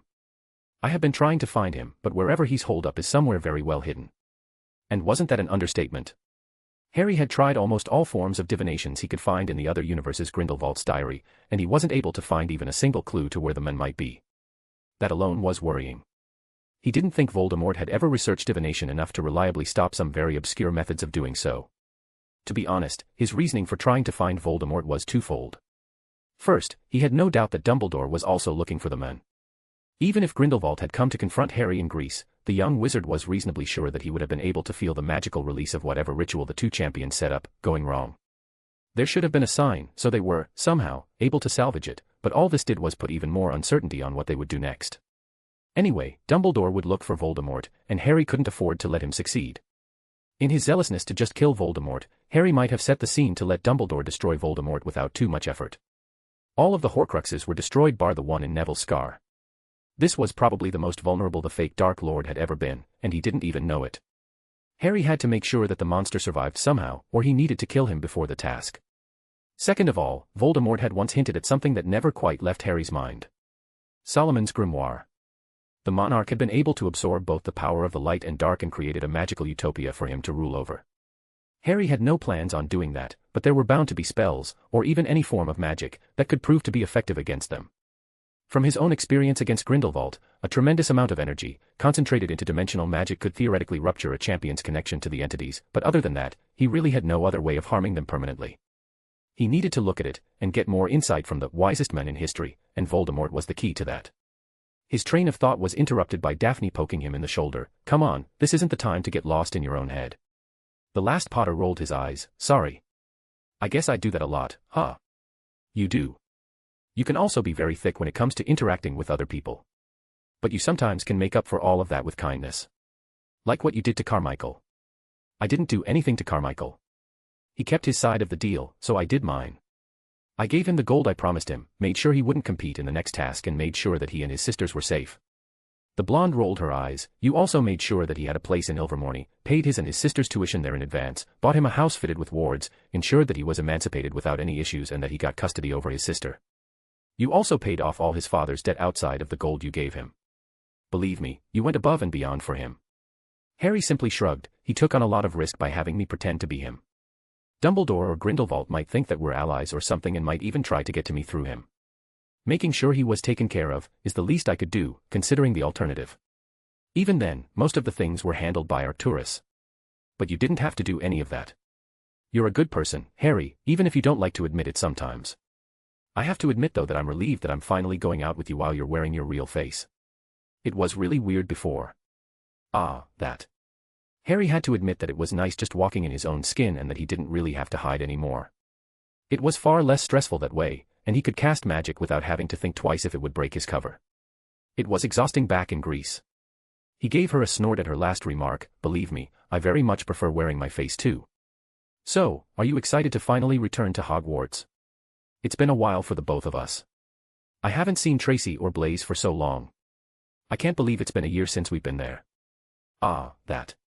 The entire Hogwarts delegation returned home until McGonagall made the necessary preparations to open up the strict wards she had set up. Harry and Daphne took this opportunity to spend more time together without the inevitable craziness that Hogwarts would bring. However, it was obvious that the blonde missed the castle by the longing in her voice. "Speak for yourself." "Technically, I have been in a version of Hogwarts a few months ago," Harry retorted cheekily. The blonde hit him in the shoulder again. "Shut up, smartass. You're missing the point though. We have barely spoken to our best friends in months. Hell, they probably just found out that you were alive with Arcturus' announcement. Sure, there was a lot we had to deal with, but that doesn't change the fact that we should have kept in contact, at least." Harry had to admit that the blonde had a point there. For some reason, with the madness of the tournament, Blaise and Tracy did tend to slip his mind.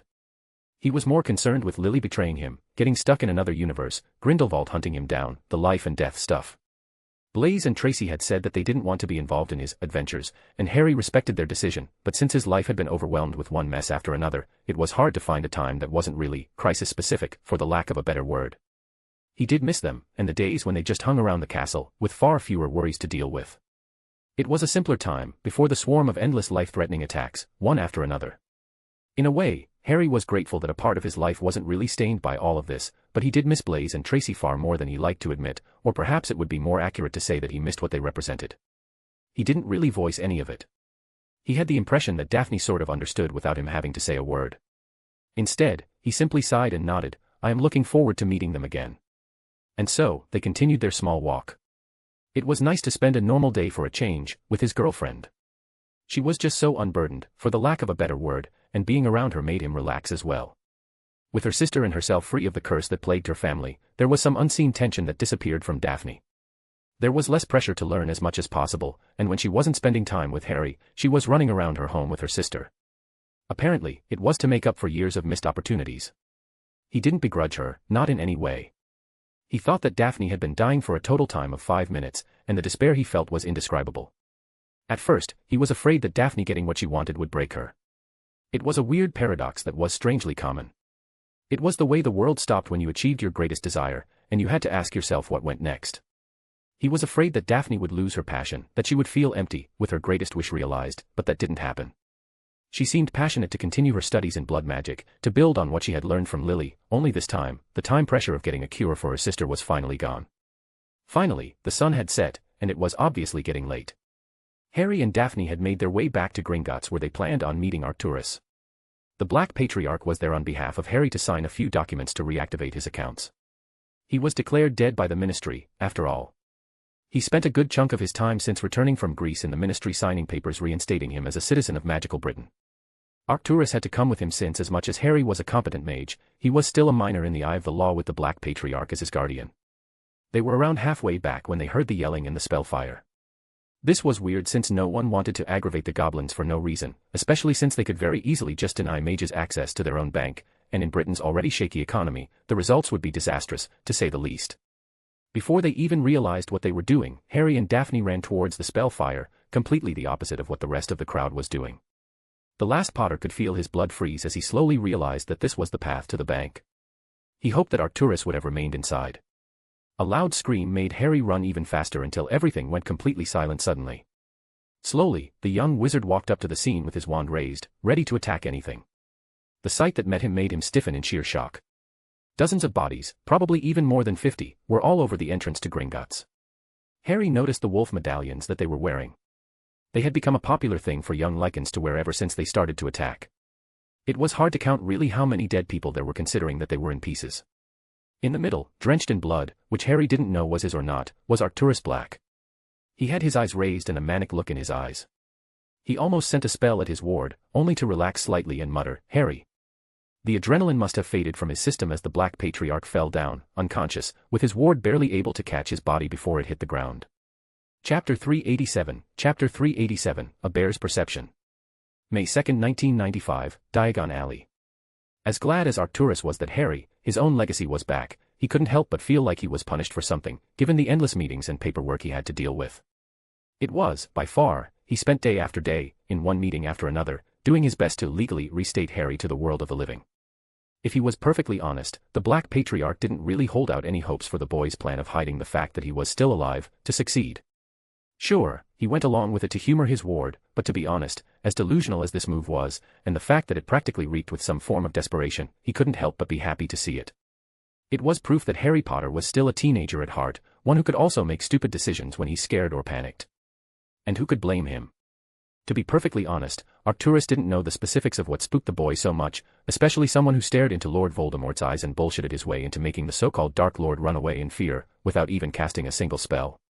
The Black Patriarch did lend his ears to Harry and was more than happy for the boy to confide in him, but something happened when he disappeared to another universe. He was still digesting that there were other universes out there, something that shook the boy to his core and made him want to disappear and live a quiet life somewhere. It was such a complete antithesis to the boy's dream. He wanted to be remembered, to be acknowledged in the history book, to have mattered in some way. It was probably because of his upbringing. The muggles that raised him had been neglectful, almost forgetting entirely about him, and it was natural that he would crave the idea of leaving a legacy behind. Arcturus himself sympathized. He had a legacy of his own in the form of his family that he feared would fade into obscurity. And the boy was on his way to make a name for himself. Arcturus had seen him perform feats of magic that would have made ageless masters spit out their drinks in surprise. If he had been born in any other era, maybe even a couple of decades earlier and given the time to grow, Arcturus was certain that he would have been one of the most powerful forces in history, that his name would have been immortalized. Unfortunately, the boy lived in constant fear of being hunted down. It wasn't normal for the magical world to have so many powerful mages at once. Albus Dumbledore, Gellert Grindelwald, Voldemort, Lily Evans, Alexander Marinakis, Harry Potter, and Merlin know who else. This many powerhouses existing at once, through intelligence or raw power. It was wrong, and it was the prelude to say that something was coming, and it had obviously terrified the boy to his core. The boy did mention something about Ragnarok, but it was in passing and he had obviously let it slip. Whatever had scared the boy had to have been very serious and very dangerous, if it was to make him give up on his greatest ambition, and the end of days did technically qualify. However, he expected the boy to have wanted to fight, not try to hide in obscurity. Honestly, Arcturus was pretty impressed that the whole thing lasted as much as it did, and even then, there wasn't any form of public reveal or anything. The boy obviously had given up on hiding when Dumbledore and Grindelwald found out about him being alive. All it had taken was a couple of bribes to healers he knew to make a few reports, and then some more bribes in the ministry. He had to pay a nice bit of gold to speed up the official paperwork and had to make a petition to the Wisengamot, not that there were a lot of people there, considering the political climate in magical Britain. And now, he had to take all of this to reactivate his Gringotts account, something that the goblins were very hesitant about doing. Arcturus hadn't realized just how much gold the boy had made with his investment in the Firebolt Company. He had sold his share of the company right before the Quidditch World Cup took place and the whole mess that came with it, which messed with Britain's economy. In just a few months, the boy had decided to fill his bank account with almost as much gold as most other old magical families in Britain and had succeeded. The goblins were looking at a lot of profits coming their way if the vault remained unclaimed for a while. They had been making a lot of gold because of how many family lines ended with the Lycans' attack on Voldemort's former supporters. There was something ironic about that. While the mages were killing themselves, the goblins were profiting off their corpses. Arcturus had no doubt that soon, with the sudden influx of gold coming their way, the goblins would eventually rebel once more. It would probably take a few decades, maybe even a century, but they were in a position of power while the power of British mages grew weaker with every year. Dumbledore's actions were already there to haunt them. Without him acting as a shield to offset the lack of knowledge and competence of adult mages, he had made Britain ripe for the taking. Nevertheless, Arcturus would probably be dead by the time there were consequences for this. The next generation would be the one to pay after all. If they didn't die from the end of days, or whatever. At least his allies in Europe started to take their shit seriously. They had obviously been a bit hesitant before about doing anything about Grindelwald, but Arcturus had been overwhelmed with letters of alliances and promises of aid the day after Mount Olympus collapsed. They had obviously seen that something was coming. Those who participated in the Great War all remembered the fall of Durmstrang. It wasn't as dramatic as this, but the day Gellert Grindelwald conquered one of the biggest schools in Europe was the day the war truly began. There was some vindication there since he had been ridiculed privately about his obsession with reliving the past. Alas, he didn't have the luxury to savor this feeling. Instead, he had added the forces to the ones he had already hired. He already had thousands of hit wizards under his payroll from all over Europe, and he had been training them to the bone. Sebastian Delacour was doing the same, even if he was a bit peeved at his daughter deciding to move to Italy after her graduation. In almost every country he visited, he had built a spy network and recruited forces. He had urged his allies to do the same, and with the last additions, Arcturus had technically a small army at his fingertips. There was another resource in Britain that he had yet to try to tap into. The Lycans were unruly and undisciplined, but the potential they held was impressive. With the Red Witch's death, they were ripe for the taking. He only needed to arrange a meeting with Lupin to come to a mutual agreement. Having them join his forces would be an immense boon in the inevitable fight against Dumbledore and Grindelwald. It was a bit cruel to think that, but Arcturus was glad that Harry's mother was dead. As much as the boy has forgiven her in death, the Black Patriarch knew for a fact that had she lived, she would have made things a lot more complicated. It was a fitting end for her, a noble one, something that it was likely that she would never surpass had she lived. He never voiced it out loud. The boy was grieving, in his own way, and he had finally started courting the Greengrass girl, which softened the blow. It was nice to see his ward acting like a boy his age for once, and the girl did bring that out from him. The boy was in good hands there, with someone bringing him back to Earth, whenever he got cooped up. It was one less thing for the Black Patriarch to worry about. He had enough things on his plate after all. You. Black. The wizard turned towards its source, only to see a dozen young wizards looking at him, lichens from the medallions they were wearing. They looked barely in their 20s, and from the look on their faces, they weren't exactly friendly. "How can I help you, young men?" Arcturus responded, his tone calm but authoritative. "You know where Harry Potter is?" the leader demanded, stepping forward with a menacing glare. "Yes, he is my ward." "What's this about?" Arcturus replied, keeping his composure. "We just want to talk." "Don't worry, we'll leave him intact, maybe," the leader sneered. Arcturus couldn't help but feel confused. He didn't think that Harry and the lichens interacted in any way, apart from his confrontation with Remus Lupin almost a year prior. Still, it was possible that the boy didn't tell him something about that. "From the way you're acting, it seems young Harry has done something to anger you. He does tend to stir things up now and then, but attacking him or me in broad daylight is a bit reckless. Why don't you have Lupin contact me? I'm sure we can come to a mutually satisfactory agreement and address whatever has upset you." "Mutually satisfactory," the lichen laughed bitterly. "The boy killed our queen, and you talk about mutual agreements. Besides, Lupin's a coward. He's afraid of the Potter boy or something. Why else would he tell us to leave the brat alone?" Arcturus' eyes widened, finally understanding what was happening. "I'm afraid you're mistaken. Harry did not kill the Red Witch." "We have reliable sources," the leader retorted sharply. "He killed our savior. She gave us hope, a chance to truly live and belong, free from this curse. But you wouldn't understand, would you? To have someone who was your entire world suddenly disappear, gone without any signs, cruelly killed by a child. We believe he deserves to learn a lesson. Taking something from him would be a good start, a message. He'll take us seriously then." The Black Patriarch met the man's eyes and gave him an unimpressed look. "Let me get this straight. You think that one of the youngest, most powerful wizards in recent history also killed your queen, a woman known for her brutality and magical might. And your plan is to enrage him by attacking me, a well-known veteran in the Great War, the patriarch of one of the oldest magical families in history, might I add. And you seriously believe that this is a good idea? Good luck with that." Before he could react further, one of the lichens sprinted toward him with impressive speed, only to be bisected into two bloody pieces just as he was about to be touched. It was as if the others took that as a signal to keep attacking. Dozens more lichens, hidden in the street, leapt at him. Half of them transformed into wolves running toward him. Arcturus tried to apparate away, but they must have set up some wards. It seemed he would have to deal with it the hard way. He channeled his crest to conjure an arc of dark energy, cutting the first wave of attackers in half, and followed up by creating dozens of spears made of a black metallic substance. He called it cursed steel in his youth, considering how easily it bypassed magical protection and regeneration. They were immediately banished toward the lichens attacking him from the right, impaling them in their chests, frozen in shock as their famed regeneration failed. Exactly, lichens were quite powerful, especially with their regeneration. The only way to defeat them was either to use specific curses or kill them immediately. Unfortunately for them, Arcturus was somewhat of an expert in both. He didn't really get to enjoy his temporary victory as he felt a cutting curse strike him in the back. Thankfully, he had started wearing his protective gear while going out for the better part of a year. It was still nothing too fancy, just some protective charms on light clothing, but it was doing its job. Arcturus responded with a piercing curse, killing whoever attacked him, before conjuring a fire whip to slice the lichens trying to overwhelm him. While doing that, he used his family crest to cast a curse. It wasn't one he cast often, as it tended to hit allies as well, but he had no one around him.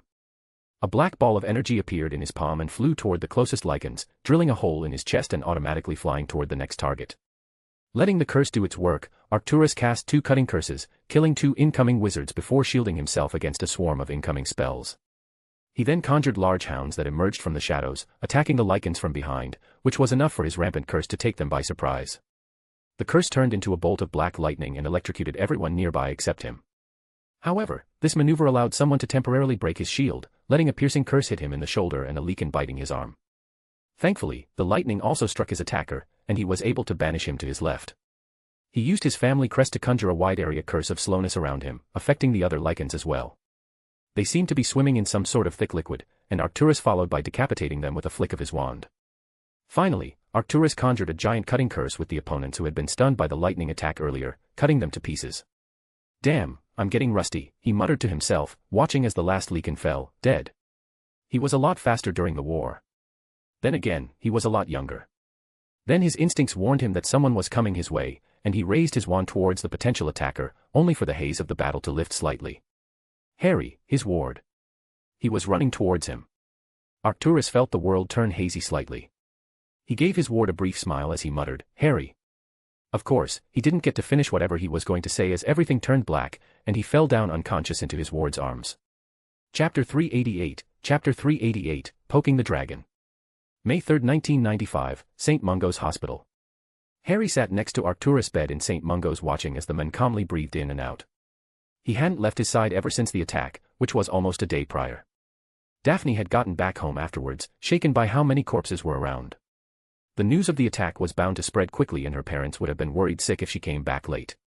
Still, it was harrowing, seeing him like this. Arcturus had always been this larger-than-life figure, not because he was particularly powerful, but mostly because of the way he carried himself. It was as if he knew deep down that he was untouchable, and when it came to politics, he sort of was. He walked into a room and knew that he was almost always the most important person there, commanding respect and attention with every step. He still didn't know for sure what happened to put Arcturus in this state. Apparently, he was accosted right after leaving Gringotts by a bunch of Lycans, none of whom had even survived the encounter. There had to be more to it, he was sure. This was obviously a targeted attack. They waited for him to just step out of the bank's protections. They also must have done something to stop Arcturus from operating. The man would not have entered the conflict if he could avoid it. As much as he liked to deny it, Arcturus had a distaste for violence. Oh, he had no problems ruining someone's life completely or hiring people to fight for him, and he was more than willing to fight and kill an enemy, but never as a first resort. It must have been the Great War that made him like this. Seeing this sort of violence would probably change anyone's perspective. So, this meant that this was a premeditated attack. They wanted to attack Arcturus. But how they would have known about his meeting in Gringotts? Sure, it would be very easy to figure out that he'd have to go to the bank eventually, especially after his numerous trips to the ministry to deal with the legal mess that was Harry's status as a living but legally dead person.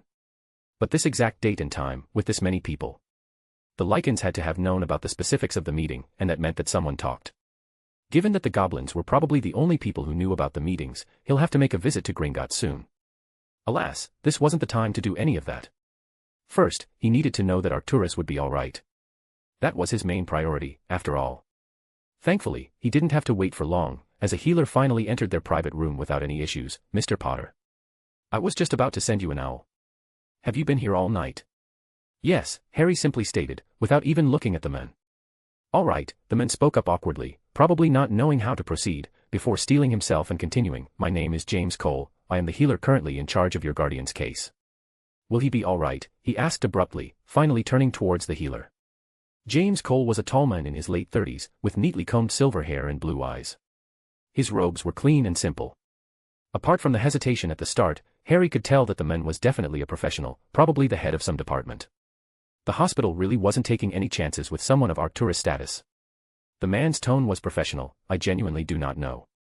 We did our best. We healed the curse damage from the cutting curse he took to the back, but there will be some scarring, I'm afraid.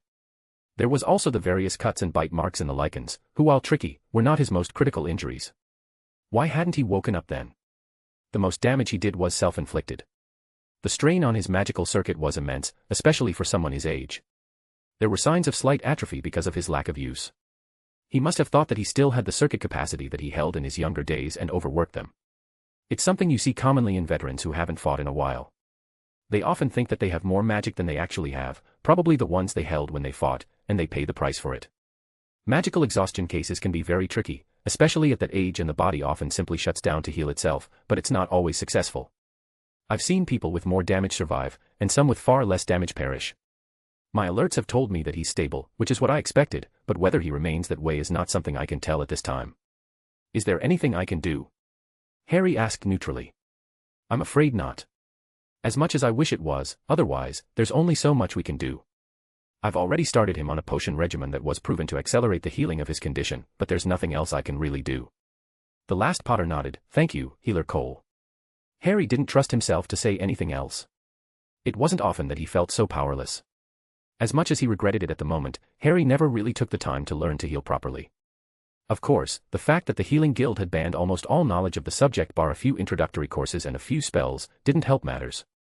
To have access to their full wealth of knowledge, he would have had to swear vows that he did not really care for, like not taking sides in fights, and not using his knowledge in any other way bar healing, like with experimentations and the like, and that was probably just the tip of the iceberg. No, Harry would have preferred to just build up the entire field from scratch from those few basic books and spells.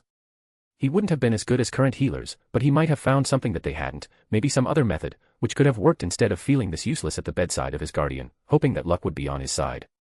Thankfully, the healer must have noticed that he didn't want to say anything else and just nodded and excused himself. However, he froze right as he was at the door. Yes, Mr. Potter. Ministry Fudge is outside. Should I let them in? Harry did his best not to release an exasperated sigh. Of course, even in a hospital, the game of politics would never be over. He simply nodded, making the men release a sigh of relief. Will do. Thank you, Mr. Potter. I'll keep you updated on any changes that might take place. 2 minutes later, the familiar form of Cornelius Fudge entered the room with a couple of Aurors standing by their sides. Harry rolled his eyes at the pretense. There was nothing anyone in this room could do if he wanted to harm the men. A few extra Aurors wouldn't change anything. Good morning, Minister Fudge. What can I do for you? Harry spoke up before any of them. He wasn't about to be bullied because he was in a bit of a vulnerable position.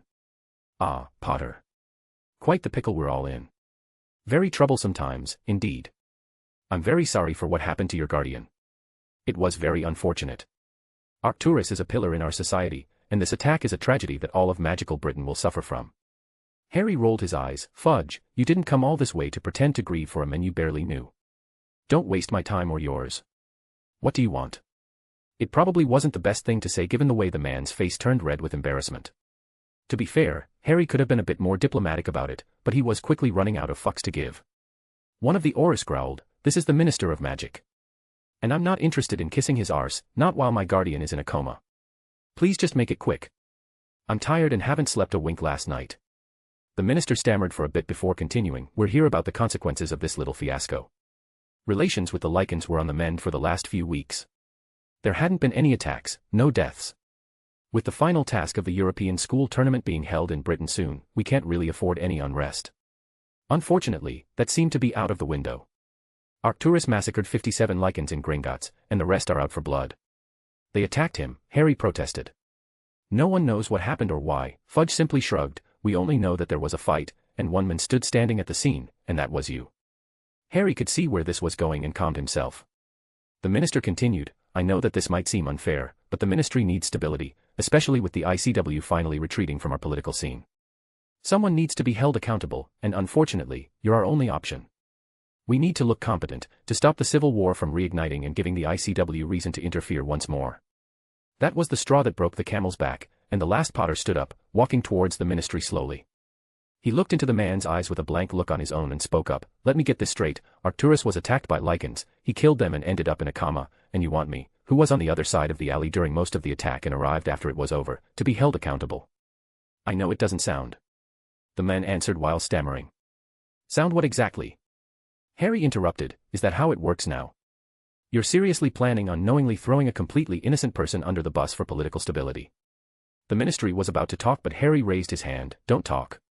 Look, normally, I would have just gotten along with it, and come up with a convoluted plan to make you look like an idiot. Then, I'd get public opinion on you to drop with any sort of support, having you wish you had never even heard my name. I've done it before, made people look so incompetent that no one saw them the same afterwards. It wouldn't even be hard. Your decision only makes any sense if you're betting on Arcturus dying, and me not shutting up. Believe me, it wouldn't even be hard to prove that I wasn't anywhere near Gringotts when the attack happened. It would be so easy to ruin you, your legacy, your entire career, even. The ministry actually gulped when he heard that. The Aurors tried to look intimidating, but he froze them with a look before turning back towards the minister and continuing, unfortunately, I'm not in the mood to have fun. My guardian is hurt, someone I deeply care for, and I'm done messing around. If you even try to arrest me, I will have no problem carving a bloody trail out of this hospital, killing you and every single Auror you brought, even the ones hiding right outside the room right now. You're lying. You'd be hunted down, a criminal, a killer. Your life would be over. The minister retorted, mostly just trying to convince himself rather than Harry. You know who I am, what I'm capable of, well, what you think I'm capable of. Let me assure you that this is barely more than a drop in the bucket. So, I want you to look me in the eyes and tell me if I'm lying. Whatever the minister saw in Harry's eyes made his entire body shiver, and he mumbled, "You're not lying." Harry let go of the minister and gave him a dry look. The man still looked pale from the encounter and looked like he wanted to say something, only to be caught in his throat. He simply just turned to leave, with Harry speaking up, "Thank you, minister, for your help." "Help," the men answered confused. Of course, for letting such a large force of Aurors stay in St. Mungo's to protect Arcturus. It was such a kind thing to do. Aurors. That's why you came, didn't you? To ensure that Arcturus Black would remain protected from any other attack. After all, it's very likely I'll be very busy soon, too busy to just stay in this room. Harry enjoyed watching the realization settle in. Fudge had just been forced to make the Aurors stay as glorified guards in the hospital, and there was nothing he could do about that. The minister just released a defeated sigh before stiffening. "You're going to be busy." "Doing what?" "Why, hunting wolves, of course. I heard that it's a very satisfying experience." Chapter 389, Hunting Wildly. May 3, 1995, London. Harry walked into a portal into what seemed to be the middle of nowhere. From what he could tell from the outside, it was just some regular farm. At least it would have looked like one if it wasn't for the signs of magic all over the place. Dark clouds loomed overhead, unleashing a relentless downpour that soaked the fields, while thunder boomed ominously every few minutes, shaking the very ground beneath the farm. It had been less than an hour since he left Arcturus' side, and he already found this place. It hadn't been particularly hard. All he had to do was walk around Nocturne Alley under his invisibility cloak and look for any lichens in any of the seedy pubs there. From what he understood, lichens, especially young ones, tended to exhibit some sort of pack-like behavior. There was a sense of camaraderie there, and considering that Arcturus probably massacred a good number of lichens, there were likely others that tried to mourn them by drinking themselves to death. He had tried to use the blood from the scene to track them down, even use it as an anchor for the resurrection stone to interrogate Arcturus' attackers, but it seemed like any sort of magical trace or use of it had been negated. It was probably Lily's work, considering how impressively delicate it was. Sure, Harry could work on it and bypass whatever protections Lily put in place, but it would have taken him a couple of days, and this was a lot easier. All it took was an hour walking around and casting a tracking charm at the first drunk lichen he could find, followed by a compulsion charm to return home. He had been tempted to demand an answer from Gringotts about how their meeting was leaked, but he knew that it would be a lot harder to pull off. Oh, he would have his dues, but he was on a bit of a time crunch and would save hunting down traitorous goblins. After all, they wouldn't be going anywhere. The last Potter walked with purpose towards the farm, and stood there, walking slowly up the gravel path that led to the weathered wooden door. As he approached, the faint glow of enchanted lanterns illuminated the area, revealing intricate runes etched into the stones surrounding the property. Harry paused, sensing a subtle magical barrier that hinted at hidden defenses. He drew his wand, eyes darting around for any signs of movement, before gently knocking on the door. Lightning flashed in the distance as a man opened the door. He was pretty large, with scars all over his face, and a bushy beard. He looked around his 30s, and from the wolf medallion he was wearing, he was also a lichen. Seemed like he was in the right place. The man obviously recognized Harry, from the widening of his eyes and how his song turned from a mixture of fear and anger. Harry looked the large man directly in the eyes and said, "I'm here for answers. Why don't you let me in?" The man looked like he was about to unleash his claws, only for his hand to freeze where it was, with Harry giving him a condescending look. "Please don't. Do you seriously think you can stop me from coming in? Why not save us both the trouble and go summon your leader or whatever, while I sit down?" The lichen retreated and Harry followed him to the living room, commenting, "It's quite the nice place you got here, very secluded. I'm guessing it's some kind of safe house for your operations than a home." Harry could have pointed out many things, including the lack of pictures, and the way the wards were being used. Whoever set them up didn't consider this place to be home. It lacked the impact that it would have had when this was the case. The lichen led Harry into the dimly lit living room, the sound of rain tapping against the windows creating a tense ambience. Harry sat down, unconcerned, as dozens of growls started to echo across the room. "You have some guts coming here, Potter." "Seriously," the last Potter answered, "you're the one who attacked my guardian. You owe me answers." Slowly but surely, dozens of lichens began to fill the living room, their wands pointed threateningly at him. The room, once quiet and secluded, now buzzed with tension as the lichen leader stepped forward. His commanding presence was evident despite the disarray caused by the sudden influx of his followers. He was by far the larger, wore the cleanest clothes, and the others obviously looked at him for leadership. "You come into our home and demand answers after all you've done," the leader retorted, his voice gravelly with restrained anger. Harry took a deep breath, his frustration evident in his voice as he launched into his tirade. What I've done. Believe me, I have had nothing to do with your sorry excuse for a revolution. Seriously, what the hell were you thinking? I have no idea. Normally, I wouldn't have given a damn about you. I've learned the hard way that the world is full of people like you who relish violence and chaos. If someone hunts you down, something else will take your place. He paused, his eyes scanning the room, meeting the gazes of each Lycan present. Before you, there were the Death Eaters. Before them, the Knights of Walpurgis. And before that, there was Victor Rookwood's gang. The cycles go on and on like that. So, believe me, your activities are nothing new, and I couldn't care less about what you do. Harry's expression hardened as he leaned forward, emphasizing his next point. But you see, you attacked someone very dear to me. If I don't hear a very good explanation for why you did that, well, this little meeting will not end in a way either of us will like. Well, that last wasn't exactly true, I'll definitely enjoy it. So, I want you to think very carefully about your next move. It might just save your life.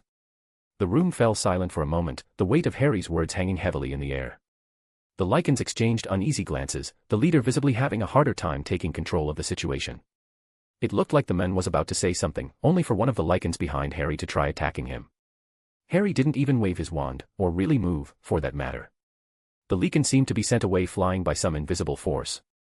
The young wizard raised an eyebrow at that but didn't have time to say anything as his opponent seemed to have considered this to be a sign to attack. Even the leader's clear reluctance didn't seem to stop him from following them. The young wizard simply waved his hand, throwing most of the Lycans into the ceiling, before letting them fall down. He ducked as he felt a spell coming his way and waved his wand towards the walls, which slowly started to grow hands, which grabbed a few Lycans from the back, trapping them inside the walls. With a flick of his wand, he conjured a shield, protecting him from a volley of spells. He followed up by conjuring a whip of energy, using it to hit one of his opponents in the face, before animating it to wrap itself around his waist, and using him as a projectile to hit other incoming Lycans. Harry quickly ducked as a gigantic wolf-like creature came to attack him, and manipulated gravity around it, making it float into the ceiling, and trapping him inside it. He was being pretty gentle with them, all things considered. There was something inside him that wanted to let the anger that had been building slowly ever since he saw what happened to Arcturus, but he restrained himself. It would have been something else if they attacked him, but Harry had personally sought them out. He owed them a sliver of mercy, not that it wouldn't be snuffed at a moment's notice. The young wizard felt one of the Lycans try to kill him from the back, only for Harry to dissipate into hundreds of ravens, and the attacker found himself bound by chains and sent flying towards one of the walls. Harry calmly turned towards the last Lycan standing, the leader, and spoke up, "Now that we got that out of the way, let's finally get to what I came here for. Why was Arcturus attacked by Lycans?" The men looked pretty shaken by Harry's display, not that he couldn't understand that. Harry had literally just come into his safe house, and dispatched of his entire squad while barely even lifting a finger. The Lycan then released a defeated sigh. "I wasn't part of the operation. It wasn't really sanctioned, not by Lupin, not by anyone, really. I genuinely don't know for sure. But you have a guess. After all, you all obviously think I did something to you. Look, I don't know why you're so hesitant to tell me. If I did something, then I'm supposed to know about it anyway. It's not supposed to be a secret." "Now," the Lycan yelled. Harry felt something try to grab his legs, and simply used his invisibility cloak to phase through it. The Lycan leader had leapt towards Harry with his claws raised, aimed at Harry's neck, a killing blow. So, he wasn't so hesitant after all. The leader also wanted Harry dead but didn't want to get his squad killed. Whatever was driving them was obviously very important, which was very weird. What could he have possibly done to earn him and Arcturus the enmity of Lycans? If he had to guess, it would be that there was a change of leadership with Lily gone, and whoever was in charge would have united any possible factions by needing a greater evil, a bigger target, and they chose Harry and Arcturus for some reason. Still, with the leader obviously wanting to kill him, Harry was done playing with them. Using alchemy, Harry turned a piece of wood into silver sand, and threw it at the incoming Lycan leader, specifically into his mouth. He then turned and stunned the rest. The Lycan leader fell down, coughing, and screaming as he breathed in something that was purely corrosive to him. Harry conjured some chains, and used them to immobilize the men, before slowly squeezing him. "Imagine you were dying. Imagine that you were afraid and in terrible pain. But that pain is just physical, isn't it? It doesn't compare the feeling of failure you're feeling, or the grief you're going to feel if you don't answer my questions very clearly." The Lycan spat out some blood at Harry, only for it to freeze in the air and fall to the ground. "Let me put it in a way you'll understand then. You're going to tell me what I want right now. You're going to tell me why you attacked Arcturus, why Lycans all think I did something. And if you don't, I'm going to kill every single person in this place, and then I'm going to go to another farm and repeat. I'll do it again and again, even if I have to wipe every single Lycan from the map. You know I can do it. It took me less than an hour to come here and do this to you, and believe me, I was playing with kid gloves. I can be much more efficient. So, I want you to think very carefully about your next move now. Harry turned another piece of wood into a silver knife, and stabbed the Lycan in the leg, making the men howl in pain. Why was Arcturus attacked by Lycans? Because of you, the broken men answered. So, they wanted to kill him to get to me. Why? What did I do? For some reason, the men gained a look of defiance. You killed our queen, monster. They thought he killed Lily. In a way, it made sense. What better way to take control of the Lycans than by turning them against an enemy, claiming he was the one who killed their leader, their creator, their goddess. With the artificial loyalty Lily had planted, they were sure to go wild seeking revenge. No wonder none of them wanted to talk to him or answer his questions, not even the simple ones. They'd all been programmed to hate him. The same loyalty that made them loyal to Lily now turned them completely against Harry. Answering his questions went against their very instincts. They all wanted to kill him on sight, but it was only their survival instincts that held them back from attacking the moment they saw him. Harry shook his head, trying to process it all.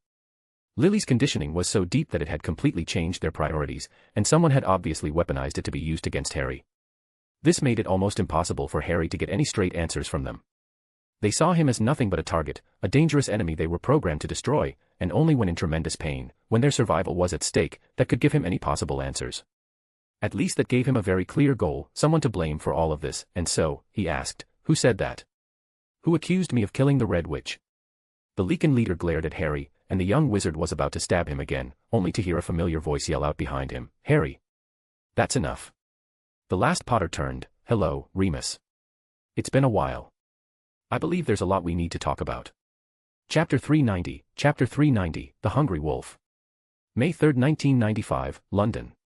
The Lycan leader glared at Harry, and the young wizard was about to stab him again, only to hear a familiar voice yell out behind him, Harry.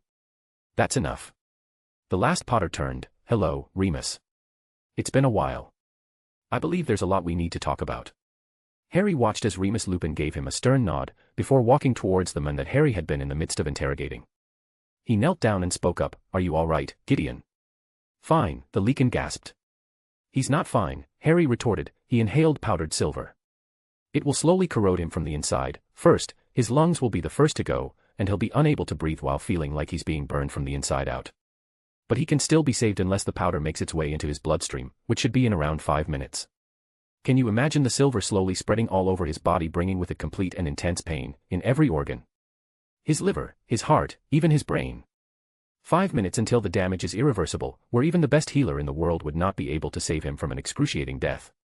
Harry, that's enough, I'll answer your damn question, just let the man go. The last Potter tilted his head, but I'm not doing anything. You're perfectly welcome to just take him, but operating him will only cause him to die faster and moving him won't work. I don't think you have a portkey on your person. The only way to really stop it would be to have someone stop the silver from moving, someone with a connection, even as faint as it could be, to the silver. I wonder who that could be. Harry, please, the man begged. Then answer the question. Did you order the Lycans to attack Arcturus Black? No, the first Lycan answered immediately, I didn't. Things have been shaky ever since. Harry finished for him, ever since Lily died. I expected as much. Did you do it? The older man asked. Did you really kill Lily? No, I didn't. How can I believe you? Harry couldn't help but burst into laughter. Do you seriously think I give a damn what you think about me? Do you think I care enough about you to lie? Believe me, if I had killed her myself, I'd have prepared myself to face your kind and wouldn't have been taken off guard by the attack on Arcturus. I'd have killed you all off, without even a shred of hesitation. You'd be a threat, then. In a way, you still are. The young wizard saw the Lycan gulp audibly. Well, that intimidated him enough for this, but for some reason, Lupin only cared about something. So, she's really dead, huh? Harry's breath caught in his throat at the sheer pain in Lupin's voice. Yes, she is. I saw it happen on Olympus. She saved my life. Lupin's gaze sharpened, and yet you're attacking us, her servants, her children. Her children. Damn, I knew that whatever false loyalty Lily implanted into you was strong, but do you seriously call yourselves her children? One of the Lycans at the other side of the room growled, but Lupin silenced him with a look. We are her children in every way that matters. She gave us life, she gave us hope, and that's more than enough for all of us. She also brainwashed you, Harry replied dryly, and that's what's making this so troublesome. I'd have loved to just come here and talk, but every single person wanted to kill me on sight. Someone weaponized your very nature to be used as weapons against me, maybe even against you, Lupin. You obviously aren't in charge anymore, are you? I'm still in command, the first Leakin protested. Is that what you think? The young wizard answered mockingly. Your subordinates, unprompted, decided to attack one of the most politically powerful men in the country, and picked a fight with me, of all people. Seriously, Lupin, do you feel in charge here? They didn't know any better. Harry rolled his eyes, not know any better. Are you joking? This isn't kindergarten, this isn't Hogwarts, where you could do whatever you want and blame it on the immaturity of your friends. This is the real world, and these are grown people. Actions have consequences. Believe me, if it wasn't, then I'd have wiped out every single Leakin off this nation before sundown for what they did to Arcturus, and believe me, I really want to do that. But, you see, I'm not an idiot and didn't come in killing everyone in sight. You're supposed to be their leader, Lupin. Act like it. Be in charge, stop them from even thinking of doing anything like this again. Lupin gulped and nodded, and Harry continued, but we've gone off topic. Someone set your boys after Arcturus to hurt me. Who is it? The alderman looked hesitant and Harry glared at him. I swear to God, Lupin, if you don't tell me the name, I will find out my own way, and you'll definitely won't like how I do it. Fine, it was Dumbledore. Just like that, the anger evaporated from Harry's mind and instead was complete and utter shock. Albus Dumbledore, one of the men Harry despised the most, who had turned Britain into a shade of its former self, who had been playing a game, setting up a ritual on a scale that the world had probably never seen before. This was too early. The former headmaster should have been too busy trying to set up his ritual properly, especially with the mess Harry caused in the first one. Attacking Harry now wouldn't really make any sense. He should have been trying to make Britain look safer, and a sudden death of a student was an easy way to discourage people. He also should have known that Harry would be able to fend off the Lycans easily enough. Was he trying to get Arcturus off the board, and remove the support of one of Harry's greatest allies? He needed to think, and he couldn't do that with over a dozen Lycans staring at him, everyone out. The walls let the Lycans go, and one of them fell from the ceiling. Remus turned to them and nodded, getting them to leave. What about Gideon? Harry rolled his eyes. I enchanted the silver to turn to copper before reaching the bloodstream. He'll need a detoxification potion and he'll be alright in a couple of minutes. I'm not a monster, Remus. Slowly, but surely, the entire house was emptied out, leaving only Remus and Harry. The latter gave the men an intense look and uttered, "What happened with Dumbledore? Don't leave anything out." The Leakin took a deep breath and sat down in the middle of the ruined living room. There was a meeting between me and the leaders of each group of incoming werewolves. You have to understand that my people come from all over Europe, and they're already in tight-knit communities. I couldn't exactly break them up. Instead, I put them into packs, each with a different leader. It's why I've been having a hard time controlling them. Most leaders understand the wisdom of not being overly violent, but there are a few outliers, mostly young people who want to rage against the world. I've been trying to rein them in, and Lily did help with that. At least she did before she got distracted with some project like she always did and sort of disappeared without any contact. With what happened in Greece, people were worried, myself included. She never really cut communications with me for so long, and Snape told me that she was planning on going there. I wanted to calm them down while we investigated what happened, but that was when he came. Dumbledore, Harry muttered. Yes. He came out of nowhere and told everyone that Lily was dead and that you killed her. Everyone just went ballistic. I did my best to tell them not to take Dumbledore's words at face value and that I would be investigating the matter personally. But it looks like a few of them didn't listen and attacked your guardian to try to find you, or it was just to hurt you. I genuinely don't know. And you can't know which of the leaders will try anything again because it's not a conspiracy. They're not following any orders.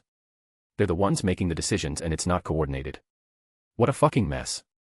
Lupin snorted. You can say that again and it wouldn't do any good to have us fight one another, especially since we obviously have a common enemy here.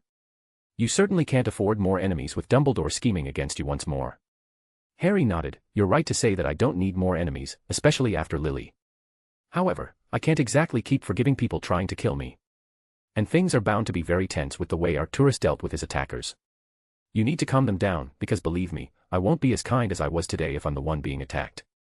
I'll handle it, but I'm going to need something more than Lily died in Olympus. We need something more than that. We need to push the blame off you. So, who did it? Who killed Lily? Gellert Grindelwald, he simply responded. The room seemed to grow colder at the mention of his name and Lupin shivered. That's impossible. He's a prisoner in Nurmengard. If he escaped, everyone would know about it. He's working with Dumbledore, Harry simply stated. Well, I can't tell them something this ridiculous, even if it might be true. And I don't care. That's your problem, not mine. It's your people who will get themselves killed if they attack me or anyone close to me. Maybe that's what Dumbledore. Harry froze at that last sentence. Something felt off. There was something that he was missing, something very important. He mumbled, Dumbledore, as much as he hates me, knows that setting the lichens against me would not kill me. No offense, but you're not that much of a challenge. You're the strongest one and I could beat you a year ago. I've grown a lot since then. Sure, you could attack my friends and family, but ultimately, I'd win. The only people in a position to fight me with a chance of killing me are either him or Voldemort. Anything else would be barely more than a distraction. If he wanted to kill the lichens, then he'd do it himself. He could have killed you all in that meeting and then taken his time hunting each group down. No, Dumbledore would never use something as uncertain as this. He knows that I could end up meeting you and that we'd come to a ceasefire. Lupin looked completely speechless as Harry was murmuring to himself, but he didn't contribute, letting Harry continue, there's something more. The way the lichens reacted isn't normal. Sure, they're angry, but attacking a pureblood in the middle of the street, in front of Gringotts, that's more than anger. That's pure recklessness. Even if they didn't die fighting Arcturus, the goblins would have attacked them too, and that's a recipe for disaster. That kind of short-sightedness isn't normal. Lily's artificial loyalty isn't supposed to be completely unreasonable. She liked people who were clever. She'd get bored otherwise. This reaction isn't really normal. It's too much, too strong. It's like, oh. What is it, Harry? Remus asked.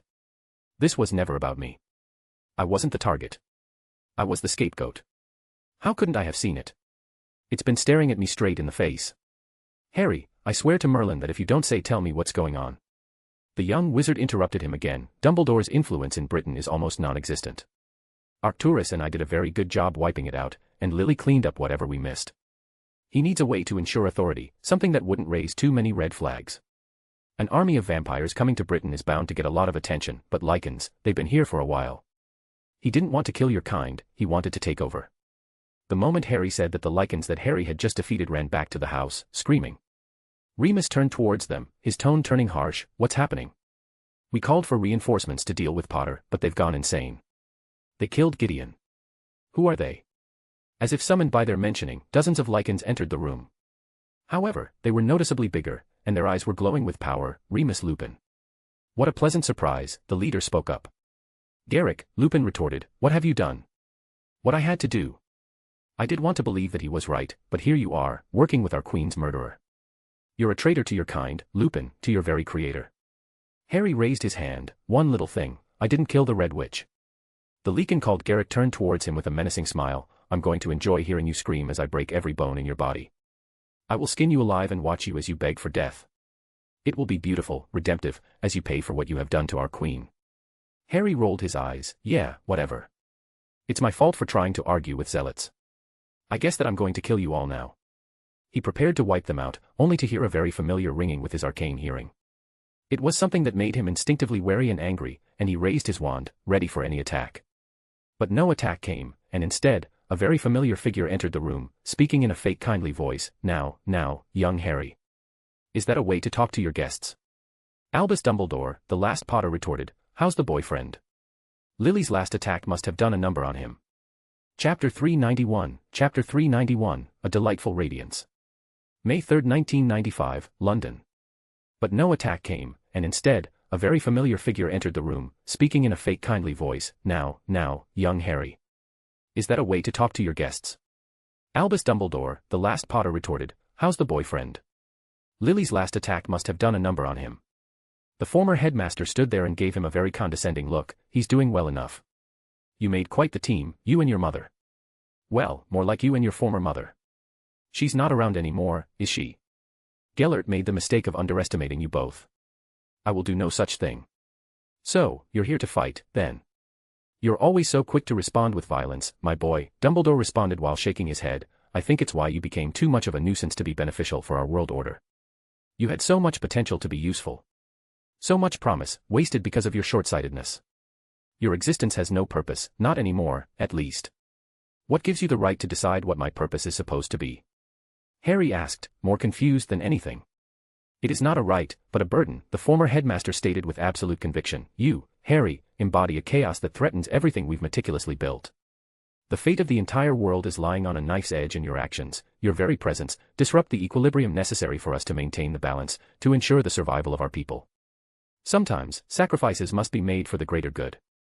Harry suppressed the urge to scoff at that. It was so much like Dumbledore to say to someone that they must die for some vague plan while trying to sound like he didn't enjoy them. It was like the men didn't even see anyone other than him and Grindelwald as living beings, just some characters in a play, pawns in a game of chess, that he directed for his own purpose. A small plan bloomed in Harry's mind, maybe it wouldn't work, but he was quickly running out of options. He could feel Dumbledore's authority stopping any form of space manipulation, which already blocked a lot of Harry's potential escape plans. His progress in space magic must not have gone unnoticed. Harry could technically break it, but it would need a lot of concentration, meaning that the old men would have more than enough time to kill him easily. Or he could just reinforce it before Harry could make a portal. He had to find another way to escape.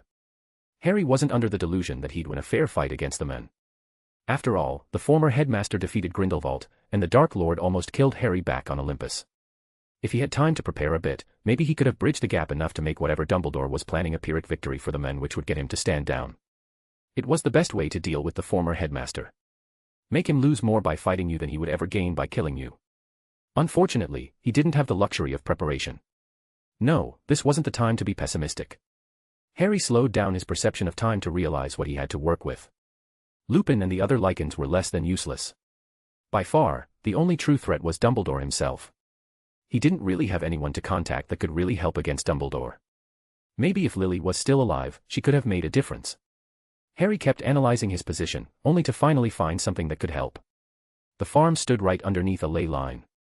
It was a bit deep and definitely hadn't been used in a long time, so it would be difficult to access. However, it gave him options and a plan bloomed in Harry's mind. It could work, but it would be risky. Now, on to how to buy time to implement the plan. Dumbledore had shown time and time again that he liked to talk before a fight. He liked to get people to see his point, even if he was planning on killing them.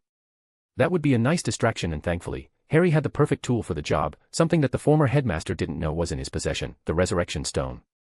His mastery over the stone's power did increase immensely, and combining it with his arcane hearing made him see into Dumbledore's very soul. Normally, he could get a close understanding of how people clicked with the way their magic acted, but Dumbledore's magic was unbending, unyielding. He was the champion of light after all. And yet, his soul didn't have that luxury. It wasn't an exact science, and Dumbledore's soul was also protected by the unbending power of the light, but there had to be some individuality, some pressure points he could push, that would make Dumbledore distracted, make him try to protest as much as possible. And by letting his divination guide him, a small clear path started to appear, glow in his mind. People really underestimated mind-related magics. Sure, the combination was very straining, and it definitely gave Harry a headache, but he could see a path to victory, and he would walk that path as if his life depended on it, because it likely did. Following his instincts, Harry grinned and spoke up, "You know, this right there is why I can never come to respect you." At least, Grindelwald was direct. He said that he had a plan, that my presence was disruptive, and that he wanted to kill me for it. He didn't try to twist the situation to make himself look like a good man, because he knows he's not. However, the way you act like you're reluctant, that every atrocity you ever did was just a necessary sacrifice, it disgusts me in a way that I just can't even put into words. You're attempting to fool everyone, maybe even yourself, that you're above it all, that you're forced into doing this. But you're not, are you? Because doing it once or twice might be a reluctant action, but I doubt you even know how many lives you sacrificed so callously, how many widows and orphans you created in your negligence. How many futures did you destroy, in your chase of this greater good? Did you even mourn the people you killed in Greece? They were students, children, and you killed them. The former headmaster was getting angrier by the minute, but kept a lid on it. It wasn't fooling Harry, though. He could feel it with his arcane hearing, the little crack that was growing, the wound that Harry kept scratching at. Of course, ever the experienced politician, Dumbledore answered calmly, "I have to admit that I'm disappointed. I expected someone like you to understand, to see the bigger picture. For every victim of my actions, there were hundreds, maybe even thousands of people, who had better lives for it. The children's death is a tragedy, but the ritual was necessary." Harry shook his head and chuckled bitterly. "You really don't get it, do you? You have to be the hero, don't you? Look at what you've become. Look at these lichens. Do you think a good man would ever do that, enslave them for no reason? Is that what you wanted to grow up becoming?" "Of course not," Dumbledore answered with a bit of heat in his voice. "Do you think I wish to be what I was? I wish to create without war, without violence, and I failed, because of you. Now, the future of our world hangs in the balance, and I will not let some fools with delusions of grandeur jeopardize it. By killing me." "Yes," the men retorted heatedly. Harry then went for the kill. He found it, the little breakpoint, the grief, the disappointment, the self-loathing. As much as Dumbledore liked to justify it to himself, he really thought of himself as a hero. He thought that he was right, and while the light's influence warped his perception, the atrocities he committed, the people he killed, still haunted him, deep down into his soul, and Harry was bringing them to light. It wasn't even. Harry continued, just like you killed Nicholas Flamel and Pernelly Flamel. Just like you killed the Red Witch. Just like you killed Cedric Diggory. You sent a boy to his death, knowing perfectly well what would happen. I wonder if your family would ever be proud of you if they had lived, that is. Well, Aberforth is a good way to measure that, huh? Do you think I don't regret doing any of this? Nicholas was my mentor, he was like a father to me. Lily. Oh, he just realized what Harry had done. It must have been the growling from his new pawns that let him know that he just revealed that he had something to do with their queen's death.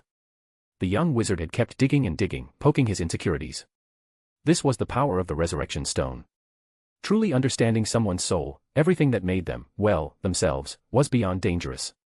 He could see Dumbledore bare. It wasn't really like reading his mind but realizing their deeper emotions and how they relate. That was Dumbledore's core, the thing that the light couldn't really subsume, not without him becoming an avatar, a glorified puppet, and being killed by the restriction that the gods put in place when the light and dark were banished eons prior. Dumbledore was, in his heart, a stern idealist. He was, without a doubt, the hero in his story, the man who would take the world's burden to make it a better place, and who ignored every wrongdoing he ever did. After all, he had a justification. He was also proud. Not of his magical ability, not really, but of his intentions, of the picture of himself he had built in his mind. He needed everyone to also know that he wasn't the bad guy.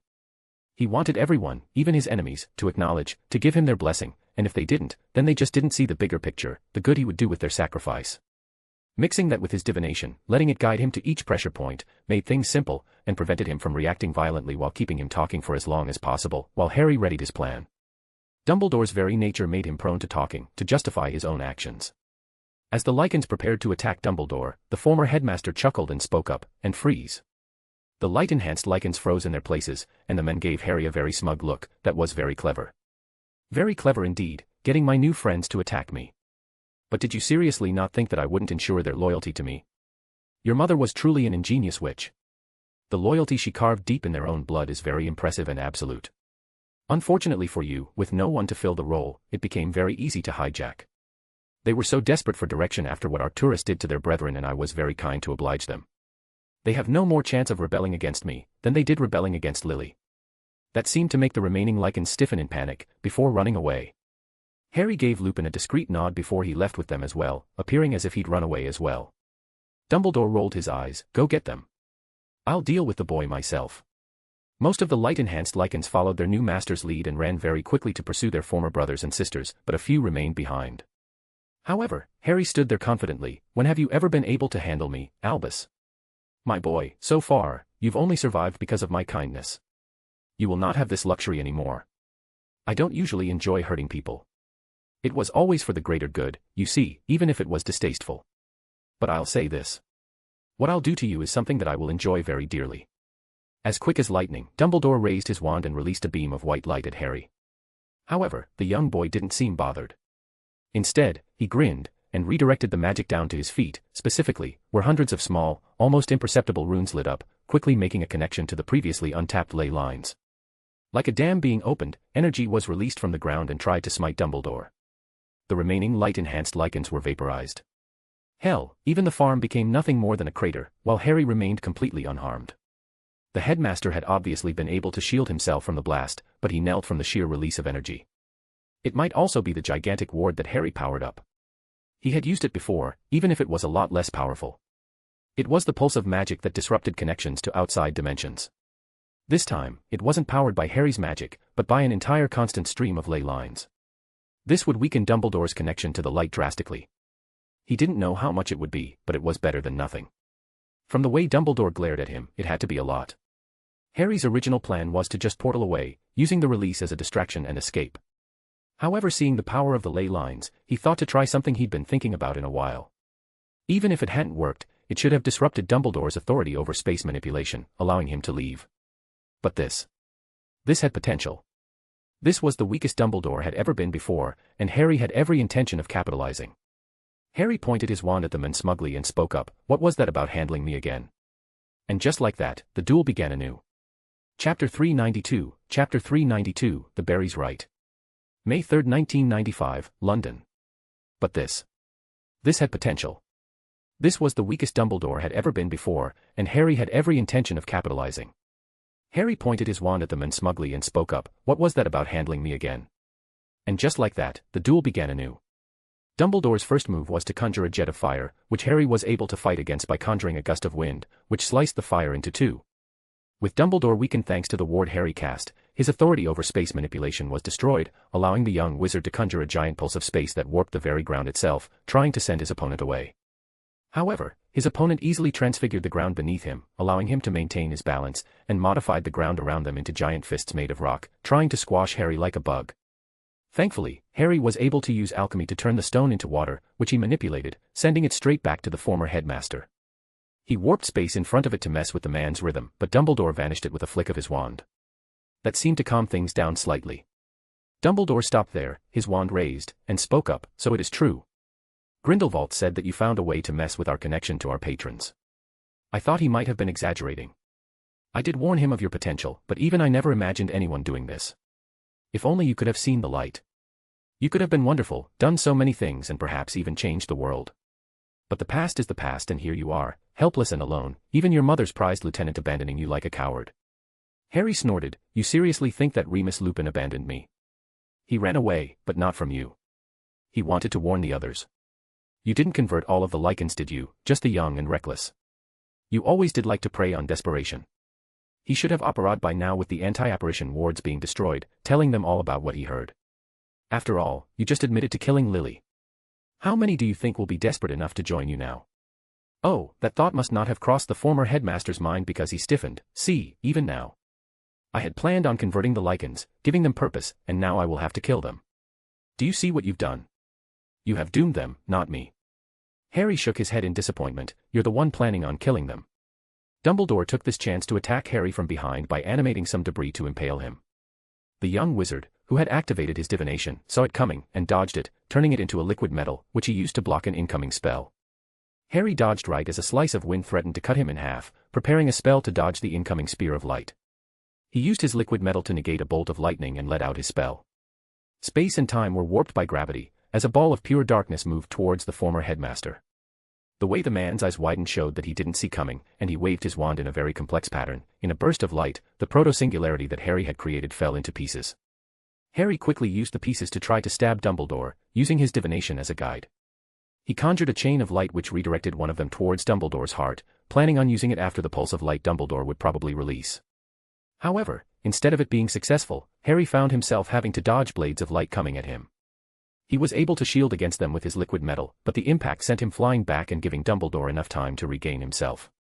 Do you seriously think that divination gives you an advantage here, my boy? The men retorted. I have fought with Gellert countless times, and believe me, your divinations pales before his own. Harry grinned. Is that so? He definitely didn't see himself getting his ass kicked back in Greece. Gellert underestimated you. I will do no such thing. He also fought me while I was exhausted and drained. You don't have that luxury. Harry discreetly tried to activate another runic array to trap Dumbledore, but it refused to do so, unstable magic flowing through it. Damn it, the headmaster must have seen it coming, especially considering how he used the energy to conjure chains of light to bind him. The last Potter activated his invisibility cloak, phasing through it, and channeled his family crest, creating a gigantic pulse of corrosive magic, destabilizing them. Harry found himself being attacked by a gigantic phoenix made of pure light, and he conjured his own raven to stop it. Dumbledore conjured a gigantic blade of fire and sent it at Harry, who used alchemy to turn it to water and used the excess energy to cast a gigantic beam of light at his opponent. Unfortunately, Dumbledore used this energy to power a rune matrix of his own, which stretched to the very end of the farm. Harry had done his best to keep an eye on his own ward, making sure that Dumbledore wouldn't mess with it, that he missed Dumbledore making one of his own. Slowly but surely, hundreds of gigantic rock golems grew from the ground, with the light obviously coursing inside them. They went up, slowly but surely, with weapons in his hand. He could feel Dumbledore trying to overwhelm his ward, negating his connection to the light. He had to act very quickly. Seeing no way out, Harry used some of the energy his wand absorbed when the connection to the ley line was established, and used it, alongside his crest to cast a completely circular cutting charm, which would cut out any form of magic. Dumbledore dodged the attack, but most of the golems didn't. They fell down on the floor, cut into pieces, before slowly reforming once more. Harry used that to discreetly send a spell flying in the air, before speeding up his personal time and dodging the incoming attack. He created chains of ice, manipulating them to bind the golems, and dodged a beam of light from Dumbledore. He destroyed the golems by channeling his magic through the chains, but the rune wasn't affected. He could feel Dumbledore coming disturbingly close to destroying the ward, but his first spell must have worked. A gigantic bolt of lightning hit the center of the rune matrix, destabilizing the magic inside, and making it blow up. This distracted Dumbledore enough to force him to shield properly, which Harry used to his advantage, warping himself right behind the men, with a sword of ice in his hand while channeling the power of the Resurrection Stone. However, the headmaster saw it coming, creating a pulse of light, sending Harry flying back, but not without having cut the man slightly in the cheek. The former headmaster gasped slightly in exertion and slowly put his hand to his cheek, seeing his blood. He growled in anger, and with a flick of his wand, white flames erupted from the entire ground, destroying everything that remained into cinders.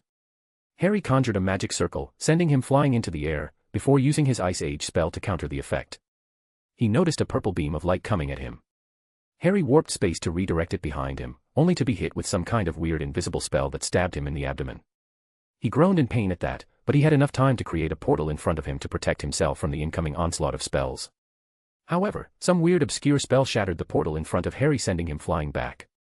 The older wizard slowly walked towards Harry as he was kneeling up, doing his best to suppress the agony he felt with every move. "You have put up quite a fight, that I must admit. I can see how Grindelwald could be so easily tricked. But this is the end, Harry Potter. I wish you fare better in your next adventure."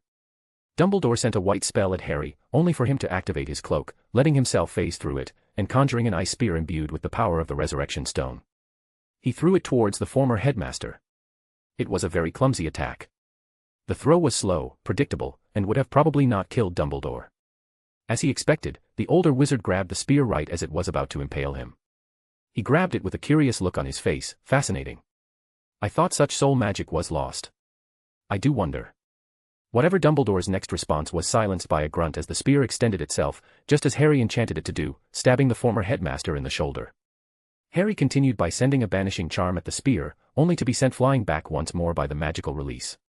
Whatever fake kindly demeanor Dumbledore had earlier was replaced by the snarl of hatred on the man's face. He cast a cutting charm, which Harry barely dodged, followed by a wave of white flames that Harry redirected, but not without being burned quite severely. Seeing no other way out, Harry absorbed the magic with his Elder Wand and transformed it into a gigantic black raven, which flew into the air, ready to swallow Dumbledore whole, only to be dispelled with a flick of the man's wand. The headmaster was about to retaliate against Harry, only for him to conjure a very lifelike illusion of Ariana Dumbledore. The former headmaster froze in his tracks, probably flabbergasted more than anything, but it was enough for Harry to activate the rune matrix he had been carving discreetly during the duel. Dozens of chains appeared from thin air, surrounding Dumbledore, binding every limb to the ground, before stopping, completely frozen in time. The surprised headmaster barely had the time to deflect the attack from Harry, who had warped space to appear behind the men. The ice sword Harry was holding was interrupted by one made of light, but the former headmaster didn't expect the small dagger that Harry used to stab the man in his gut. Dumbledore yelled in pain, and Harry was barely able to get away from a pulse of white fire which obliterated the chains and everything around Harry. The two bloody opponents gasped in exertion as they stared at each other. The older man spoke up with a rasp, "You cannot win, boy. You must know that. You don't have Lily to sacrifice herself against you. You're all alone. I don't have to win, Dumbledore. I just have to make you lose." A loud howl interrupted whatever Dumbledore was going to say, and hundreds of transformed lichens entered the crater that used to be a farm. Harry groaned when he realized that their eyes were glowing white. They were all staring at the two of them from behind. Dumbledore had probably told them to stay away since they wouldn't really survive near their duel. The young wizard prepared himself to deal with the attackers interfering, just in case, only for another howl to freeze the battlefield. From behind Harry, around an equal number of lichens arrived, led by the familiar figure of Remus Lupin. They stared at their former brethren, ready to attack them at a moment's notice, but not doing anything else. Whatever unspoken ceasefire between them broke when Dumbledore created a gigantic beam of light, ready to eradicate Harry with a single spell. Harry could have dodged it, could have redirected it, or dealt with it in dozens of different ways. But it wouldn't achieve much. Even weakened, Dumbledore was the superior wizard. It was close, but the gap in experience was still there. He couldn't beat Dumbledore, not with the way he had been fighting before. He needed to do something more, something reckless, something that Dumbledore would never see coming. And he did just that. As the beam of light came towards him, Harry used his Elder Wand to absorb as much power as it could from the attack. It wasn't perfect. Harry could feel himself getting shocked by the energy of the attack that bypassed the absorption rate of the wand, but it was enough. Then Harry threw an ice spike through a portal, which got Dumbledore to let up slightly. Finally, when Dumbledore resumed his attack, Harry did something that he hadn't done since the duel with Grindelwald. He sang, mimicking the exact attack that Dumbledore had sent at him, with the exact same intensity. Both beams of light met in a gigantic pulse of magic, which sent the lichens flying through the air. However, something happened that no one bar Harry expected. Instead of this becoming a battle of wills, a contest of magical might, the white beam turned gold, and both opponents slowly floated into the air. Priori incantatem, the reverse spell effect, is the event that occurs when two brother wands meet in combat. However, this wasn't what occurred. It was completely unprecedented, something that history had never seen before. Two counterparts of the same wand, the Elder Wand, from different universes, cast the exact same spell at each other, and reality itself didn't know how to handle the situation. In a small fraction of a second, the laws of magic froze, as if an error occurred that was never meant to happen, and it wanted it to be resolved. In this short period, Dumbledore and Harry became equals, and the younger wizard used his opponent's sheer shock at what he was witnessing to overwhelm him. Dumbledore was at his weakest, completely cut off from the light, injured, and confused about what happened. He barely had enough time to react before Harry furiously pulsed his magic, and put everything he had into the spell, which completely vaporized the older man's arm. And just like that, the spell was broken, and they both fell to the ground. Harry groaned as he righted himself up while doing his best to ignore Dumbledore's pain screaming. He thought he might have won the fight, but when he looked up, he noticed that the light had already started to regrow the man's arm. The young wizard slowly stood up and walked forward and limped his way to his wand, only for Dumbledore's own wand to fly towards it by itself. Both of them vibrated before merging into a single one with a pulse of light. Harry grabbed it hesitantly, and the moment he grasped it, he felt like his hand was glued to the wand. Power, pure power coursed through his veins, overwhelming his magic circuit, which started to overheat in exertion, while also being cooled by his family crest. He hissed in anger but still stared at his new wand in awe. Dumbledore seemed to have also done the same before growling, "The Elder Wand. You really took everything from me." Without any warning, a gigantic surge of power came from the Champion of Light. It was unlike anything he had ever felt before, which shattered everything around him, including the ward Harry put in place to mess with his connection to the light. Dumbledore started to glow white, slowly turning into some kind of second sun. Harry didn't know what was happening, but he knew that he wanted no part of it, especially when the old man started to release pulses of magic, each one more powerful than the last, making it very hard to stay standing. Harry used the power of his new wand to open portals to take away the rest of the lichens. However, before he could open one for himself, one of the light-enhanced lichens ran at him, ready to kill him. Harry conjured a dozen ice spikes impaling the former werewolf before using the resurrection stone to grab the soul from his body, channeling it to send the same attack he injured Grindelwald with towards his counterpart.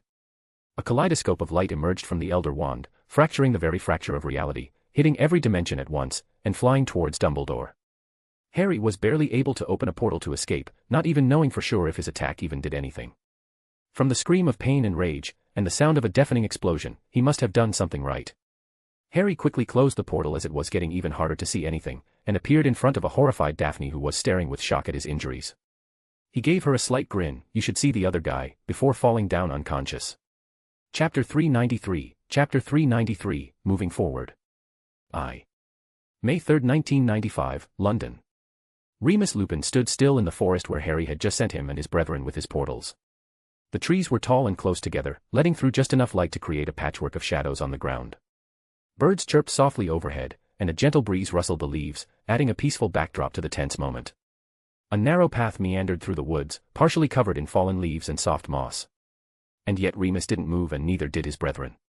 It was hard processing what he had just witnessed just moments prior, the duel that was on a scale that he had never seen before. He had never experienced that kind of conflict, and he could say with certainty that if either Harry or Dumbledore wanted to wipe out his people, then there was very little he could do to stop them. Remus didn't know where he was, really, or why Harry sent them there.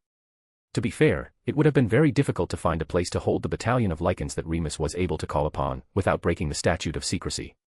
He must have looked like a madman when he operated back from Gideon's farm, yelling at his brethren to get every single person he could muster at such short notice, saying that Dumbledore betrayed them and that they needed to be ready.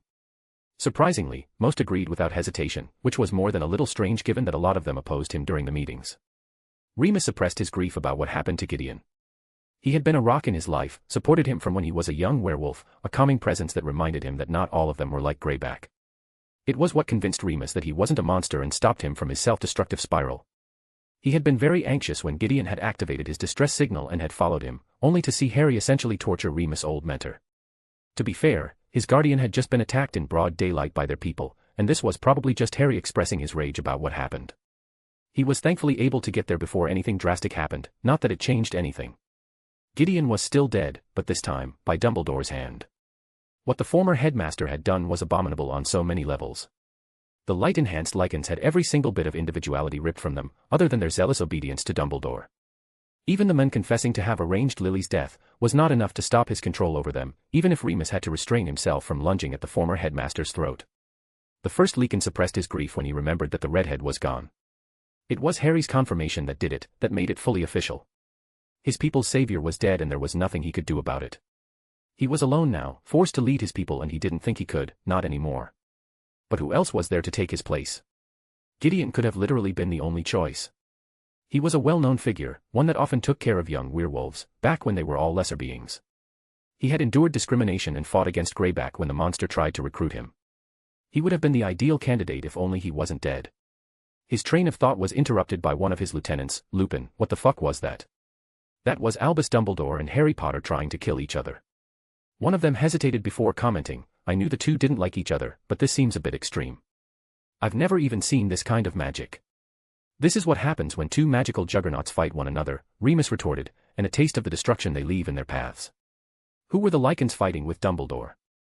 Remus didn't exactly blame them for their questions. After all, he didn't have the time to tell them anything and just ordered them to come with him. He took a deep breath. I said that Dumbledore betrayed us, and I wasn't lying. He corrupted our brethren, enticing them with tales of revenge against Potter, before slowly molding them to his liking. He turned them into his weapons, unthinking, unfeeling, and the sad part is that Harry Potter did not kill our queen. How do you know? Another lieutenant asked with heat in his voice. Because Dumbledore said it himself that her death was his doing. He wanted this, wanted us to rush without doing anything, and turn us all into the monstrosities we saw before. I had my doubts before, especially considering the history between her and Potter, but this confirmed it.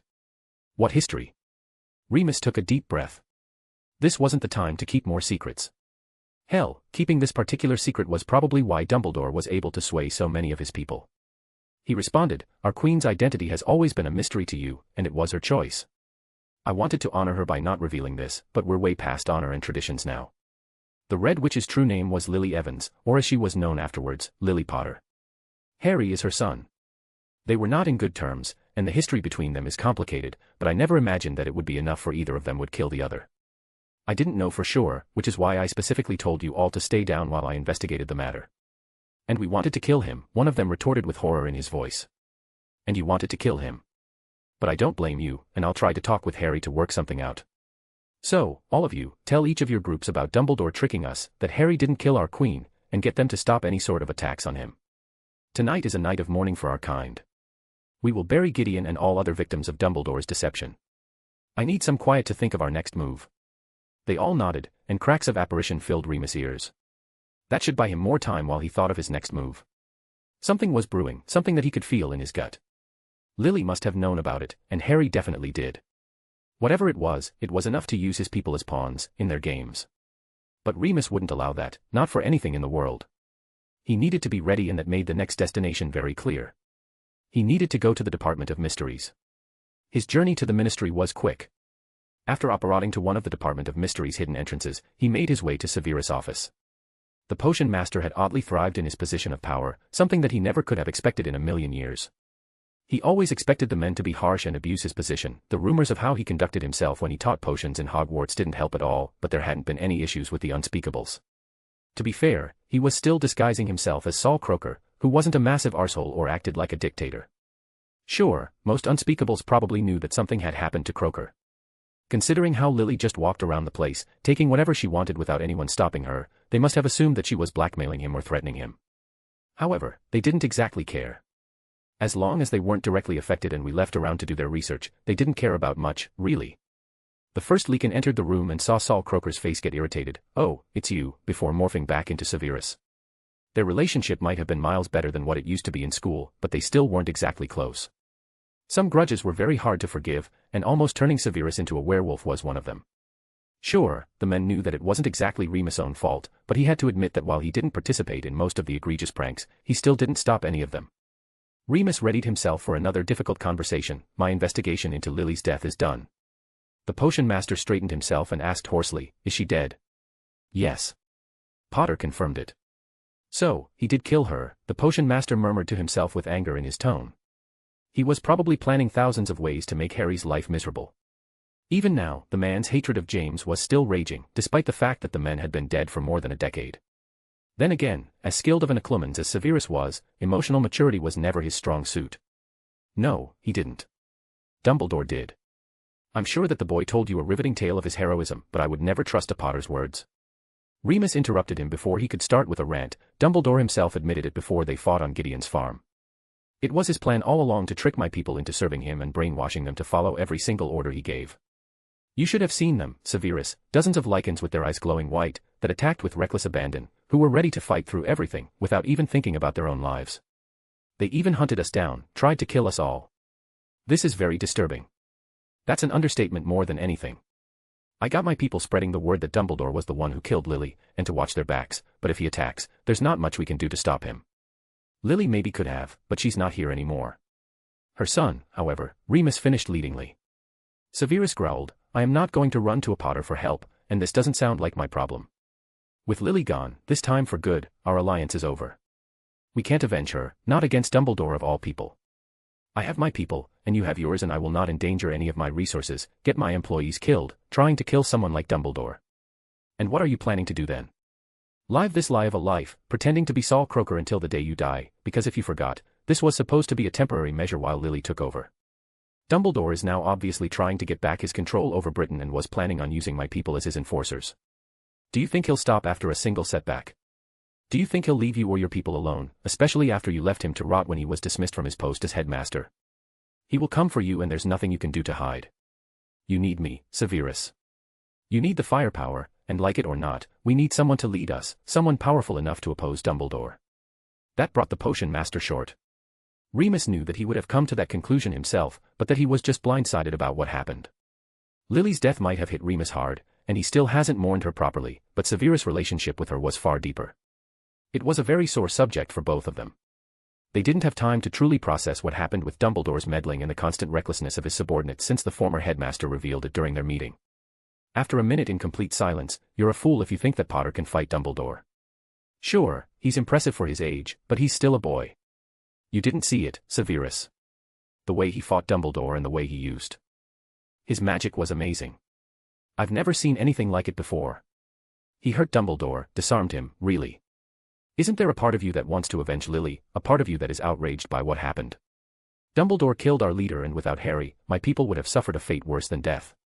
He'll come for us, he'll come for Harry, and he'll come for you, and alone, we can barely even stall him for a couple of minutes, but Harry could. He fought the men to a standstill after being ambushed. He disarmed him for Merlin's sake, and I'm positive that he can do far worse, with the right backing and resources, of course. And the Department of Mysteries could help with that. Severus' face looked as if it was carved out of marble, but his eyes were filled with passion. After a few seconds, he released a defeated sigh. He is Lily's heir, isn't he? I'll help the boy, but only after you give me a memory of the fight. I need to see for myself. Remus nodded and prepared to do so, only to be stopped by Severus. Not now. There is something we need to do, now. He walked up and opened a drawer, revealing a very expensive bottle of fire whiskey inside. He conjured 2 glasses and opened the bottle. I've been saving this for when Lily officially takes over Britain. She was so close. Maybe her son will finish her legacy. Remus raised his half-filled glass, to the greatest woman to ever exist. To Lily. Severus raised his own, to Lily. And just like that, they drank. They would never be close, both of them knew that deep down. There had been too much of a history between them, but for a single evening, as they finished this bottle of fire whiskey, Remus couldn't help but feel the suppressed grief he felt since he knew of Lily's death lessen slightly. He had no doubt that Severus felt the same way. Today they grieved, but tomorrow, they would prepare. Something was coming, something that was very big, and Remus would not let his people suffer for lack of preparation. He would need to find Harry Potter. He would shed some light on what's going on. After all, he was Lily's legacy, her heir, and Lily had died saving his life. The path forward was uncertain, but Remus was resolute. He would lead his brethren through the darkness and ensure that Lily's efforts were not in vain. Chapter 394, Shifting Perspectives. May 5, 1995, Greengrass Manor. Harry quickly closed the portal as it was getting even harder to see anything and appeared in front of a horrified Daphne who was staring with shock at his injuries. He gave her a slight grin, "You should see the other guy," before falling down unconscious. Harry woke up feeling like every single cell in his body was aching. His head throbbed, and his limbs felt heavy, making movement a painful endeavor. Blinking against the dim light, he took in his surroundings. It was a familiar room, Daphne's room. He groaned as he tried to sit up, and the blonde practically materialized to his side, her expression a mix of concern and determination. "Harry, you're awake," she said softly, gently helping him sit up. Her hands were steady, but her eyes betrayed her worry. "What happened?" "I got a bit blindsided," he simply retorted. "Blindsided?" Daphne answered with an incredulous tone. "Let me get this straight. You came here, in my room, unannounced, while also covered in blood. You had 3 stab wounds, a hole in your kidney, 5 broken ribs, a punctured lung, a broken leg, and a concussion.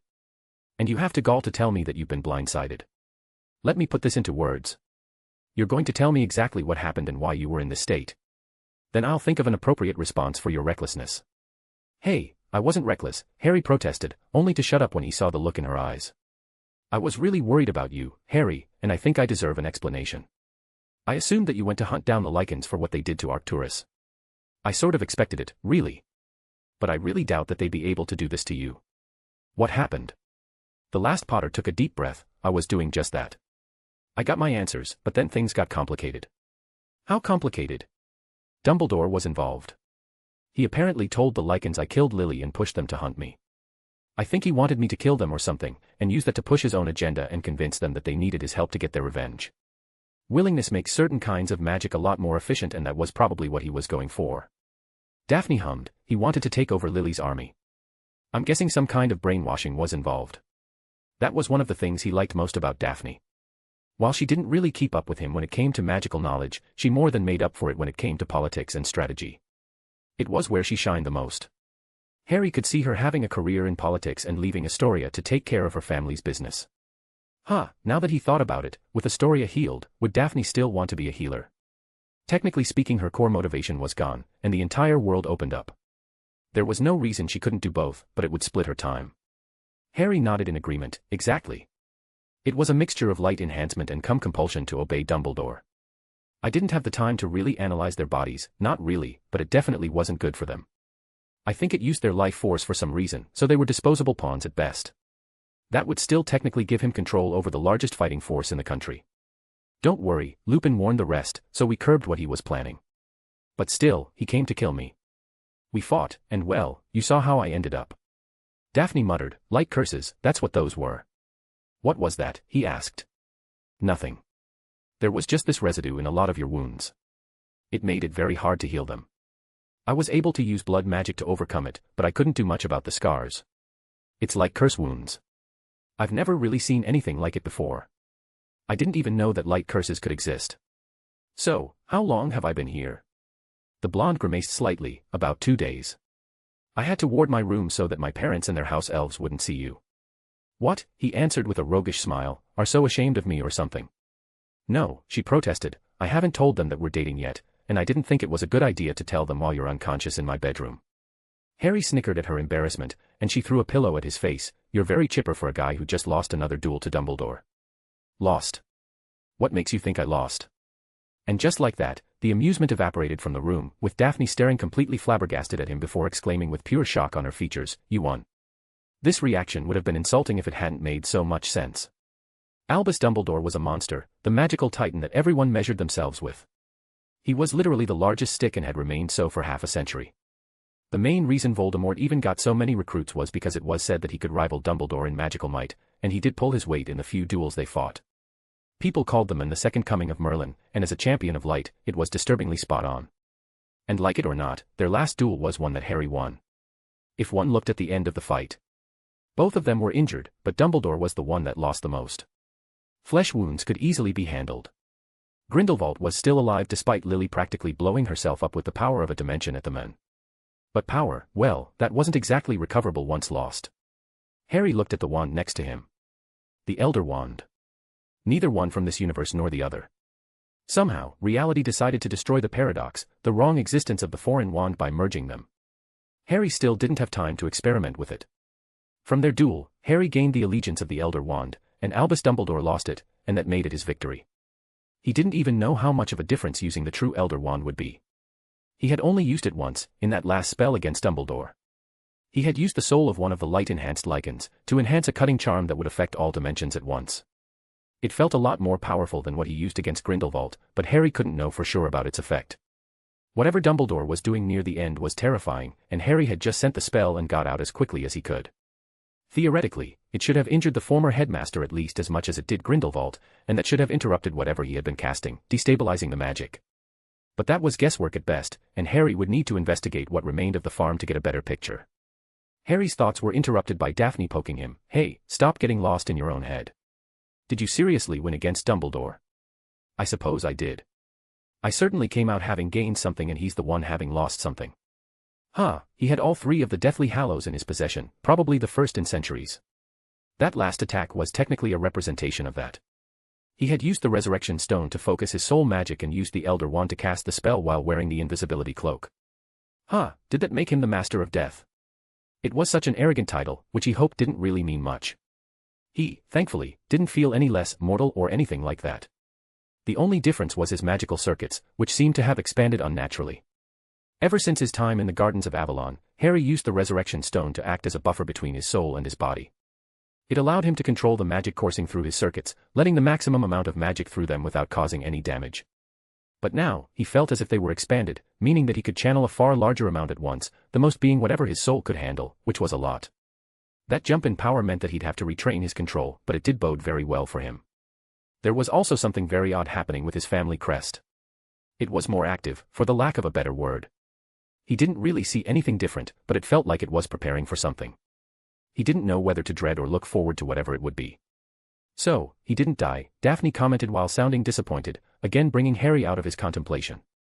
That brought Harry short. She was right, as wonderful as this victory was, the former headmaster was still out there. No. Unfortunately, Dumbledore is still alive. I don't think I have anything in my arsenal that can actually kill him. Hurt him, sure. But if he's anything like Grindelwald, which he likely is, then he can regenerate from anything I hit him with. Hell, even soul-based attacks, while he wasn't able to heal from them immediately, he still can regenerate from those. The only thing I saw that gave either of them a permanent wound was the dimensional cutter, and even then, they could still heal from them." Daphne grabbed his arm, comforting him, "But you still hurt them both. That, alone, is probably the greatest feat anyone who isn't a champion has ever done. It's the first step towards actually killing them." Harry took a deep breath. "You don't get it. I used every trick I had, every single plan I made up, literally everything, and it wasn't enough. This was it. Years of magical development, discovering lost magics and even creating my own, everything led to this. Lily sacrificed herself and her entire dimension, and it still didn't kill Grindelwald. Do you have any idea how insane this was? It was an entire fucking dimension's worth of energy. I don't think I can do anything more damaging than that, not even after years of research. And you know what's worse? Every single trick I used in the fights against them is now useless. They have the luxury of learning from their mistakes. I can't compete with that. No one can." "Then come up with new tricks," the blonde answered while comforting him. "Think your way out of it, like you always do. Forget about raw power, that's not who you are. You're not a warrior or a fighter, even if you've been in your fair share of battles. Even as a first year, you could have probably beaten most of the older students, not because you were more powerful. You weren't, not at the start at least. It was because you were clever, because you strategized and planned, after researching everything you could. That's who you are. You're not a hero, Harry. You never were, and you never will be. You don't need to fight with a sword in your hand. You're a researcher, something who relishes solving mysteries and creating something completely new. Stop trying to match them in their playing field and use your own strength." Using his own strength, going back to his roots. Daphne did have a point. He was a researcher, and he had gathered a lot of data when he fought Dumbledore and Grindelwald, very actionable data. Without the light and the dark, he would have won. That was the most undeniable fact. Even if he was outmatched in both fights, they obviously weren't omniscient and had made mistakes which would have killed most other duelers. They relied on the light and dark, so what if he didn't fight the two champions personally? What if he didn't attack them but their patrons? He'd never explored that angle before, and that was because he had always been limited when it came to dimensional manipulation. But Harry did make a lot of roadways on that front since he'd been sent to another universe. Was that how Solomon did it? Did he somehow bind the light and dark to him and then kill the former champions? If he did, then it made his feat far more impressive than just defeating the champions themselves. If only he had access to his research, he'd have figured something out a lot sooner. Alas, only Voldemort knew where it was, and he definitely didn't want to be found. Scrying didn't work in any way. Hell, even forms of divination just refused to perceive him for some reason. If only there was something that could bypass whatever bullshit protections he had under. Harry froze at that. Something that bypassed any sort of magic, a connection that could not be removed, even with different dimensions between them. A soul. Theoretically, a soul fragment could be used to track him, and Voldemort had only a single Horcrux left. The conclusion was very clear. He needed to get to Hogwarts. Daphne smiled at him. Here you go. I knew you would come up with something. You always do. Harry stood up and kissed her. Thanks, Daph. The blonde watched, slightly dazed, as he opened a portal and leapt inside, before growling, I didn't mean right now. The last Potter grinned before closing the portal. He could swear he could hear her voice saying, I swear I'm going to hurt you, Potter. With an amused smile still on his face, Harry walked through the familiar corridors of Hogwarts, ready to speak once more to Neville Longbottom. Chapter 395, Scorching Sun. May 5, 1995, Hogshead Inn, Hogsmeade. Alastor Moody entered the frankly smelly pub trying to do his best not to show his displeasure at being summoned in the middle of the night for some obscure reason. He looked over the bar counter and saw Aberforth Dumbledore growling at him. He was still surprised that this place still stood, especially considering how badly the village's economy was faring. Most of the shops relied on students to make a profit. It was somewhat of an open secret that they would easily serve students who snuck out of the castle without reporting to the staff unless there was a serious incident, of course. It was a bit of a security nightmare after the Death Eaters' escape from Azkaban, due to the prison's destruction. With the castle being locked down, there hadn't been any business for a while. Most shops had closed down temporarily, a few even permanently, waiting for McGonagall to open the gates once more, given how an uneasy form of peace started to settle. That, mixed with the international tournament being hosted in less than a month, gave people hope that there might be some form of economic resurgence soon. Other than the Lycans' attack on Arcturus Black, and their subsequent massacre, there hadn't been a lot of public violence out there. The expected retaliation from the Lycans never came, and the Ministry didn't have the resources to deal with the beasts' attacks, let alone go on the offensive for one of their own. It did send a bad message, in a way, showing that magical Britain was a lawless state, which wasn't actually far from the truth. The last few months had crippled Britain severely. A lot of family lines ended from Lycans' attack. Funnily enough, they were also families that had historically supported Voldemort, even if they got away with it. Curiously, only not survived, the cockroach. He had gone into hiding the moment the attack started and hadn't been seen since. Honestly, Alastor would have been glad that they were dead, if it didn't fuck with the entire country's political landscape. The Wizengamot had lost a large portion of its members, and the rest were still afraid of being targeted. With the attack settling down, no one wanted to rock the boat, but that was bound to change. Fudge had agreed to host the last task of the European tournament, which meant there had to be a Wizengamot meeting soon. Still, it was funny that one of the few shops still open in Hogsmeade was a seedy little inn that was more likely to give you some form of magical disease than an actual drink. Still, it was run by Dumbledore's brother, even if the two didn't get along. He walked up to the men and spoke up, your brother asked to see me. The man rolled his eyes and grunted, his head pointed to a rickety wooden staircase on the other side of the pub. Alastor nodded and walked up the staircase, which was obviously magically reinforced. He walked forward only for a door to open by itself. He walked forward and saw Dumbledore calmly sitting on one of the chairs. Ah, Alastor. It's nice to see you. Did you have to send me a Patronus message in the middle of the night? I apologize for the interruption, old friend, but I needed to contact you urgently. Have you come any closer to finding Lord Voldemort? Seriously? That was what couldn't wait. Sometimes, he still didn't understand how Dumbledore's thought process. I got nothing, not a single lead. The former headmaster froze at that, his face hardening. You are one of the best trackers in this country, and you couldn't find anything. Because there isn't anything to find. All the Death Eaters are dead. No one wants to follow him with the threat of the Lycans being over their heads, and even the foolish ones haven't been contacted in any way.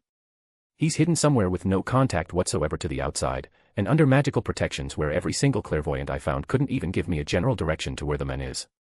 Believe me, I've done my best, but I don't have any more to go on than that. This is disappointing. Dumbledore spoke with pure frost in his voice. I expected more of you. Alastor froze at that.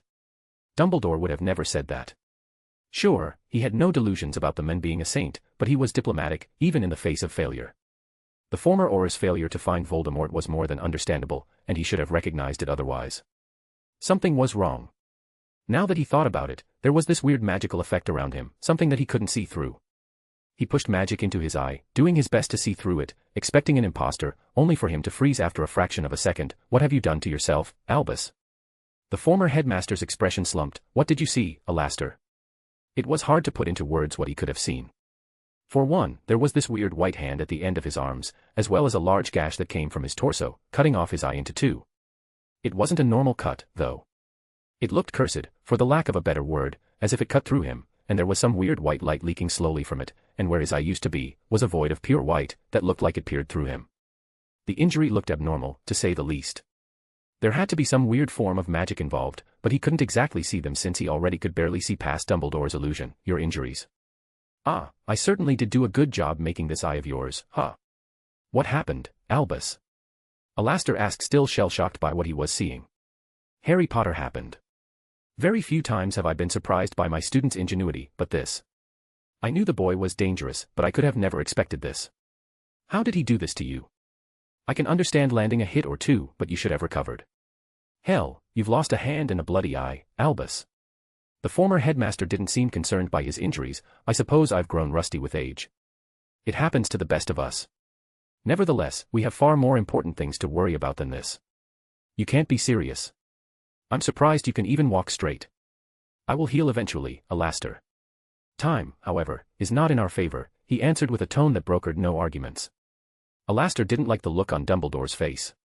Over the years, he learned to interpret the imperceptible expressions on the man's face. He knew the tic he had when he got angry but tried to hide it.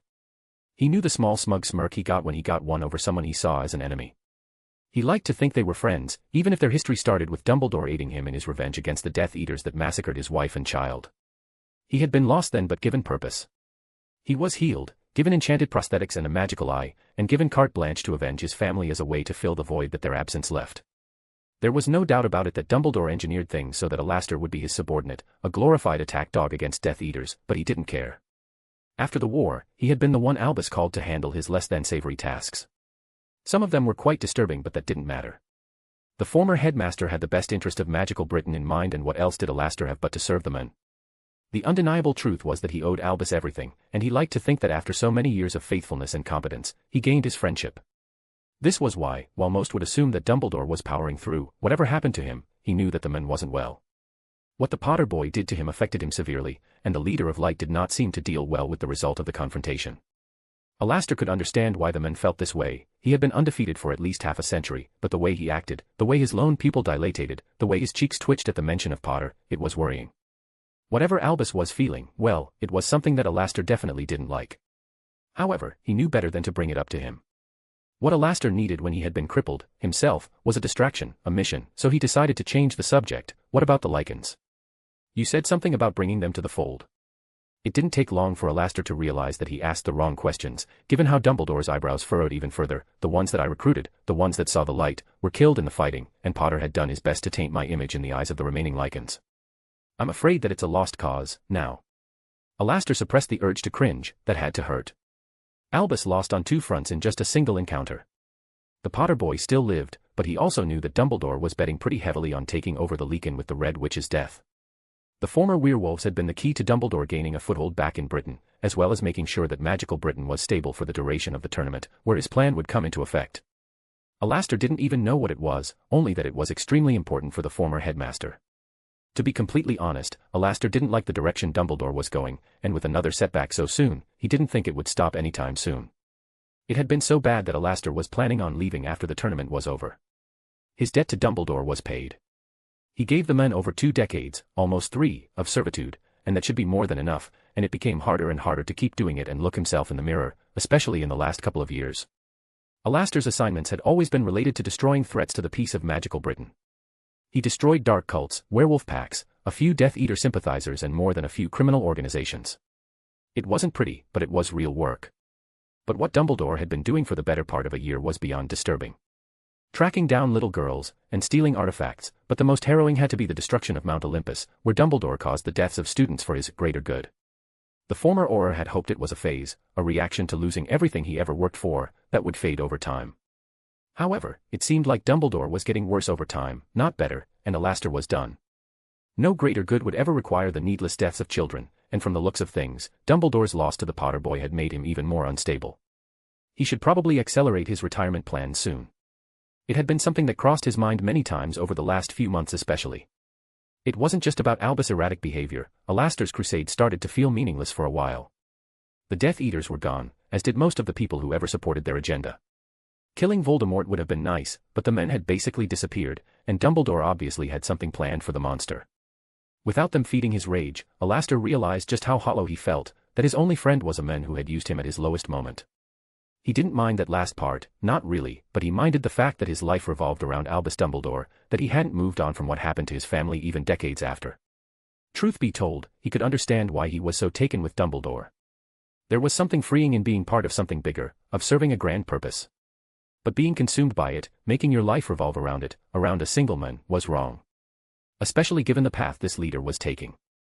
Alastor needed to live whatever was left of his life on his own terms, away from the fight, from the rage, from the death, to finally understand his place in the world. He knew that he had to act fast before Dumbledore sucked him back in with another speech, with another mission for the greater good of the world.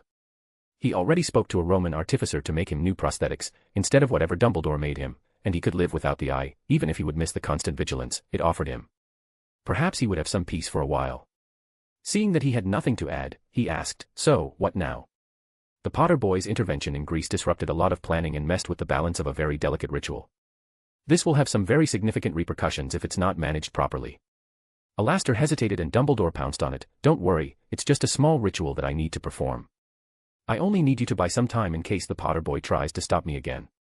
It's why I decided to summon you so suddenly in the middle of the night. The faster we act, the less likely he'll be able to react, and the safer it will be. It shouldn't take more than a few hours at best."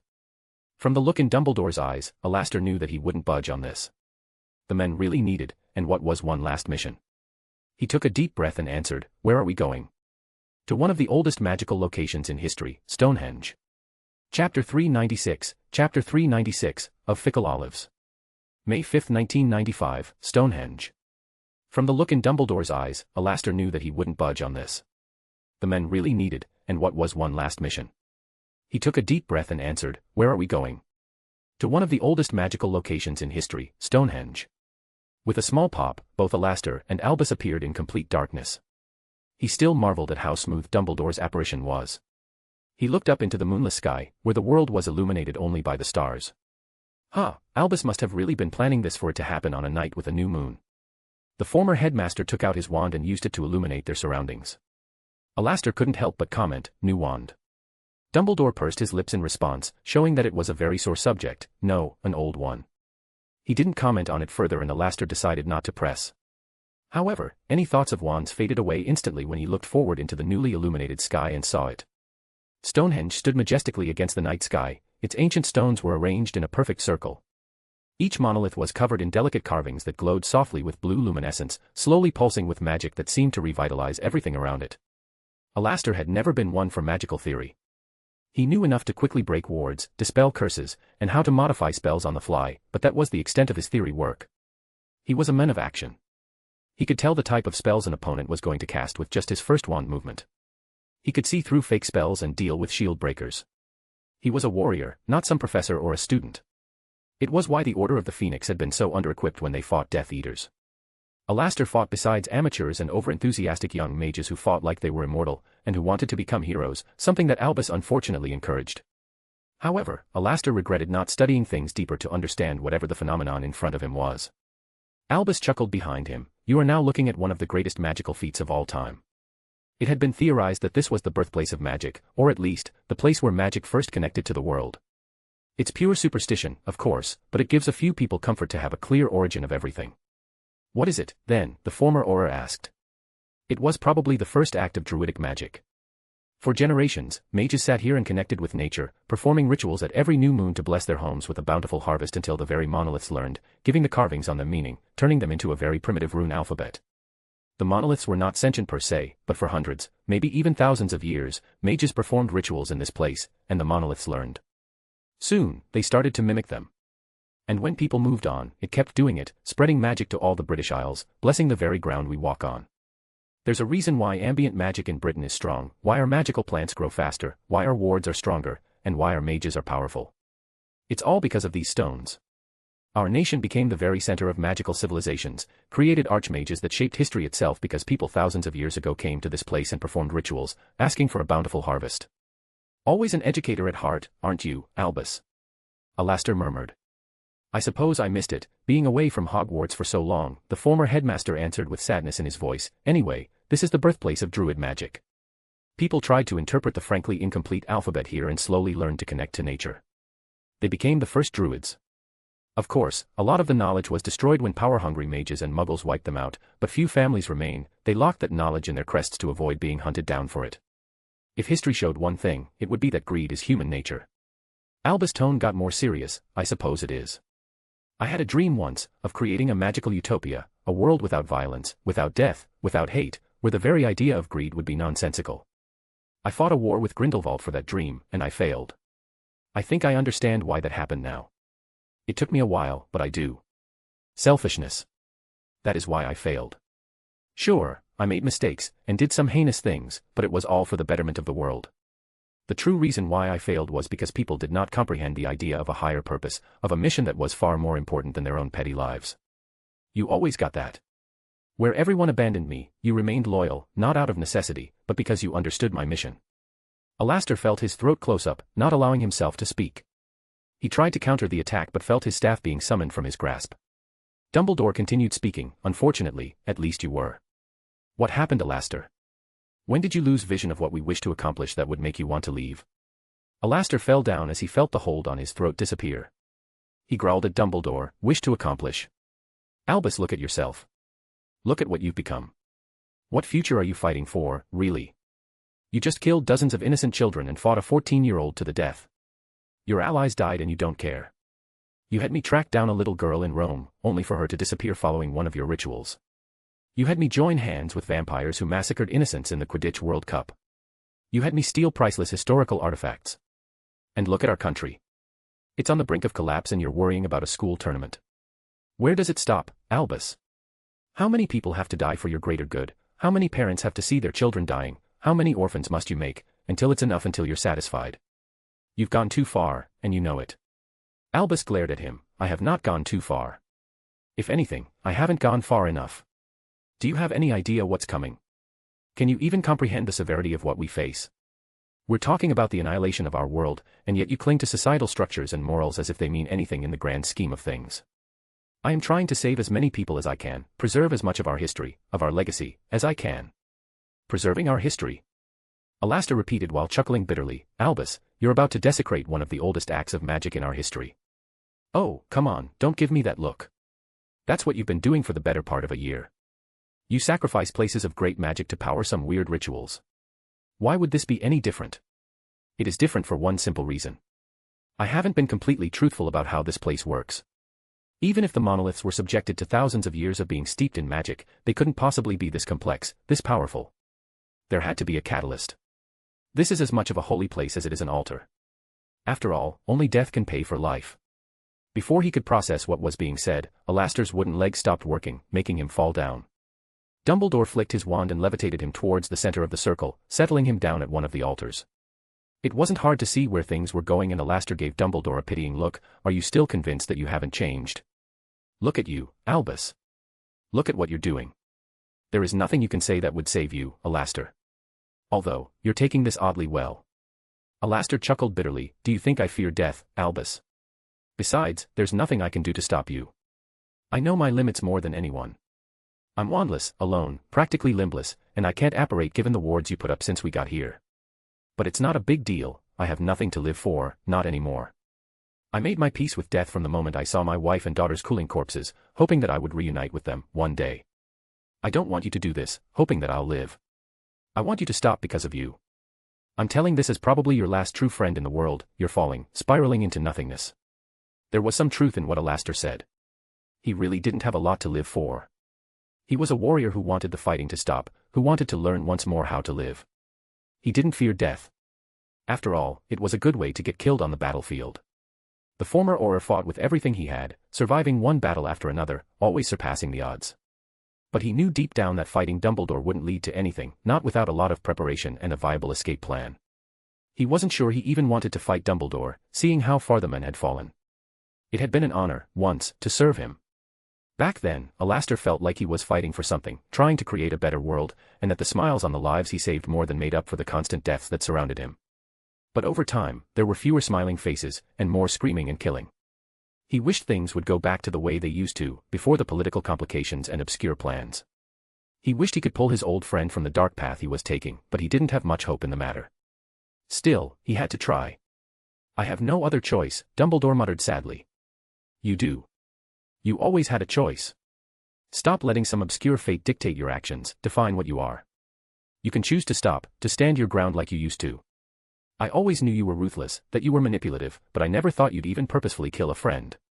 This is something that you will never be able to take back. This is something that you will always remember.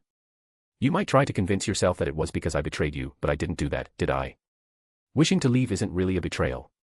Asking to stop fighting all the time is not something worth being killed for. And slowly, you'll get to the realization that you're no better than any Dark Lord in history, that you sacrificed a friend for power, and you'll have to live with that. Do you think I want this? The former headmaster muttered. Do you think me so petty that I would kill you for trying to leave? A life for a life, that's the law of equivalent exchange, the way most sacrificial magic is portrayed, but it's more than that. It's about loss and gain.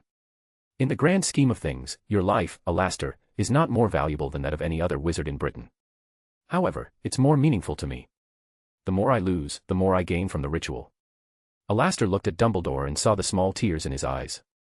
It was then that he understood the truth. Even if he had no plans on running, the former headmaster would have still done this.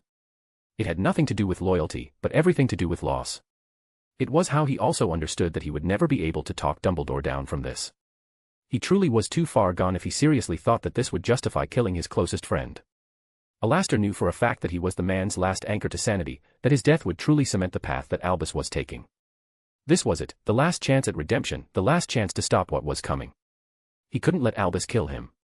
He wasn't afraid of death, not for a long time, but he was afraid of what his old friend would become after the fact. Dumbledore had always been concerned with the bigger picture, but he'd never been so consumed by it, so much so that he was losing sight of what was important, of his connections to the people he wished to save. Alastor suddenly rolled, taking his backup wand from the hidden holster in his sleeve, trying to cast a spell at Dumbledore, only for the wand to be immediately thrown from his hand. However, he wouldn't be undeterred. He grabbed his wooden leg and activated the hidden rune, sending an explosive release of magic towards Dumbledore, who shielded against it. He threw a knife at the man, only for it to disintegrate into nothing in midair. The former Auror slumped completely out of options. This was going to happen. Albus was truly going to kill him. In the meantime, Dumbledore shed his illusion, showing his wounds, and he gave Alastor a sad smile. You always did have a lot of tricks up your sleeve. You served me well, now serve me one last time. Your life was mine and it is my right to take back what I have given freely. Your sacrifice will be remembered, for your life will save that of countless others. You shall be remembered as a hero. Albus, the former Auror pleaded, don't. There's no coming back from this. However, the champion of light did not heed his warning, and continued, it's been an honor, Alastor. Your fight is over and, now is the time for you to rest. Just like that, Albus conjured a dagger of light, and stabbed it into Alastor's heart, and the world froze as if taking breath. Everything stilled, as he could only perceive the pain in his chest and the tears in his murderer's eyes.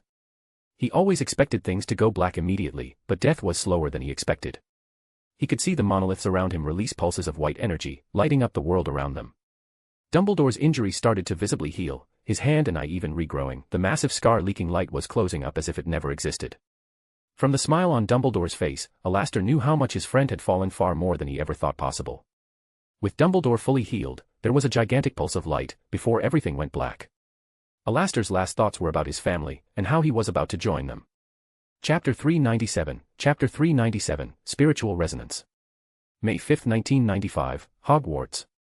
The blonde watched, slightly dazed, as he opened a portal and leapt inside, before growling, I didn't mean right now. The last Potter grinned before closing the portal. He could swear he could hear her voice saying, I swear I'm going to hurt you, Potter. Harry walked through the familiar corridors of Hogwarts. The last time he had been there, even if it was brief, had painted the castle as a dark place that acted more as a prison than anything. Everything was darker, the student body had been very quiet, and the tone was somber. It was pretty understandable. While they all stayed safely in this castle, family members were being wiped out, and killed by constant Leakin attacks, and a few were even kissed by Dementors back when Voldemort still held their allegiance. Hogwarts was filled with scared teenagers who were not allowed to leave. No wonder they weren't happy.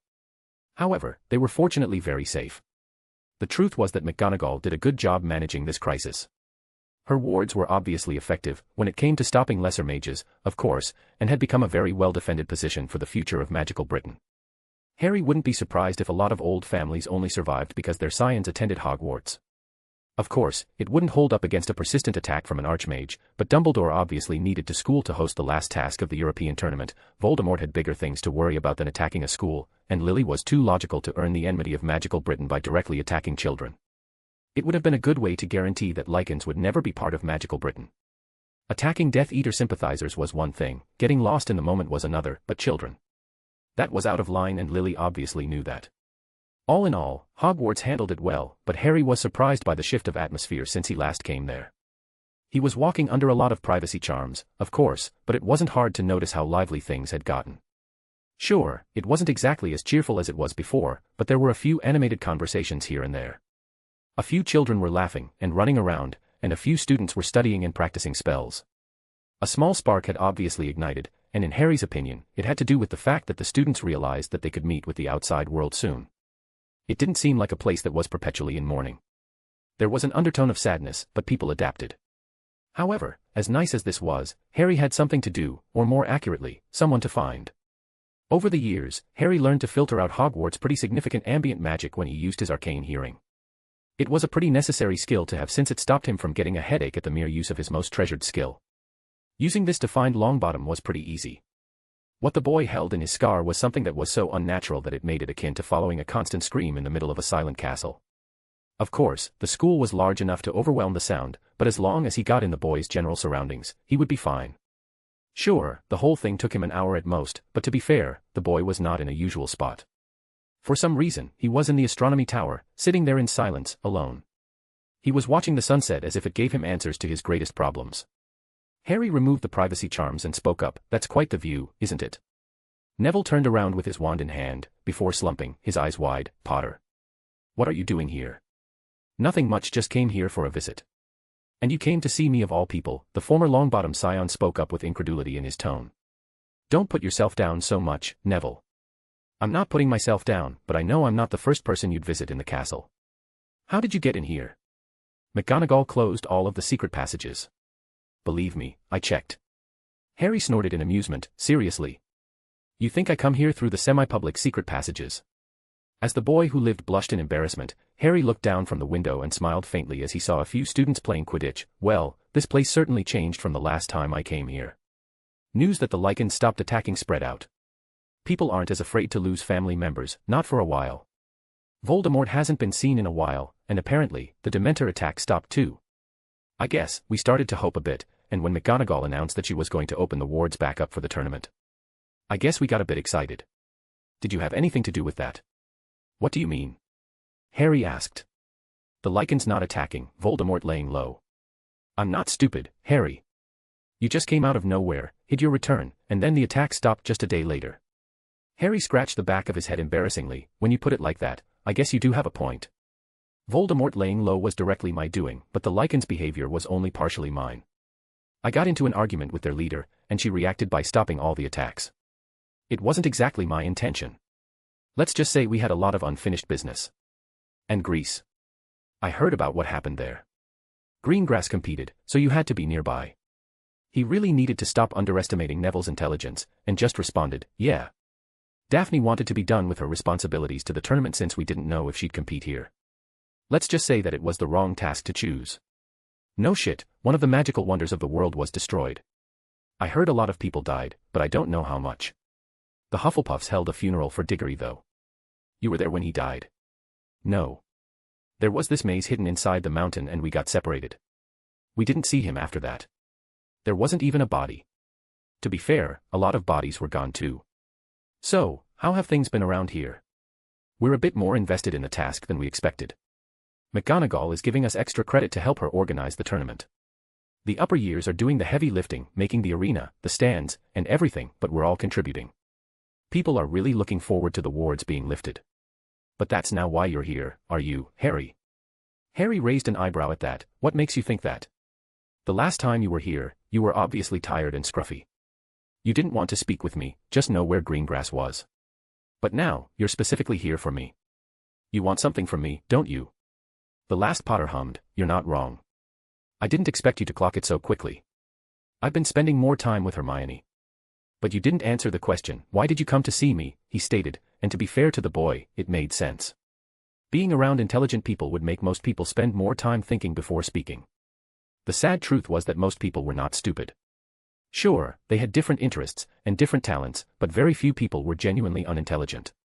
Most people confuse ignorance with stupidity, but there is a distinct difference between the two. The sad truth was that people often just didn't put in the effort or never learned to think logically. However, spending time around people who do will force anyone to think differently. Everyone was shaped by their surroundings, young people especially. Neville's main contact in Hogwarts was mostly Ron Weasley, frankly, a boy with a lot of potential but who refused to use it. Unknowingly, he kept emulating the boy, which ironically, caused him to make very bad decisions in the long run. Of course, there's the Horcrux in his scar, the fame getting to the boy's head, and so much more. Perhaps the new Hermione was what he needed to finally start growing. The boy had been pretty calm since her return the previous summer, not that Harry interacted with him too much. Or maybe it was his parents' killer finally being back. Harry still gave him a soft smile. I suppose you're correct. I came here with a bit of an offer. We had a conversation around this time about your scar, do you remember? The boy immediately stiffened. It's not something one would forget easily. A part of Voldemort's soul is in my scar. He would never die as long as I live. What did you think I felt every time I heard about some poor man or woman being kissed by Dementors because I wouldn't sacrifice myself to kill this monster? Everyone in this place is locked down because I'm here, and I can't help but wonder how many of them my refusal to die turned them into orphans. Harry could sympathize with that.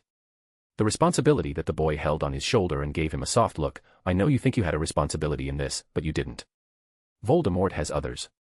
He would have come back regardless of your actions. He was lying, of course, not that anyone really knew that Harry had taken care of the man's Horcruxes. However, he didn't know if killing Longbottom would have changed anything. Technically speaking, anything that a wraith inhabited acted as an anchor to the material plane. If Voldemort possessed someone or had created a basic body to inhabit, then killing Longbottom wouldn't have changed much on that side. The boy gave him a desperate look. Do you think so? I do, Harry asked, but like you said, I came here with an offer. It took me a long time, but I think I can remove the soul piece from you, and free you from this burden.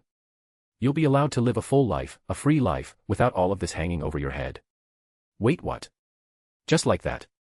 The last Potter rolled his eyes. It takes a lot, and I mean a lot, of calculations, and I'm probably the only person who can do this, but it's better than you dying. Is it any dangerous?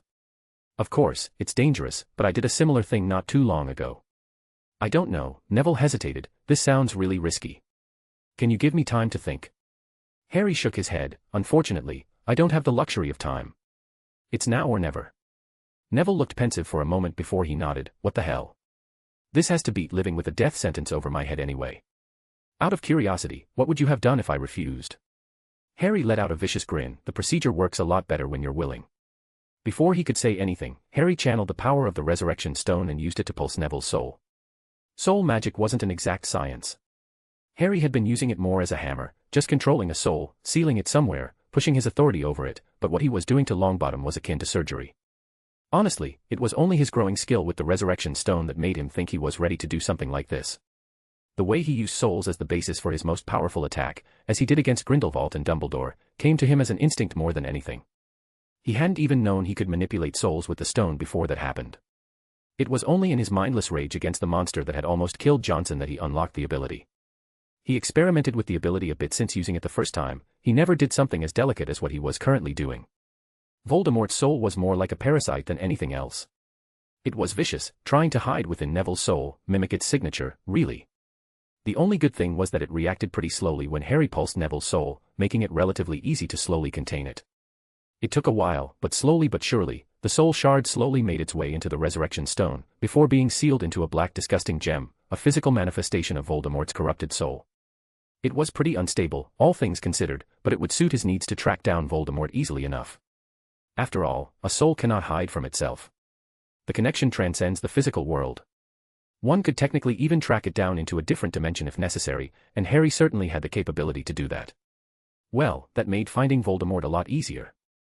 Maybe it would even inconvenience Dumbledore if the men still assumed that Longbottom still had a Horcrux in his scar, even if he didn't really hold out hope it would change much on that front. With that done, Longbottom fell to the ground, kneeling, before slowly getting up. What happened? It's done, Harry retorted. I removed the soul piece from your scar. You're now free. I feel weird. Am I supposed to feel this weird? It's like everything got clearer somehow. Harry nodded. You've lived with this thing for your whole life. Your perception of the world, your emotions, and even your magic might have been influenced by it.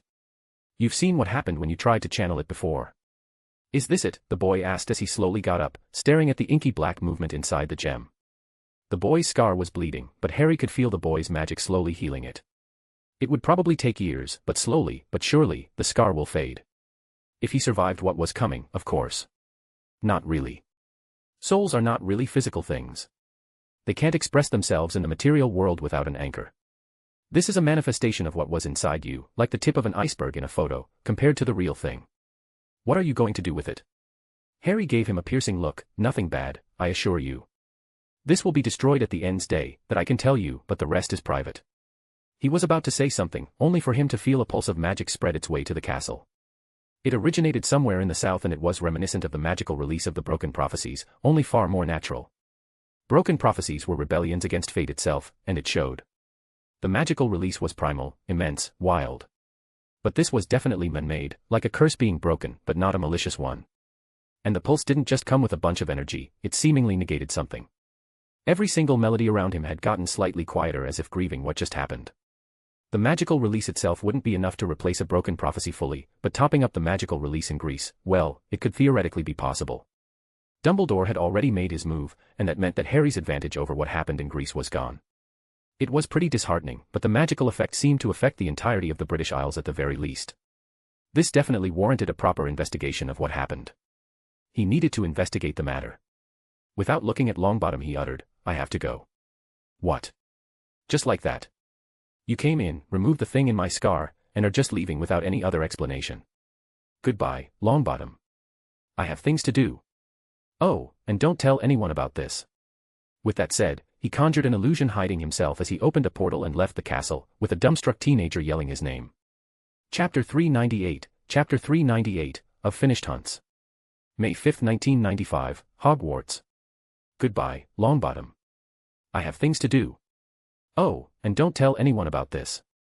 With that said, he conjured an illusion hiding himself as he opened a portal and left the castle, with a dumbstruck teenager yelling his name. Harry exited the portal somewhere in the countryside. The lack of a moon made it difficult to really see his surroundings, but he didn't really need to see. The trail of magic was very thick, enough to follow after all. It had been enough to get a rough location of the magical release from Scotland, let alone this. It was odd, for the lack of a better word. The magical release didn't feel like a chaotic explosion of energy, but spread around like veins across the entire county, getting thicker as he got closer. Harry warped space in front of him, following the trail of magic to its destination. It was a bit disorienting. The veins of energy tended to tangle with one another as he got closer to the source. He had to have been walking for half an hour until he stopped, finally finding the magical release's origin, a very familiar monument, Stonehenge. Weirdly enough, he hadn't really read about this place in any of the magical history books he found, and he read a lot of them, and practically only knew of it from the Muggle world. It had been a mysterious prehistoric monument whose purpose was still being debated by historians. A magical origin could be explained, but it hadn't really been something he thought about. Harry slowly walked closer, his wand raised. He didn't think that Dumbledore was still there. There were traces of the light being used, but that was it. His arcane hearing would have picked up the former headmaster easily enough. The man practically warped the ambient magic around him with his unnatural connection to his patron. He froze when he stood in front of the faintly glowing runes. He had never even heard of this language. The oldest magical runic language was either ancient Sumerian or ancient Egyptian in origin. It was still debated by scholars, but this had to predate them somehow. No, when Harry tried to use his arcane hearing as a way to interpret them, pick apart each symbol and understand the concept it's tied with, he realized that it kept shifting. It was raw, expressive, and not exactly detailed. If runes could be compared to written languages, then whatever he was reading was more like a language made of grunts. It was chaotic, could have a lot of random effects, and should never have been stable to achieve any purpose. It was also beautiful. Because it wasn't really created for a purpose, but sheer pure human belief, the monoliths were magical enough, the runes vague enough, that the intent over thousands of years asking for the prosperity of their lands somehow took shape. It was like the entirety of nature in Britain was overcharged with energy, hence why it was the center of magic in the world. And Dumbledore had messed with it. No, it was worse than that. This entire network was crippled, the energy that allowed an entire country to prosper, to grow, had been used to top off the missing energy from his ritual. It was frankly disgusting. That action alone could easily destabilize Britain's magical ecosystem, which relied on a delicate magical balance, mess with the wards that relied on this feature, and weaken multiple magical plants. All because Dumbledore wanted to power a part of a ritual. The sheer waste was unbelievable. Harry shook his head as he looked at the rest of the monoliths, only to freeze as he saw blood dripping from the altar. He immediately recognized who it was, Alastor Moody. This man was Dumbledore's greatest supporter, his warhound, the man who did his dirty work. The former Auror had dedicated his life to supporting Dumbledore and the men had sacrificed him for it. How had the men fallen so far? Harry knew that the former headmaster was a ruthless and cunning man, who would easily kill children for his greater good. Grease was a good example of that. But to kill an ally, a follower, for a ritual. And it obviously was for the ritual. It's very old magic, and that kind of thing could only be messed with using something as wild and as dangerous as its nature. Sacrificial magic could be like this. He wasn't sure, but it all fit. The men didn't even have the gall to try to fix what he had damaged after topping off the ritual. He could feel the magic behind the monoliths, a relic of an old age, slowly disappear. It was morning. Harry could hear it with his arcane hearing, the sadness in a symphony of magic, not for its death, but for not being able to help its children. Harry felt a small tear slowly fall on his cheeks, which he wiped away after hearing the cracks of the apparition. He was about to leave, only to stop when he recognized one of their magics. Masked people with robes pointed their wands at him and yelled, "Don't move." One of them even tried to cast a stunner at him, only for the spell to freeze in midair. The others tried as well, and the same happened. But Harry didn't even look at them.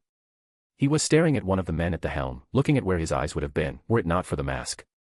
The man raised his hand and yelled, "Stand down. Secure the perimeter." The unspeakables followed the man's command and Harry let the spells dissipate into nothingness. The man walked forward towards Harry to the protest of his fellow unspeakables, and took off his mask. "Harry Potter. What are you doing here?" The last Potter rolled his eyes. "I knew that my mother had taken over the Department of Mysteries, but did she really make you impersonate Saul Croaker of all people? I never thought I'd ever see you again, Severus Snape." The potion master in disguise obviously stiffened before releasing a resigned sigh. "I suppose you'd figure it out in less than 10 seconds, while the entire Department of Mysteries still has no idea after almost a year. You've been in charge for that long?" Harry asked, flabbergasted. It wasn't that he didn't think that Lily would pull it off, but that the so-called smartest mages in Britain didn't figure it out after so long. Seriously, did none of them know Saul Croaker or something? Nevertheless, I'd appreciate it if you kept that fact to yourself. But let's focus on why we're here. We tracked down the magical release as soon as we detected it, the potion master stated. He then looked at the body on the altar and hummed, "Alastor Moody. I can't say I was a fan or that I would mourn his death. He did like to promise that he'd kill me the moment I didn't have Dumbledore's protection anymore. Quite ironic, to be honest. I'm assuming that this was your handiwork." "No, it wasn't. I tracked down the release just like you did. Dumbledore did this." That made Snape stiffen in surprise. Dumbledore. Moody was probably one of his last true allies, his last follower. Why would he kill him?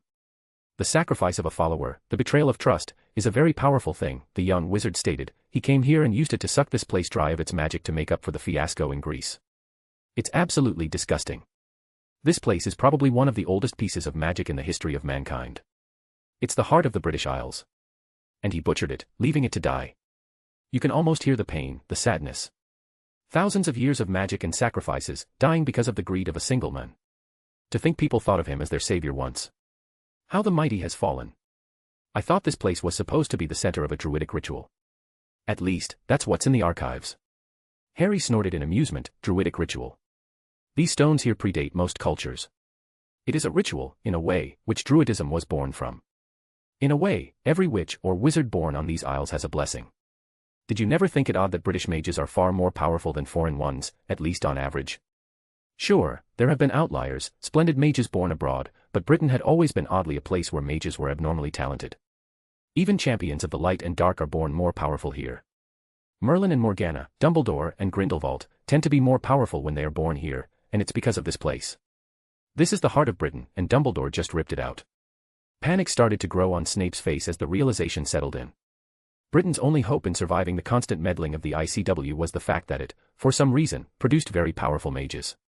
People were always hesitant since every generation had its own Tom Riddle, its own Dumbledore, and if he wasn't being falsely humble, a Harry Potter of their own. And it was very accumulative. The presence of family crests made sure that every generation could surpass the previous one. Magical Britain was tightened, shackled because of Dumbledore's meddling and useless political movements trying to discriminate against one class or another. How do you know? Snape asked. Every magic has a mark, a song, so to speak, and every song tells a story.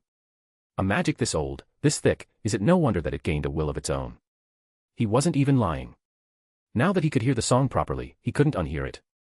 The pain, the sadness, it was all there, in these very old stones.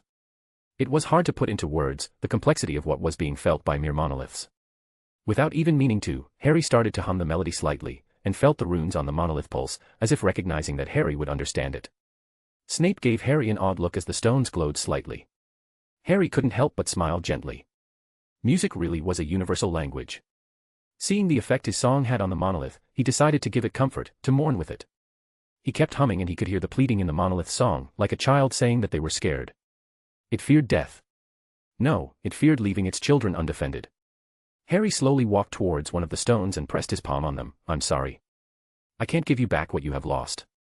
He could feel the thrum of grief and acceptance at that. Wait a minute, Harry was right. He couldn't give it back the energy Dumbledore wiped for it.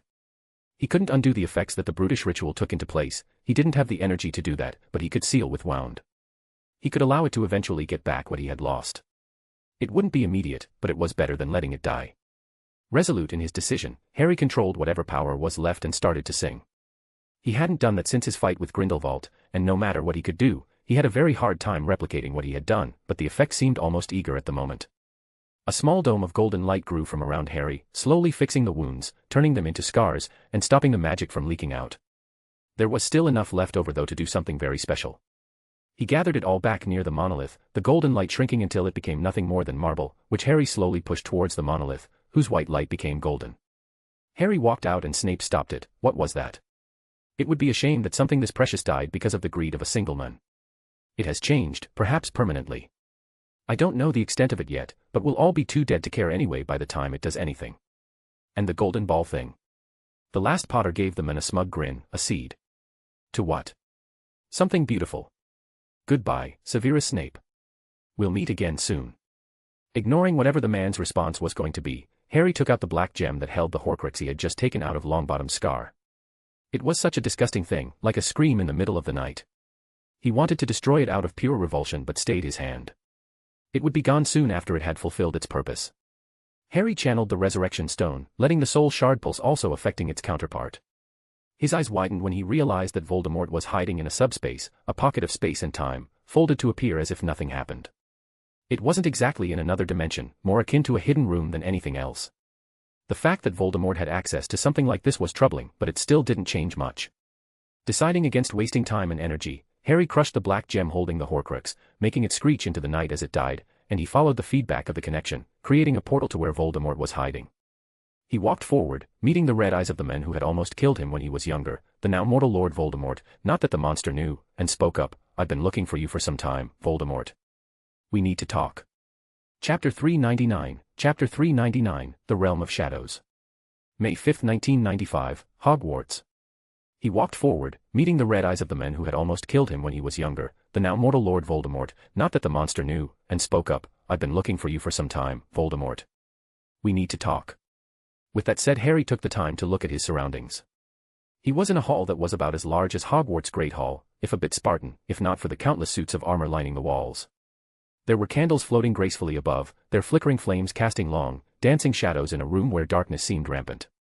The air was thick with an eerie stillness, broken only by the soft echoes of their footsteps. Near one of the armor stands, a single, ornate goblet lay on a polished wooden table, catching the candlelight and reflecting a subtle crimson hue. For a fleeting moment, Harry thought he saw a faint silhouette slip silently into the shadows behind a suit, but when he turned to look, nothing remained. No, there was something there.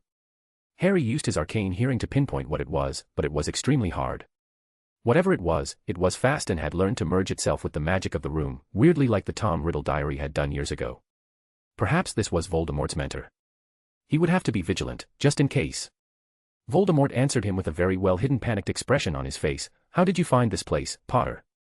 Before answering, Harry looked at Voldemort and had to say that he was surprised by his appearance. Gone was the monstrous serpentine face that didn't even have a proper nose, and instead, there was the familiar aristocratic visage of Tom Riddle, albeit very pale and with red eyes. Hell, he even had his hair back. Harry could tell that he still held the same rituals that enhanced him and that this change was barely cosmetic, something that Voldemort infamously didn't care about. Feeling curious, he answered, Oh, magic is a very wonderful thing for people who truly understand it. Everything has a trace, even you, Lord Voldemort. But what's with the new face, or should I say the old face? I always thought you liked to be intimidating, to strike fear in the hearts of men. What changed your mind, or is it better to ask, who changed your mind? The heir of Slytherin stiffened before asking, why are you here, Potter? Did you come to kill me too? Because I assure you, if you are, all you'll find here is death. Death is an old friend, but don't worry, I'm not here to kill you. Believe me, if I wanted you dead, all I'd have to do is get Dumbledore here. Believe me, he's been hunting down any signs of you for a while. Dumbledore is back in Britain. Harry snorted, oh, you've been here a while, haven't you? The final task of the tournament is approaching, and you know what that means. Don't insult my intelligence, Potter. Dumbledore has been orchestrating enormous magical releases after every task, I'm guessing for some vague purpose. But what does this have to do with him hunting me? You would know if you knew that every single magical release is the result of a broken prophecy. Just like that, Voldemort's face became even paler. His eyes widened, as he quickly understood the danger he was in. Of course, this was overshadowed by the sheer rage he was feeling. He wishes to kill me, use me, Lord Voldemort, the last heir of Slytherin, as a sacrifice. How dare he? Harry shrugged, your prop he's eyes to either kill Longbottom or die by his hands. Killing either one of you is enough to break it, and it seems that Dumbledore decided to kill you instead of the boy. He cannot kill me, I'm immortal. Not anymore, you're not. Do you seriously think that the Horcruxes will save you and that even if they existed Dumbledore wouldn't come up with an attack that kills you despite them? That made the Dark Lord freeze, his eyes widened in shock and fear, my Horcruxes are gone. Harry shrugged, yes. Every single one. Apparently, one of them gained sentience and started to absorb them somehow. He tried to get one of them that I happened to be looking for. We fought and I won. Hard to believe that a diary could be that troublesome, to be honest. Anyway, you're now completely mortal, and very easily killable. I wouldn't recommend that you try to make another one. I'm relatively sure you'll risk shattering whatever remains of your soul if you do. Well, he was bullshitting a bit with that last statement. Then again, he wanted Voldemort's help. Making him think that the diary Horcrux absorbed the other Horcruxes was better than him knowing that Harry hunted them down one by one. He wasn't lying about Voldemort's soul being close to shattering. It technically had when the killing curse rebounded the first time. Harry could hear it with his arcane hearing mixed in with the resurrection stone. His soul was akin to cracked glass and a single attack based on soul magic would not only kill him but literally destroy his soul, his very being, robbing him of any form of afterlife. Non-existence really was a terrifying thing when one thought about it. Voldemort had to be a genius to manage something like this, as disgusting as this was. He literally stretched the limits of what was possible. The Dark Lord obviously restrained his emotion and spoke up, I thank you for your information, but you didn't answer why you came here. Well, that's easy. I need information. You seem informed enough, the heir of Slytherin stated. Not about this. Do you remember a few years back, when you tried to kill me? You tried to get me to join you first as your apprentice. Don't worry, I moved on from that little encounter, but there was something you said that stuck with me, something that you probably didn't mean to. You said that someone managed to bind the light and dark. Solomon, right? You seemed sure that you had something that would work, an ace up your sleeve. You found Solomon's grimoire, didn't you? Voldemort seemed almost surprised that Harry remembered that small bit of conversation they had almost 4 years prior. He was about to respond, only for the room to darken. Harry felt something try to come at him and he warped the space around him to stop any attack from reaching him. It was pretty draining to keep up for long, but he didn't have to since it obviously caught something. He repelled whatever was coming at him, which disappeared from his arcane hearing immediately. Then out of nowhere, a beam of pure darkness came at Harry. He could feel it coming with his arcane hearing, and the young wizard transformed it alchemically into light that shimmered and illuminated the entire room. Harry expected another attack, but suddenly, the candles were lit once more and dozens of bats flew around him, before merging into a person. The newcomer was a man cloaked in midnight black garments that shimmered subtly under the candlelight. His skin was unnaturally pale, almost luminescent against the dark backdrop, and his high cheekbones gave his face a sharp, aristocratic appearance. Piercing crimson eyes glinted, contrasting starkly with his long, flowing hair that cascaded down his shoulders. His lips curled into a smug smile, revealing just the hint of elongated fangs. Ah, a Peveril. I haven't seen one of you in a while. This vampire was old, probably even older than any of the elders he had fought so many times before. He was also far stronger than any of them. His song seemed extremely complex, like most of it was hidden. There was only one contender for who this vampire might be, Vlad Dracul, I assume. Oh, you've heard of me. Nicholas Flamel told me of your circumstances. But I never thought you'd have been here. The man's smile widened. Ah, Nicholas, an old friend and rival. I did notice a bit of alchemy being used when you stopped my attack. Quite the impressive feat for a boy your age. Still, it saddened me when I heard of his passing. Out of curiosity, what do you think of this place? If you didn't want to be found, then you certainly did a good job at that. The vampire burst into laughter. It wasn't always like this, you know. I lived here, proudly, even after being bound to the dark. Then Gellert, the fool, came up with a plan that I certainly didn't approve of. He bound me to this place and turned it into my prison. It took me decades to slowly get the resources to hide it the way I did. I can sometimes project my conscience into the material realm, but it's quite draining. Harry hummed, you turned your prison into a shield, and yet it remains a prison. I knew that Gellert would come for me again, and this seemed like the perfect solution. But you didn't come here to talk about this old man. You're here for Solomon's grimoire. I want to know why. He was tempted to lie, really, but he really didn't see the point. He needed allies for what was coming, and these two could be helpful. I have fought both Dumbledore and Grindelwald. I was able to come up with tactics and spells that could affect them, and they worked. But it still wasn't enough. My mother and I atomized Grindelwald's body and shredded his connection to the dark, and yet he still lives. He was injured, of course, but he's still alive. I cut off Dumbledore's hand, hit him with an attack that I used to kill the fucking world serpent, and yet, he's still alive. Ragnarok is coming and they have plans for it. I want to stop them, to end the influence of the light and dark, and I realize now that whatever I come up with will probably not be enough, but if I build on the work of someone who managed to do it, if I can understand what's in Solomon's grimoire, then I can finally do something to stop them. That seemed to strike the two of them silent. Vlad was the first one to speak up. You fought them, on equal ground.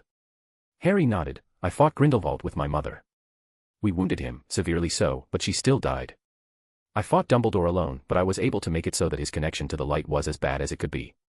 I literally fought them at their lowest, and while I might have won, it doesn't mean anything in the long run. Voldemort's answer was a sneer. Do you seriously expect us to believe this nonsense? However, he froze when the vampire raised his hand. It took Harry a fraction of a second to see that the creature was staring at his wand. I could recognize this anywhere. You really want it off him? You're not lying, are you? No. I'm not. The vampire shook his head. Solomon's grimoire is the single most powerful artifact in history, despite it not even being a weapon. The knowledge inside has driven many mad. Wars have been fought for just a few pages. I ended up discreetly acquiring it and replaced it with a fake. There are a few pages scattered all over the world, not that many even realize what they are. Voldemort turned towards the vampire, looking angry. You've had it, all this time. No, I don't have it. It's hidden in the material world. I was bound to this place before we even met, Tom. But you could have told me where it was, the heir of Slytherin snarled. Perhaps, but I made that mistake before. Like you, I've wanted nothing more than to be free of these loathsome chains. I hid the grimoire, offering it to promising archmages in history that I thought had the potential to destroy the light and dark. It never worked, but one time I made a mistake. I trusted a man with the grimoire, a researcher, who used the knowledge, not to fight the light and dark, but to make a connection to another entity, one that wished to consume everything it had access to. I did my best to seal the connection, but small remnants of this power remain. This wizard, as you probably guessed, was the Acristes. So, you can understand my hesitance in just giving anyone access to a grimoire, especially one who had no compunction in cutting pieces of his own soul in fear of death. Harry grimaced at that, remembering the entity behind the Dementors. Yes, letting that thing loose would have been disastrous. Still, as interesting as this is, Harry did come with a purpose in mind, so, where is it? Very few people have done what you have, Peveril. And if you are correct, if Ragnarok is truly coming, then we have very little to lose. I will tell you where the grimoire is, on the condition that when you seek it out, you'll do so with Tom. The last Potter gave the vampire an incredulous look. Seriously. In my old life, I have found that fate tends to run in full circle. After all, wasn't my apprentice the one who revealed the grimoire's existence in the first place? Perhaps you were always joining one another, and I have a feeling that it will take the both of you to find it. Harry released a deep sigh. So, where is it? In the tomb of its last wielder. Solomon's grimoire is hidden in Azkaban. Well, that complicated things, especially since Azkaban was barely more than rubble after Grindelwald blew it up. Then again, he'd been through worse. Chapter 400, Scholarly Retrieval. May 5, 1995, Hogwarts. What? Just like that.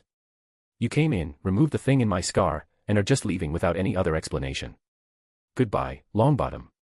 I have things to do. Oh, and don't tell anyone about this.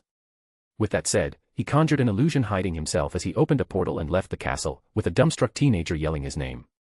Neville watched as Harry Potter disappeared from his sight while yelling, Potter. He looked around and saw no signs of the Potter scion, before slumping into himself. To be completely honest, he didn't know whether he should be thankful for Harry or angry at him for what had just happened. Well, he was mostly just thankful. After all, Harry had done something that no one, not a single expert from all over the world had been able to do.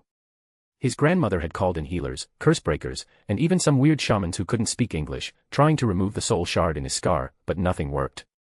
The Longbottom matriarch was even tempted to speak with Dumbledore once more, despite the man's horrible reputation, if it could save his life and free him from his burden. Of course, it was quickly ruled as a bad idea since the former headmaster obviously knew about the soul shard and hadn't done anything to help. It had been stressful, knowing that at any moment, he could lose control of his own body, and become nothing more than a clone of the men who had murdered his parents. Even his grandmother kept him at arm's reach, always wondering if he'd snap and kill them all. That mixed with the fact that the entirety of magical Britain would demand his head if they knew of it, well, made for a very troubling year, to say the least. And now, it was gone. Neville could already feel the difference. His mind felt clearer and less cluttered. Magic came easier to him. It wasn't more powerful, but it was more structured. He slept easier and the small train of thoughts about attacking people who made fun of him just stopped. When Potter arrived, no matter how much Neville knew that it wasn't warranted, a small part of him wanted to attack him. He didn't even realize that it wasn't meant to be a thing until he thought about it clearly. He was just less angry all the time. He couldn't help but wonder how much of his anger was him, and how much was the Horcrux. Because there was still some anger there, deep down.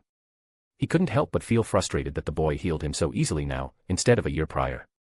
He wouldn't have lost his family crest then, and perhaps, he would have even become the Longbottom Patriarch one day. And yet, he had to wait until Neville was at his lowest to find that out. He knew that it wasn't rational, but the anger was still there. It was just different.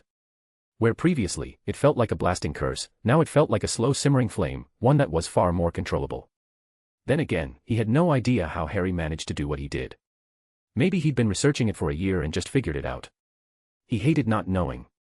He walked back to the common room, ignoring the faint whispers trailing behind him, and sat next to Hermione. They had gotten a lot closer after the fight with Voldemort. The Muggle-born had saved his life, he knew that, and could never repay her for what she had done. Without even saying anything, the girl cast a privacy charm around them. Something happened. "How in Merlin's name did you figure that out?" Neville asked without even me saying anything. "It's in your eyes. You can try to hide anything, but your eyes will always betray you." The former Longbottom scion rolled his eyes. "Fine, whatever. Do you want to hear it or not?" "This better be good," she muttered. "It's gone." His grin widened as he saw the look of pure confusion on her face. "What wasn't my scar, it's finally gone." "What? How?" she answered, still gaping at what he had just said. "Harry came by a few minutes ago, and just took care of it. I have no idea what he did. I felt this intense heat everywhere, then I think I blacked out from the pain. After that, it was gone." It really was hard to put it into words. How does one describe someone touching their soul, making it react, before ripping out Voldemort's soul shard like a leech? Still, Hermione's reaction was worth it. He had never seen her visibly gape at anything since she came back from the Department of Mysteries. She steeled herself a bit. Harry Potter was here. I don't know how he snuck through the wards either. But I learned to give up and understand his magic over the years. Do you remember what he did in the first 2 tasks of the tournament? He didn't even look like he was trying. He's impressive, but soul magic is a dead art. I couldn't find out anything about it. It's like someone personally purged all mention of it from all sources of knowledge. You know what, let me have a look. Before he could say anything, the Muggle-born waved her wand at his face in very complicated patterns. She kept frowning with each result while muttering, "This doesn't make any sense. How did he do it? What's all that?" "Just revealing charms. I found one geared towards dark magic and magical anomalies. There's still dark magic on your scar, but it's fading. And there doesn't seem to be any magical anomaly, not anymore." Neville gave her a weird look. "You tried the spell on me before." "Well, yeah. I was curious and wanted to know if I could help. Don't worry, I never messed with it, just used some revealing charms to understand it. There's nothing I could find that could even theoretically help you, so I stopped." "Have you been looking into soul magic ever since I told you about the Horcrux?" he asked. It had been a massive step forward and a sign of trust on Neville's part when he told her about the Horcrux. It had been after Voldemort's return, where he was almost drowned by the guilt, hearing the sobs of students around him, each one losing a parent, a sibling, or a friend in a way that was only possible because of him. He needed someone to confide in. He and Ron had drifted away, mostly because he started to see through the boy's true nature. He couldn't help but wonder why it took hearing the redhead badmouthing him after the Chamber of Secrets fiasco. Ron was someone who was easily pressured by the idea of being in the popular crowd. He was extremely loyal when they were in trouble, and surprisingly brave at times, but when the whole world turned on Neville, the redhead was pressured to do so as well. Hermione was the only person other than his grandmother that he trusted, and while being stuck in a castle where everyone suffered unknowingly because of his existence, he couldn't help but confess everything to her. He felt lighter after that, and there was no judgment in Hermione's eyes, just sympathy. It was probably why they were so much closer now than they ever could be. To think that she'd been looking for anything to help him despite knowing that Neville had visited hundreds of experts who couldn't do anything. It warmed his heart. However, he froze completely when Hermione shook her head. It's not just that. I did research to try to solve your condition, but that's not it. There's a secret I've been keeping. Neville gave her a confused look, feeling slightly betrayed. What secret? Do you remember the fact that my soul was stuck inside a diary? Yes, the unspeakables healed you, right? The Muggle-born shook her head. That's not quite right. My soul is still there, in the diary, but they connected it to my body, which is how I'm here now. So, you're trying to fix it? It didn't sound that serious. She was still Hermione, and she was still the wonderful Muggle-born that befriended him. Was her soul being in another place really that big of a deal? As if reading his thoughts, she nodded. Of course I want to fix it. You need to understand. My soul being in someone's hand means that I belong to them. They could make me do whatever I want. In fact, they've been ordering me for a while now. They seemingly forgot about me with the whole war going on, and I've been extremely lucky that no one tried to force me to do something reckless here, like take hostages or something. But the wards. Neville protested. However, Hermione interrupted him. I don't know much about soul magic, but I know that there's very little that wards could do to stop it. They could force me to kill you and there's nothing I can do to stop it. There's no way I can resist it. There's a reason why phylacteries are considered to be dangerous. Immortality is very nice until someone finds your soul and turns you into a glorified puppet. Neville froze at that, unable to grasp the fact that his closest friend had been keeping this for so long. Why didn't you say anything? I literally couldn't. I also couldn't search for a way of escaping. I was literally soulbound not to do that. Do you have any idea what it feels like to have chains around your very soul, and have thoughts literally erased from you since they go against your orders? I've been using the excuse of saving you as a way to learn more about soul magic. It was a nice way to circumvent my orders, not that it helped. I found nothing. But how are you telling me now? She burst into laughter at that. It was ugly, raw, and more than a bit mad, because the bitch is finally dead, and the commands issued by her are null and void. I don't know who the hell managed to kill her, but I'd like to personally thank them. I felt all of the commands I'd been forced to obey just disappear. Can you imagine the sheer relief I feel? I'm free. Or, at least, I am free until someone else picks up the diary and takes control of me once more. The former Longbottom scion couldn't help but sympathize with her. It must have been stifling, suffering while completely alone, unable to confide to anyone, or even express. Still, the idea that someone that was halfway across the country telling her to kill him was terrifying, especially since there was nothing she could do to stop it. How can I help? With the bitch dying, the Department of Mysteries will be scrambling trying to reorganize itself. My plan is to sneak inside and steal the diary. Neville nodded resolutely at that. We can't leave with the wards still up. I have no idea how Harry was able to sneak in and out of this place. I don't either, the Muggle-born replied, but we shouldn't have to wait for long until McGonagall lifts the wards. It'll happen any day now, and we should be done planning by then. And what next? Do we just hide the diary until the day we die? She shook her head. No, the unspeakables will keep looking for it. We'll need knowledge of soul magic from someone who really understands the field. You're talking about Harry. I don't know a lot about the field, but I can tell that removing a soul shard without destroying the host is beyond anything I could find in any text, and beyond what the unspeakables were able to do in over a year of experimentation. Neville gave her a doubtful look. I don't think Harry will be willing to teach you soul magic. You said that it was a very rare and dangerous field, and he's been notoriously secretive with his magic since coming to school. I can be very convincing when I want to, she murmured threateningly. I'm not sure that this is a good idea, Hermione. Do you have any idea what it feels like to have someone dictate every single act of your life with just a word? Do you have any idea what it feels like to think that this might be your last day alive, that you might be forced to commit unspeakable crimes because of someone halfway across the country wants you to? I'm desperate. And maybe sneaking into the Department of Mysteries is a bad idea. Maybe trying to force Potter's hand would backfire. But I'm running out of options, and this is my only chance at truly becoming free. Plus, he owes me, and he knows it. I'm not asking you to do anything you're not comfortable with, but I'm doing this with or without you. Still, this is a moot point if we can't get the diary first. Neville hesitated. He knew that it was a bad idea, but what choice did he have? This was his last friend, and he could see the tears in her eyes, the emotion so raw that he couldn't refuse. "I'll help you with stealing the diary on the condition that we have a proper conversation before you do anything reckless against Harry. Do we have a deal?" The blinding smile on the girl's face made it all worth it. He only hoped that this wouldn't end up biting him in the ass.